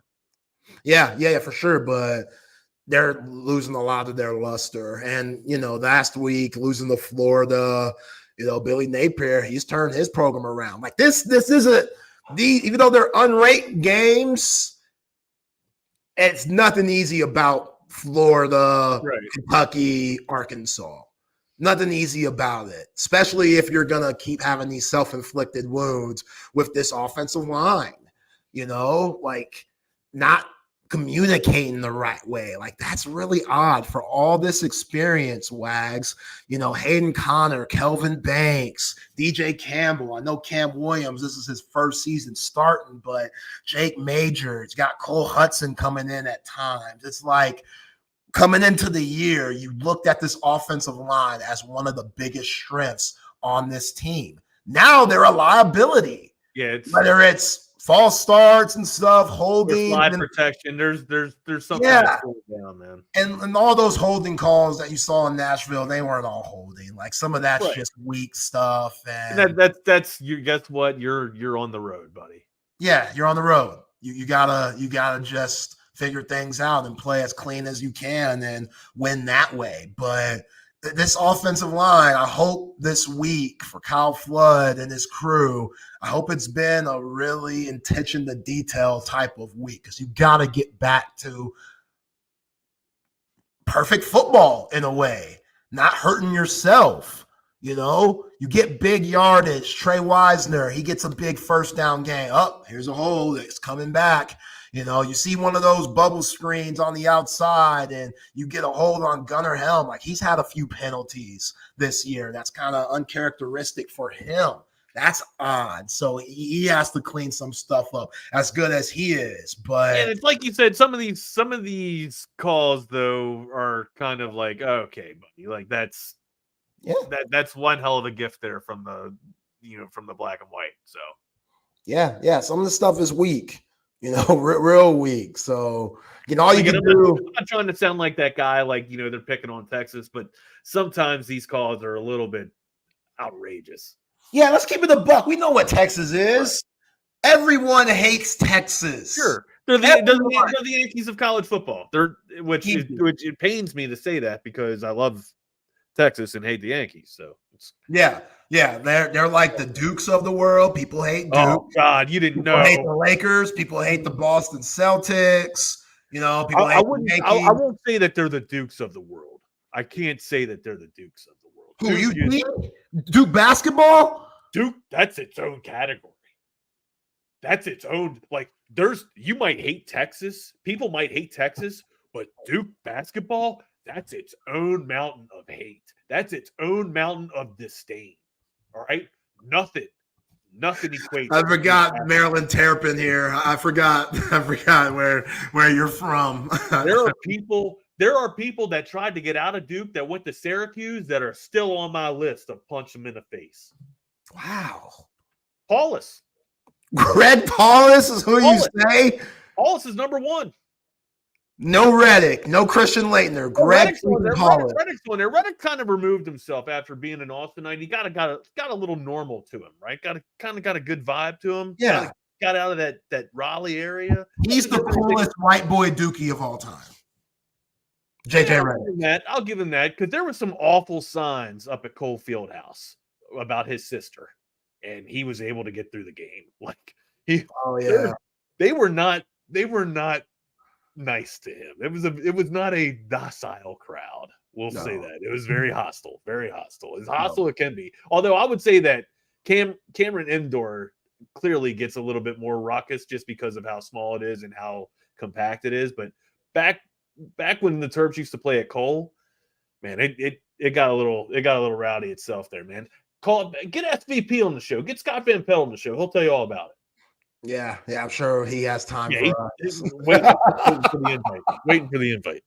Yeah, you might be right because I'm thinking of UT players like people hate Quinn Ewers, but no, he doesn't get Christian Leitner treatment, right? Guys, Colt McCoy doesn't get JJ Reddick treatment or Vince Young, like any of those guys. It's Texas just more the brand. They get commercial hate, right? They get fluff hate. They don't get real disdain. Like Duke basketball, I have disdain for Duke basketball. The only thing respect for them, but I hate them. Yeah, I can appreciate JJ Redick now, but that game when he had against Texas, 1-2, the 2006 season, he put up 41 in Jersey. Oh my gosh! And he wasn't playing good going into that. He was playing awful. Yeah, he got out of that shit too, bro. Yeah. I think he hit 9 threes that game, like 9 for 13 or 9 for 14. But yeah, he ain't even at the top of the list. Paulus is at the top of the list. Paulus wasn't even good though. He was okay. I know that's the thing. Like you don't. I would always say that you don't even belong on the floor. Stop crying. But you have to respect him because he was an athlete. To play no college football, all college basketball, and then just go get a starting job in Syracuse.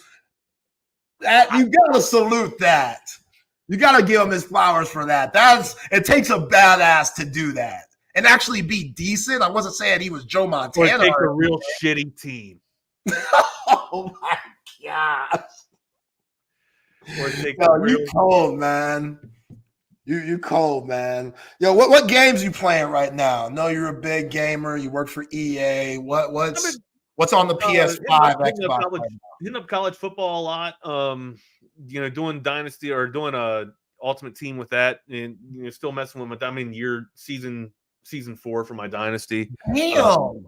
Who you playing with? Texas? Yeah, of course. Okay. Yeah. Okay, just making sure. I don't know. I've tried. I've made a new season. I tried to play with the Terps, and I just can't do it. Like I can't. Like I got. You can hold on now. Billy Edwards can cook. Billy Edwards can he can spin the threads here, but again, it's hard to not play with Texas in this era of football, right? Like there's so much you can do.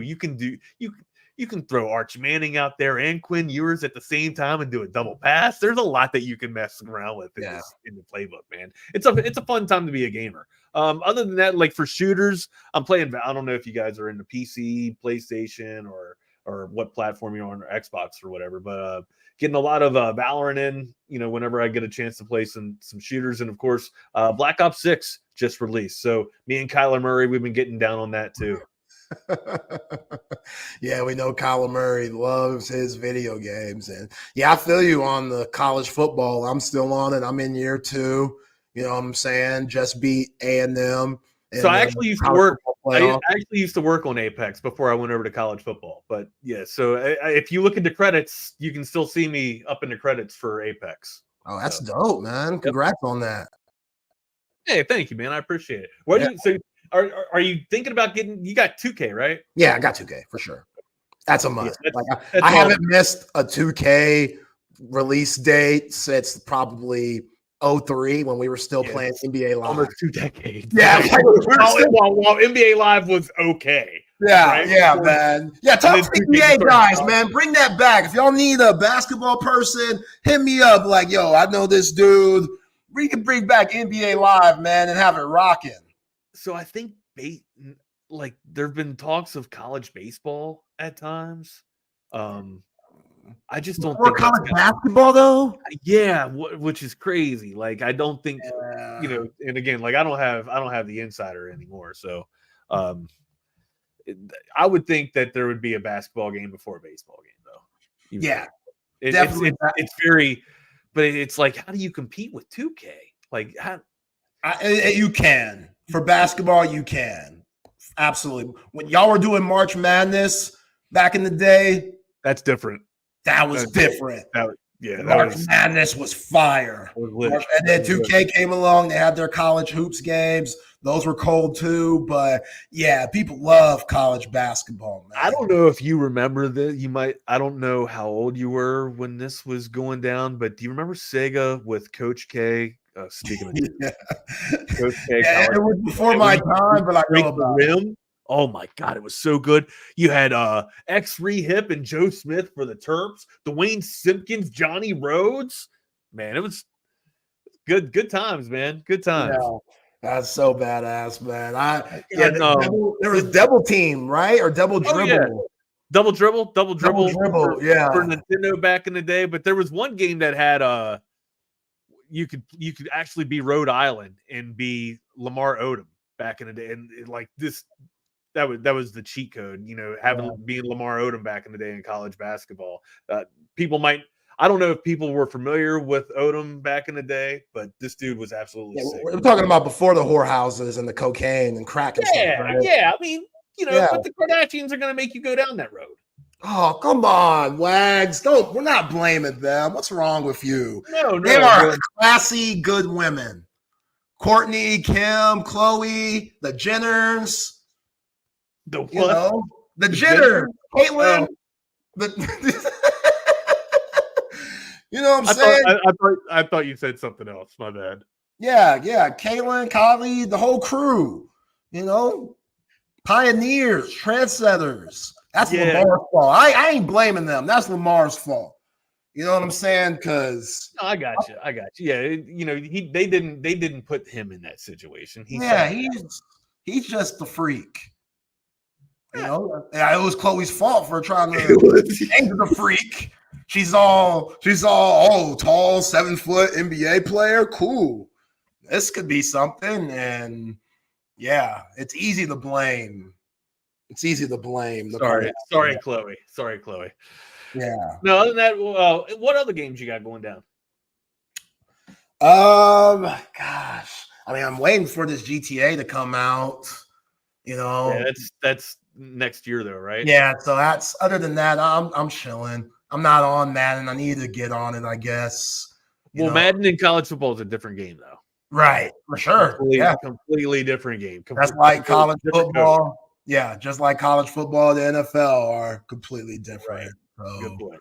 But Wags, I appreciate you, my man. It's always a pleasure. You're one of my best friends, and you're a big reason why I am where I am today. People don't know Wags was one of the first ones to take a chance on me and have me on his show back on the old station during the Wagner Wire days. So I owe you everything. Well, it's not much of a chance. You come correct, man. You always bring it. So hey, man, I appreciate you, but you gotta have somebody to vouch for you and get your foot in the door. And you were that guy for me. So gotta let you know that, and I appreciate you, man. You have a good rest of the Friday and have a good Thank weekend. you, brother. Be well, man. Thanks for the conversation. Yeah, for sure. That is Adam Wagner. You can catch him on Chaos Theory from 10 to 11 here on Texas Sports Unfiltered. We're going to get John McClain on in a second, but got to hit some of these sponsors and mentions. McCall Custom Homes. New sponsor here on TSU and Chip and Zay. If you're ready to upgrade your kitchen, remodel your bathroom, or add something new to your life from an outdoor space, call McCall Custom Homes. They've been serving the greater Austin area for over 40 years, family owned and operated by a father and son team. We've been seeing a lot of father-son connections, especially in the NBA with LeBron and Bronny James, and they are better than that at McCall Custom Homes. So give them a call. Our buddy Mike at 512-633-9580, or hit them up on Instagram, hit them up on Twitter at Mike at McCall Custom Homes, or Mike at McCallCustomHomes.com. They will bring value to your home. All right, let's get the Texas Hall of Famer on here. He also covers the Houston Texans. Catch him at HoustonTexas.com. Tough one last night, but we are going to break it down and then some.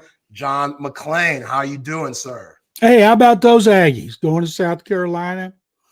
It's going to be a trap game where they lose and drop back into the pack. But that's amazing watching A&M. I watched both A&M and Texas last week. And I'm going to stall as long as I can to not have to talk about the Texans. So I love A&M's quarterback. I love Texas quarterback. I love everything about the Aggies and the Longhorns and the Astros and the Spurs and the Rockets and the Mavs. And let's see what else I can talk about. Anthony Richardson being benched. Yeah, we're definitely going to get into all that and then some, John. I'll tell you what. The Texans, I've been doing this, covering the NFL 48 years. It's my 52nd year as a sports writer. And I've never seen a team have such pathetic pass protection that is going to get a quarterback killed. And it's amazing. They have the same coaches in last year. And last year they beat the Steelers by 24 with only one regular starter, right guard Shaq Mason. They had injuries. They had 0 sacks. TJ Watt touched Stroud one time. Week before, all backups except right guard Shaq Mason. They won by 20 at Jacksonville. So I don't know what's happened other than at some point, defensive coaches, well, let's try this against the Texans. Let's run some stunts. And their interior lineman, specifically left guard Keenan Green, is out for the year with a shoulder injury. And their center, second-year Juice Scruggs, who started, he was hurt most of last year, but when he played well. And all these guys were healthy, and they've just been awful. And the Jets do have a great defensive line. Whoever told the Texans coaches that left guard Keenan Green could block Quentin Williams was nutso. And he should have been doubled on every play. There was one play I saw Brian Ballinger diagramming today showing where the Texans kept in 6 players against 4, and they still got beat, and they still pressured the heck out of Stroud. And so I will say there were 3 players that stood out to me. Tank Dell had his best game with 126 yards. Joe Mixon had another 100-yard game, but only 15 in the second half when the Jets made adjustments and the Texans couldn't counter. And Danico Autry, who had 11.5 sacks for the Titans last year and then was suspended for the first 6 here for performance enhancers, he had 2 sacks. So he looked good, but the rest of them, they were terrible. And a stat that I think is very interesting that's not getting any attention, I looked up, they've given up 19 touchdown passes. Last season, they gave up 17. So they got problems with pass coverage, even though they've been one of the best pressure defensive line in the NFL. And if Nick Caserio doesn't get a guard in here, and I don't care if he's got to give up a 3rd-round pick, he may need to get a center too, and doesn't get another defensive back, whether it's a safety or an extra corner. And I don't think they need a receiver like everybody else does, but they've got to do something to protect Stroud because he's losing his confidence. He's off target. He's expecting pressure when there is no pressure. And that comes with, like, you beat a dog long enough, the dog just anticipates getting beaten. What's up, Cole? See, I knew that I was going to be on with John McClain today. So, Movember started early. How are we doing, John? How are we doing? Got the mustache just like, I want to match my idol. John, I'm frustrated this morning. I am very upset because of people still doubting me. And it's very annoying because if I had been saying for weeks everything that you just said, more importantly, this is not a good Texans team right now. They may be 6-3, but they don't feel like a 6-3 team. They got lucky against Jacksonville. They got lucky against Indianapolis twice. They got lucky against Buffalo. And when you look at these other teams in the AFC, Kansas City, Baltimore, even Buffalo, and what they've added in, I can't buy it. I can buy it. They're 6-3. I can buy what their record says. They don't feel like a 6-3 team. C.J. Stroud's lost his confidence. They don't have a quality number 3 receiver, which you and I can go back and forth on arguing, do they need to add in a receiver? They need to add in somebody for that secondary. If Jimmy Ward is going to continue to be out, they have got to bring someone else in to pair alongside either Eric Murray or Kalen Bullock, but you cannot have both of them back there. They have got to get better at that nickel position. The inability to be able to win at the second level of the defense has been awful. I am a proponent of going out and adding in Nate Davis from the Chicago Bears, give up a 5th-round pick and pay the rest of his salary of $8 million, bring him on in to be your left guard, because if he's just basically being wasted out in the Windy City. But right now, when you look at this Texans team, they don't feel like they're 6-3. They feel like they're 3-6 at best. And the worst part is I still got people in my mentions and in my DMs saying, you're doubting the Texans. Why shouldn't I? Why should I not doubt a team that looked as bad as they did last night? Because the score is a liar. They could have lost by easily 14, 16, 17 points if they allowed that Malachi Corley touchdown to go in the back of the end zone. Well, they could have scored 2. They were down in the red zone and blew it. as Bill Parcells said, you are what your record says, and they're 6-3, and that's a fact. But they've not looked consistently good. They always play close games. This is another one-score loss. Until this, they had the only 2 games they had that weren't 6 or fewer points were the loss to the Vikings and the victory at New England. And I'm scared of players who are not playing for other teams. I want somebody starting for another team. And if I have to give up, if I could get Nate Davis for a 5, sure, I'd do it. But if you got to give up a 3, I don't care. He doesn't need to keep stockpiling draft choices. He needs to bring in people now. They got a lot of issues, of course, as you guys know. But if you can't protect the quarterback, and then that's got to be priority number 1, whether you change your entire offense, go to 3-step drops, get rid of the ball, max protection, I don't care what it is. They can't continue with the same game plans as Bobby Slowick has had recently because the pressure rate just keeps getting worse. And I think, well, okay, I just did my Texans show for Thursday, which is running Friday. And we were talking about, okay, they should beat Jacksonville here, and then they should sweep the Titans. And I'm like, the Titans' offense is awful, but the defense is number 1 by far. And you got Jeffrey Simmons and Devondre Sweat at defensive tackle, right where the Texans get killed up the middle. And you hope they have a better player because Kendrick Green's not the long-term answer. And I don't know what Jarrett Patterson is. I'm not impressed with Shaq Mason, Juice Scruggs, or Kenyon Green or Kendrick Green. And the tackles, Laramie Tunsil had to make sure he got his false start so he could keep leading the league in penalties. And he got beat a couple of times. And then I know what I saw, PFF or somebody gave Tunsil and Titus pretty good grades. And I'm saying, you watched what I watched, and they were getting beat off the edge too by McDonald and Reddick. So it was just a pathetic performance. The run blocking was good until they couldn't adjust. And I think the coaching was a big problem, and they've got to do something about that as well. Yeah, John Laramie Tunsil, maybe somebody took his gas mask or something. I don't know, but he has not been playing up to the money that he's getting paid. John, let me ask you this, because you were pretty hard on Bobby Slowick yesterday on Twitter. It seemed like he was best thing smoking last year with the success that the Texans had in C.J. Stroud's rookie season. Obviously, they have all the problems, but him specifically, what are you seeing with just all the adjustments and adversity that they've gone through from the Texans offensive coordinator? I see a lot of nincompoops saying they should fire Slowick, and I'm thinking, did he get stupid over the offseason? No, he didn't get stupid over the offseason.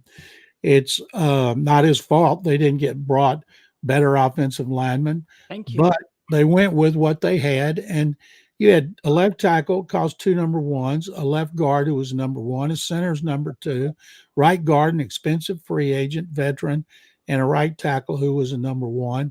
And in the offseason, it looks to me like they're going to have to tear it down and start over with high draft choices and free agents because it's not working. And I think Slowick, in the offseason, teams watched a lot of tape about how do you get to slow the Texans' passing game, and they started running a bunch of stunts, running blitzes. That's the thing about Stroud. You see a blitz coming off a corner, and they're supposed to be an immediate hot receiver. A corner blitz last night, hot receiver is right where he's supposed to be, and Stroud went to his right when he should have just rifled the ball to the hot receiver. That's what you do. That's elementary 101. And so you can see plays that he would have made before. Some of it's coaching, but they tell him that. If a corner's coming off the slot, the receiver adjusts and you throw the ball to him immediately. And they tell him that. Everybody tells him that. That's on him. Some of this is a little of it's on Stroud, like missing open receivers, being off target a little bit. But man, you get hit as much as he's been hit. Opponents have 21 tackles for loss in the last 2 games. And that's not counting knockdowns or sacks. That's getting physically beaten at the line of scrimmage. And guys are getting beaten this year that didn't get beat last year. It's like they just came in for training camp last week, 2 weeks ago.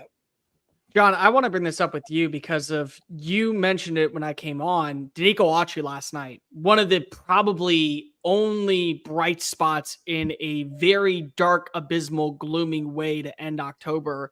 This is a guy who is a multi-personnel player. He can line up inside. He can line up on the edge. He's got a good overall balance and consistency when it comes to the run protection versus pass rushing. When you have a guy like that, now not knowing what you're going to have with Will Anderson, because if you have 9 days to get back on track before you face off against one of the best offensive lines in the country in Detroit, but when you have a guy like that can be interchangeable, just how beneficial is that going to be for D'Amico Ryans to be able to add pressure, especially when it comes to forcing a guy like Jared Goff to have to live in 3rd and long? And really at this point, any other quarterback that is out there that they have to face off against, because it's also Lamar Jackson. It's also Patrick Mahomes. It's 2 times against Will Levis. It's a game against Trevor Lawrence. They still have these games that are ahead to where they have to get pressure on the quarterback if they want any shot to be able to, I think, match offensive consistency. I think Autry at 34, he's averaged 9.5 sacks since he turned 30. I think the fact that he missed those 6 games with his suspension means he's in his best shape coming in at this time. He needed 2 games to get his football conditioning, and then he looked great last night. And he also plays the run well. And having him and Derek Barnett, their defensive line's not the issue. Fulcasi's settled. Mario Edwards will be back. The defensive line's not the issue. They're going to get Alshire back, but giving up touchdown passes is what's weird when you get pressure. Last week, according to Next Gen Stats, you had Anderson and Hunter who were in the top 4. No other team had 2 guys in the top 15. So you're getting pressure, but your DBs are still getting beaten, which didn't happen last year. I think that stat is unbelievable. Already 2 more than they gave up all of last year. And now Garrett Wilson made a fantastic catch, one of the best ever. Still question about whether he was in or not. But, Corley would have had on that reverse another touchdown, and they look like they'd never seen that in the secondary. So that's why Jimmy Ward's always hurt. Yeah. That's why I think he needs to bring in a safety. Last year, they were signing guys off the street on their defense, especially for the secondary, and they still managed to win 11 games, counting the playoffs, with a ragtag group back there. And this year, they've added Lassiter. They've added Kalen Bullock. And I think he'll be adding somebody by the trade deadline. Have no idea, because safety is not a sexy trade acquisition, but they better get one for that last line of defense. And but all eyes are going to be on the offensive line, of course, especially the interior. Somebody said move Titus to left guard and put Blake Fisher in. Titus already proved he can't play left guard, and he struggles a lot to play right tackle. So they don't need to be messing with that. It's just too bad Fisher can't play guard. But last night, you saw Fashanu. He said he played guard for the first time in his life in that game. He'd never played it, not ever. And they have to put him in there because of injuries, and it didn't hurt him. No, nope. Maybe they should try Blake Fisher at guard. I'm don't mean to steal your thunder, Zay, but I can't deal with people in this city talk about Titus Howard moving into guard. Like we didn't watch in 2021 how it looked. Like we didn't watch in 2022 how it looked. Like we didn't see last year how it looked before he got hurt. It's not a fit. He has in his Twitter bio right tackle only for a specific reason. It's the only spot he can play at a somewhat quality level.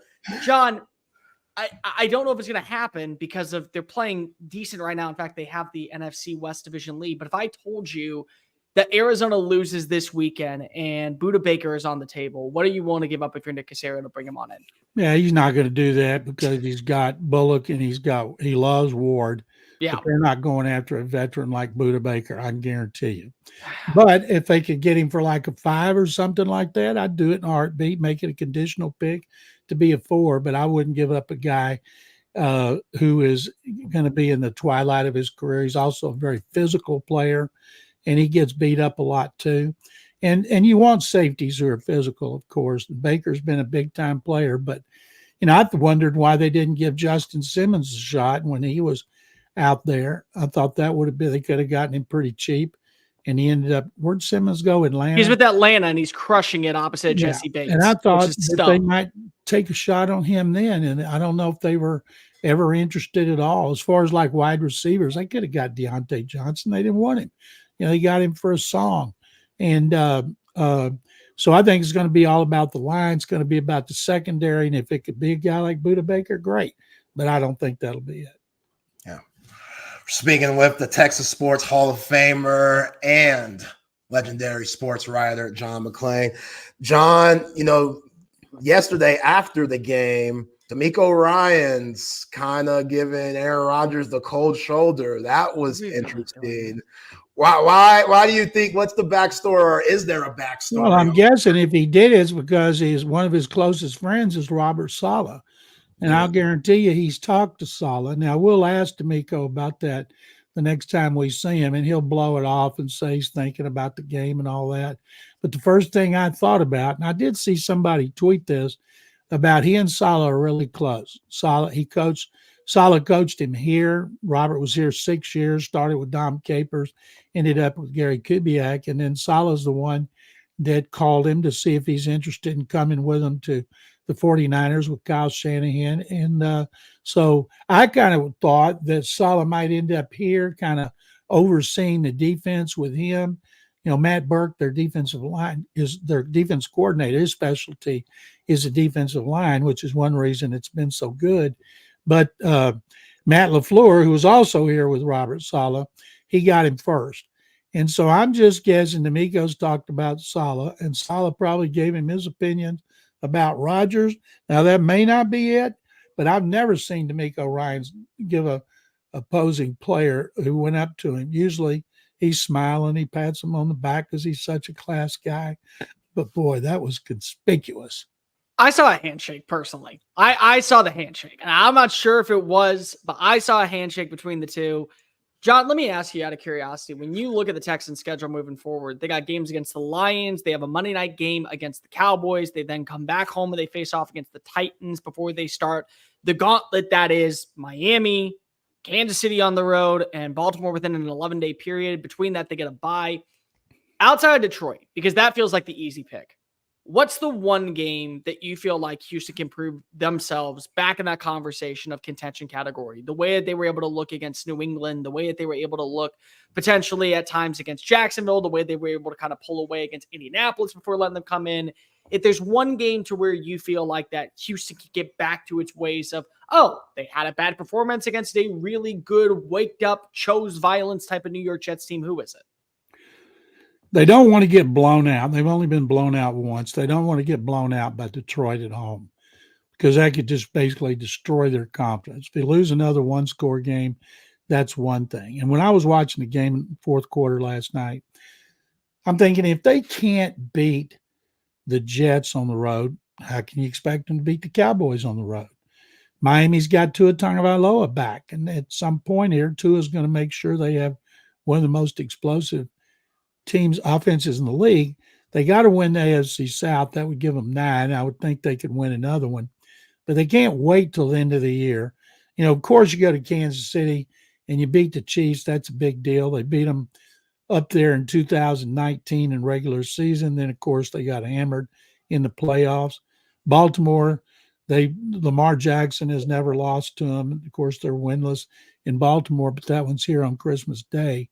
And I would think Detroit, of course, but you said somebody besides the nationally televised game against the Cowboys, because it's the Cowboys going to get a huge audience, probably bigger than they had against the Jets last night. If you could go up there and beat the Cowboys and not just be at the last minute on 2 points, that would get a lot of national attention and should give them a little confidence as they move through the schedule. But I think we've got 3 guaranteed losses in Detroit, Kansas City, and Baltimore. And but they've got to win the games they're supposed to win and pull an upset, and that'd give them 10. John, your thoughts on the Anthony Richardson situation in Indianapolis? Joe Flacco's now the starting quarterback. Anthony Richardson last week took himself out the game because he was tired. Never seen that in my life, especially at the quarterback position. He might have one of the deepest voices I've ever heard, but the dude has some maturing to do. Your thoughts on that and what's going on with the Colts? I felt sorry for Richardson because we always want people to tell the truth, and he did and got crucified. I think he should have said, "Oh, man, I got a cramp," I hurt my back, and then it'll look like a hero going back in. And then afterward, those saying I was tired, I'm not going to lie, that just backfired. And they're a better team with Joe Flacco. They're going to win more games with Flacco. What I don't understand about Richardson, starts 13 games at Florida, and they name him as the starter after he looked great in shorts and a T-shirt at the combine. Everybody raved about him. So they take him 4th overall, say he's going to be the starter. Don't give him a chance to watch and learn. Now, he got it when he got hurt. He has more air yards per pass than any quarterback in the league by far. Why? He's not accurate. It seems like every pass is thrown down the field, plus receivers drop the ball. But why didn't they let him throw some short passes, some slants, some out routes, some curls, bubble screens, anything to help his accuracy? Because he's the least accurate quarterback in the NFL, and that system is not designed for a guy who's not accurate. You can work up to those longer routes, and his confidence has got to be shot. And he's a great runner, and he's got Jonathan Taylor some of the time. Taylor's been hurt a lot too. But I think Shane Steichen, I think they did him a disservice, and Steichen's a proven coach of quarterbacks, but not the way the Colts play their offense. It's ideal for Flacco. He loves to throw it down the field, zing it. If it's intercepted, so what? He comes back the next one, keeps zinging it. And that's going to help them. I think when everything's said and done, they're going to put heat on the Texans, might catch them. Texans might win it because they swept the series. But I think this is the worst thing that could happen to the Texans is seeing Flacco in the Colts lineup instead of Anthony Richardson, who's going to continue to struggle with accuracy and bad decisions.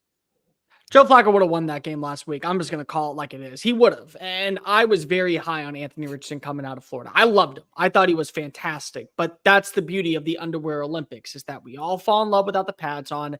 But John, you've been covering the sport for 4 decades. It feels like now more than ever, teams are willing to, what would be the proper word? Punt, give up, admit fault on a draft pick, a first-round pick very early on to save their tenures rather than allow players to develop. Is that going to become a normal trend in the NFL, especially when you look at next year's draft class, where it feels like Cam Ward, he's a 6-year senior at the University of Miami. What more can you see? It's just like Bo Nix. There's not much more he can develop in. Shedeur Sanders, and then a bunch of other quarterbacks are going to come out that are unproven, that probably need a few years to really get their footing underneath them, but they're not going to be a lot of that time because GMs and head coaches want to save their jobs. And so how often are we going to see teams punt on first-round picks, especially at the quarterback position moving forward, in your opinion? Well, let's use Bryce Young and Anthony Richardson. Those teams have done a disservice to them. Richardson, for the reasons I just gave, putting him in an offense that's not conducive to his skill set. Yeah, he's got a strong arm, but he's inaccurate. So he should have sat for at least 2 years before he played, because he has a lot of things that he doesn't see, and that's because of his lack of experience. You see, Bo Nix started 60 games at Auburn and Oregon, and Sean Payton took him in the first round. Everybody like, wow, why would they do that? You know, he doesn't have the arm to play in the NFL, where Anthony Richardson's got a great arm. Now Bo Nix is tearing it up for a 5-3 team. And Bryce Young, they did every kind of disservice to him they could have done, from a lack of talent, from all these coaches they hired with experience, who were all 4 of them trying to tell him what to do. And then they pulled the plug, and they probably should have, because he was really struggling. Now he's back in because Andy Dalton is hurt. But I'll guarantee you, if Bryce Young, who everybody liked as the top quarterback, people now are saying, oh, I had C.J. Stroud as my number 1, and I would say, prove it. And I think if Bryce Young were with a better team, he'd be a better quarterback, and Anthony Richardson was in a better system conducive to his skill set, he'd be a better quarterback. But give me a guy who's played. Remember, Parcells wouldn't take somebody unless he started 3 years. Well, that's got to change, because that's just not the system today. And these quarterbacks that get picked next year, and they will be, they'll look good in shorts and a T-shirt. All the scouts and general managers and coaches, they don't pay hardly any attention to what a guy does in college. They say they do. They say that's important. They couldn't do a worse job if there were no combine pro days or private workouts. But once you get them in there and you take them to dinner and lunch, and they're just so good, and you get so fired up, and you take them to the facility as part of your 30, and everybody likes them. Oh man, I love that guy. You fall in love with them. And then it's like my old girlfriends in high school. I used to fall out of love really quick. John, out of curiosity, like your old girlfriends that you fell out of love with, a guy like Cam Ward, who has 5 years of starting experience, does that benefit him now going into the NFL draft? Because if it's a dude that you can at this point really say, hey, there's much he is going to show us. He's played 55 games within the last 3 years. I think if he goes to a proven coach, like say Sean Payton needed a quarterback and Sean Payton drafted him, I think that would be the best thing for him. If he's drafted by a team that's terrible and the coach is on the verge of being fired and the coordinators and the system's going to change, it'd be bad for him. Same with Shedeur Sanders. I can't wait to see what Deion does to try to manipulate where he goes. But the fact is, I'm guessing he's going to end up being the first overall pick. And but patience, and it starts at the top. If C.J. Stroud had not been ready to play, they would have had it. It would have set him, and he earned that. And remember, Cole, D'Amico only named him as a starter right before the season, even though we knew he would be. But he was rotating with Davis Mills. But he came into a good quarterback coach, good coordinator. Yes, Bobby Slowick knows what he's doing. At least he did last year, and it was a good situation for him. And all of them should be so lucky. And but I can't. And of course, people say it's a bad quarterback draft. Not many are going to go high. No, once they get out there in their underwear and they start to look good, they will just skyrocket. Yeah. Last one, John. When you look at the trade deadline next week, any teams you see making the move that could possibly put them over the hump? I don't think any trade you can make is going to put you over the hump. You're already, if you're a Super Bowl team, you know, Baltimore, who did Baltimore just trade for? Deontay Johnson. He's not going to put them over the hump, but he's there in case Zay Flowers gets hurt, one of the other receivers. You can't just look at starters. You got to look at depth, especially when it comes to injuries. And I like teams who are fortifying their roster. And I think there's going to be a lot of trades made starting Monday and Tuesday. They'll be talking about them Sunday night. They're probably already talking about them. And I just hope the Texans are at the forefront when it comes to a guard and a defensive back, specifically a safety.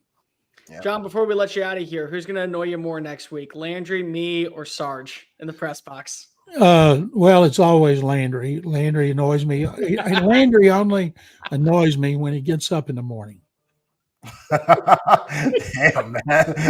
That's cold, John. But we appreciate having you on, my man. You're an absolute legend. Over 4 decades covering the NFL, Texas Sports Hall of Famer. You can find John's work at HoustonTexans.com. John McClain, thanks for joining Cole and I, man. Zay, thank you. Cole, thank you. Cole, I'll see you soon. Zay, I'll see you next Friday. See you Monday, John. You guys have a great weekend. You too. John. God, I love when he gets out of pocket. It's so much fun. When he funny. When he goes out of context, it's awesome. It is like top 5 moments. I still will. My favorite John McClain memory I have in the last year is I was on the show. I think I was on this show, and we were talking about The Boys, the TV show, which is one of my favorite shows of all time. Yo, Chip says that's good too. Freaking love The Boys, dude. It is awesome. By the way, say how are we? I haven't said hello to you. Yeah. Doing great, Cole. Appreciate you for jumping on, man. You're hearing Cole Thompson. If y'all don't know already, you should. SEC Unfiltered host, you know, the Texans Wire, do it all, Cole. But yeah, man. I do a lot of random nonsense. Anyways, back to the point. So I'm talking about Anthony Starr, and I call him Anthony Starr. And it's like 8:00 at night, and I get a text message. It's like, Cole, it's McClain, it's Anthony. Say it right. And I'm like, oh damn. Yeah. John called me out for saying the wrong name. It's like, wait, did I say it wrong? It's like, yes, you're missing a letter. I'm like, oh, you're giving me grammar lessons. John McClain at 8:00 at night. I love it. Man. Craig Way used to do that to me at the old station all the freaking time. Those legends, the OGs in the game, that kills them. You pronounce something wrong, which I appreciate it. I love it. I love it. Like I need that, especially because it's like a endearing thing that, oh man, this guy's listening to me. I've been listening to him since I was a kid, and he's looking out for me. So yeah. John's a great guy. Growing up in the city, being able to work on the Texans beat and work alongside him and call him a colleague, being there when he retired, there are very few moments in my life that I will more appreciate than being able to have a lesson from John McClain. The general really gets to live up to his name as being a 5-star phenom. He is awesome in every single way. And I always enjoy watching him come into the Texans. And the best part is that he is so unfiltered. And I love the fact that he can be unfiltered. That like it's sabbatical. I'll say whatever the hell I want. You can't fire me. Throw up the double bird and just go ahead and try. Just like sit there. Yeah. When you have that many years in the game, it's kind of like you should be honored that I'm even here. Type of thing. I'm talking about your team. You should be thankful that I even care enough about it. So many people would love to have my analysis and opinion. So yeah, I'm with you, man. I'm with you. Let's get to a sponsor real quick before Cole and I get to some college football talk. Shout out to Leaf Landscape Supply. Yo, it's the weekend. I know you probably need some decoration in the house, outside the house. Leaf Landscape Supply has got you covered. Wholesale, retail, plant nursery, and landscape supplier here in Austin, Texas. 2 terrific locations, one down south off 290 in Monterey Oaks, one up north off of Pond Springs. They will provide anything you need when it comes to quantities of supplies for a landscaping job, trendy house plants, rare plants, specialty plants, your one-stop shop. And check them out on their website, leaflandscapesupply.com. And remember, when you go in, you purchase something, let them know, yo, Zay Collier told me about y'all. He mentioned y'all on the show. Chip and Zay, Texas Sports Unfiltered. They should throw right back at you. You get 10% off. Can't beat that at Leaf Landscape Supply. Go visit them today. All right, Cole. Had a lot of NFL talk today. Great stuff. Adam Wagner, appreciate him, and appreciate John McClain, and always a pleasure to have you on, my friend. Hit that Dougie on. What is that? Oh no, I'm white. I'm white. I'm white. What do you want me to do? Somebody used to do this. Who did that celebration? I don't know. It's my gosh, I should know this. It's gotta be WWE. Yeah, something like that. I feel like it was a celebration for, I don't know, man. That just shows me. I guarantee you, if Jake Bayless is in the chat, and I don't know if he is right now, if somehow he is, he will be able to tell me exactly who did this and why I continue to do this. No, it's like my go-to move, and everyone's just like, "Why do you do it?" It's like, I'm white. It's the one thing I can do. Oh yeah, you hit that thing. Yeah. Can you do the South Side? You're a Houston guy. Can you do the little Kiki South Side? Do you even know what that is? I'm white. Let's start there. Oh, John Wall. There we go. See low. Oh, okay. That's look who decided to enter the chat. Jake Bayless. Already doing it. Right on cue. Yo, you got to learn the South Side, man. As a Houston native, no matter white, black, Puerto Rican, Asian, whatever, you got to learn the South Side, man. That's a staple. Lil Kiki, absolute legend. But yeah, big games this week, college football, probably the one that means the most to us down here in SEC country. Those Aggies going to Columbia, face the Gamecocks. And I'm going against the grain here because I want A&M to win, just because I want a legendary show that day after Thanksgiving when the Horns go up to Kyle Field in College Station.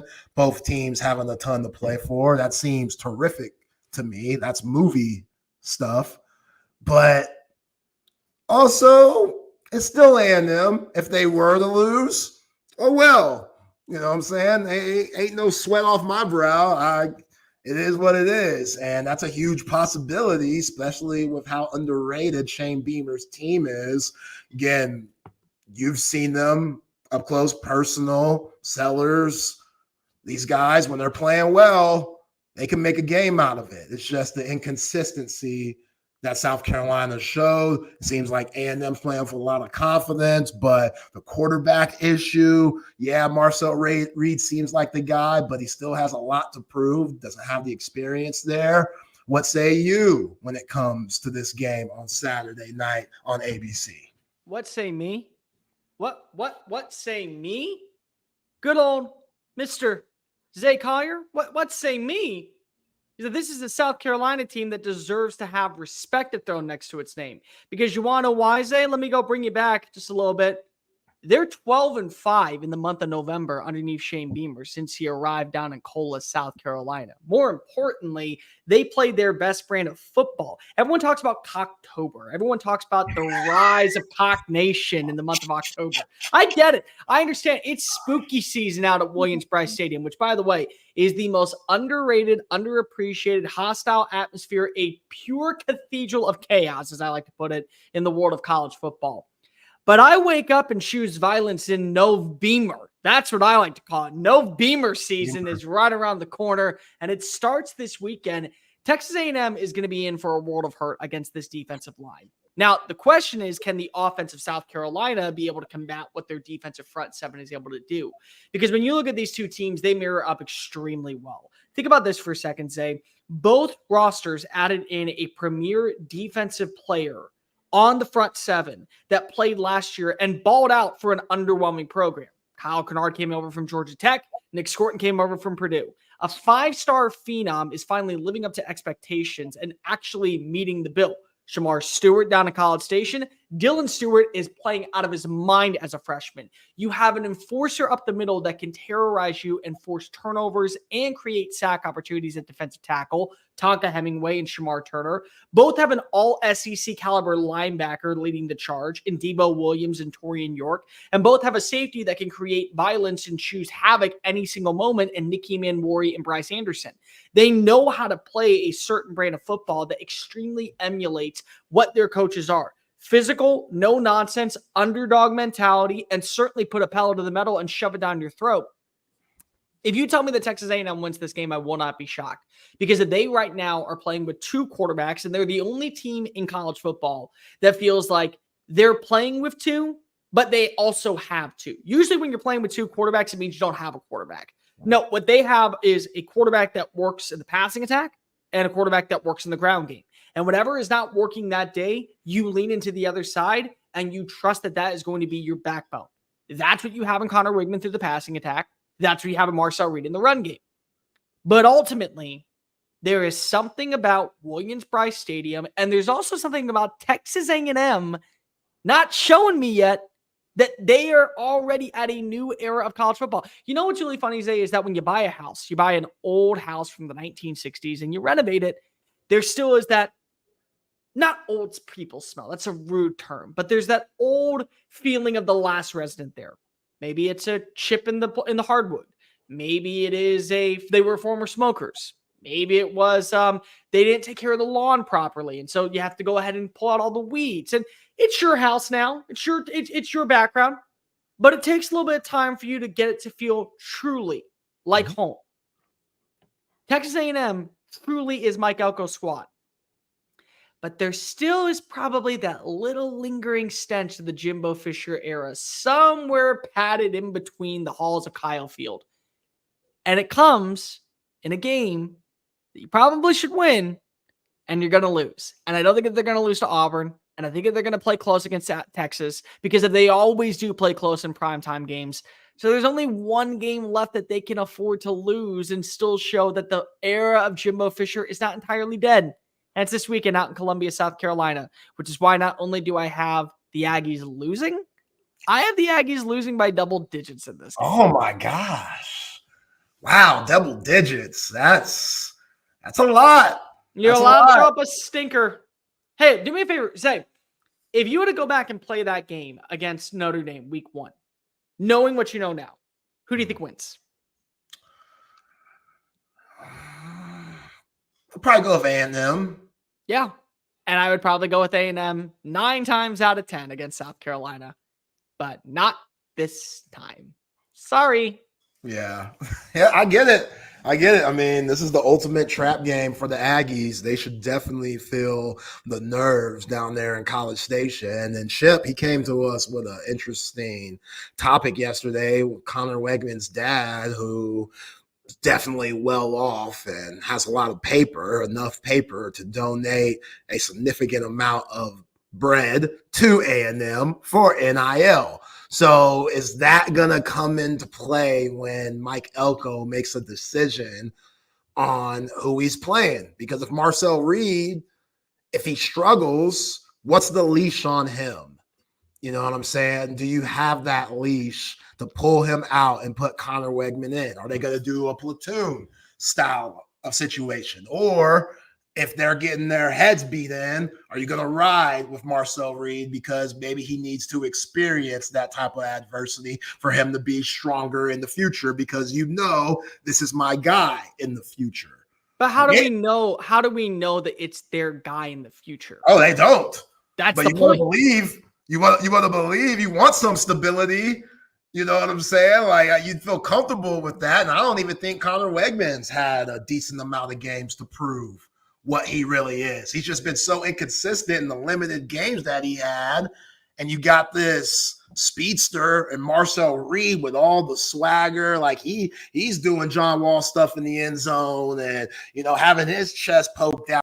I'm like, damn, man, there ain't too many brothers like that in College Station come around often. Like Johnny did his thing. Johnny was basically a brother, but you don't really Johnny was, man. Johnny was chilling with Drake. Johnny was throwing up gang signs. Johnny we will take Urkel. You can have Johnny. There we go. No, man. We want to keep Urkel too, man. We gotta be well rounded. You need different type of brothers, man, in the racial draft. Shout out to Dave Chappelle. Can we take Pat all the way? Who, Pat Mahomes? Yeah, can we take Pat? And we'll give you Travis. Oh. We already get Jason. So I mean, like that. Yeah, Jason. Yeah, y'all get Jason. Yeah. Travis, I don't know. If Travis was still with homegirl. Yeah, dorky dad mentality. Yeah, like that straight white guy. Yeah, if Travis was still with homegirl, Travis, that black card, it might be expired now that he's with T Swizzle, Can he renew it though? Like, yeah, you can always renew it. I say, can he renew it? Yeah, okay, yeah. Make it sure. Like Drew Brees, just by Drew Brees succeeding in New Orleans the way he did, his black card, that'll never expire. Oh, he's invited to every cookout from here. He's invited. Drew Brees, and that's a Westlake dude. Yeah. Westlake. Like that's they ain't too many black cards in Westlake. Only a few have them. You mean Hockey Town, USA? Yeah. Hey, Westlake, beautiful place. Even though I'm a Bowie Bulldog and that's my arch rival, and we do despise them in a way. It's more of a athletics type of way. Some great people in Westlake. We know that. But yeah, man, just having a good time here on Chip and Zay. Shout out to Cole Thompson for joining in. But man, like it's not a bad take. You picking South Carolina by double digits at all with the things that we've seen in the past with A&M. And I think that defense, because they'll actually be prepared for Marcel Reed, unlike Brian Kelly's team, which is an absolute joke. Well, here's the other part to say that's really important is that they've had 2 weeks to get ready for this game because they didn't play last week. Yeah. So they were able to study everything about Marcel Reed from the second that they realized that he played games. And this is also a matchup for Shane Beamer to where you only get a handful of games left on the schedule that are going to be meaningful against ranked opponents. It's this one and it's Clemson right now because you still have to play Vanderbilt. Right now, they're not going to be ranked. You still have to play Missouri. They're not going to be ranked. The Citadel, they maybe are ranked at this FCS level. So you have a shot to get 2 ranked wins at the end of the year and really spoil someone's season. And I've called South Carolina this year the ultimate spoiler in college football and also the ultimate wild card because of you can tell me something happened with South Carolina and I will believe it. They win by double digits out in Bryant-Denny Stadium. They lose by 20 against Vanderbilt. And I would have believed it because they're just such an inconsistent team. But what I really think about this game, Zay, is that if you're going to put a leash on on Connor Wegman, you have to put a leash on Marcel Reed if what is not working isn't working because of what wasn't working in the game against LSU. the passing attack started to dwindle away and they were relying too heavily on the run. So if you're trusting Marcel Reed, who by the way, had a great game. I want to take nothing away from number 10 because he was a perfect reliever in that game. He threw 2 passes. He had one good pass to Noah Thomas. Beautiful, honestly, one of the best balls I saw all weekend by any single quarterback. He also had another pass that was a little bit overthrown, but just hauled on in by Trey Watson. That was it. If the passing attack is the only way that you can win on the road, Wigman gives you the better shot. And so I think that's kind of the beauty of of Texas A&M right now, and why it wouldn't shock me if they get a double-digit win, because they can work with both the ground game and the passing attack. And if it ends up benefiting each side, whatever is the more prominent piece of the team on that day, that's what they turn to. Again, this is not one of those situations where because you don't have a quarterback, because you're playing 2 quarterbacks, you don't have a quarterback. This is more so hey, one guy's our starter and one guy's our reliever. It's like having Shohei Ohtani be able to give you 6 innings, then hit 3 bombs in an afternoon. Yeah. Great point. Before we get to the right call, which will just be our picks today, Cole, I'm making your picks. You're responsible for Chip since he didn't send his picks today. So whatever record you get, we're putting that on. For Chip? Oh, thank God. Chip. Yeah. So this is for Chip. But let me ask you this before we get to that. A lot of murky stuff going on in college football that the committee's going to have to deal with. You think about Indiana. You think about SMU or Pitt.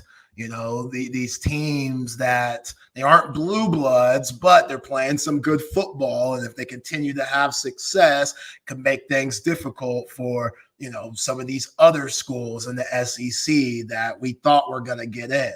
How do you think that's going to be looked at? Do you still think, did you always have 4 or 5 teams from the SEC making the CFP?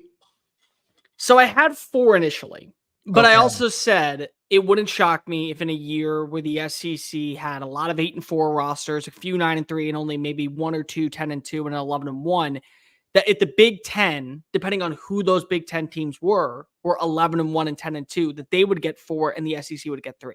Okay. It didn't shock me. Here's where I'm at fault right now. The College Football Playoff Committee royally bet themselves over a barrel to get spanked by all of college football fandom for one main reason.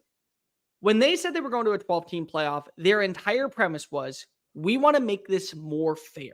We want to make this more opportunistic. We want more parity in the sport and not just see a handful of teams every single year fight their way to the finish. We want to open it up. So please explain to me how you're going to sell a fan base out in Provo, Utah, that got a win over SMU, a win over Kansas State, went undefeated in the regular season, and lost to Iowa State, who also was undefeated in the Big 12 title game, that they're not good enough to be in the college football playoff, but a 9-3 Tennessee team is. Because the 9-3 Tennessee team is better than the 12-0 BYU squad. But you're going to sell us that you said that this was a team that if they did their job, they won't be punished. They weren't promised a spot in Arlington. You're also going to sell an Iowa State squad, if you flip it, with a win over an Iowa squad, a Big Ten game, a win over Kansas State, the same team that lost to BYU and went undefeated and lost in Arlington, that they're not good enough to get in. But meanwhile, a 9-3 Penn State is. They are better than them. They are 100% better than them. The same thing can be said about any team in the ACC. Miami has not looked great this year. They've had a couple of close calls. Clemson, where is their prominent win? Who's it against? Because if they haven't beaten a ranked team, and if they were to go 11-2, say, you want to know who they would lose to? Either a Pitt squad that was ranked and a Georgia squad, or they would get a win over a Georgia squad, over a Pitt squad that was ranked. If Pitt holds up its end of the bargain this weekend against SMU, which is a big if right now, because SMU has got to lose this game for Pitt to stay ranked, and they would lose to Miami in the ACC championship game. So they're 0-2 against top 25 teams, but it's Clemson. We got to throw them in there because of it's Clemson, because of they earned it in the SEC. Meanwhile, a 10-2 squad of Ole Miss that lost to Kentucky and 3 points to in Baton Rouge, Death Valley, on the road at night in overtime, not good enough to be in the playoff. So what happened was that the College Football Playoff Committee shot itself in the foot with all this parity and chaos. Because if you said, no, we're going to only allow one guaranteed school from the ACC and the Big 12, your resume has to speak volume, nobody would bat an eye. But you're now telling us we want more parity. We want more openness. We want more variety. But BYU loses in Arlington, but not good enough to be in the college football playoff, even though they did their job. Indiana loses one game to Ohio State, yet runs the table and goes 11-1, but not good enough to be in the college football playoff. But Notre Dame gets a big top 25 win against Texas A&M and loses to NIU and goes 11-1. But the only loss for Indiana is against a top 5 Ohio State squad, but not going to be in the college football playoff. Do you understand how you are the biggest idiots right now because of what you didn't say? You got to make it clear. And you know what the worst part is saying? We're going to continue to see growth because if an SEC team is going to be left out that belongs in for a Big 12 or an ACC school, well, we'll just create our own conference. Well, don't do that. Don't leave us. We're going to guarantee we'll go to 16 teams, and now the SEC gets 5. Well, the SEC gets 5. The Big 10 must get 4.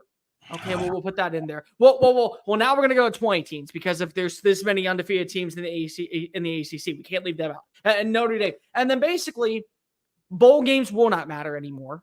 And basically, the regular season won't matter anymore. And you know what it's going to turn into, my sweet friend Isaiah Collier? The NCAA basketball tournament where no one gives a flying fadoodle who actually wins the conference championship. It matters how you played in the regular season to get a seeding. That's it. Yeah, I think that's what it's going to go to. I think the top 4 teams in the Power 4 that win their conference championship, I think they're going to get rid of that rule on whoever deserves to be there. Great breakdown, my friend. Before the right call, though, where we're making our picks for the weekend. Shout out to Covert BK, Covert Automotive Dealership. I've been doing it in the greater Austin area for over 100 years. My wife and I love our Buick Encore, and you can be like us too, but you don't have to be exactly like us. You can get a GMC, a Cadillac, a Ram, a Jeep, a Dodge, a Chrysler. Again, when you've been doing something for over 100 years, you know it's high quality. You know they're terrific. They got great people down there. My man Marcus, my man Jerome, my man Daniel, so many others. You'll find what you want. You won't feel pressured. They don't have to meet this quota to where you're like, oh, we got to buy from here or else. Like, no, you don't want that. You want to be laid back, calm, and a good mindset when you're purchasing a vehicle, new or pre-owned. It doesn't matter. They got what you want at Covert Bee Cave. So look them up at covertbeecave.com and see all the latest specials and inventory. Nobody beats a Covert deal. Not now, not ever. And yo, James, man, we got to give Westlake some love. We got to give him some love, man. Mookie Taft's been playing his ass off. Mookie Taft, Westlake High, state champ. Come on now, Ethan Burke. He needs more reps, but when he gets them, he's been playing his ass off. They got Colton Vasek on the team. Like, we wouldn't have Justin Tucker if it wasn't for Westlake High School. So slow your roll. Slow your roll. I get it. They are the rich. They are. They got money over there. They do have a certain entitlement feel that they have, where they feel like they're better than everyone else, which they've won a lot of state championships. So it's hard to argue that in a way. But yeah, the hate's still there. The hate will always be there. But unless they're playing for the University of Texas, then we love those people. Yeah, and they're Drew Brees. Drew Brees is the only non-UT Westlaker that's really my dude. He's my guy. Nick Foles. Yeah, I love Nick too. So that's a lie. What I just said is a straight up lie. But all right, Cole, we got 6 picks, 3 in each college football and the NFL. Let's start with college football. I'm going to start with you. Who you got for the first one? Give me Miami. Give me Duke plus 21 against Miami. I think this is going to be a really interesting game. Malik Murphy, I'm for him. I'm always following him. This is also a revenge game a little bit for Manny Diaz because remember, he did a pretty damn good job overall for what you can expect for a coach that at one point was expected to be at Temple. And then because Mark Richt retired out of the blue, he had to fill in and go right back down to Coral Gables from being the defense coordinator. This is a game to where I think that he puts together a plan and an execution that gets Cam Ward a little bit flustered. I think the Hurricanes win. They're just a better overall team, but I do think that Diaz wants to show the faithful down in Miami that he was never the problem. There was a lot of other issues going on, and they're going to keep it close through 4 quarters of action. So give me plus 21. Yeah, that's a high number. Malik is playing some solid football right now. Shout out to him. All the best for Malik Murphy, man. He was in a really tough situation at Texas, and Longhorn faithful, they still rock with Malik Murphy, just like you and I. So I'm with that pick. For me, I'm going to go Ohio State -3 against Penn State. Drew Aller being iffy, James Franklin always being iffy in a top 5 game. Even though Ryan Day isn't the best in top 5 games either, I think James Franklin has a little bit more to prove than Ryan Day. This is not a night game down there at State College. So, yeah, I'm going to go with Ohio State in this one. It's not a bad pick. It isn't at all. Hang on real fast. Yep, there we go. Just want to make sure I look this up. Give me Army -21.5 against Air Force. Let me make this abundantly clear, Zay. The Black Knights lead the country in rushing yards. They are currently averaging 359.14 yards per game. Air Force is allowing 201.92 yards per contest. Give me Bryson. Give me Jeff Monken. I love this Black Knight squad. I cannot wait to watch them upset Notre Dame so we can end the conversation about why the Fighting Irish belong in the college football playoff. I'm going to go ahead and hammer that they get a win against the rival Air Force Falcons. Yeah, I can't stand Notre Dame. Like, get them out of the college Get them football out. playoff. Get them out. People love that damn gold helmet. I can't stand it, but I love like that it. damn gold helmet. I grew up a Notre Dame fan. I don't want them in the playoff. You can't lose to NIU and be a playoff team. That's tough. It doesn't work. Yeah, you can't do it. All right, we got to run through the rest of these picks. I got Arkansas +7.5 against Ole Miss. I like that. I like that. Yeah. I like that. Sam, man, let's keep that job, Sam. Keep that job, baby. Them boys, they look like they got something to play for down there in Fayetteville, which scares the shit out of me, Cole. With the Horns going up there in a few weeks, that Arkansas team, that could be, talk about trap games with A&M going to Columbia. That could be a trap game for the Horns. I've been talking about this game before the season started, but got to focus on Florida. What's your next pick, my guy? I think everyone's got that. You know what? I am kind of tired of hearing people talk so negatively about this program because of they decided to do things different. You want to know what? Difference sometimes is unique, and unique is what you get with Clemson football every single year. You don't know what to expect from them, but you are watching as Cade Klubnik is taking that next step forward. Shout out to Austinites everywhere. You are seeing the likes of a guy in Garrett Riley be able to live on up. Yeah, I know where he went to school, but we keep that one quiet. You look at the progression with what you've seen so far with him and Garrett Riley's relationship. I love the young receivers, how they stepped up. Brian Wesco has been phenomenal. They have a good run game. They have a great defense. I think Louisville is one of the more overrated teams in college football right now. I'm taking the -10. Okay. I like it. Yeah, Cade Klubnik. We'll see. He's on the fence because he did turn down coming to Texas for Dabo over there. So he's on the fence. It's a love-hate relationship with Cade Klubnik. Last but not least, on the college side, I got A&M -3.5. South Carolina. I really have just a nice day. Have a nice day. Have a good rest of your show, Zay. Come on, man. Again, it's a win-win for me. If they win, then we could see an absolute movie possibly with the Horns playing them the day after Thanksgiving for a shot to go to Atlanta. If they lose, it's just the Aggies taking another L and not living up to expectations when things are rolling right. So win-win for me. I do not mind picking A&M in this sense. All right, Longhorn fans, leave me alone. All right, NFL. Are you rolling with Lucas today? Yeah, I am. So. Okay, let's roll through these before we get them on. You want me to go first? NFL. Yeah, go ahead.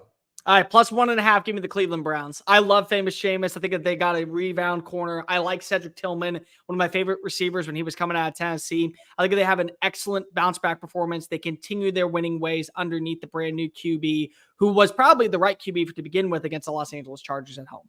All right.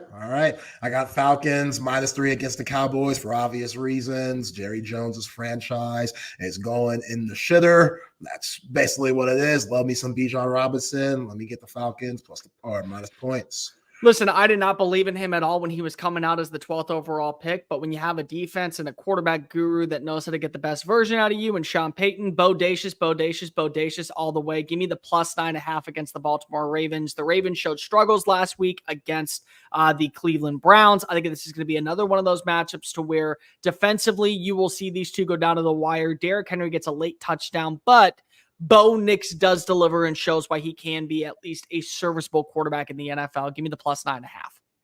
I'm right there with you. Love some Bo. That dude's playing his ass off, man. He took a lot of heat during this time at Auburn, but it's kind of resurrected his college career going to Eugene. And now Sean Payton seems like he's found something in him. So I'm going to take the points with the Broncos too. And who you got for your last one? The greatest team in the NFL continues to show why they're the greatest team in the NFL, and it hurts me because I have him as my starting quarterback, but Jordan Love and the Green Bay Packers are going down at Lambeau this weekend. Give me the Detroit Lions minus 3.5. I think they are the most complete team in the NFL. If somehow they're able to add in another pass rusher to pair alongside with this front seven, they feel like that they are on a collision course for New Orleans. I absolutely believe in this Detroit Lions team. I believed in them last year. I think that they're on their way to be winning their first Lombardi Trophy. Congratulations, Chip. Don't say I ever don't pick for your squads. You might have jinxed them. You tried to put that jinx on Chris. You might be the one, my friend, but I like the pick. Last one for me. I got the Bears plus 1.5 against Arizona. They got to be pissed for how that Washington game ended up. It was a horrible practice for Eberflus's team. I think they're going to bounce back and beat the crap out of the Cardinals. So, Cole, I appreciate you for rocking with me today. Chip will be back next week. 2:00 to get us ready for Florida. Let's bring on Lucas Hill. Lucas, we in the whip today, man. How you doing? I hate Canes, bro. Why? Canes there better be a damn good reason, because Canes is awesome. You try working there for 2 years and dealing with the same freaking people. See, there we go. There's a reason behind it. Yeah. You work there. It's not that you hate the food. You can hate the people. You can hate the culture. It's made me hate the food, too. That's That's ridiculous. No. Jake, if you go another hour, we can cut him out. We don't need to hear this. I'll do the show by myself. It's fine. I'm telling you. Try having to work there for 2 years, and then the only thing you have to eat when you go on break is this. You're selling me on now wanting to go work at Raising Cane's as 31. I get to go on break and have Cane's? Do I have to pay for it? Yes. You get half off. You get half off, though. Okay, so I'll get an order of fries every single day and I'll go work it off. And then give me a cane sauce. I'll be fine. And by the way, drinks are free. Yeah, see, exactly, Double D. Damn it, now I want Cane's. I know what I'm gonna have for dinner tonight. I think so. See, Lucas is over here trying to sell us that Cane's is awful. Meanwhile, no. I didn't say they were awful. I just said it's bad to work there. It gets tiring. It never gets tiring. That cane sauce is fan-freaking-tastic. Okay. Yeah, Lucas, stay up, baby. Stay up, Cole. Y'all have a terrific show, man. Appreciate y'all. See y'all next week. Goodbye, Isaiah, and welcome on into SEC Unfiltered. He's Lucas Hill. I am Cole Thompson. You are stuck with me for another hour, people, as we ride out this Friday slate and into the weekend. A bye week for Texas, but not a bye week for multiple teams in the SEC. As we always do, our upset predictor, the Colville level is back. What does a win for Texas A&M do for their status as legit contenders in the conference? And let's do a little bit of Heisman talk. Right now, there doesn't feel like a front runner currently in the SEC, but there certainly could be a dark horse making a late push. But real quickly, make sure that you hit that subscribe button down below because we're talking college football, SEC, Texas, really everything about the sport moving forward. Make sure that you also download the podcast version of the show, not just here, but also on SEC Unfiltered. Go over to Twitter. It takes like 9 seconds. Go to @SEC Unfiltered. And then when you hit subscribe there, make sure that you also hit subscribe at TS Unfiltered on Twitter, Instagram, Facebook, wherever you go ahead and have social media, we got you covered. Follow Lucas at Lucas Hill, Lucas_Hill23. Me at Mr. Cole Thompson. I am the founder of the Perkins Broadcasting School. And check out all of our great work found at SECUnfiltered.com. Lucas, I know that you are probably tired of dealing with all of the burning features that reside out at Raising Cane's, but I got some burning takes for you, and we have to get to the Colville level for week 10 of the college football season, as we always do on Friday shows when I am on. We have the Colville level, 1 through 5, upset o'clock. 1, ice cold, no shot in hell that an upset's going to happen. 5, they're as fresh as the French fries that have come out of the deep fryer at Raising Cane's. They are delicious. They are scorching, and the pick is going to happen. So, Lucas, let's start off with tonight. San Diego State travels to Boise, Idaho. The blue turf will be rocking and rolling. We finally saw the human likeness of Ashton Jeanty.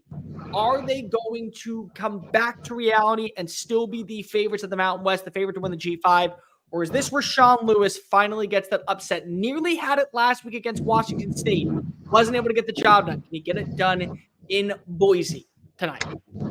It'll be close, but I don't think it'll happen. I think that the overall, you saw a lot more balance and a lot more of Boise State's Q really taking charge when Ashton Jeanty struggled throughout that first half of that UNLV game. So it'll be a bit more balanced going up against that defense. So it's going to be very close going into that fourth quarter. But I think a late Ashton Jeanty touchdown will basically end the football game for Boise.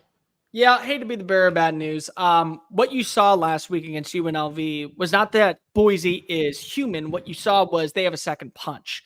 They can throw the football. They have a decent offensive line. They have a defense that can keep them in games. And I think that's my biggest takeaway right now. The fact that they have the head-to-head win over Washington State gives them the advantage for the group of 5 level. I think Jeanty bounces back. I think that last week you also saw as the Aztecs allowed far too many explosive plays in the open field. He's probably still going to rush for, I would say, around 150 yards, maybe 175. Maybe he only scores 1 touchdown instead of his usual 4, but I put this as a 1. I just don't see it happening. Again, as much as I want to believe that the Aztecs underneath Sean Lewis can get a win, because I like when San Diego State's good at college football, but I just don't see it happening. Let's move over to Coral Gables. Duke travels to face off against the Hurricanes. Miami, I don't know what to make of them. Like, yeah, they are a top 5 team because of their undefeated. They are a top 10 team because they do have at least a few games to where it feels a little bit more prominent than other matchups. But I'm just not sold right now that the Hurricanes are a legit national championship contender. And I'll tell you what, this is a revenge game for Manny Diaz. Got fired because they had an opportunity to go get Mario Cristobal. What say you, Lucas, on the Colville level? How close are we seeing of an upset? Well, I talked with Max Chadwick about this game yesterday. The spread is 21. He says that this could be a 15-point margin by the end of the day. He said we think that Miami does pull it out, but if Manny Diaz's defense can shut down Cam Ward in this offense, you might be in for a football game. But it just depends on how Malik will end up playing down the stretch of that football game. Malik Murphy has played. If you're a Duke fan, sometimes you love them, sometimes you're scratching your head. It's about like what's going on in Fayetteville with Taylor Green. But I think that just with the lack of weapons that Duke has on the offensive side of the ball, I don't think they take advantage of any mistakes that Miami did hit last week when you couldn't take advantage of 6 turnovers that SMU gifted you. So I think Miami pulls this one out by double digits. I think this one's a 1 in my books. I'm going to put this as a 2.5. I actually do agree with Max on the take that this is going to be a game to where the 21.5 is not going to hit. My best bet of the week is easily Duke at plus 21. Like, I think that this is going to be a very close game for 4 quarters. And the main reason why is because Manny Diaz loves to blitz his linebackers. And if he can put pressure on Cam Ward to throw into double coverage, the turnovers are going to be beneficial to keeping this thing close, I think, going into the 4th quarter. The thing is that when you look at the weaponry, the personnel, the overall signature of what is Miami's offensive line, their run game, that's going to allow them to get a win. But I do think that this is going to be at least somewhat close if Malik Murphy can hold up his end of the bargain. You have to trust your ground game. You have to be able to trust winning on 3rd down. You're not going to win with a lot of explosive plays, but kind of like how Vanderbilt does, they're able to capitalize and put themselves in a prime position to run the clock and own the time of possession. If Duke can do that, they can hang around. So I'm going to put this as a 2.5. An upset's probably not going to happen. But there is going to be yet another moment where we're sitting here and saying, what truly is Miami football? Is it a team that can easily win a national championship, or are they just good enough to get to Charlotte and maybe win a conference title in the process? Let's go to Fayetteville. Arkansas plays host to number 19 Ole Miss. Lucas, I'm not sure if you knew this or not. Ole Miss has not won a game at Razorback Stadium since 2008.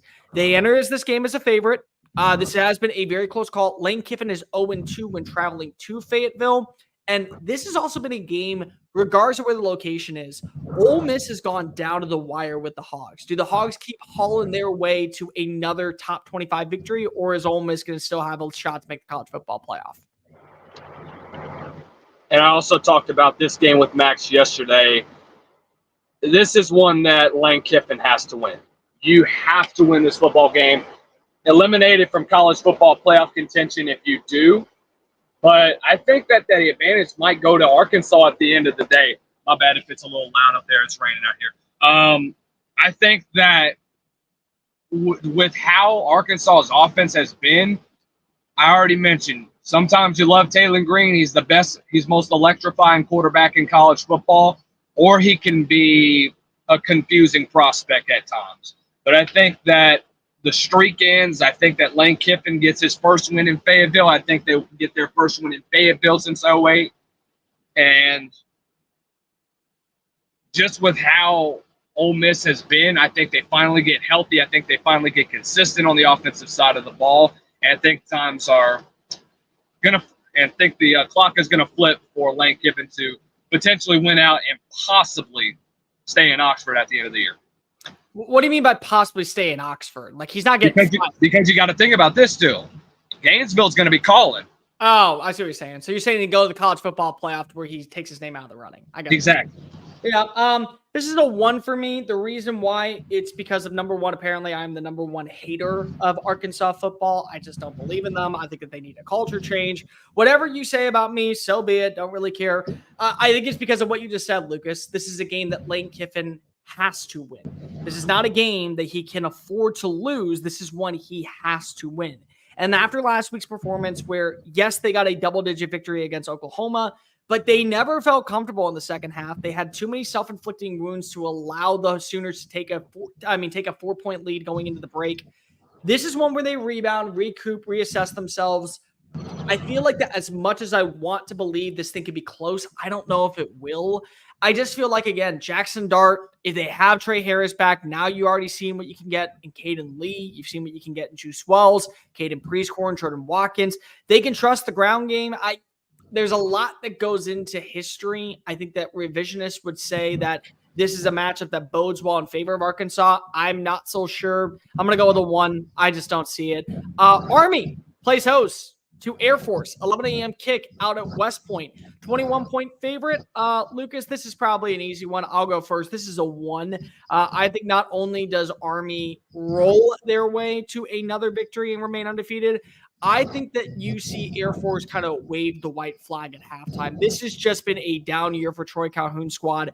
I do not think that they are turning the corner anytime soon. They've had a lot of struggles this year playing in the American Conference. I just feel like that once again, when you have one of the worst run defenses in the college football and you're going up against the best run defense in the sport, you're going to lose 10 out of 10. Congratulations, Air Force. You were the talk of college football for 8 weeks last year, and you went back down to reality following that great stretch. Now it's going to continue. Give me the 1 for this one. I think Army runs away with this one in a big win. Michigan plays host to Oregon, 2:30 kick on CBS. This feels like a game where at the beginning of the year, I thought was going to be very close. I still feel like that once again, if you play a brand of football that allows you to have 2 quarterbacks work with Alex Orji and Davis Warren, maybe you'll make things interesting. But Lucas, is this even going to be close to being an upset or no? Oh, hell to the no. If you don't have a quarterback, if you don't have an offense that you can rely on, if you're Michigan, you don't have a prayer. I think Dylan Gabriel may throw for a record on this Michigan defense. I think that he absolutely cooks them. I think that Michigan's defense has been very lackadaisical most of the year. I think their offense has had no answer to what they have been able to do. And I think that Oregon's defense, as mediocre as they have been at some points during the year, they absolutely flexed their muscles last week against Illinois. Give me Oregon in a huge victory, a blowout. Yeah, Oregon this year has really been kind of a hot and cold team. When they're hot, they feel like the best team in college football. When they're cold, they feel like that anybody can beat them, including Boise State. Like, honestly, there's been a scenario out there where Oregon is the 5 seed and Boise State is the 12 seed. I think if you're Oregon, you would much rather be the 6 seed simply because you don't want to have a shot at getting that rematch. Like, lightning does not strike twice, and you got lucky in that game to survive against Ashton Genty. I don't think luck's going to be on their side. I think this is just an easy dub. I'll go 1.5 because if I get the version of the front 7 from Michigan that showed up at times against USC and you force Dylan Gabriel to throw through the air, maybe he has a couple of inconsistent passes that lead to turnovers, but even still, you don't have a quarterback. You don't have a good secondary right now if you're Michigan. Will Johnson's playing hurt. Colson Loveland hasn't been living up to expectations because he's been playing hurt. Donovan Edwards may be on the cover of EA College Football 25, but he is 25 yards away from being benched for the rest of the year. I mean, like, that's how bad this Michigan team has been all season. There's a reason why they are going so hard on landing a premier quarterback in the offseason for the recruiting process. I'll go 1.5 only because of it is Michigan. It is the Big House. Weird shit can happen. I have seen Oregon play down to someone's competition, so I'm not going to rule it out only for really that reason. World's largest outdoor cocktail party, Georgia, Florida, Jacksonville, Florida. Lucas, this feels like a game where, again, you're talking about the best team in the SEC when it's at its peak. You're talking about a team that can easily handle business against anybody in college football. They can win a national championship and no one would be shocked. But Florida's been playing better. I mean, they're a 2-point conversion away from being a game from bowl eligibility. I mean, and they have 3 wins in conference play against Tennessee, Mississippi State, and Kentucky. So it's hard to doubt them. I mean, I'm not saying that they're a good team, but I am saying that if they play up to the level of competition, it can at least be close. What say you? I think it comes down to how DJ Lagway performs against that top defense that Georgia has. It's going to be very difficult for the young freshmen to get really anything going.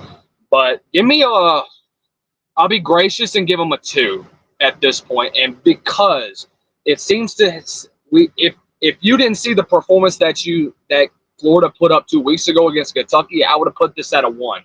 But after I saw what happened 2 weeks ago, with the offense finally clicking together, you finally played a complete game on both sides of the ball. So I would kind of lean a bit confident if this does end up being under 14.5, which is what the spread is. But at the end of the day, I think that this is a game that Carson Beck kind of comes back from. I think he gets more consistent as the season goes on, and it starts with the cocktail party and against your biggest rival. I think Georgia wins this one big. Yeah, I'm going to go 3.5, but it's for a completely different reason. You said that DJ Lagway will be the deciding factor. I think Carson Beck will. Because if I feel like that you're going to see Trevor Etienne get his, I feel like that you're going to see Kirby Smart dial up some big-time plays, but you're also going to see DJ Lagway prove why he can be the future for Florida. And what you got to see is, can you counteract this if you are Carson Beck? You haven't lived up to expectations to the level of what we thought. The other part that's really important, Lucas, is that when one turnover happens, a second one is on the horizon. In every single game that there has been an interception thrown by Carson Beck, it is not just one. There was 2 against Miami. I mean, there was 2 against Mississippi State. There were 4 against Alabama. There were 3 against Texas. Those are where all of his interceptions have come. So if one appears, a second one is not that far behind. I think that's going to make this thing very close. I liked what I saw from Jaden Baugh. If you get back Montreal Johnson fully healthy, that gives you a combination and a good blend of cohesion when it comes to the ground game. So I'll go 3.5. I think that you will see. I think that you will see a Georgia win. But I think this will be a 4-quarter battle. I really do. I'm not buying out. I'm not giving up hope just yet that this is a team that's going to find a way to lose it. Go to Ames, Iowa, Iowa State, Texas Tech. Iowa State's got to win. And the reason why Iowa State's got to win is because you're not guaranteed 2 teams in the college football playoff in the Big 12, like you are in the SEC, like you are in the Big 10, like potentially if Clemson and Miami do their job in the ACC. Texas Tech, we've seen them hot. We've seen them cold. Bear Morton is playing in this game. So who do you got? And is this an upset? I don't think so, just because it's in Ames with how Rocco Beck's been playing. I think he had that big rebound game last week. I think that he continues to improve as the season goes on. He's going to prove to himself why he's a top 3 quarterback in the Big 12, and it's going to show this upcoming weekend. Texas Tech's defense has been very suspect, and I think they take advantage of it with that dual threat ability that he has. I agree. I think this is a 1. I'm not really sold on what we're going to see from Baron Morton. I think that, again, you're looking at Texas Tech as one of these squads that plays down to the level of competition, then plays up to the level of competition. Last week, I think that the balloon kind of reached its bottoming out after losing to Josh Hoover and losing to this TCU squad when you were up big in the first half. I get it. You lost your quarterback for a while. That can't be an excuse. That can't be good enough for you to feel like that we're okay. So I go with you. I think this is a 1.5 at most. They're going to improve to 8-0. Indiana travels to East Lansing to take on Michigan State. Hoosiers playing good football. Curtis Rourke going to be back. They've won every single game by double digits. They've won 5 of their 8 games by 20 plus. Is this a 7th 20 plus game? Or is Jonathan Smith going to get another marquee victory that he can put on his hat in the first year of a new Spartan era of football? You get the 7th double-digit win for Indiana. I think that this offense is clicking on all cylinders. I think that with Curtis Rourke back, doesn't matter who's at quarterback, honestly, for Indiana. This offense is really complete. The defensive line has been really strong for the Indiana. The back 7 has just been unbelievable. They've had their moments where they've literally could have taken over games. I think Jonathan Smith's offense is going to struggle against them, and I think that's what's going to be the deciding factor in what could be another blowout victory. How about Indiana? Who could have seen this one in Kirk Cignetti's year 1? But simply Google him. He's a winner. 1. Case in point, you brought up all the good points. I mean, again, what do you want to say at this moment? You're getting your quarterback back. You found a way to win by double digits. You never trailed at any moment against Washington. I thought that was going to be a tougher test than Michigan State. Michigan State, they've done well. They're 4-4 for their first year underneath a new head coach with a ton of transfers. But unfortunately, one season is probably built different than others. I'm not sure we're going to see an Indiana revival like this again. I think that we will see Michigan State reach this type of level underneath Jonathan Smith. So let the good vibes keep on rolling. I'm going to go ahead and say this is a 1 on the record scale. Texas A&M plays South Carolina, 6:30, Williams-Brice Stadium, the biggest cathedral of chaos that has ever existed. Aggies, different era, different feel. They beat LSU last weekend. They looked like the better team in the second half. But there is something about having a week off to prepare for Marcel Reed and prepare for Connor Wigman. This is one of those games where it feels like that Shane Beamer is going to wake up and choose violence. Lucas, what say you on the upset meter? On the Colville level, what we got? This is a 3.5 for me. If South Carolina's defensive line comes to play, that is going to cause a lot of hell for Marcel Reed or Connor Wigman, whoever plays. I expect Marcel Reed to play a good bit, but then again, it could be 50-50 on who will take the majority of the snaps. But yeah, if South Carolina's defense can force turnovers, if they can do kind of what LSU did during the first half and force mistakes that Connor Wigman made, then you have a legitimate opportunity to pull off an upset and get your offense in a decent field position. But if not, that offense can click. So I'm going to leave this one at a 3.5. This, Lucas, is a 5. 100% going to happen. I love the defense. I think that they're going to be balling out. They're going to be playing extremely well against Marcel Reed. You're going to watch Connor Wigman come on in. He's going to throw an interception. This is one of my best bets of the week. I truly do believe that Texas A&M still has a little bit left of the Jimbo Fisher era alive inside that locker room. They find a way to play up to the level of competition against teams like Texas, against teams like LSU, against teams like Alabama, against teams like Missouri, all top 10 opponents. Yet they will lose a game that they probably should win by double digits. This is the game. I think that South Carolina gets that signature win at Williams-Brice Stadium, the one that they probably should have gotten back in week 3 against LSU. They rebound, they recoup. They get to sit at 5-3 going into the month of November. I like them to easily get this win. 2 more for you. Tennessee returns home in the all-black uniforms against Kentucky. They're sitting at 6-1. Lucas, I'll go first. This is a 1. I do not believe it at all in Kentucky's offense anymore. I think they have questions galore at the running back position, at the offensive line. And you throw on those Venom Black jerseys, I'll tell you what, it is spooky season out, Rocky Top. This is a 0 for me when it comes to upset watch. If you had any belief that maybe Kentucky's offense would get everything back together, that got evaporated 2 weeks ago against Florida. Like you said, I could put this at a 0 for me. Ain't no way in hell Kentucky's defense is going to be able to shut down the dual threat that is Dylan Sampson and the elite array of receivers that Nico Iamaleava has to his display.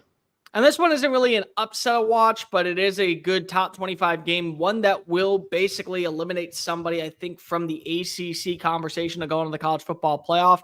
Pitt and SMU, two really solid teams that are flying under the radar and kind of keeping pace with Clemson and Miami as a dark horse to go to Charlotte. Who do you like and why? Why am I holding up the number 5? 5 interceptions that Pitt's secondary forced off of Kyle McCord. 3 got returned for touchdowns. SMU turned the football over 6 times last week. Give me Pitt in a dominant win against SMU. Love Rhett Lashley. Love that offense, but they turned the football over way too much, and Pitt's offense and Eli Holstein is way too good to give up on, to not counter off of those turnovers. Yeah, I agree with you. I think Pitt wins this game. It has nothing to do with the offense at all. It has everything to do with their defense. The ability to force Kyle McCord to throw into triple coverage and make it look easy, return 3 of those balls for pick sixes. Even though the game is going to be played out at University Park, I don't really care. Gerald Ford Field's got nothing on the Pitt Panthers. I like them to coast to a win. But now I will say, now that you mentioned Kyle McCord, I would go play for Fran Brown any day of the year. The way that he consoled him on the sideline following that first half and just said, hey, you're our quarterback. We're going to stick with you. That's a guy that I would love to play for. Go ahead, sir. Listen, I've already made this clear. If Fran Brown was a year into his tenure and Billy Napier was fired, immediate first phone call I have is Fran Brown out of Gainesville, Florida. Yes. I think that he is a great defensive-minded coach. More importantly, I think that he is a phenomenal recruiter. That's what you want to have in the middle tier of what is Florida football. He can't do it in year one. Maybe that's why Billy Napier gets another shot, because they're looking at what I'm looking at and saying, Fran Brown next season, if they get to 10 wins, how can you not put him in the conversation? But overall, dude's a really great coach. I think he's a phenomenal recruiter. He's a great motivator of people. Let us know in the comment section down below your overall thoughts. Who is the upset of the week? Who is the game that you are most excited to see on the Colville level? Let's talk Columbia, South Carolina. Where else would you rather be on a Saturday night than Williams-Brice Stadium as the Gamecocks return home in the all-black to take on Texas A&M? Lucas, this is a game where in years past, not against South Carolina, but against another opponent. Maybe it's an Ole Miss team that's spluttering to 6-6. Maybe it's an Arkansas team that's 7-5. Maybe it's against a Mississippi State squad that is overexceeding expectations once again. But A&M would find a way to lose. If they win, what are we saying come Sunday morning? You just punched your ticket to Atlanta. Because if you look at where Texas A&M is, you get that win against South Carolina, and what we've seen from years past is you get off to these hot starts, you get a marquee win, a la LSU last week, a la countering off of that Notre Dame loss. Then you start to consider, okay, this is actually a very, very good team. This is a legitimate team that we need to be paying attention to. When you talk about what they have, they are so complete across the board. The offense is rolling with Marcel Reed, and it showed last week, being able to counter off turnovers, being able to put that offense in good field position and let Marcel Reed work in this option offense that Colin Klein loves to run. You talk about what they did to LSU and what they did to Garrett Nussmeier. It was painful, but at the same time, it was almost beautiful to watch what Texas A&M did to them. Consistently send pressure up the middle through their linebackers. The defensive line got to them. If you remember, LSU's offense only gave up 2 sacks the entire year. They gave up 2 last week. And Nick Scourton, Shamar Stewart, that defensive line has been unbelievable all year. And they've been consistent all year. They've been continuing to prove why they're one of the most dominant defensive lines. I thought that Scourton and Stewart really broke out during that Arkansas game, and they've continued to have their names shouted out quite a bit throughout the year. And I think that when Texas A&M comes Monday, you're going to be considering them as a top 5 team, and maybe even a spoiler in the SEC title. So I disagree. They're that they're a SEC bound Atlanta team, but they are a college football playoff team. Because here's the thing. If somehow Georgia doesn't lose another game and Texas holds the head-to-head against A&M and Texas doesn't lose another game, they're going to they're going to Atlanta. They're getting a rematch against Georgia. But A&M is in the college football playoff. And the reason why is because they would have 2 ranked wins, potentially a third on the horizon, a close loss to Notre Dame as their only blemish on the radar. And they would still be undefeated in conference play, which is something that I don't think anybody would have imagined when the season began. Texas A&M, first-year head coach, a brand-new offense coordinator, a ton of transfers coming on in. Nobody would be sitting here saying, you know what? We've turned the corner. This is a team with a new energy. Because of it, they're going to be better than advertised. They're going to hold their own against every competition. Their defense has been balling out, which was, I think, always expected when Mike Elko got there. But their offense is doing enough to not shoot themselves in the foot, which is a major, major thing that benefits them. They have a secondary punch. It's the run game, and it's explosive plays, but that run game is doing a lot of the heavy lifting. If they can trust it enough to continue to stockpile up play after play, drive after drive, they walk away with points, even if it's a Randy Bond field goal. If you're really good about where you are, if you're really good about where you've been, you are undefeated. You have 2 more games in conference play. You're 6-0. Many people thought that wasn't possible. So I look at this game. I think A&M is a college football playoff team. I don't know if they're Atlanta bound, but if you tell me that they're 10-2 because they're not losing, they're not losing to Auburn. They're not losing to New Mexico State. They will be able to win 1 more game against Texas. Then they're 11-1 and they're Atlanta. But even if they don't go to Atlanta, 10-2 is not being left out of the college football playoff with their resume in the SEC. It's just not.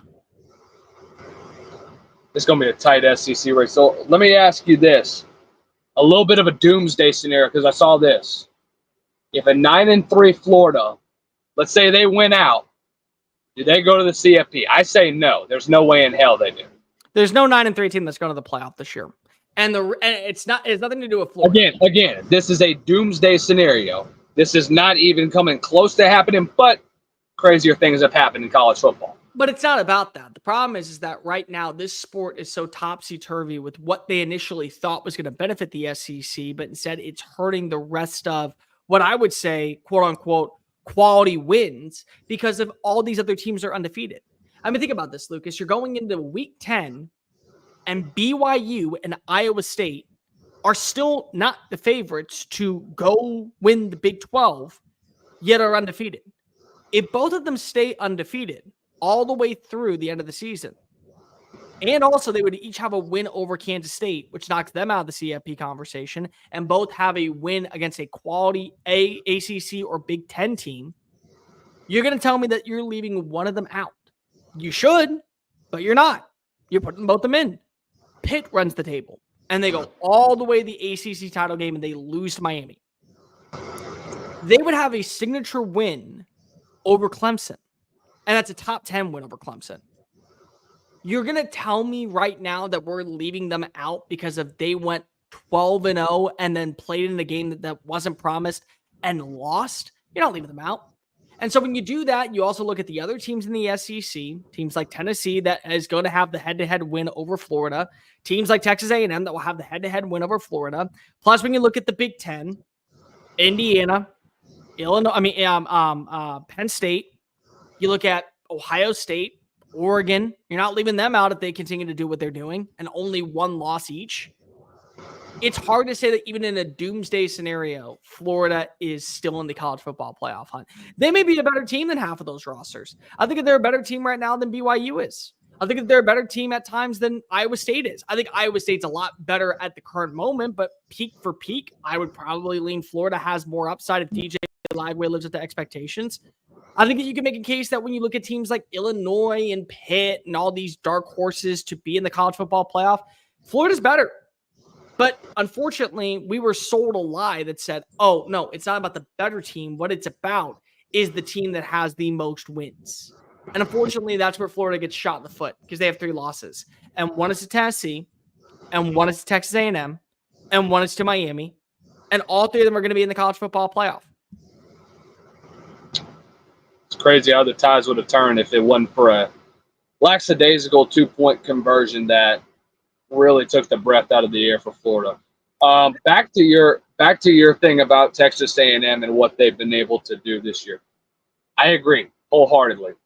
Following that Notre Dame loss, I was kind of concerned with how the offense was, how they weren't able to counter off of what their defense could do for them, how they were able to kind of shut down Riley Leonard for the majority of that football game up until you got to middle of that second half.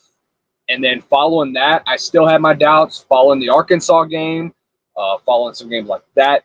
And then after last week, I was sold on Texas A&M. I do think that they do pull the upset off in Texas. You may agree with me. That's fine.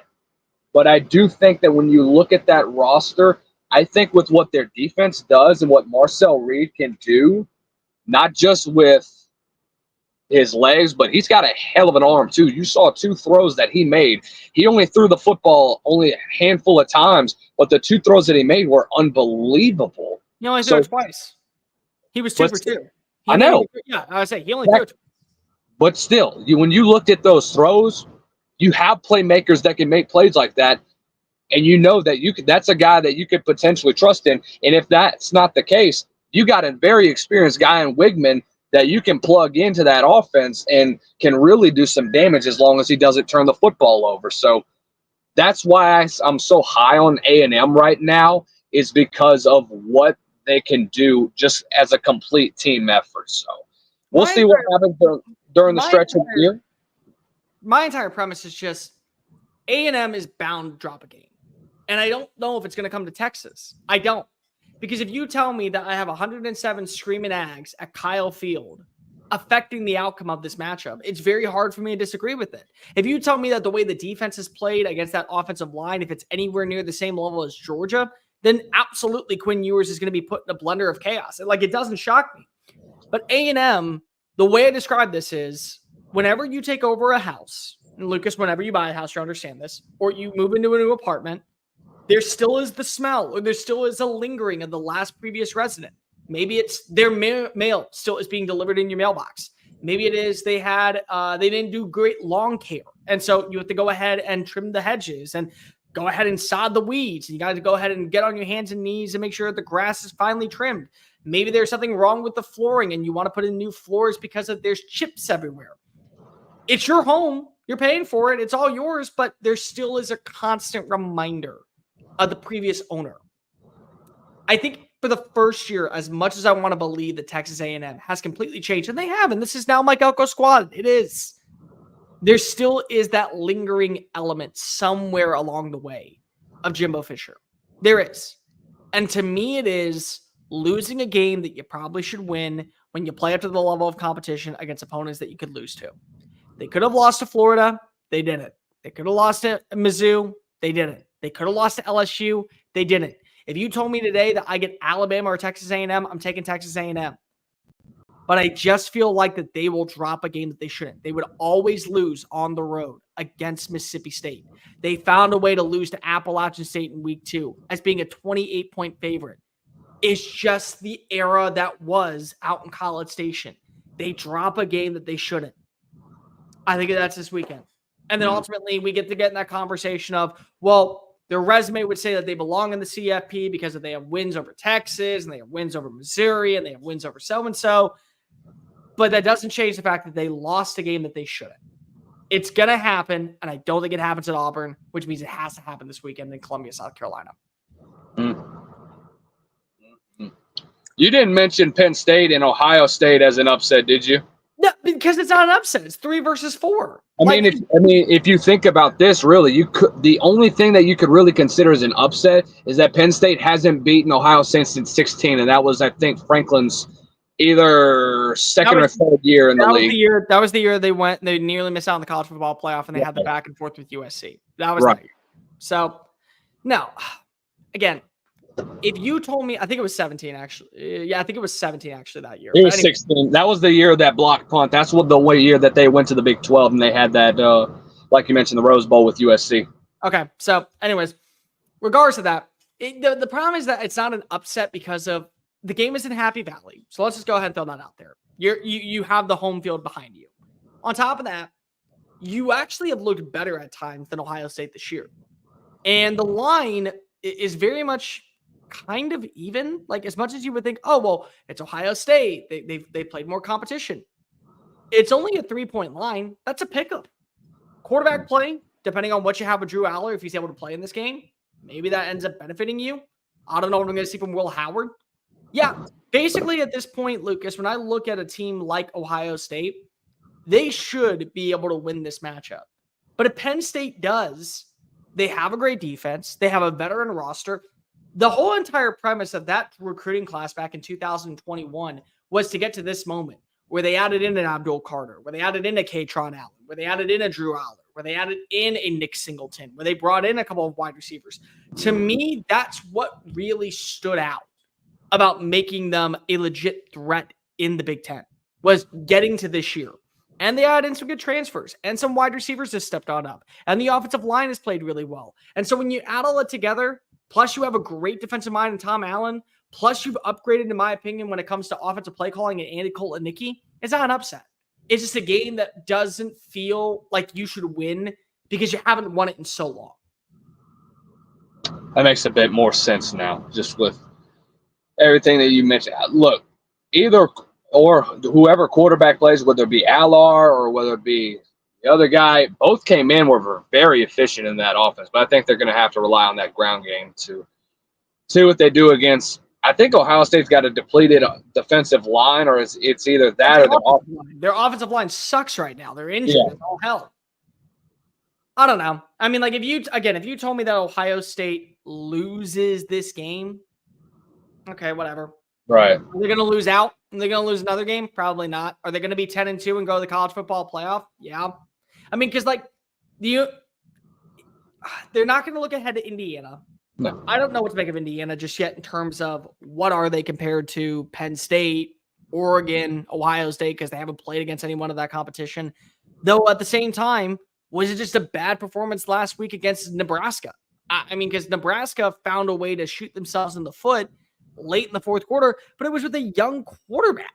Like, that's what it comes down to. So it's like, I'm not going to sit here and say that, yeah, they're going to lose to Indiana when they play down a level competition against Nebraska. They'll wake up and choose violence that day. So it's hard for me to say, yeah, this is an upset at all. You know what would be an upset, though? Anybody other than Ashton Genty or Travis Hunter win the Heisman Trophy. Plain and simple. I'm sorry. Like, yeah, you can go ahead and sell me that Cam Ward belongs in New York City. I would believe it. You can go ahead and sell me that, yes, I do believe slightly that Dylan Gabriel is better than what we've seen in the first couple months of the season. Do I think both of them could have an incredible month of November? Absolutely. But if your Heisman Trophy presentation and your ballot doesn't start and end with number one being Ashton Genty and or Travis Hunter, your ballot's invalid. We need to get rid of the system, and we need a lot of people who actually know what they're talking about to vote. Because of the award is given out to, and I quote, the most impressive player in college football. It has nothing to do with the quarterback. There is nothing that has been impressive this year other than the accuracy of Dylan Gabriel. There have been a lot of acrobatic plays by Cam Ward, and Cam Ward was my favorite to go into the season. There have been a lot of miscommunication. Travis Hunter, freaking awesome. We've never seen anything like it. Oh, but we saw Charles Woodson do it. No, we did not. We saw Charles Woodson play a few snaps on offense, be incredible on special teams, and then play awesome defensively. We have not seen this happen. And by the way, you can't use the excuse, well, he played for a 5-7 Colorado team. Colorado's bowl eligible. They're already bowl eligible going into the month of November. You could also tell me that Ashton Genty, level of competition, the fact that he is averaging more yards than Derrick Henry and Barry Sanders at this point when they won the Heisman Trophy, and Mark Ingram, sorry, you can't sell me that these are not your two front runners. You know what's crazier is that Genty has only really played in, I think, 4 or 5 complete games. The rest of them have just been, he's only played in the first half. And you mentioned already Travis Hunter. Travis Hunter is the only player to have played 150 snaps in the last per game in the last 60 or 70 years. And the fifth is a top 5 in both receiving and top 5 receivers according to PFF and top 5 in DBs in PFF. So what you're seeing this year is unbelievable. And when you think about the Heisman Trophy, you're thinking about, man, remember when what Travis Hunter did this past year with over 1,000 yards receiving and had 4 or 5 interceptions this year on defense, playing 150 snaps a game, despite all the things that he's dealt with the injury. Or take a look at what Ashton Jeanty did, breaking records that Barry Sanders and Ricky Williams and Derrick Henry put up. You're seeing things that you have never seen before in the last 50-plus years of college football.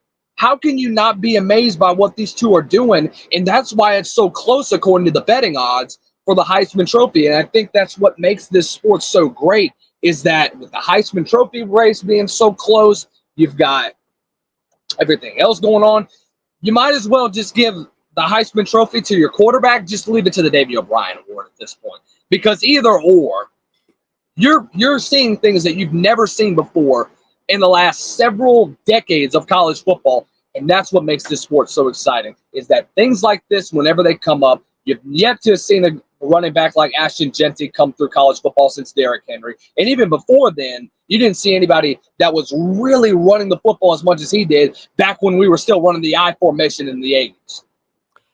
Travis Hunter right now has 60 catches for 757 yards and 8 touchdowns. He has 8 pass deflections, 2 interceptions. He also has 31 tackles on the year. If that's not enough, he has a passer rating allowed in coverage of 23.2. He's averaging 12.6 yards per play, and he has 9 plays of over 30 yards down the field. Ashton Jeanty has barely played in the second half of games this year because if he's already averaged over 180 yards in the first half. I don't care the level of competition. I don't care the level of inconsistencies. What I care about is how quickly you can establish yourself and continue that growth. Doesn't matter the level of competition you're doing it against. Growth is growth. Consistency is consistency. These are the 2 most consistent players in college football throughout the season. There is no second guessing. I don't want to hear that a quarterback is better than a wide receiver. I don't want to hear that Shedeur Sanders belongs in the Big Apple, because if he's the one force feeding the football to Travis Hunter, I don't want to hear that we're seeing Madsen, the quarterback for Boise State, be involved. I like Cam Ward. I thought Cam Ward was going to be the runner-up behind Jackson Dart. That was my bad. I thought Jackson Dart was going to be better than what was advertised, but still, I thought Cam Ward was going to be the runner-up. I don't care that it's a running back. I don't care that it's a cornerback. It's supposed to go the best player in college football. The 2 best players in college football reside in Boulder, Colorado, and Boise, Idaho. Get over it. Time out. Jackson Dart. Jackson Dart. Jackson Dart. Okay, that makes more sense. I thought you said Arnold for a minute. I was about to say, are you insane? But no, I would have seen what happened with Jackson Dart with just the receivers that he has. But no, he's been very underwhelming this year. If there was one quarterback or one player in the SEC that could crack into this race and maybe knock out Dylan Gabriel, maybe knock out a Cam Ward, bad performance a couple of weeks out for someone like maybe Travis Hunter, God forbid, knock on wood, an injury to say an injury to say Ashton Jeanty, the way that we saw a few years ago where Blake Corum got injured and he didn't get invited to New York. Hendon Hooker got injured. He didn't get invited to New York. Both were guys that probably belong there. If there was somebody who is that guy that you think could be that player that finds their way into the conversation? Luther Burden's out. Jalen Milrose out. Brady Cook's out. I'm going to give you a twinster. How about Trey Harris? He's putting up some hell of a numbers, dude. I mean, the guy's averaging 150-plus receiving yards a game, and I think he's just passed over 10 touchdowns this year. He's already on pace to break the single-season receiving and pass-catch record in Ole Miss history. So I think Trey Harris would be a guy that I think could make his way up to New York if anything is to go down. I'm not saying he's going to win it, but I think he has a legitimate shot of making it to NYC. If he can have a big month, if we're going to throw Ashton Jeanty into the conversation, I think it's going to be really, really hard not to include Dylan Sampson from Tennessee. So Sampson only has one fewer touchdown than Ashton Genty. Genty's averaging 8.6 yards per play against Mountain West competition. Against SEC competition, Dylan Sampson's averaging nearly 7 yards per play. He single-handedly beat Florida. He single-handedly, for my money, at least offensively, beat Alabama. He's got games to close out the year against Georgia, against Vanderbilt. If he can find a way to average, say, 175 yards per contest, that's going to put him roughly around 1,500 at the end of the year. If he continues to rush the way that he is when it comes to touchdown, that's going to put him nearly at 33 touchdowns on the year. That'll be an SEC record. I think it would be very hard to leave him out of the conversation. I think only because of the turnovers, nothing else. Garrett Nussmeier won't make it to New York, but if there was a quarterback that I was banking on, it would be Garrett Nussmeier because Nuss still has games against Florida, against Alabama, against Oklahoma. Two of them have really good defenses. He also will have an opportunity to say that he got a win against Ole Miss, and he was the reason why they won that football game, a top 10 Ole Miss squad. It is really hard for me to say that he will go, but if there was one quarterback I would lean, it probably would be Nussmeier. If there's just one player from the SEC, I go Dylan Sampson. I feel like that the way that he is running the football right now, the way how he is played is enough for me to believe that there is a reason why if you invite one running back to New York City, why don't you just invite a second one? Because you did in 2015 when Derrick Henry won the award. You did when you had a guy from the West Coast be able to finish in second place from an SEC opponent. Flip it this year. A West Coast mountain guy in Ashton Genty wins the award, but an SEC guy that's on primetime television at a prominent school at least gets to go to New York City and be in the trophy presentation. Man, whatever happened to Bryce Love? That dude was a beast. It wasn't Bryce Love. It was Christian McCaffrey that year. Bryce Love finished in the top 3 too. Yeah, but that wasn't the year I was talking about. I was talking about the year when it was Derrick Henry. The year when Henry went, it was who was the quarterback that year? Jake Bayless, if you're still in the chat, please tell me who was the quarterback. Coker was the quarterback, by the way. No, it wasn't. No, Jake Coker was the quarterback for Alabama that year, but no, it was Derrick Henry. It was Christian McCaffrey. Watson and Baker Mayfield, I think. Maybe I think you might be right. It might have been Baker. I think you are right. It is Baker that year. I'm like 95% positive because it was 3 guys that went, and McCaffrey came in second, and the quarterback came in third. So you're right on that. I like how you mentioned Dylan Sampson. Brother, I played against him in high school. I mean, when he runs football, he went to Dutchtown High School. I went to Central. We're literally like. He's from Louisiana. I did not know that. Yeah, he's from Louisiana. He's from Dutchtown. So he went to the same high school that Landon Collins went to. Yeah. And I think Eddie Lacy went to Dutchtown too. Eddie Lacy did go to Dutchtown. Dude, Dutchtown's put out some dudes in the last couple of years. But yeah, we played against him and we scrimmaged against him actually. Brother, he was hard to tackle. That whenever he runs, the guy that has 17 touchdowns in the SEC was hard to tackle. Lucas, please get like. Oh, dude! I mean, that dude. Whenever he ran north and south, he just runs with such authority. Once he got to the second level, nobody could catch him. And but no, it was awesome to play against him and a guy that could be considered for a Heisman Trophy too. If you think right now that there is one player that's not being talked about enough in the Heisman Trophy race, would it be Dylan Sampson? Do you think that there's somebody else out there that we're missing? Because it feels like, again, it's a 4-person race. And this doesn't have to be an SEC thing. It could be Mountain West. It could be an ACC. It could be – because Cade Klubnik, I think, belongs at least not in the Heisman Trophy conversation, but I think that he belongs a little bit higher up than what we're giving him credit for. I think that, personally, Bryson Daly – Army quarterback has played extremely well this year to where it's hard not to at least throw him in the mix.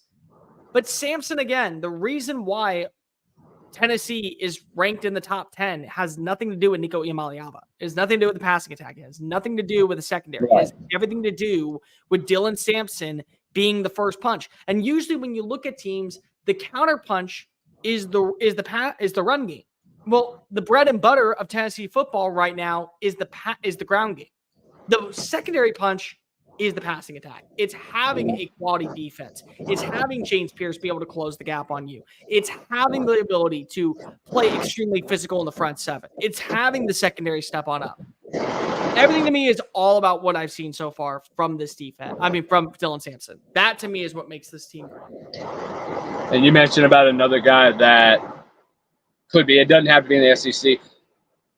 I'm gonna be honest. It's not going to happen. But despite the beating that Shedeur Sanders has been taking, that dude has been having a great season. The number one pass catcher is obviously Travis Hunter and company. But if you look just overall at what Colorado has with guys like him, Will Shepherd, they've got a pretty good tight end. As bad as their offensive line has been, Shedeur Sanders has been putting up some very good numbers despite the fact of the beating that he's taken. And the touchdown to interception ratio, I think he's on pace to have maybe 35, 40 touchdowns on the year, just depending on where he is at the end of the year. And it's crazy to me that we're literally considering if BYU and Iowa State end up dropping a game or two, we're looking at Colorado as a potential favorite to play in the Big 12 championship, which is very unlikely to happen, but I could see them as a favorite to go. I can't see them as a favorite to win. I just don't think they're going to be able, because the thing is that if Iowa State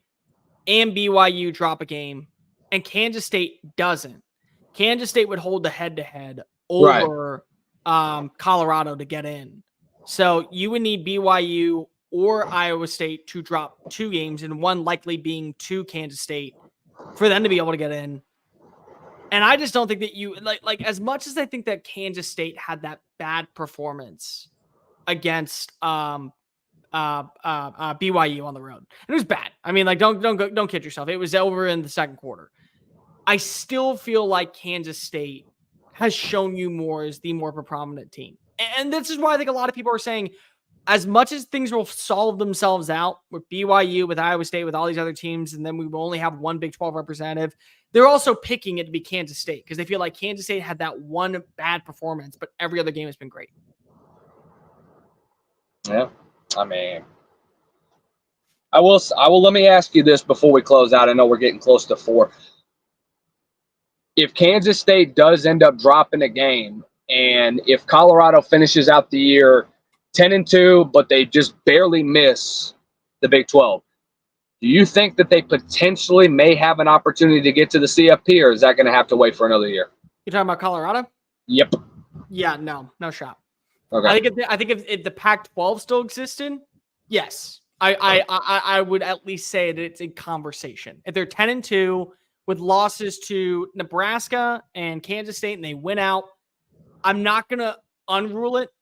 I don't think that there is any scenario whatsoever for an ACC school or a Big 12 school unless there are 3 undefeateds that never played against each other go to the college football playoff in any single year. I just don't see it happening.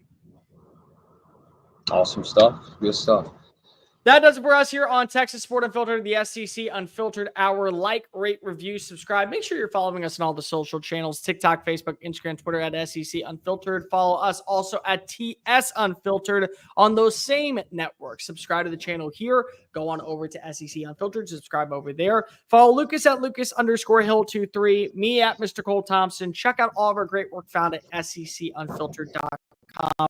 No pregame show, no postgame show, because you guys get a weekend to go ahead and relax, enjoy. Please, if you do go out, remember to drink responsibly. Bucky and BK bringing you back on Monday to recap everything in the SEC, everything in week 9 of the NFL season, and a ton of other stuff. For Lucas Hill, I am Cole Thompson. Stay safe, and remember, life's too short and you're not getting out early, so why not go ahead and embrace everything that you can on every single day. Peace.